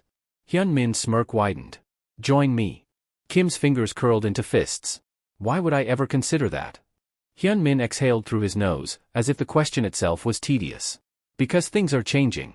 The Golden Circle is evolving, and I need someone like you to counteract those shifts. Kim didn't respond immediately. This offer, this invitation, was as intriguing as it was dangerous. But one thing was certain. Hyun Min wasn't just here to talk. There was more to this meeting than what had been said so far. And Kim was determined to figure out exactly what that was.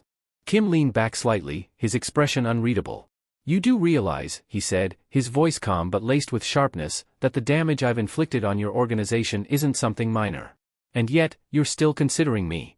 Hyun Min remained unfazed, a small smirk playing at the corners of his lips. The past doesn't concern me, he replied smoothly. If anything, I'm impressed.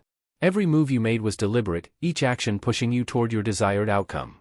You didn't just strike blindly, you proved your capability along the way. His gaze darkened slightly. But let's be clear about one thing, he added. If you're thinking of using this as an opportunity to gather evidence against me, you should abandon that idea. I don't make mistakes when it comes to matters of security. His smirk widened. Your friend Chon-Soo can vouch for that. Kim's eyes narrowed. And why's that? Hyun Min exhaled through his nose, amused. Because I turn liabilities into hostages, he said simply. The sheer nonchalance in his tone made Kim's fingers twitch. It's only natural, don't you think? Hyun-min continued, tilting his head slightly. I'm dealing with an absolute lunatic. I need some sort of leash on you. Wouldn't you agree? His words carried a mocking edge, but his next sentence was even more infuriating. Don't worry, he said lightly. The cage I'll put you in will be lined with gold. You'll have access to the finest luxuries life has to offer. Kim barely restrained the bitter laugh threatening to escape his throat. The sheer audacity of this man was beyond comprehension. His contacts had arrived, he could feel their presence just beyond the walls, waiting for his signal. But he held them back. Because in this moment, one thing became painfully clear. Hyun-min was irredeemable filth. And that, at least, made things easier. Hyun-min took his silence as a definitive answer. With an air of finality, he turned on his heel. I take it that's a no, he mused. That's fine. I'll be on my way, then. As he walked past, Kim's glare burned into his back. Every fiber of his being screamed for him to act, to end this man where he stood. Hyun-min seemed to sense it, pausing briefly as he glanced over his shoulder. What's with that look? He asked, his smirk deepening. Thinking of making a move? His eyes gleamed with amusement. Come now, just killing me here and now wouldn't be very entertaining, would it? Let's not waste each other's time. With that, he stepped into the elevator. The moment the doors closed, one of his guards sighed. That was an unnecessary risk, the man muttered, disapproving. There were far safer ways to handle this. Hyun-min, however, didn't seem bothered in the slightest. It's fine, he said, more to himself than anyone else. I wanted to test him. A thoughtful expression crossed his face. I don't know the full extent of his grudge against me yet, he admitted. But one thing is certain, his desire for revenge is absolute. He let out a quiet chuckle. And yet, despite having the perfect chance to act on it, he held back. That means something. His fingers tapped idly against the side of his arm. If he's capable of suppressing that level of killing intent, he mused, then he's capable of anything. His expression darkened. We'll use every method available, he decided. And when the time comes, we'll eliminate him. Meanwhile, Kim stood motionless in his apartment, staring at the now empty space where Hyun-min had been. The encounter had only confirmed what he already suspected. Hyun-min was far more dangerous than he had initially believed. But that was only to be expected from the man leading the Golden Circle. Still, Kim had no intention of backing down. He wouldn't pretend to be frightened, nor would he play the game of feigned cooperation. His revenge wouldn't be complete unless he faced him head-on. Only then would he be able to make him experience the same crushing despair, the same sense of helplessness, that he himself had endured. But right now, he was at a disadvantage. Hyun-min had everything: wealth, influence, connections. If Kim wanted to win, he would need to adjust his plans accordingly. As he stood there, a strange sensation washed over him. It was oddly familiar, though he couldn't pinpoint why. Maybe it was a remnant of the memories from his time in the hospital, but something about this moment felt eerily similar. A breath he hadn't realized he was holding slipped past his lips. Yet, despite everything, there was no real fear. His phone buzzed in his pocket, snapping him out of his thoughts. He glanced at the screen, Bang Hyun-tae. The moment he answered, he didn't waste time on pleasantries. Have you made your decision? He asked, his tone sharp. But the response on the other end wasn't what he expected. This isn't about that, Hyun-tae said, urgency laced in his voice. Kim's eyes narrowed. Something was happening. Kim stared at the screen, his expression unreadable as Bang Hyun-tae's voice echoed in his ear. You nearly died today, the reporter said grimly. Kim exhaled slowly. He had expected this reaction. After all, the news was everywhere, reports of a near-fatal incident involving him had spread like wildfire. Several days prior, he had met with Hyun-tae, who had warned him about the Golden Circle. They're known among journalists, he had said at the time. Even we can't do anything about them. Back then, Hyun-tae had been unable to understand Kim's motives. Why would he willingly provoke such a powerful entity? What was he thinking? Kim had wondered if the concern in his voice was genuine. But he knew one thing for certain. This was the same man who had recklessly charged forward like a rabid dog in his past life when a will exposing the Golden Circle had surfaced. In the end, Kim needed the media's influence as well. So he had asked him, if you had the opportunity to take down the Golden Circle, what would you do? Hyun-tae had hesitated, fear evident in his eyes. Just what was Kim planning? Instead of answering, Kim had given him a challenge. If you really want to be involved, prove your resolve, he had said. If you can expose Lee Chung-soo, the youngest son of Parliament member Lee Kyung-chul, I'll trust you. I'll tell you everything. He had given him 1 month to decide. Now, that time was up. Hyuntae's voice was firm despite the tension underlying his words. "I've thought about your offer for a long time," he admitted. "And, honestly, I won't lie, I'm terrified." There were only a handful of reporters who even knew the real extent of the Golden Circle's influence, and even fewer who had the ability, or courage, to report on it. But after digging into Chung-soo, not as a journalist, but as a person, Hyuntae found himself unable to turn a blind eye. "I can't forgive filth like him," he said.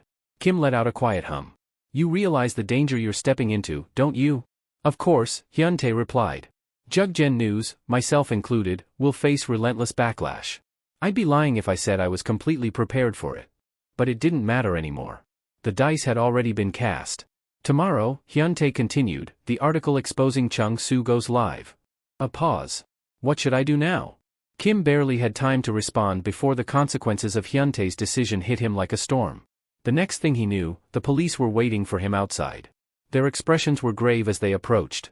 "We need to ask you about an incident in Daesan," one of the officers said. "We've received multiple accusations related to school violence." Kim's eyes narrowed slightly. "And who, exactly, submitted these accusations?" The officer exchanged a glance with his colleagues before answering. "Most of the victims," he said. "Everyone except Min Cheol." So they had all turned against him. The interrogation proceeded swiftly. Even Min Cheol, the one exception, soon gave in and lied through his teeth. With a shaky voice, he claimed that Kim had beaten him so badly that he had felt like he was on the verge of death. "Yes, I bullied others," he admitted, "but that doesn't justify what he did."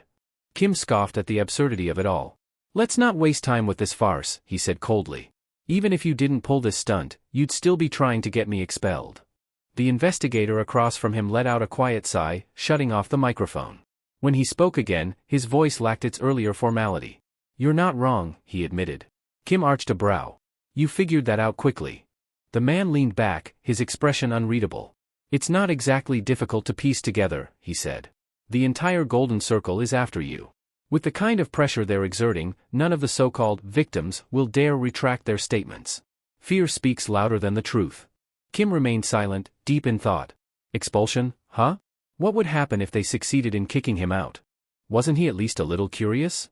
On other hand, a thought crossed Chang's mind as he sat in his office, faced with an increasingly dire situation.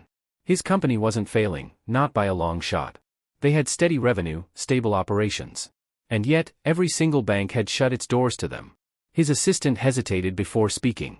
"Sir, could this be connected to Kim?" Chang exhaled, fingers tapping against the desk. "It has to be," he admitted.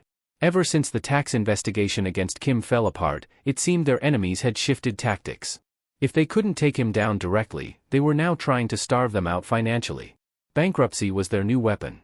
"We need to come up with a countermeasure," he muttered. But before they could even brainstorm solutions, his phone rang. A number he couldn't ignore. It was the chief of police. His voice was unusually tense.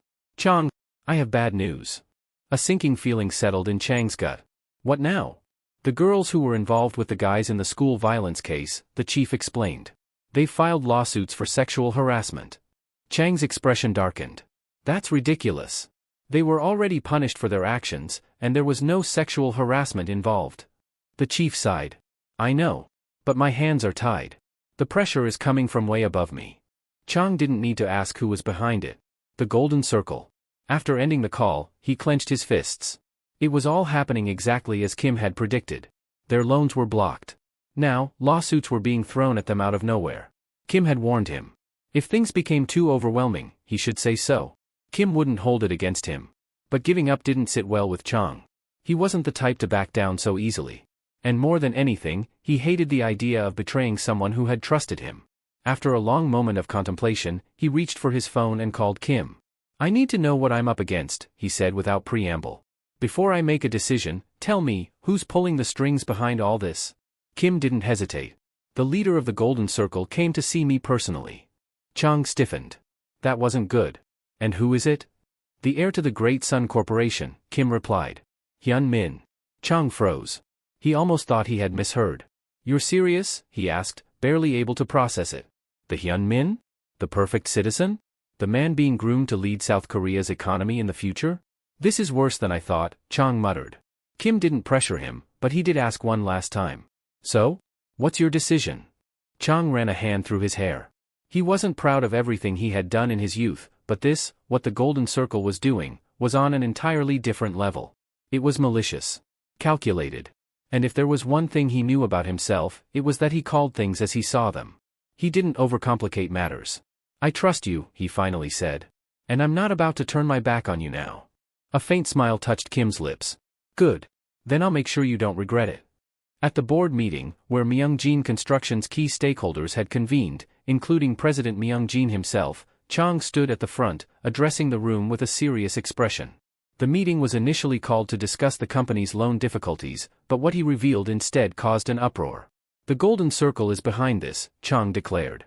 His words sent a wave of confusion through the executives. Many of them exchanged skeptical glances, some even scoffing at the notion. "The Golden Circle? That's just a baseless rumor," one board member muttered. Chang, unfazed, continued. "Our company has built a solid reputation. We've been performing well, expanding, and earning the trust of the public. And yet, despite all that, we're suddenly facing insurmountable financial pressure. The banks won't approve our loans, and external forces are pulling the strings to push us toward collapse." The murmurs of disbelief persisted, but his unwavering stance made some reconsider.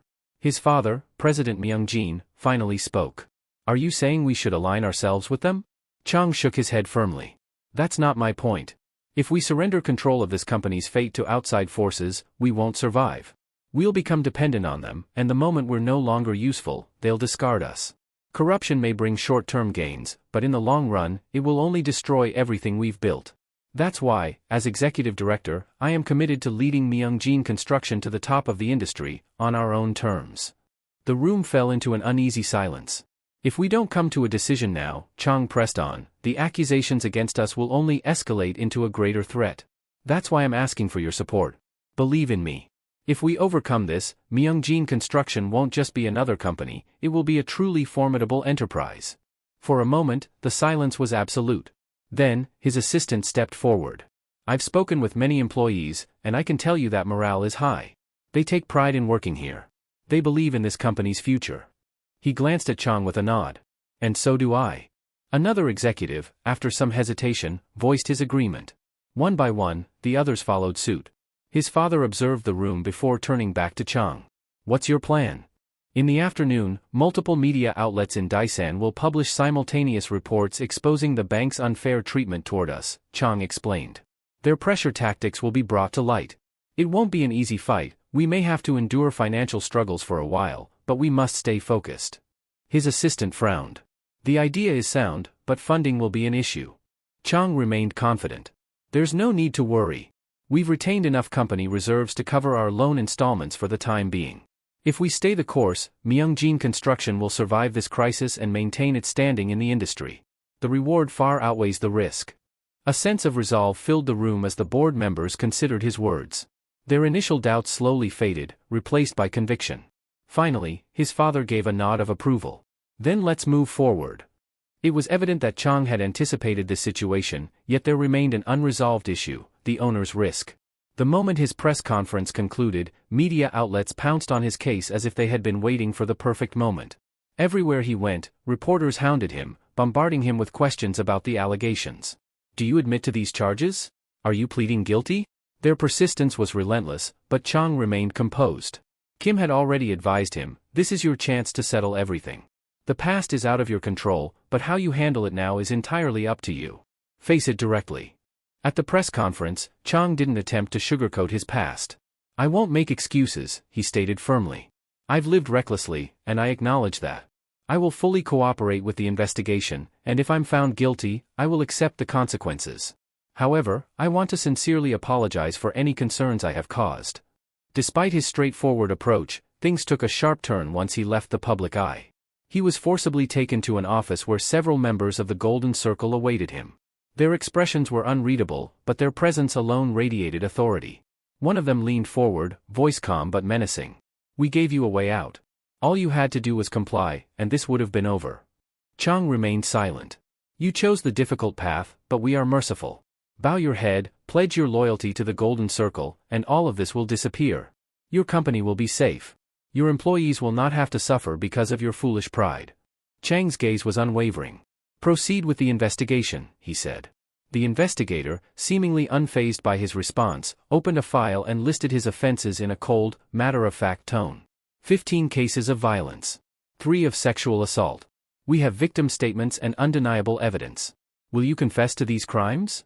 Chang had already made his stance clear in front of the cameras. If I must, I will. His lawyer, however, interjected. Legally speaking, many of these accusations have already been reviewed by law enforcement. Despite my client's previous punishments, it can be proven that there is no basis for further charges. Chang had already given his word. I will accept punishment if it is warranted, he reaffirmed. Meanwhile, in his office, Daewon sat deep in thought. He had long anticipated that Chang would become a problem. Trouble had always followed him. Now, with Myunjin's stock value plummeting, supporting the school was no longer a priority. However, Kim's influence had propelled the school to new heights, bringing it into the major leagues. Daewon knew that to preserve this golden image, Myungjin had to be abandoned. Just as he reached for his phone to make the call, an unexpected ring interrupted him. An inspector. Moments later, the inspector stood before Young Chul, revealing a set of damning accusations. We have confirmed that you accepted bribes from parents in exchange for protecting their children, the inspector stated bluntly. Outraged, Young Chul attempted to protest, but the inspector silenced him with a folder of photographs. You were also caught engaging in inappropriate relations with Miss Min Young. The two of you were seen entering and leaving together, multiple times. Young Chul's face drained of color. Quite bold for a teacher to commit adultery so openly, the inspector continued. But that's not your biggest problem. The most incriminating evidence we have is that you were paid by Kim to overlook cases of school violence. As of today, an official investigation has been launched, and your accounts are being seized. Tension thickened in the air. From outside the office, Daewon watched through the slightly open door, instantly realizing that Young Chul was finished. Before the situation could spiral further, he called the superintendent of education for answers. We can't intervene, the superintendent admitted. Pressure is coming from too high up. They're cutting the school off completely. Daewon's breath caught in his throat. If this was true, it would spell his downfall as well. But the superintendent offered no solutions, only an apology, before ending the call. Several hours passed, leaving both men sitting in stunned silence, consumed by despair. What do we do now? Daewon finally muttered. Young Chul clenched his fists. There's only one person who can fix this. Kim. This all started because of him. He must have a plan, right? Without wasting another second, they dialed his number. The moment Kim answered, both men shouted in unison, their voices laced with panic. Kim, help us. Everything is collapsing. We're losing everything you built. Kim, however, only chuckled. His tone was disturbingly calm. I appreciate your hard work. Their blood ran cold. The golden circle won't stop until I'm gone, Kim continued. So before that happens, I need to erase anyone who helped me. He paused, letting the weight of his words sink in. You two played your roles well. And now, you'll serve an even greater purpose, as bait. Fear gripped Young Chul as he turned to Daewon, his voice trembling. What do we do now? But Daewon didn't answer. Without so much as a glance, he turned on his heel and walked away, ignoring Chul's desperate pleas for a solution. Panic setting in, Daewon's last shred of composure crumbled. Left with no other option, he threw himself at the Golden Circle investigator's feet. Please, spare me, he begged, his voice raw with desperation. I'll do anything, I'll testify against Kim, reveal everything I know. Just give me a chance. The investigator remained unmoved, his expression cold and indifferent. There's no reason for us to keep you alive, he replied. Myungjin construction may be Kim's cash flow, but in the grand scheme of things, it's insignificant. On the other hand, the evidence of you and Daewon accepting bribes from Kim? Now that's a much sharper weapon against him. Daewon clenched his fists. There has to be another way, something we can negotiate. The investigator merely shook his head. I already have my orders. The higher-ups warned us to be wary of Kim, and you actually had the nerve to contact him. How do we know you're not here following a plan he set in motion? There's no reason for us to take that risk. His voice dropped to a chilling whisper. You're both disposable. You can die here, along with the other one. Later that night, Young Chul returned home, his mind a chaotic mess. He barely had time to process everything before his wife confronted him, her expression twisted with rage. What the hell have you done? She seethed. Before he could answer, she slapped him with such force that his vision blurred. Chul stumbled back, stunned. I'm being framed, he blurted out. The Golden Circle is behind this. They were bullying innocent students, and I stood against them. Now they're trying to get rid of me. Daewon's under attack too, and even Myungjin construction is being dragged down. His wife narrowed her eyes. That's it, she asked, her voice eerily calm. That's your excuse? Yes. Chul insisted. I swear it. She didn't speak. Instead, she dropped a thick envelope at his feet. Confused, he bent down, his hands shaking as he pulled out a stack of photographs. His breath caught in his throat. There he was, caught in multiple shots, arms around another woman, slipping into hotels, sharing drinks at a dimly lit bar. The evidence was undeniable. You were saying? His wife asked coldly. Chul crouched lower, his mind racing for an excuse, any excuse. I can explain. She cut him off. I was willing to forgive you, she said, voice devoid of warmth. I had my suspicions, but I told myself I'd give you a chance. But even now, even when you're caught red-handed, you still try to lie to my face? She exhaled sharply, as if trying to hold back the urge to slap him again. I'm done. I want a divorce. Get out of my house. Chul gripped the photos so tightly they crumpled in his fists. His face contorted in fury and humiliation. Who the hell had taken these? Some of the shots were even inside a bar, someone had been following him. Whoever it was, he'd make them pay. As if on cue, his phone rang. He barely glanced at the screen before answering. The voice on the other end was unmistakable. Did you enjoy my little gift? Kim asked casually. Chul's entire body went rigid. The realization hit him like a freight train. It was you, he rasped. Kim chuckled. Took you long enough to figure it out. Honestly, I expected better from you. I made sure to hand-deliver those photos to your wife. How did she take it? Chul's temper snapped. Why? Why are you doing this? I was on your side. I made sure things went smoothly for you at school. You're the reason I was even able to live like that, so why are you ruining me? Kim's laughter faded. His tone turned eerily calm. Let me tell you a story, he said. There was once a 17-year-old student. Every single day, they were tormented, beaten down by bullies. It got so bad that they couldn't take it anymore. They finally worked up the courage to seek help, to beg a teacher for protection. Kim let the silence drag, his next words dripping with venom. And do you know what happened next? You should, you were there. That student died. Because the adults around them were too greedy, too self-serving to care. Chul felt the blood drain from his face. Kim's voice was barely a whisper now. You let that happen. Kim's voice lingered in Chul's ear like a ghostly whisper, sending a chill down his spine. So here's the real question, Kim continued, his tone cold yet laced with something almost amused. If you were that student, do you think you would forgive the teacher? Even if you had the perfect opportunity to take the revenge? Chul's throat went dry. A single thought clawed its way into his mind. Who was that really? Was it Junsu? Could it be? No, that didn't feel right. Desperation clung to him like a suffocating weight. His mind scrambled for an escape, a way to convince Kim to stop. I understand now, he said quickly. I'll change. I'll do better. I swear I will. Isn't that enough? Kim let out a dark, humorless chuckle. You lived like a disgusting pig, he spat. And from where I stand, nothing's changed. In a way, I'm almost glad. You're still the same pathetic trash I remember. There was a pause, then his voice dropped into something almost contemplative. You know, there's this saying I like, the one about how people these days all live to be 100. I'd love for you and Daewon to live that long. Because every single day, I'll make sure you feel the pain I want you to. You'll suffer until the very end. With that, Kim ended the call. As he leaned back, a rare sense of satisfaction settled over him. He had wanted to kill that bastard from the moment he laid eyes on him again. But this was better. Kim hadn't needed to get his own hands dirty. He had killed Chul in another way, by using someone else's blade. The Golden Circle would be more than happy to eliminate the two men who had once been of use to him, and in the process, he had set them up as loose ends for the organization to tie off. Now, to the outside world, it would all appear to be the Golden Circle's doing. And just as he had always envisioned, all of Dae San's fury would be directed at them. Everything unfolded rapidly in the days that followed. Daewon and Chul were stripped of their positions, dismissed without ceremony. And despite their attempts to wriggle free, there was no escaping what was coming. The Golden Circle had pulled the right strings, ensuring neither of them could avoid imprisonment. Meanwhile, Chang found himself in a complicated position. His name hadn't been completely cleared, while the sexual harassment accusations had been dropped, the assault charges remained. Whispers spread like wildfire. The public now wondered whether he would take legal action against the women who had falsely accused him. But Kim had orchestrated everything too well. Even in the worst-case scenario, he had ensured his survival. He stood before the press, facing the storm head-on. I won't deny my past, he admitted, his voice steady, measured.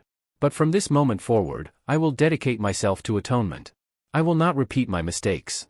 I will prove my worth, not as the reckless fool I once was, but as someone fit to inherit this company. Yet, not everyone was pleased. The Golden Circle, in particular, was seething.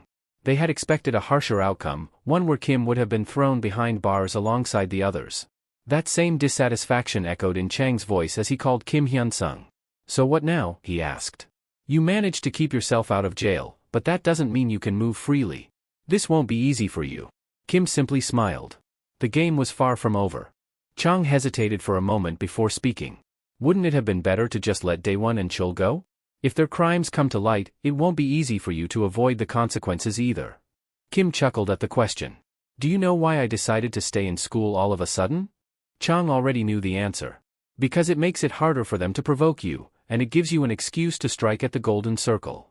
Kim nodded slightly. "That's part of it. But that's only half the reason." He leaned forward, his voice taking on a sharper edge. "The real reason was to find out who's pulling the strings in the Golden Circle. And now that I know it's Hyun-min, tell me, do I have any reason to stay in school?" As he spoke, Kim was already putting his next plan into motion. At that very moment, a student from his class lay crumpled on the floor, groaning in pain.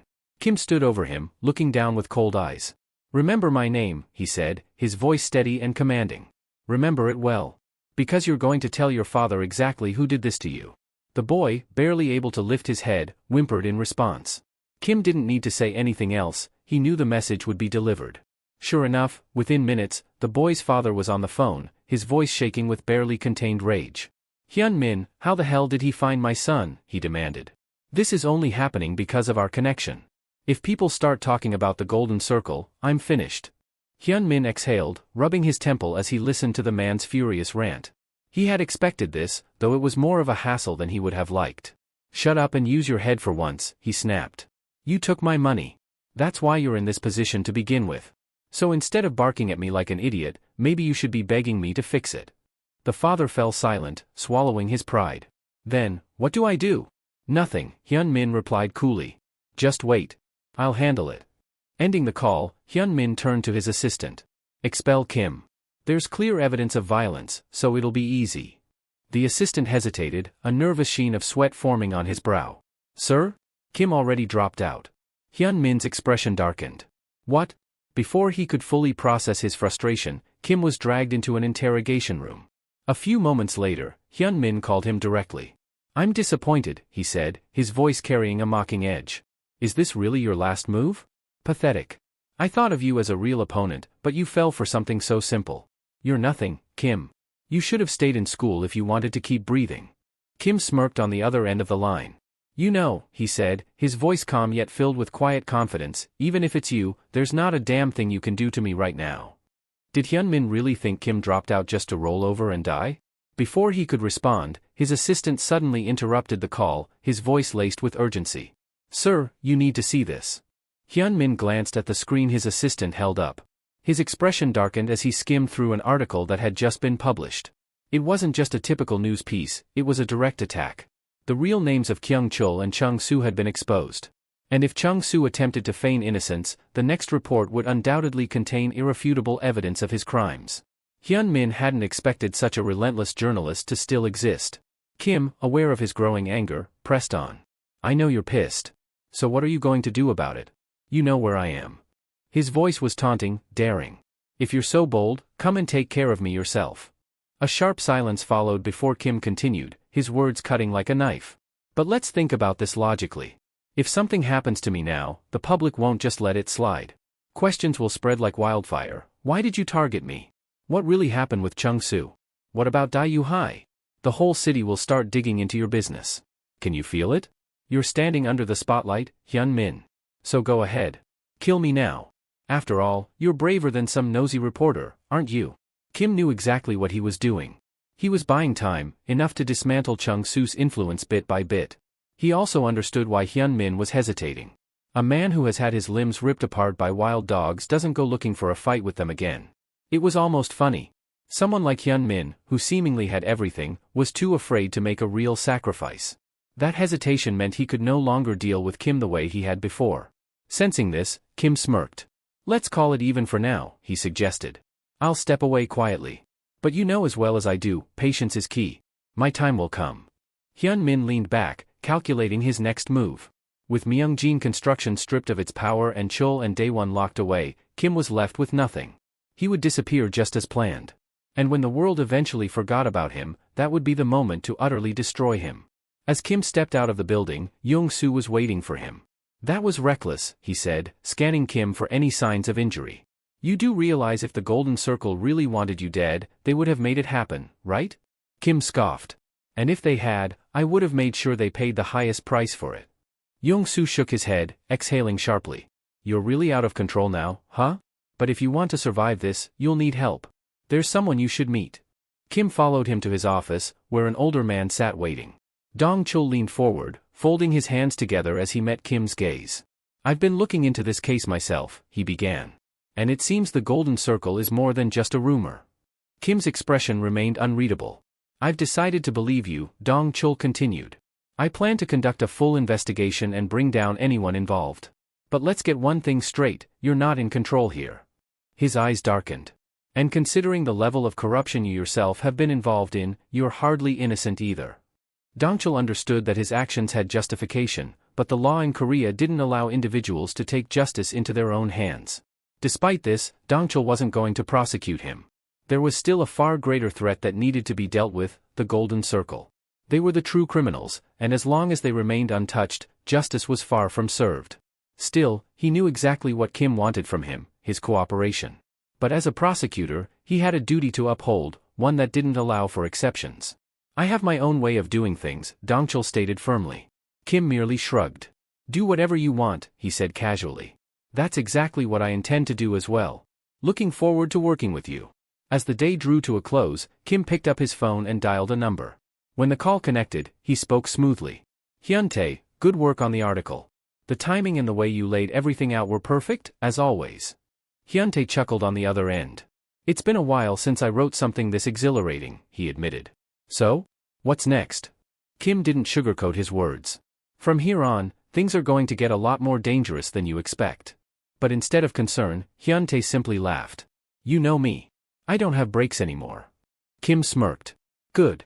I'll let you know what you need to be ready for. With that, he ended the call. His revenge had been a resounding success. Park Min-cheol, Kang Chang-suk, Young Taek, Min-ho, Young Min, each one had been systematically destroyed. They had gotten exactly what they deserved. But his mission wasn't over yet. There was still one more person left. Hyun-min. He was more powerful than Kim had initially thought, and now that he had no obstacles in his way, he would control the Golden Circle with even greater precision. There was no doubt, sooner or later, he would try to eliminate Kim. But despite being backed into a corner, Kim had no choice. This was the reason he had returned in the first place. Standing before a burning barrel, the firelight flickering against his face, he took one last look before walking away. The next day, Kim was gone. 6 months passed. As the year approached its end, Hyun-min had solidified his grip on the Golden Circle.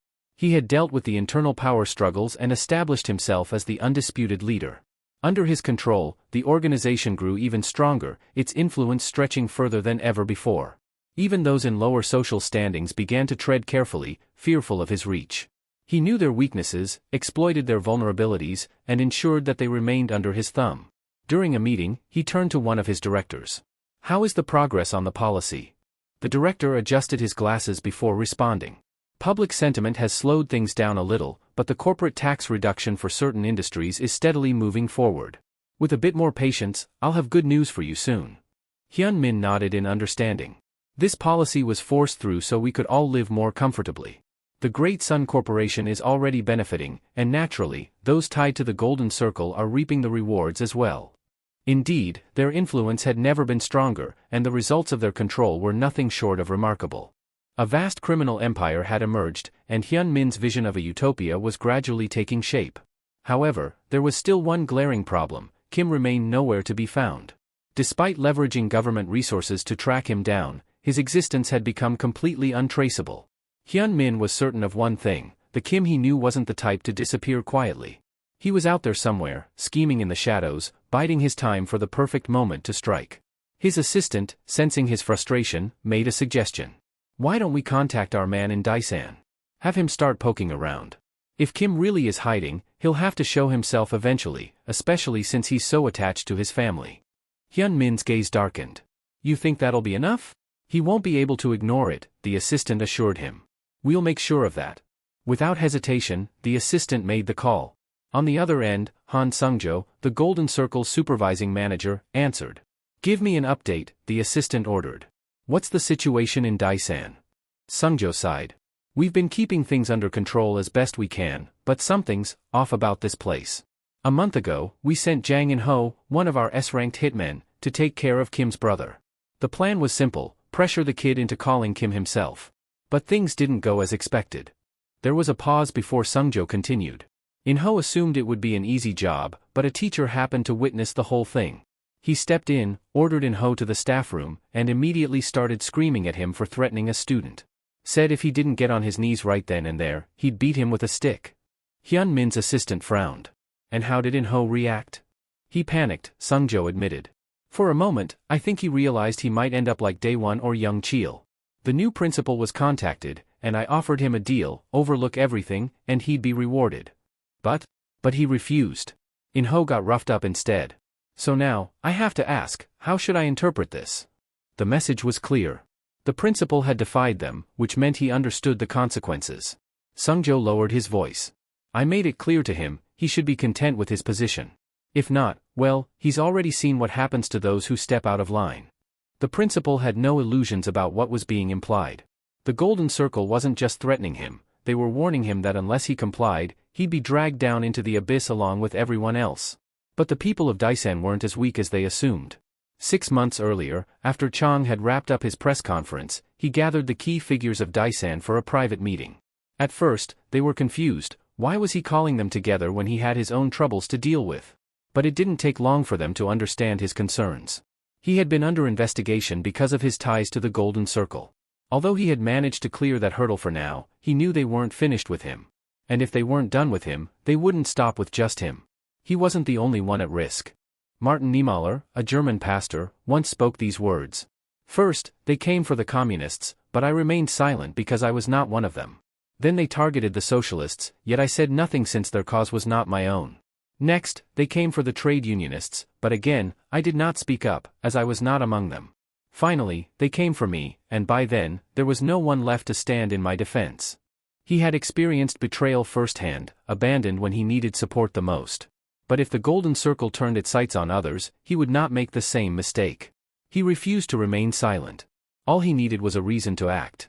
If the people of Daisan could prove they were willing to fight for their cause, he would not hesitate to stand at the forefront of their battle. He would become the blade that carved the path to their freedom. That day, the resolve of Daisan's people solidified, and what was once fractured and scattered was reforged into a unified force. The Daisan cartel was reborn. Realizing that Daisan's climate was shifting, Sungjo and In-ho decided to simplify their approach. Instead of elaborate schemes, they opted for direct action. In-ho cornered Hyun-jin and ordered him to come with him to a warehouse. To his surprise, Hyun-jin complied without resistance. You're awfully cooperative, In-ho remarked, half expecting the younger man to bolt. Hyun-jin's expression was unreadable.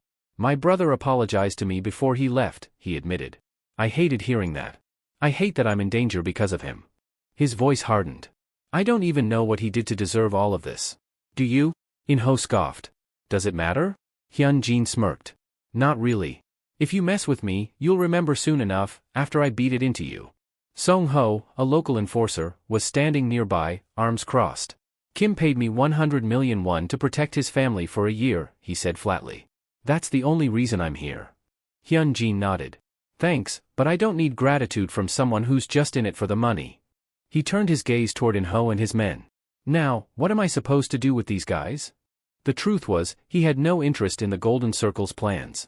He only cared about making sure no one dared to touch his brother's family. Song-ho shuddered.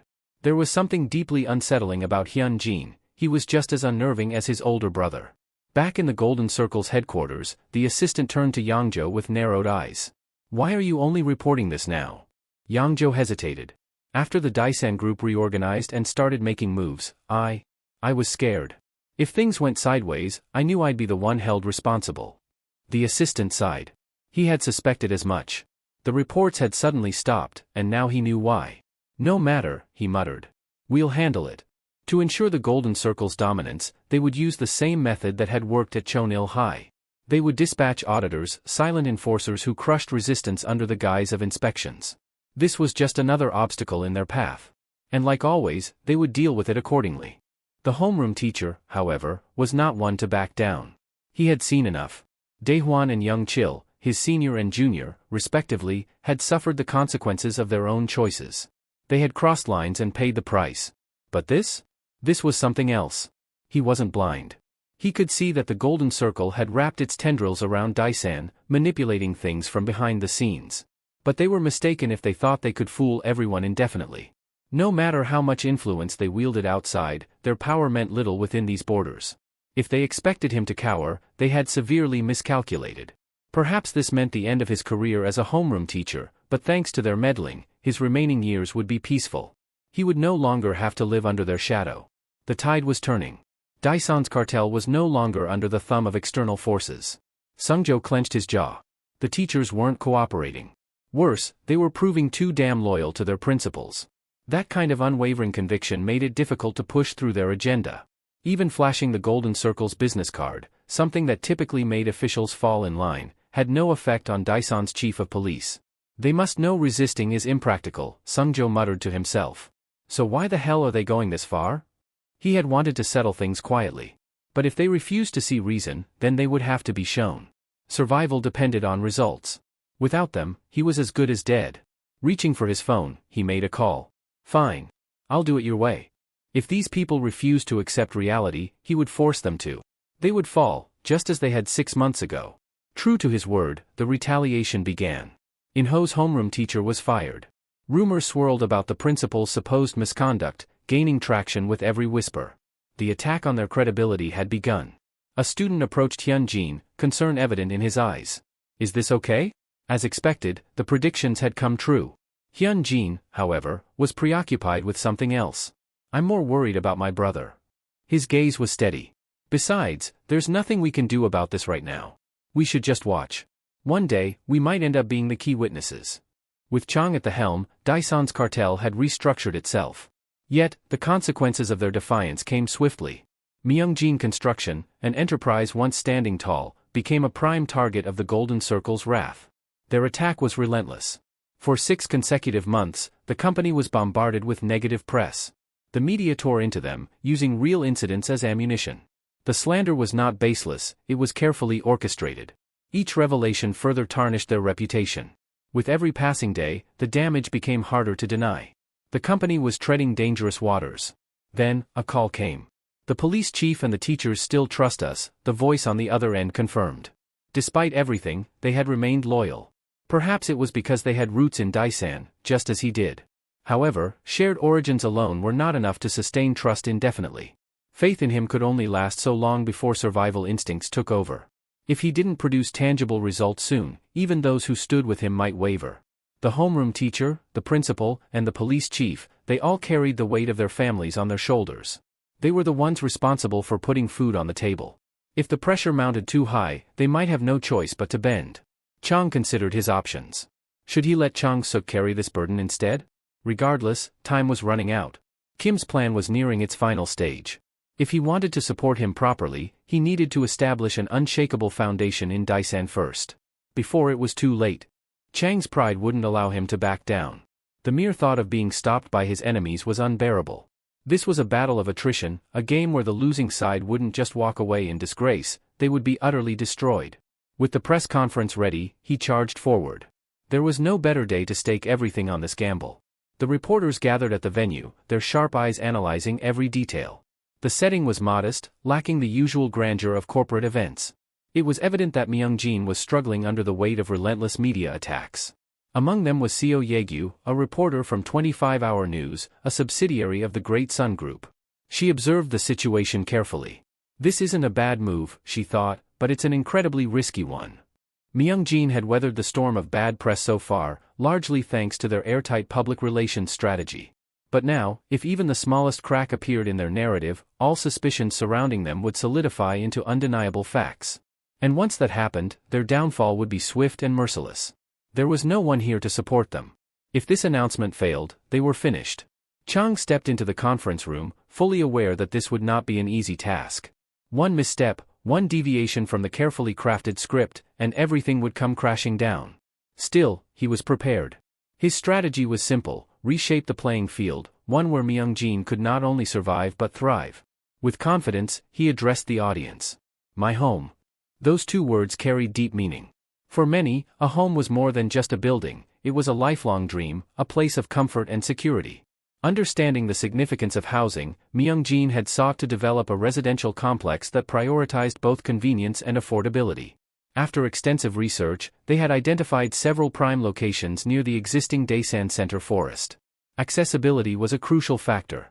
In South Korea, where travel to and from Seoul played a major role in real estate value, they had meticulously calculated distances between roads, sidewalks, and public transportation hubs. But location wasn't the only concern. To ensure a high standard of living, the project included modern amenities. Ample parking spaces to accommodate residents. A well-equipped playground for children. A residential gym and a swimming pool for fitness and relaxation. A community center and library to foster a strong neighborhood environment. Daesan Center Forest was already recognized as an exceptional residential area. However, it was not without its challenges, the biggest being affordability. Despite their best efforts, the housing market continued to push prices higher. The widening gap between the wealthy and the middle class made homeownership increasingly difficult. Even if Daesan Center Forest's reputation took a hit, there was still a limit to who could afford it. Understanding this issue, Myung-jin had formulated a solution. With their latest urban development initiative, they had prepared an alternative, a project designed to ensure a steady supply of high-quality housing at a reasonable price. And today, Chang was here to make a bold declaration. Myung-jin's newest residential brand, Daesan Center Forest, will be available for 300 million won. A heavy silence filled the room. The gamble had begun. With the announcement made, Myung-jin officially set the price of their residential lots at 300 million won. Initially, public reception was overwhelmingly positive. The project's success far outweighed any of the initial skepticism.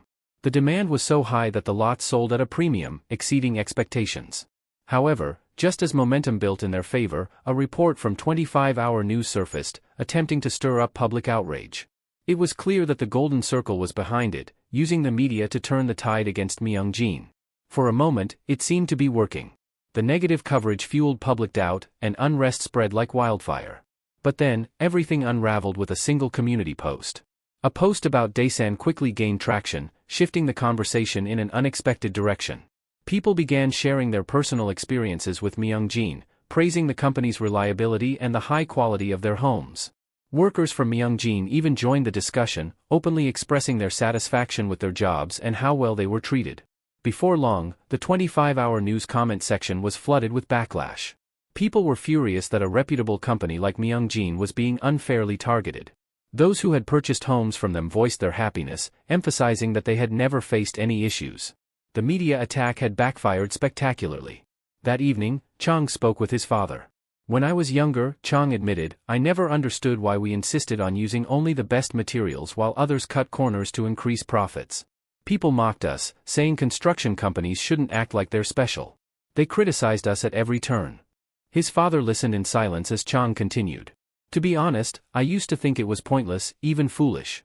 But after working on this project, I finally understand. He took a deep breath before finishing. A house isn't just a building. It represents stability, trust, and security for the people who live in it. And when a crisis hit, the trust we built didn't waver, it held strong. That's the true value of what we do. Hearing those words, his father simply pulled him into a hug. You've done well, he said with pride. Chang, moved by the moment, responded with gratitude. And thank you, he said, for creating such an incredible company. While Myung-jin was celebrating its triumph, someone else was seething in frustration. An assistant, who had worked tirelessly to stir chaos, could only watch in disbelief as the tide turned against him. He had done everything in his power to ensure Myung-jin's downfall. Yet, despite his best efforts, public sentiment had shifted. His plan had failed. He clenched his fists. If this continued, he would be the one to pay the price. But there was still one last card to play. A call came through to Chang. If you don't abandon Kim now, the voice warned, Myung-jin is done for.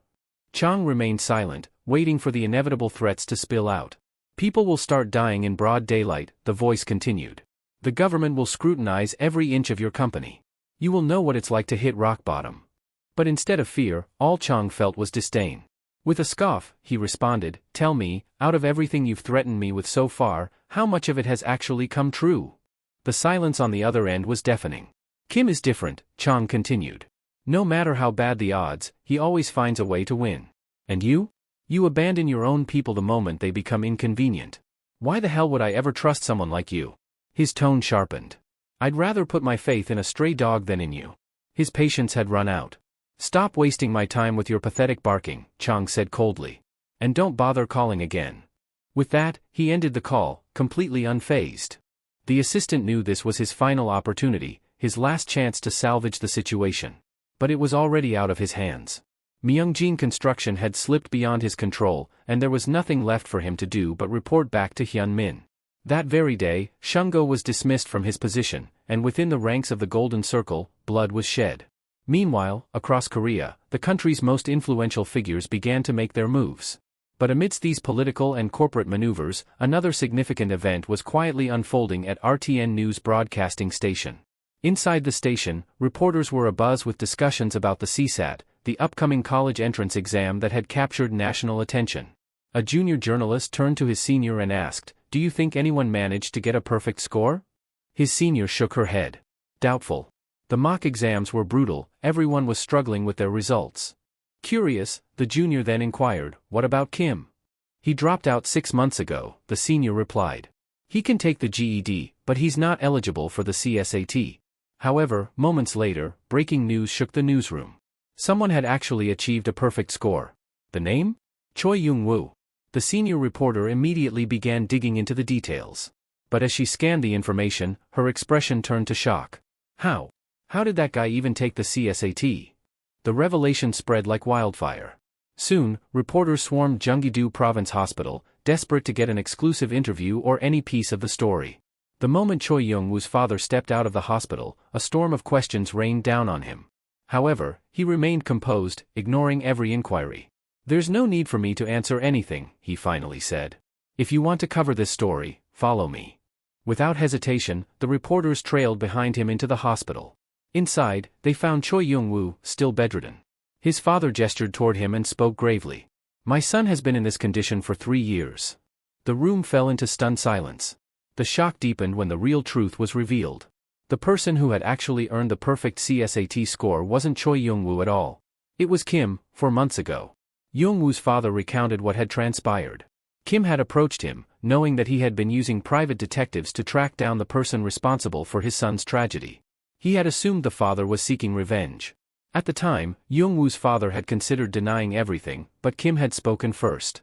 Your son wasn't able to endure the bullying he suffered in high school, Kim had said. That's why he threw himself in front of a car and ended up in a coma. The father had been frozen in disbelief.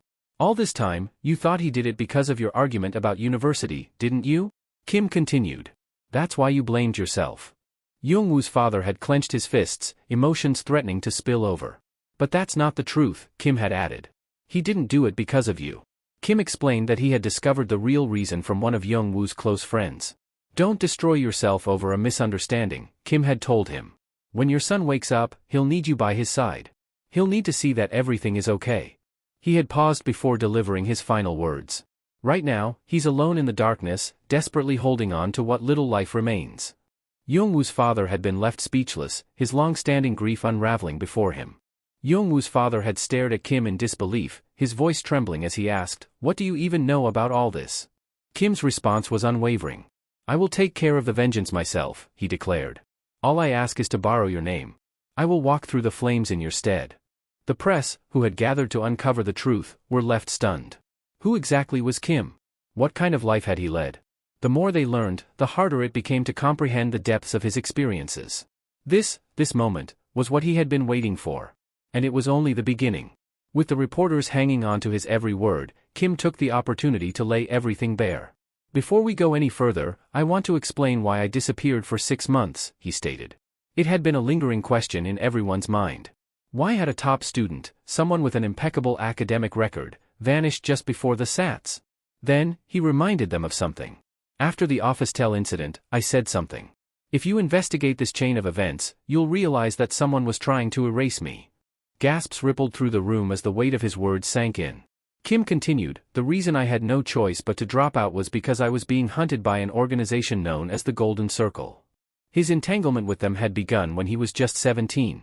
At the time, he was a student at Kunil High School, and two notorious low-level bullies, Young Min and Min Cheol, had been commissioned by the Golden Circle. They weren't acting alone, Kim revealed. They had financial backing, resources far beyond what any high school thug should have access to. At the time, he had paid the price and lost sight of his goals. But in the process, he uncovered something sinister, the people truly pulling the strings. It wasn't just gangsters or delinquents. It was a massive organization, one with deep roots in society. And then, he had learned the most shocking piece of information. Kim's gaze darkened as he finally exposed the mastermind behind his suffering. The one who set everything into motion, the one who placed the order, was someone I once considered a peer. He let the revelation settle before uttering the name. Oh Hee-ji. The room fell into a hushed silence. She had been a fellow student. Someone who had walked the same halls, taken the same tests, and shared the same world as him. And yet, she had tried to ruin his entire life. For what reason? Kim's voice was calm, but underneath it, there was a storm of emotion. Because I rejected her confession. The sheer pettiness of it all sent a wave of disbelief through the crowd. She was so blinded by her own resentment that she went as far as to hire an underground organization to dismantle my life. That was when Kim had made his decision. He would not simply endure it. He would crush the Golden Circle and everything they stood for.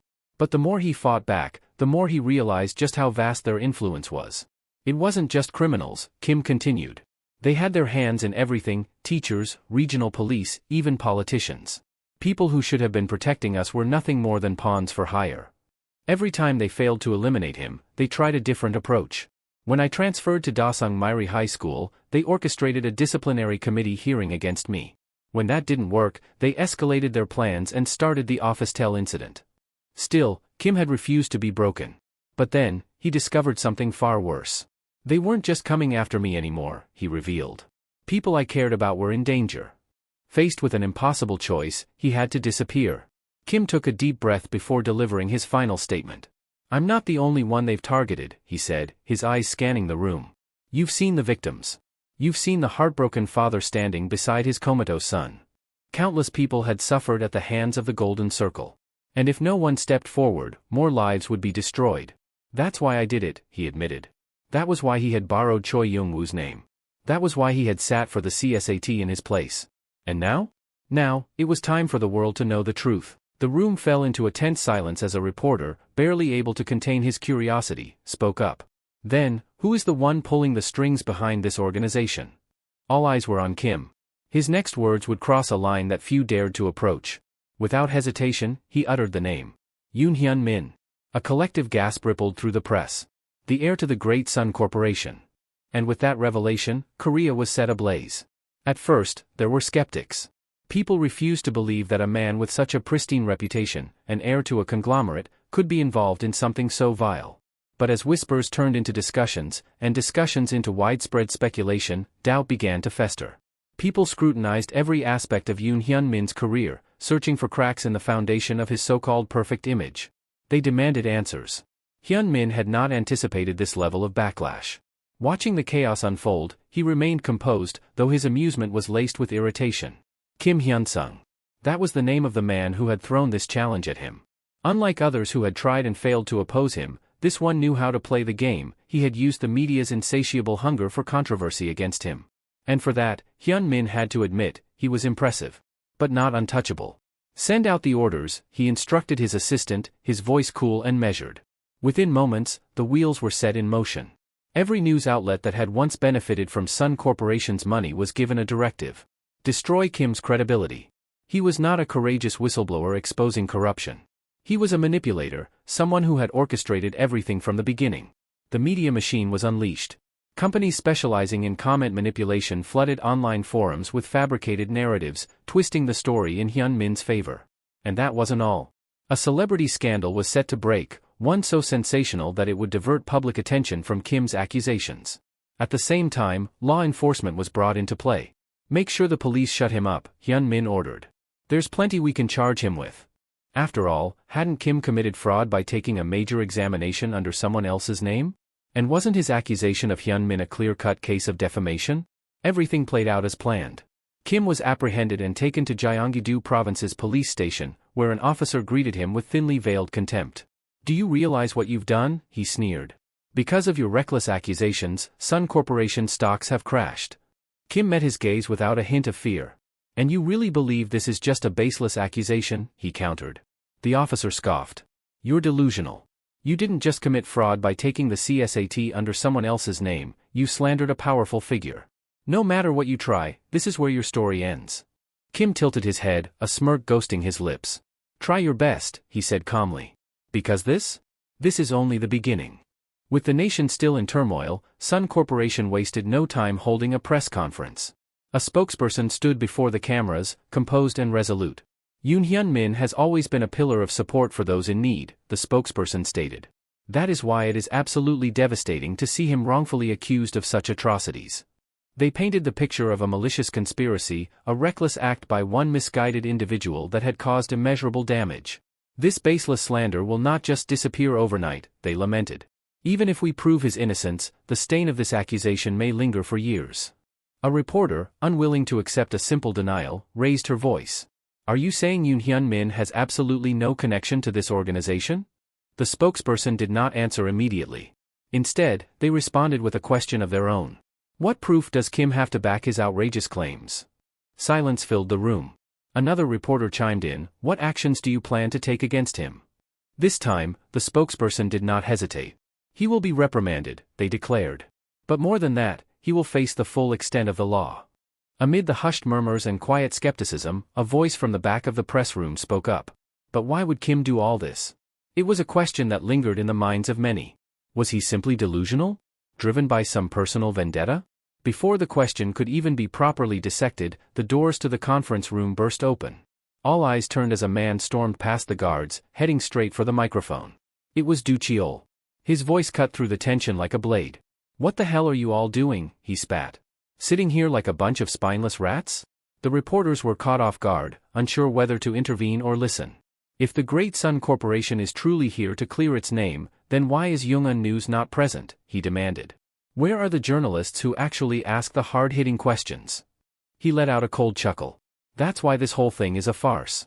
That's why you people are disgusting, he said, scanning the room. You dare to call yourselves reporters while turning a blind eye to the truth?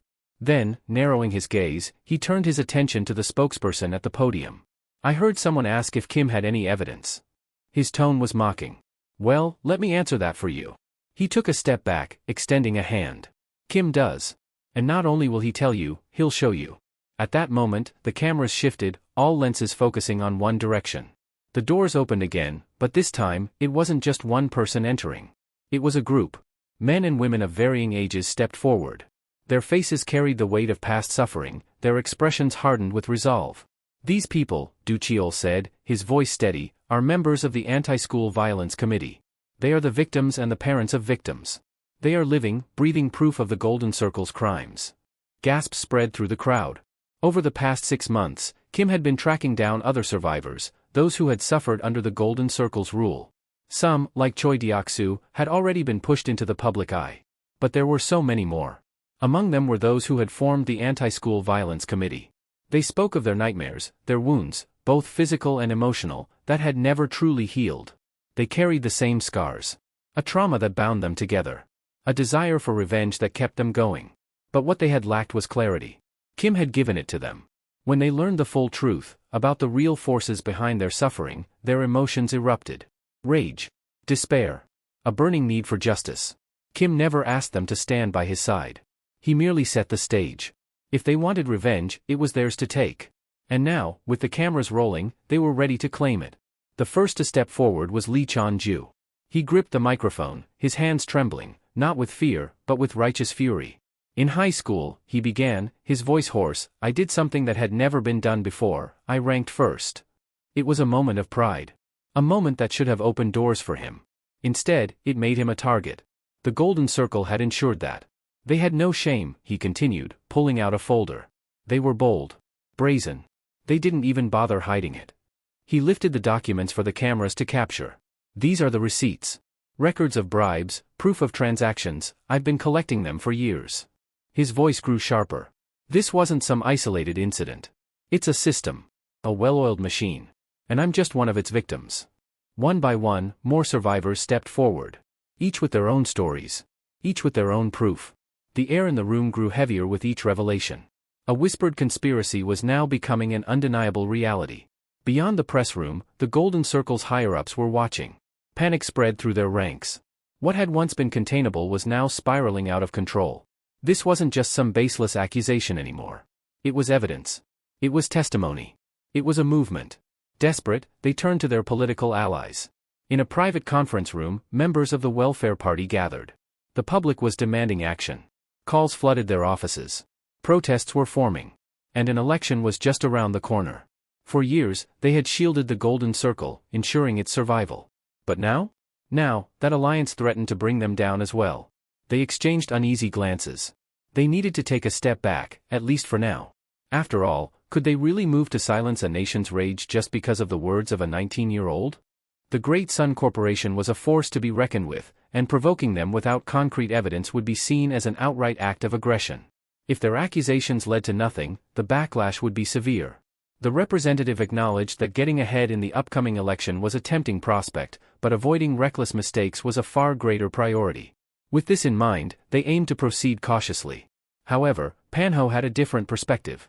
As a sitting member of Congress, he firmly believed that exposing the truth should take precedence over political maneuvering.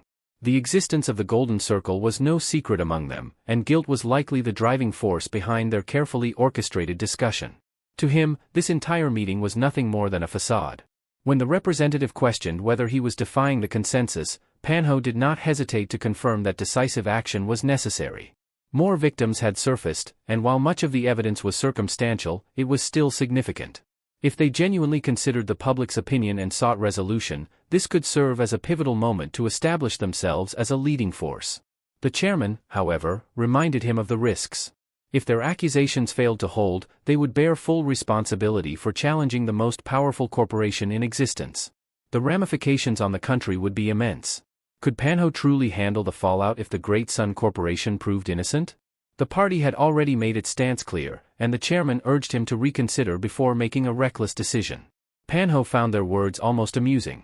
If this was truly their final position, then he had no choice but to part ways in pursuit of his own beliefs. Without a voice in Congress, remaining in the party was meaningless. His declaration stunned the room, prompting the chairman to question whether he was truly willing to abandon everything. But Manhwa's resolve was unwavering. The chairman cautioned him, reminding him that he had already defected from one party in the past. If he left yet another without securing any significant achievements, public trust in him would crumble. Did he really want to risk his entire political career just to play the hero?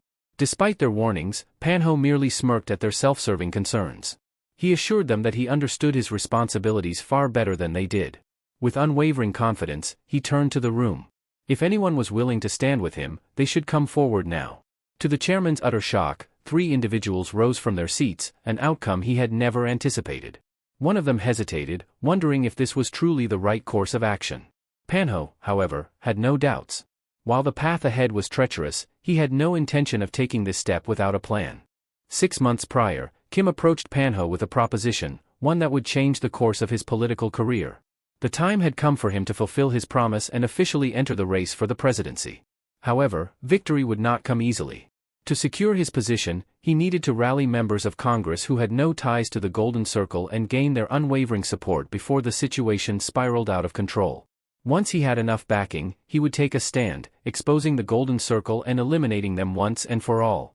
Kim laid out the strategy: if they unveiled the truth and exploited the weaknesses of their enemies, the public would rise in outrage. Under such pressure, the other candidates would struggle to maintain their footing, leaving Manhwa as the sole viable contender for the presidency. The proposal was undeniably compelling, and Manhwa couldn't help but be intrigued. Still, he questioned Kim's motives. What was he planning, and why was he pushing for this now? Manhwa was well aware that running for president was never a guaranteed win. Even with careful planning, success was uncertain. Yet, for the first time, he felt a sense of inevitability. If they executed this plan properly, their victory would be assured. He made his move, establishing a new political party. The media wasted no time in questioning his sudden decision, especially since it came immediately after his departure from the Welfare Party. Addressing the press, Manhwa spoke with conviction. The congressmen and women standing beside him were there for a single reason: justice. As representatives of South Korea's government, they could no longer turn a blind eye to the corruption plaguing their nation. It was their duty to take action. With unwavering determination, he made a solemn vow. I, Kim Panho, the voice of the people, will uncover the truth. No matter what obstacles stand in my way, be it the Great Sun Corporation or an immovable force, I will see justice served. Meanwhile, Hyun-min had anticipated that Panho would seek out allies like Choi and others. However, there was one thing he hadn't foreseen: how had Kim managed to manipulate Panho and Young-han's news coverage to suit his own objectives? This was no longer the work of a mere high school student with a personal vendetta. Kim had evolved into something far more dangerous. Hyun-min received a message, his expression unreadable as he listened. The voice on the other end sounded tense, apologetic. "I'm sorry," the caller admitted. "I tried to rein in Panho, but he slipped out of control. I'll take care of it. I'll make sure he and his people are completely neutralized." Hyun-min's fingers drummed lightly against his desk. "See that you do." Just then, his assistant hurried into the room, his face pale with urgency. Without a word, he handed Hyun-min a tablet, the screen already displaying a live news broadcast. The moment Hyun-min's eyes landed on it, his expression darkened. On the screen, Prosecutor Dong Cheol stood before a podium, his voice firm and unwavering. "The Golden Circle is real," he declared to the gathered reporters. "And our investigation has now reached its midpoint." A wave of murmurs rippled through the press conference. One journalist raised a hand and called out, "Are you confirming that what Kim Hyun-sung claimed is true?" Dong Cheol didn't give a direct answer. "At this stage, we cannot draw final conclusions," he stated evenly. "However, once our investigation is complete, we will hold another press conference to present our findings in full." Hyun-min's grip on the tablet tightened. The situation was shifting, and he didn't like it one bit. However, he issued a chilling warning: if, for any reason, his investigation was suddenly halted or if he were to step down from his position unexpectedly, the public could assume one thing: the Golden Circle had intervened. In a nearby office, the chief prosecutor was livid. He immediately confronted Dong Cheol, demanding to know if he had aspirations of becoming a politician. Dong Cheol firmly denied it, but the chief was unconvinced. The entire situation had spiraled into chaos. Furious, the chief snapped, "Do you have any idea what kind of mess you've made?" Dong Cheol remained unfazed. "I've reported this corruption time and time again," he said. The chief scoffed. "And you think I don't know that? Everyone here knows." That was precisely the issue. It wasn't ignorance that kept them from acting, it was fear. The Golden Circle's influence reached deep into their ranks, binding them in silence. Confronting them outright was reckless. If they pushed too hard, the consequences would be dire. "If we make the wrong move," the chief muttered bitterly, "we'll all be dragged straight into the gutter." Dong Cheol offered a quiet apology, fully aware of the storm that was about to descend upon him. However, from the moment he had sworn his oath as a prosecutor, he had accepted the reality that his time in the profession could come to an abrupt end at any moment. Whether he remained in his position or not was inconsequential to him. What truly mattered was standing on the side of justice, now and always. More than anything, he wanted to be able to look back one day without regret, knowing he had upheld the integrity of his role. And if that meant facing this challenge alone, so be it. The chief had no words to counter his resolve.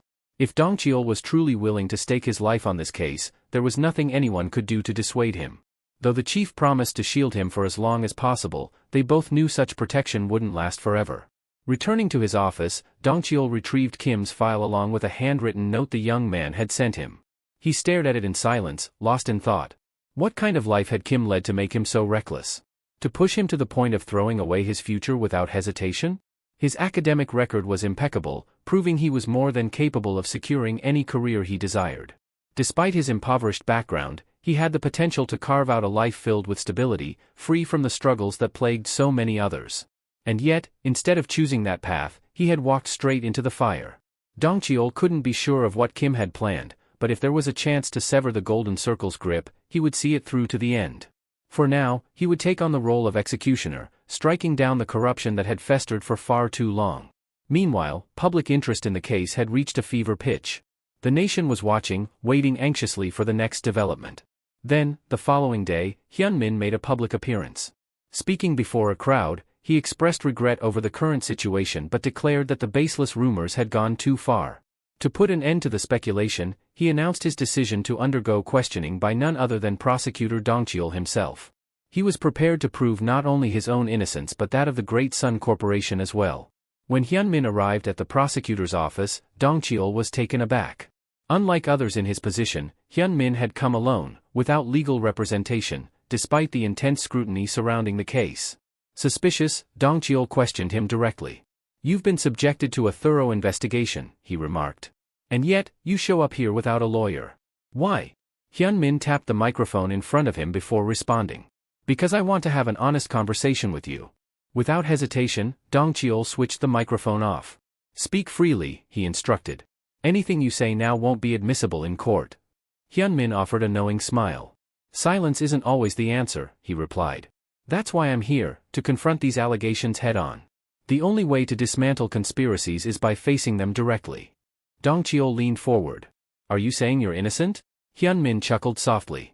"You seem quite confident that you can unearth my so-called crimes. By all means, give it your best shot.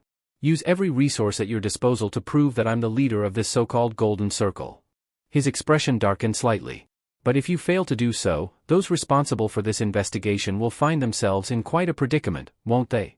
Recognizing that their exchange had reached an impasse, Dongcheol calmly reactivated the microphone.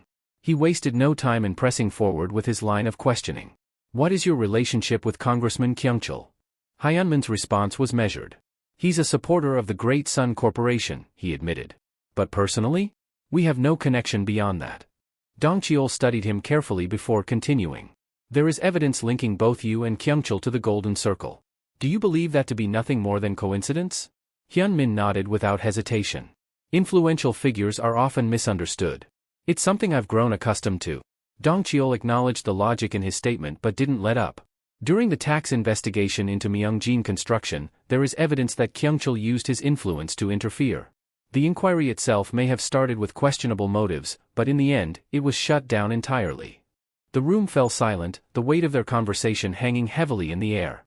The investigation into Myeongjin Construction had initially been halted, but only because authorities later uncovered that the company had accepted bribes from the Golden Circle.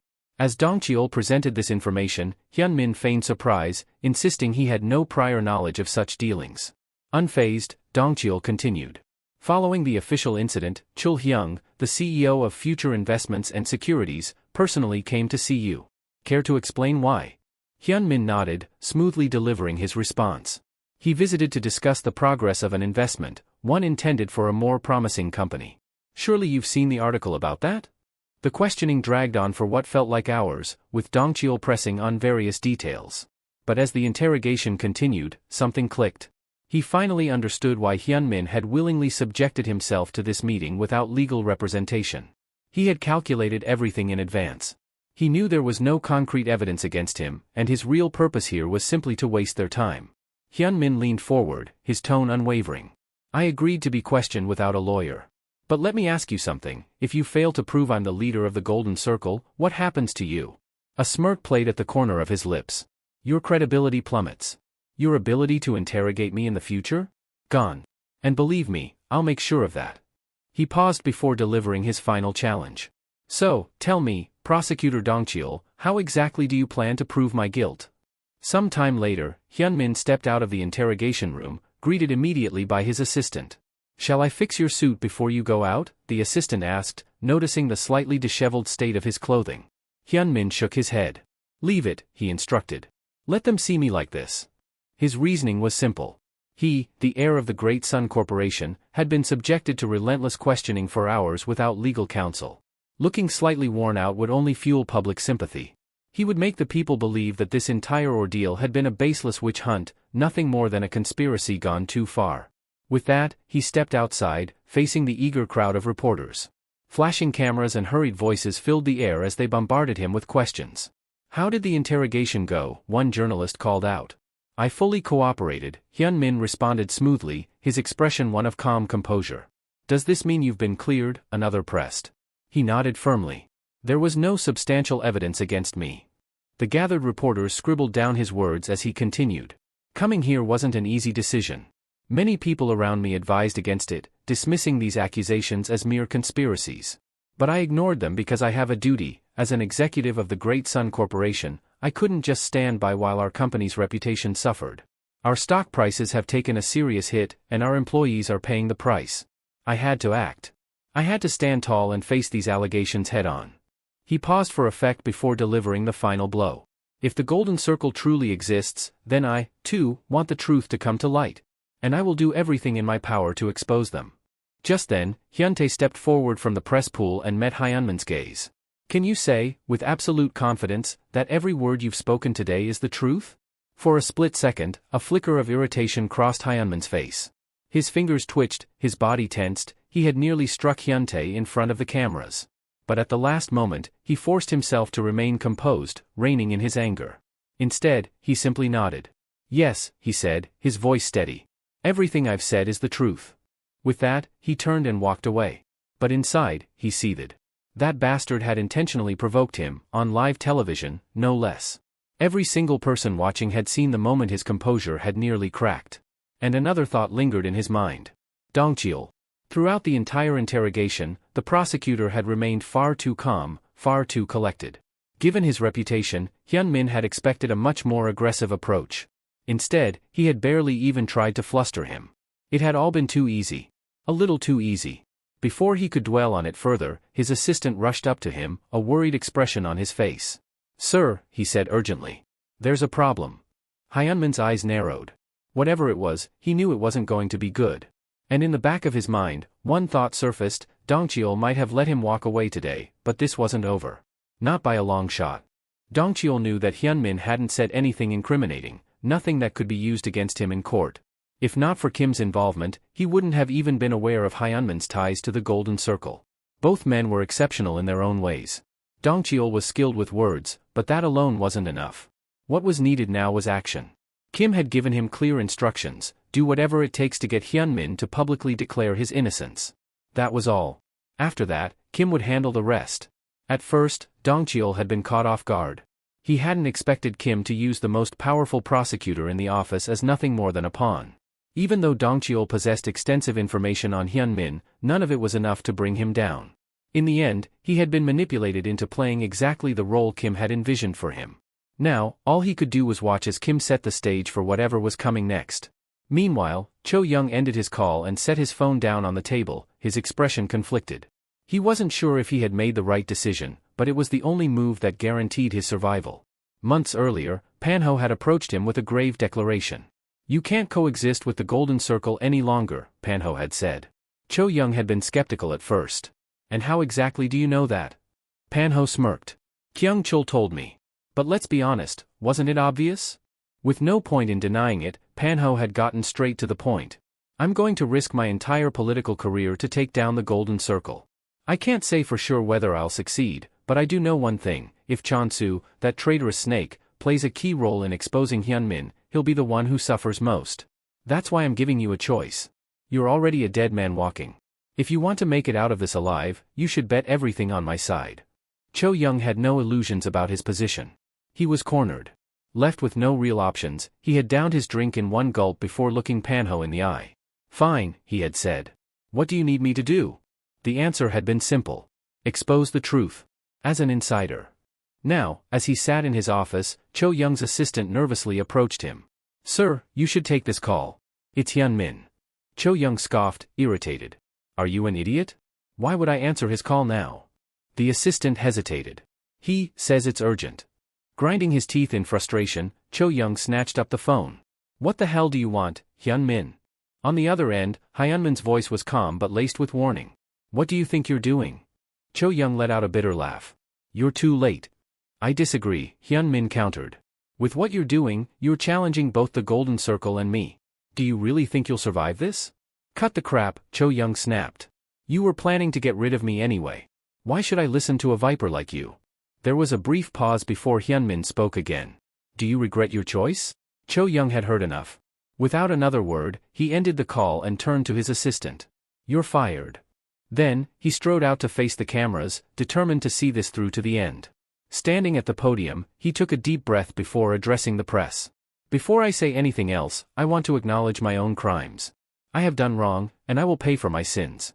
That is why I'm here today. Before my soul is damned to hell, I will tell the truth. He gripped the edges of the podium. The Golden Circle is real. And I can say this with certainty because I was once one of its highest-ranking members. The crowd murmured in shock, but Cho Young continued. Being a top-tier member of the Golden Circle comes with privileges. Kyung Cheol is one of them as well. This organization was founded for one purpose, to ensure that power remains in the hands of those already in control. It was never about justice. It was never about the people. It was always about maintaining their grip on everything. Silence fell over the press conference. Cho Young knew there was no turning back now. The exposure of school violence had been nothing more than a tool, an elaborate strategy to bring Kim into the spotlight. When a reporter pressed for details about the infamous office assault incident, Cho Young kept his response direct. It was simple, he said. Whenever someone excelled academically or became an inconvenience, the Golden Circle was called in to handle the situation. Kim, unfortunately, fell into both categories. That's why it happened. He paused before adding, had Kim lost his life that day, it would have been shocking, yes.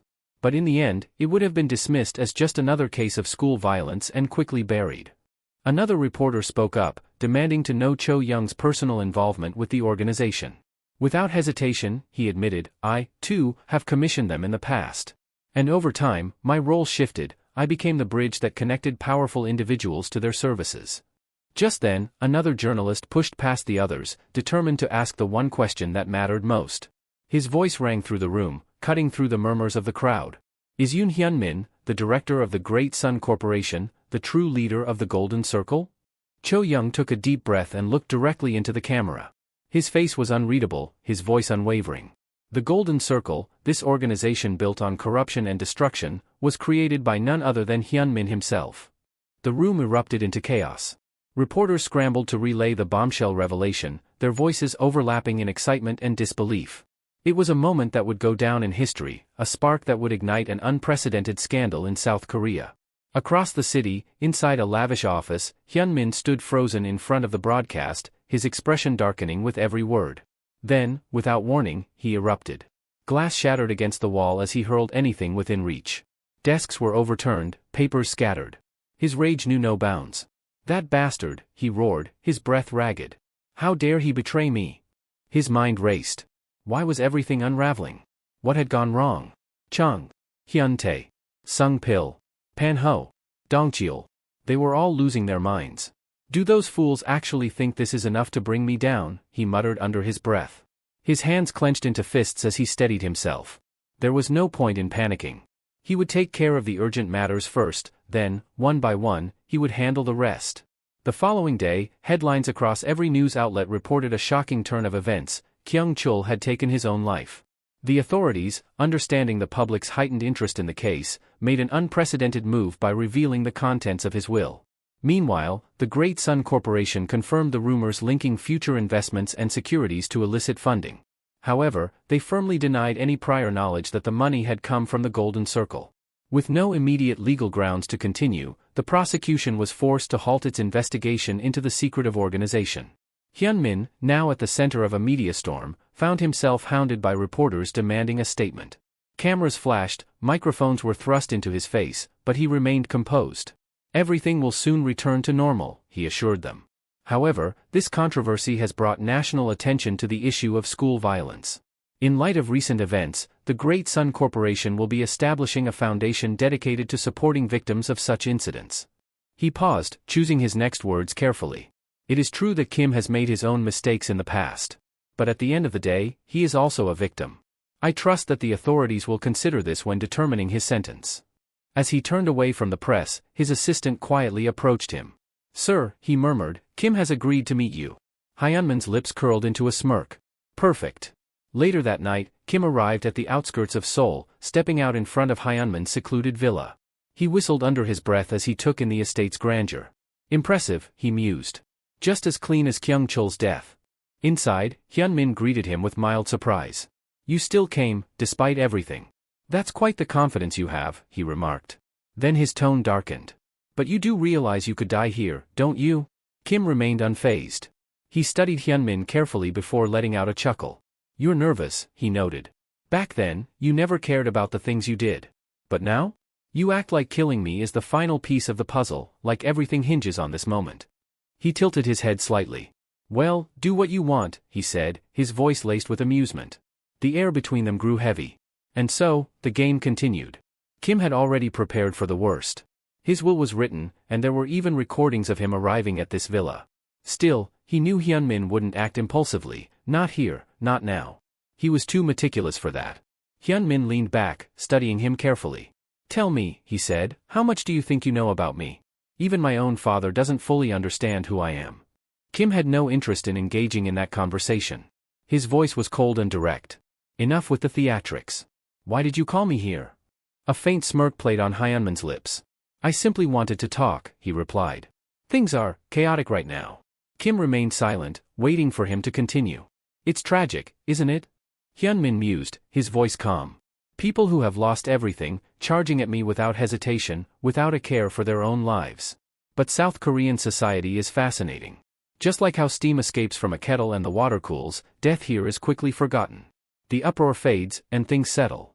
He leaned forward slightly. "Of course, we'll take some hits. That's unavoidable. But in the long run, this only cements our dominance. Even I couldn't bring them down, so why would anyone else even try in the future?" Kim narrowed his eyes. "And what exactly are you trying to say?" Hyunmin's expression remained unreadable. "That no matter how much you struggle, it's meaningless.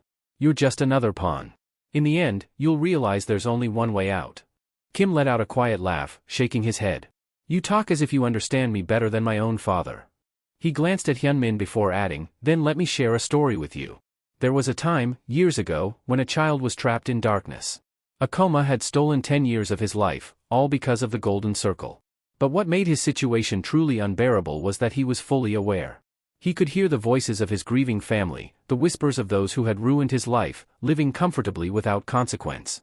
He spent every waking moment teetering on the edge of madness, clinging to the last thread of his sanity." Hyunmin's eyes narrowed slightly. "And what exactly are you implying?" Kim wasn't done. "That child's suffering made me realize something. The golden circle, this monstrous creation, could have only been conceived by someone truly vile. Someone with no empathy, no conscience. A sociopath. A narcissist. An arrogant, self-absorbed bastard like you." Hyunmin's gaze sharpened. "Then tell me," he said, his voice low. "Who's backing you? Who's pulling the strings behind all this?" Kim's smile was faint, but his eyes held a chilling intensity. "No one. This isn't anyone else's fight. This is my story. A story I lived through, endured, and chose to end with my own hands." He exhaled, his tone steady. "For years, I questioned myself. Was this the right path? Was there another way? But in the end, I made my decision. I gave up my life to destroy this evil." His fists clenched slightly. "Realistically? I know it's impossible. Taking down someone like you is beyond me." The room fell into silence, heavy with unspoken words. Killing him would be effortless. Taking a life was far simpler than he had ever imagined.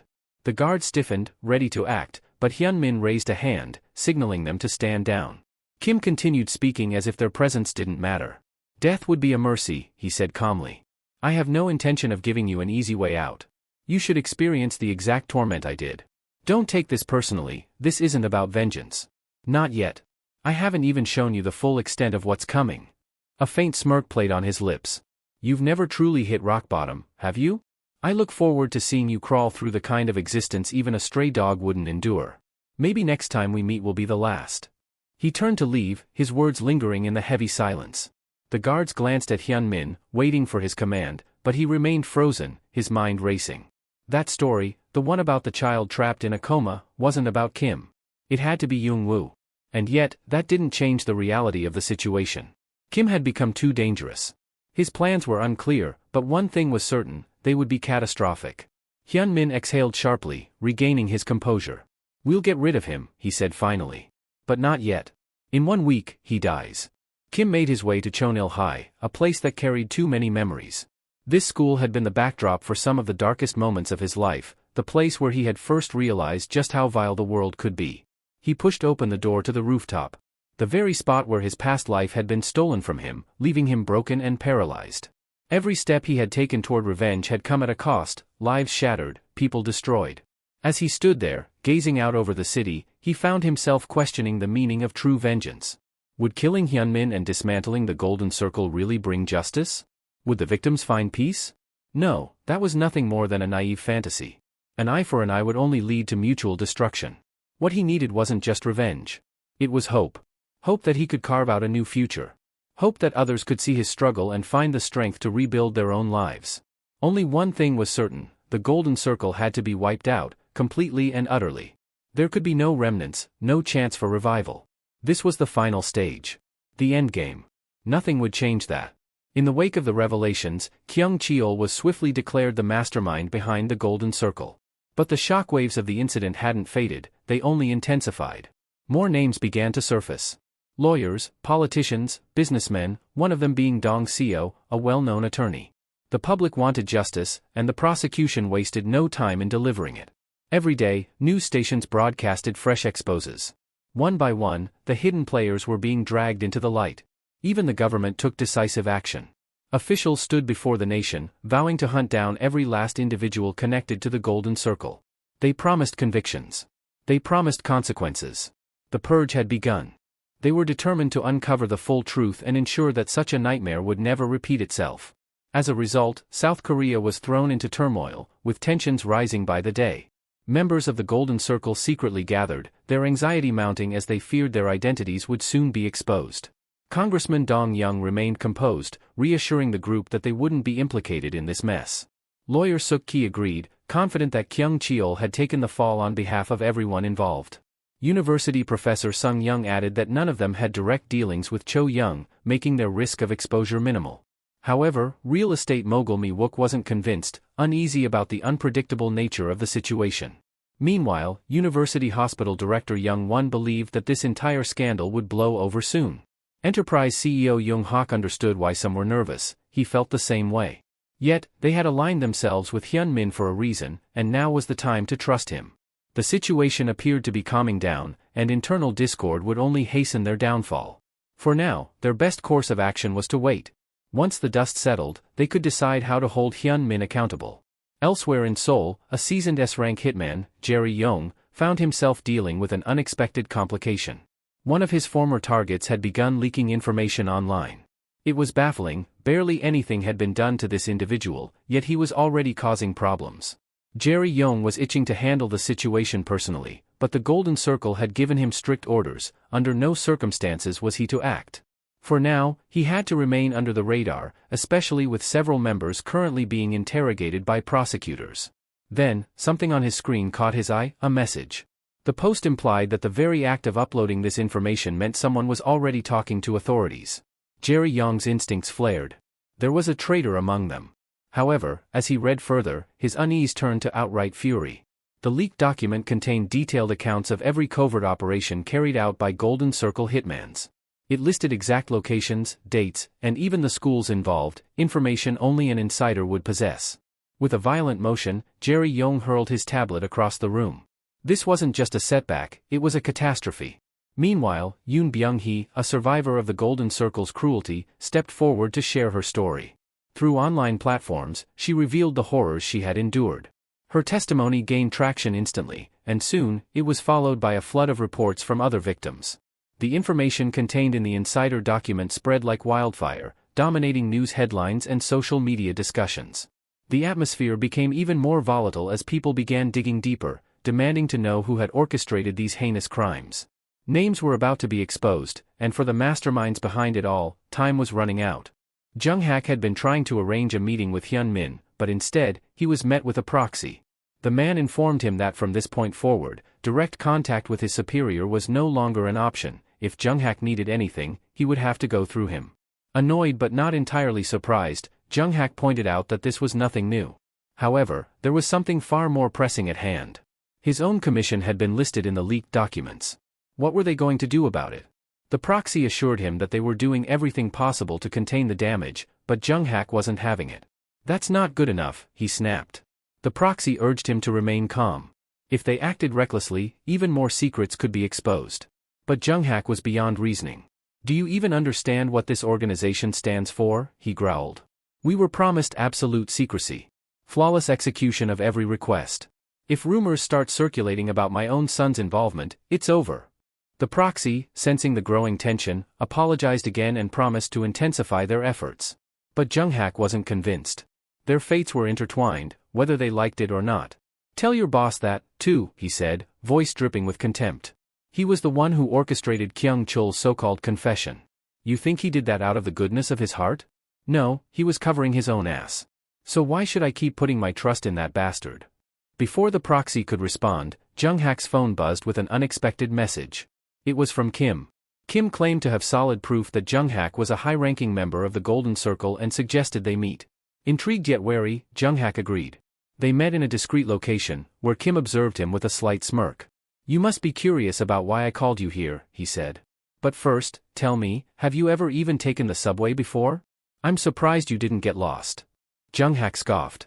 Don't get the wrong idea. I'm only here because I want to know why you contacted me. Kim wasted no time. By now, you're well aware that the Golden Circle is unraveling, he stated. Everything is being exposed piece by piece. If you go through the leaked insider document, you'll see exactly who started this entire mess. And let me tell you, no one involved is safe. Jung-hak listened carefully, but Kim wasn't finished. There's one exception, though, Kim continued. One person whose name is nowhere to be found in those documents. You want to take a guess who that is?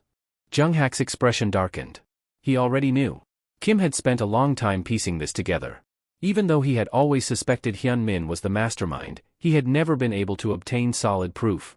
The Golden Circle operated like a tiered structure, with Hyun-min sitting comfortably at the very top. Below him were the elite members, the ones who made the real decisions. And beneath them, the rest of the filth that carried out their orders. It had seemed like every high-ranking figure was somehow linked, except for Hyun-min. Kim had realized something crucial. Hyun-min had built a system designed solely to shield himself. And judging by Jung-hak's reaction, he understood exactly what that meant. Among the top-tier members, many were just as powerful as Hyun-min himself. Yet, none of them had the safety net he did. It was a structure meant to sacrifice everyone beneath him. The political elite had always been confident in their position, believing themselves untouchable. However, as Hyun-min's empire began to crack, their fear started to grow. Why? Because they had relied on him just as much as he had relied on them. For years, they had used the Golden Circle as a tool to facilitate corruption, to ensure their power remained unchallenged. If Hyun-min fell, he wouldn't be the only one to go down, they would too. But the same wasn't true in reverse. Even if the higher-ranking members of the Golden Circle were removed, Hyun-min would remain. They weren't his equals. They were merely his pawns, the keepers of his secrets, the ones who worked behind the scenes to shield him from consequences. And now, faced with the possibility of destruction, they realized something crucial. Their survival didn't require Hyun-min. It only required that they abandon him. After all, hadn't he done the same to them? There was no loyalty in this game, only self-preservation. And time was running out. They had to act now before it was too late. Jung-hak, a key figure among them, knew exactly what needed to be done. Without hesitation, he reached for his phone and dialed a number. Do it, he said, his voice cold and decisive. Just like that, Kim's words took effect. Hours later, Hyun-min found himself standing before his father. The weight of the moment was suffocating. Before him sat Yoon Byung-ho, CEO of Great Sun Corporation. The man who had never intervened. The man who had let him run wild. Not because he didn't care, but because Hyun-min had never disappointed him. Until now. Byung-ho leaned forward, his piercing gaze locking onto his son. You should be on your knees, begging for forgiveness. Hyun-min clenched his fists but obeyed. Tell me, his father continued, what do you think your greatest mistake was? Without hesitation, Hyun-min answered, I put the Golden Circle and the corporation at risk. Byung-ho gave a slow nod. Half right, he murmured. The other half is that you let the Golden Circle be exposed to the public. His words were measured. He wasn't telling Hyun-min to take full responsibility. But if he wanted to survive in this world, he needed to learn a simple truth. You don't just take action, you execute it perfectly. His father leaned back in his chair. This position isn't just waiting for you, if you want it, you need to prove yourself. The unspoken message was clear. Fix this. Hyun-min bowed his head. Yes, father. The moment he stepped out of the room, his face twisted in fury. This was Kim's fault. That bastard had dared to ruin everything he had built. His reputation. His power. His control. But it wasn't over. He would set everything back to the way it was. The Golden Circle would rise again. He would make sure of it. With that thought, he stepped into the elevator. But as the doors slid open, his eyes locked onto a familiar figure. Kim. A smirk played at Kim's lips. Glad to see you're doing well. The audacity. Just moments ago, his father's assistant had informed him that Kim wanted a meeting. Hyun-min had been confused at first. What kind of idiot willingly walks into the lion's den? But his father had merely chuckled. Let him in. And then, he had instructed the assistant to time their meeting perfectly, so that this moment would happen. Hyun-min clenched his jaw. His father wasn't just allowing this. He wanted him to see what true power looked like. Fuming with rage, Hyun-min barged into the room with Kim right behind him. His father, Byung-ho, barely spared him a glance before ordering him to leave. His tone was cold, unwavering. "I won't repeat myself," he warned. Realizing he had no choice, Hyun-min clenched his fists and stormed out, leaving Kim and Byung-ho alone. With a casual air, Kim gestured toward a more comfortable seating area. "Let's sit," he suggested. "I'd like to have a conversation about your son." Byung-ho's expression remained unreadable, but his suspicion was clear. "And why would I ever discuss him with you?" Kim leaned in slightly, lowering his voice. "Because he's the leader of the Golden Circle. Though I'm sure you already know that." Byung-ho's eyes narrowed. "If you're so certain, show me proof." Kim smirked. "If you knew, that makes you an accomplice. If you didn't, then you're an absolute fool. Either way, it's a bad look." He leaned back, studying the older man. "I get it. Before you're a CEO, you're his father. But I wonder, when it comes down to it, which role will determine your next move?" Without waiting for an answer, Kim pulled out a phone and handed it over. On the other end of the line, a voice spoke. "Apologies for the unexpected call," said Park Young-hak. "I'm here with some people you're quite familiar with." Byung-ho listened carefully, but his confusion deepened. "For his own safety, Hyun-min has been eliminating people left and right," Park continued. "From our perspective, that's a betrayal. We're not about to wait around for our turn. We want to live, so we've decided to work with Kim instead." Byung-ho's grip on the phone tightened. "Do you have any idea what you're saying?" he asked, his tone sharp. "If you make an enemy out of me, you'd better be prepared to face the consequences." Young-hak, one of the men standing with Park, spoke up. "We're well aware of the risks. But if we want to survive, we have no choice. That's why we're targeting your life's greatest achievement, the Great Sun Corporation." Byung-ho's expression darkened, but Kim didn't give him a chance to respond. "You see," Kim continued, "Hyun-min is going to bring you more trouble than you realize. This is just the beginning." He gave a knowing smile. "And if you think this conversation is meaningless, maybe you should reconsider." Byung-ho's silence spoke volumes, but Kim wasn't done yet.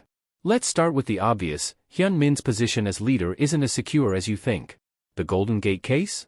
That was his doing. His influence stretches far beyond what most people imagine. And while he may have managed to hold things together until now, we both know the presidential election is right around the corner." He paused for effect. "You're aware Panho is winning, aren't you?" Byung-ho stiffened. "If Panho is elected, he'll use this case to boost his own reputation. He won't hesitate to dismantle everything to solidify his power." Kim tilted his head. "So tell me, can your precious Great Sun Corporation survive that level of scrutiny?" He let the question linger before leaning back with an air of nonchalance. "But don't worry. I'm not here to start a war. I came to offer you a way to protect what matters most to you." After the meeting, Byung-ho wasted no time in calling Hyun-min. His voice was cold and firm. "Your best men have turned against you," he informed him. "Now is not the time to hesitate. Get them back on your side. And if you can't," he paused, "find one to take the fall." There was only one way forward. A scapegoat had to be sacrificed. If Hyun-min could pull that off, then, just maybe, his father would be able to shield him. Hyun-min, still reeling from the betrayal, could hardly believe what he was hearing. Do those idiots even know who they've crossed? Hyun-min seethed, his grip tightening around his phone. He refused to believe that he had been outmaneuvered so easily. Kim never had any concrete evidence, just a well-placed scheme to sow division, turning once loyal subordinates against him. It was nothing more than a ploy to strip him of his human shields, those he would have used to absorb the inevitable backlash. But to think this was the end? That was a laughable miscalculation. He would do whatever it took to survive, even if it meant eliminating every single one of those traitors. Without hesitation, he began making calls, reaching out to individuals he had previously ignored, people whose opinions he had never bothered to acknowledge. But now, he was willing to listen. Now, he was prepared to mend fences and, amicably, resolve the crisis at hand. Each conversation followed the same script. He assured them that he wanted to rebuild what they once had, to return things to how they were. But their responses were less than welcoming. Most of them resented how he had treated them in the past, how he had always remained distant, keeping them at arm's length as though they were nothing more than disposable tools. They saw right through his sudden change of attitude. The damage had already been done, and they had no intention of being manipulated again. One by one, they rejected his advances. With every refusal, his frustration grew, boiling just beneath the surface. This wasn't how it was supposed to go. These were the same people who had once followed him without question. Now, they dared to turn their backs on him? Gritting his teeth, he made one final call. As the phone rang, his foot tapped anxiously against the floor. This was his last shot. After a few moments, the line connected. Congressman, Hyun-min greeted, his voice controlled but tense. Their exchange was brief, and as soon as the call ended, he shot up from his chair, storming out of his office. "Give me my keys," he snapped at his assistant. The man quickly complied, placing them in his hand. But before he could step away, Hyun-min shot him a glare. "And while I'm gone, find someone else to be a scapegoat," he barked, his tone dripping with irritation. The assistant bowed his head, but deep inside, resentment simmered. Years of mistreatment, of belittlement, it all accumulated into a quiet fury, the kind that could one day demand retribution. Hyun-min arrived at their meeting spot and waited. An hour passed before the congressman finally showed up, offering an apologetic nod as he approached. "Apologies for the delay," he said, adjusting his tie. "Had quite a bit to take care of." "It's no problem," Hyun-min replied with forced patience. "I appreciate you making time for me." The congressman waved off the gratitude. "Not at all." Hyun-min decided to get straight to the point. "I know you're busy, so I'll be brief. If you take back the statement you made to my father, I'll grant you any request." A short chuckle escaped the congressman's lips. "Ah, is that why we're here?" His tone held a trace of amusement. "To be honest, that's not quite what I came to discuss." Hyun-min's brows furrowed. "Then why are you here?" The congressman sighed, slipping his hands into his pockets. "Because people are fickle," he mused. "Once trust is broken, it's not so easily repaired. Betrayal doesn't just disappear, it lingers." Hyun-min clenched his jaw. "Look at the situation," the congressman continued. "You kept pushing and pushing, tightening your grip on everyone around you. But people aren't unbreakable. Eventually, they'll reach their limit. And when that happens, all they can do is let go, and when they do, the only thing waiting for them below is the abyss." Hyun-min inhaled sharply, trying to suppress his anger. "Just one more chance," he urged. The congressman shook his head. "Tell me, Hyun-min, how many chances have you ever given to those who failed you?" Silence hung between them. "That's what I thought," the congressman murmured. "It's unfair, isn't it? To demand a courtesy you've never once extended to others?" With a smirk, the congressman set down his glass and leaned back. "Well, that's all I came to say. I'll leave you to enjoy your drink and the solitude that will be your only companion from now on." Hyun-min clenched his fists, watching the man walk away before turning his gaze to the untouched liquor in front of him. With no other choice, he downed the drink in one swift gulp, the bitterness burning his throat. Did they really think he was an idiot? That he wouldn't retaliate? He would show every single one of them. Kim was the one who had backed him into this corner, the one responsible for his downfall. And now, for the first time, he realized the full extent of the danger he was in. Grabbing his phone, he dialed another number, but the call went unanswered. A surge of rage shot through him. With a feral snarl, he grabbed the nearest bottle of wine and hurled it against the wall, the glass shattering upon impact. His breath came in short, ragged bursts as fury consumed him. His trembling fingers hovered over his phone before he finally made another call. "Gather every man you have," he ordered through gritted teeth. "Find Kim and kill him. Right now." The man on the other end hesitated for only a second before responding. "Understood." Before long, the order had been relayed to the rest of the group. One of them reported that Kim's house was lightly guarded, only 3 men stationed outside. That was nothing to worry about. Hyun-min had made a tempting promise.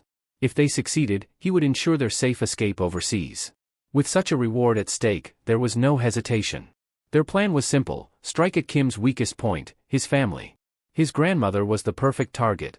They would eliminate her first, then sit back and wait for the fallout. The men moved swiftly, approaching the house with practiced ease. As expected, the 3 guards were no match for them. Within moments, the security detail was incapacitated, their unconscious bodies lying scattered around the entrance. The leader turned to his crew. "Half of you, stay here and make sure no one gets in or out. The rest, follow me inside." With a crowbar in hand, he forced the front door open, the wood splintering as they stepped into the dimly lit house. A grin tugged at his lips. "Find the old lady," he ordered. His men spread out, checking each room, but as they moved through the house, an uneasy feeling crept over him. Something wasn't right. It was too quiet. A sudden commotion from outside snapped his head toward the window. Shouts and the sound of bodies hitting the ground filled the air. His men, his supposedly battle-hardened thugs, were getting demolished. A figure emerged from the chaos. Song-ho. The moment the leader laid eyes on him, his stomach twisted.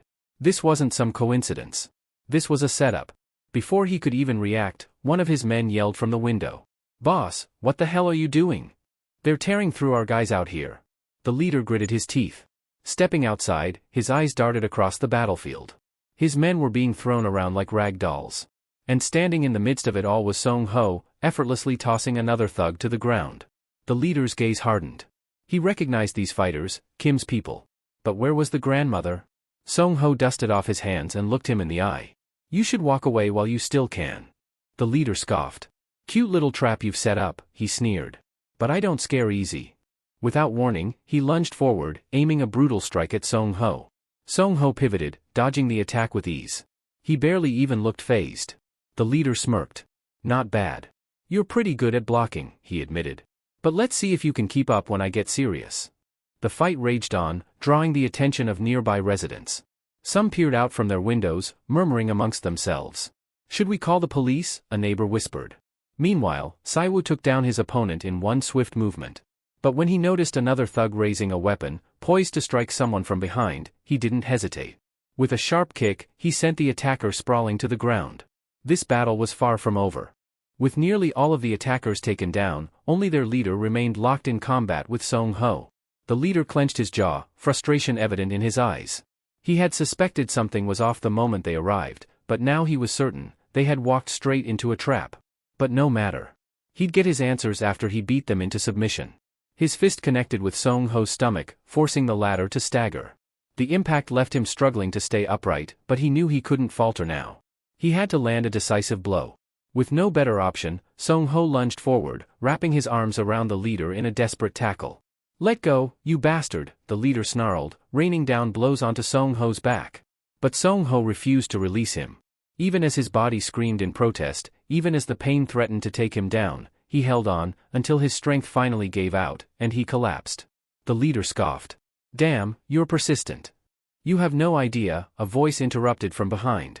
The leader's eyes widened as he turned to see Kim standing there, calm and composed. What the hell was he doing here? Kim took a step forward. "A concerned citizen tipped me off," he explained, his voice eerily casual. "Said some Golden Circle scum were making a move against my family. So I figured I'd deal with it myself." The leader couldn't believe his luck. His target had walked right into his grasp. A grin spread across his face. "Perfect.